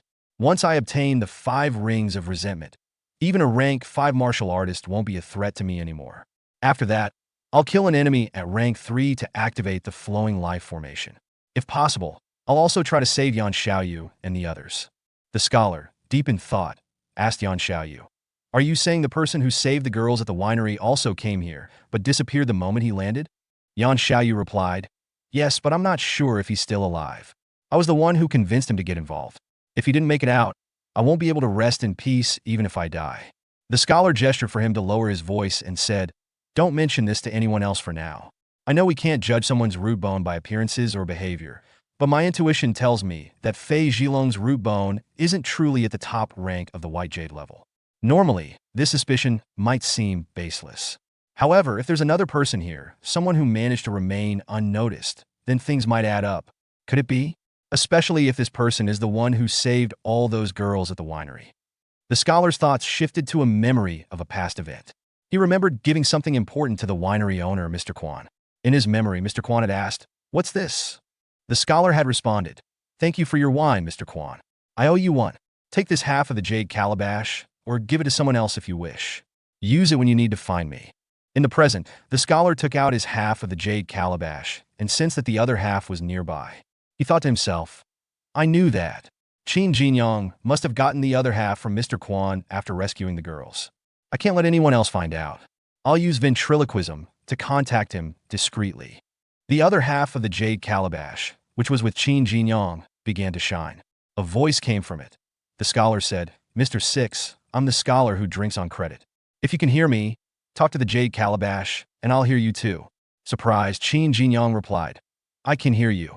He then thought, I can actually communicate with someone through this thing? The scholar immediately asked, does Fei Zhilong's root bone at the white jade level have anything to do with you? Qin Jinyang admitted, it's actually my root bone. The scholar, now more intrigued, continued, what about the 5 rings of resentment? Qin Jinyang replied confidently, I've refined the snake source qi, and the 5 rings of resentment belong to me now. Hearing this, the scholar was stunned and couldn't contain his reaction, blurting out, holy shit. Standing beside him, Jiang Yuliang noticed his outburst and asked, what's wrong, sir? Before the scholar could respond to Jiang Yuliang, Qin Jinyang's voice came through the jade calabash again. By the way, I got a question for you as well, he said. The scholar, still recovering from his shock, responded, ask away. Qin Jinyang then asked, could you teach me how to activate the funeral of ghastly laughs now? The scholar stated it's a profound combat technique that he deems difficult to master in a short period.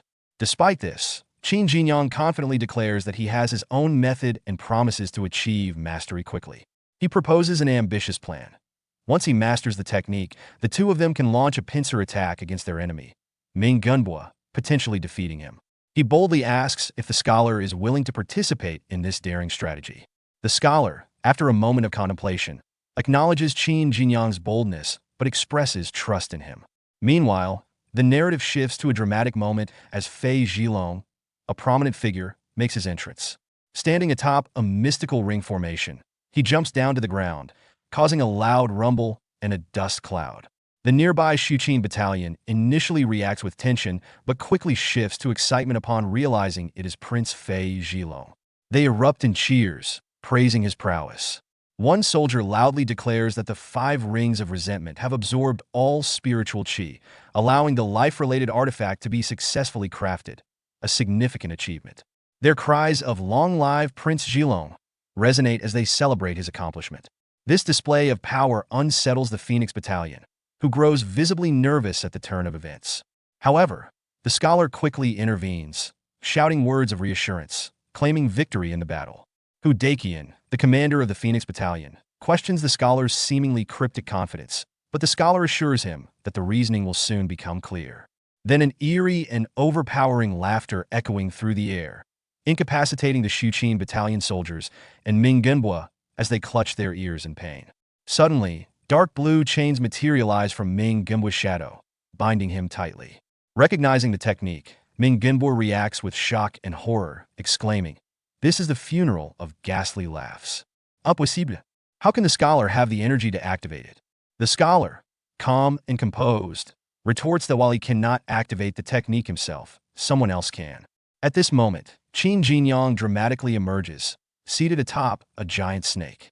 With an air of confidence and a touch of humor, he addresses the gathered crowd, introducing himself as Six. The scholar praises Qin Jinyang, astonished that he has mastered the funeral of ghastly laughs so quickly and perfectly. Meanwhile, Ming Gunbua, realizing he cannot break the chains on his own, desperately calls out to Fei Zhilong for help. He pleads for Fei Zhilong to use the 5 rings of resentment to free him.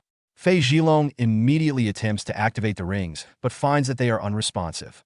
To his shock, the rings are hovering above someone else, Qin Jinyang.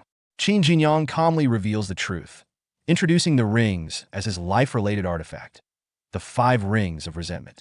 It becomes clear that Qin Jinyang had been cultivating earlier, using treasures Ming Gunbua had unwittingly provided to achieve mastery over both the rings and the funeral of ghastly laughs. Realizing this betrayal, Ming Gunbua turns to Qin Jinyang, who mockingly thanks him for the treasures and declares that he will use the funeral of ghastly laughs to kill him as a token of gratitude. Qin Jinyang clenches his fist, activating the devastating attack. Ming Gunbua is consumed by an overwhelming qi and vanishes, killed by the technique he so feared. Fei Zhilong is thrown into turmoil upon realizing the implications of Qin Jinyang's words. He begins questioning his status and legitimacy as the heir to the throne, doubting whether he possesses the elite root bone necessary to claim his position. His confusion and despair deepen, and his expression darkens as these doubts weigh on him.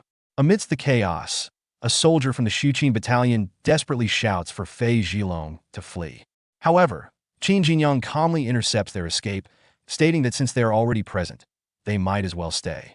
He ominously hints that teleportation for so many people would come at a cost, implying the sacrifice of lives. Shortly afterward, a soldier rushes into General Xin Shanhan's camp, bearing grim news. Prince Zhilong, his protector, and the entire Shuqin battalion have been killed. Their bodies were discovered in the tough snake temple, and an unsettling message was left behind on the ground. 5 words. Mr. Six sends his regards. Hearing this, Xin Shanhan is shocked and enraged, recognizing that Qin Jinyang, referred to as Six, is behind the devastating loss. His fury is palpable as he grits his teeth, cursing Six's name. The soldier then delivers additional troubling news.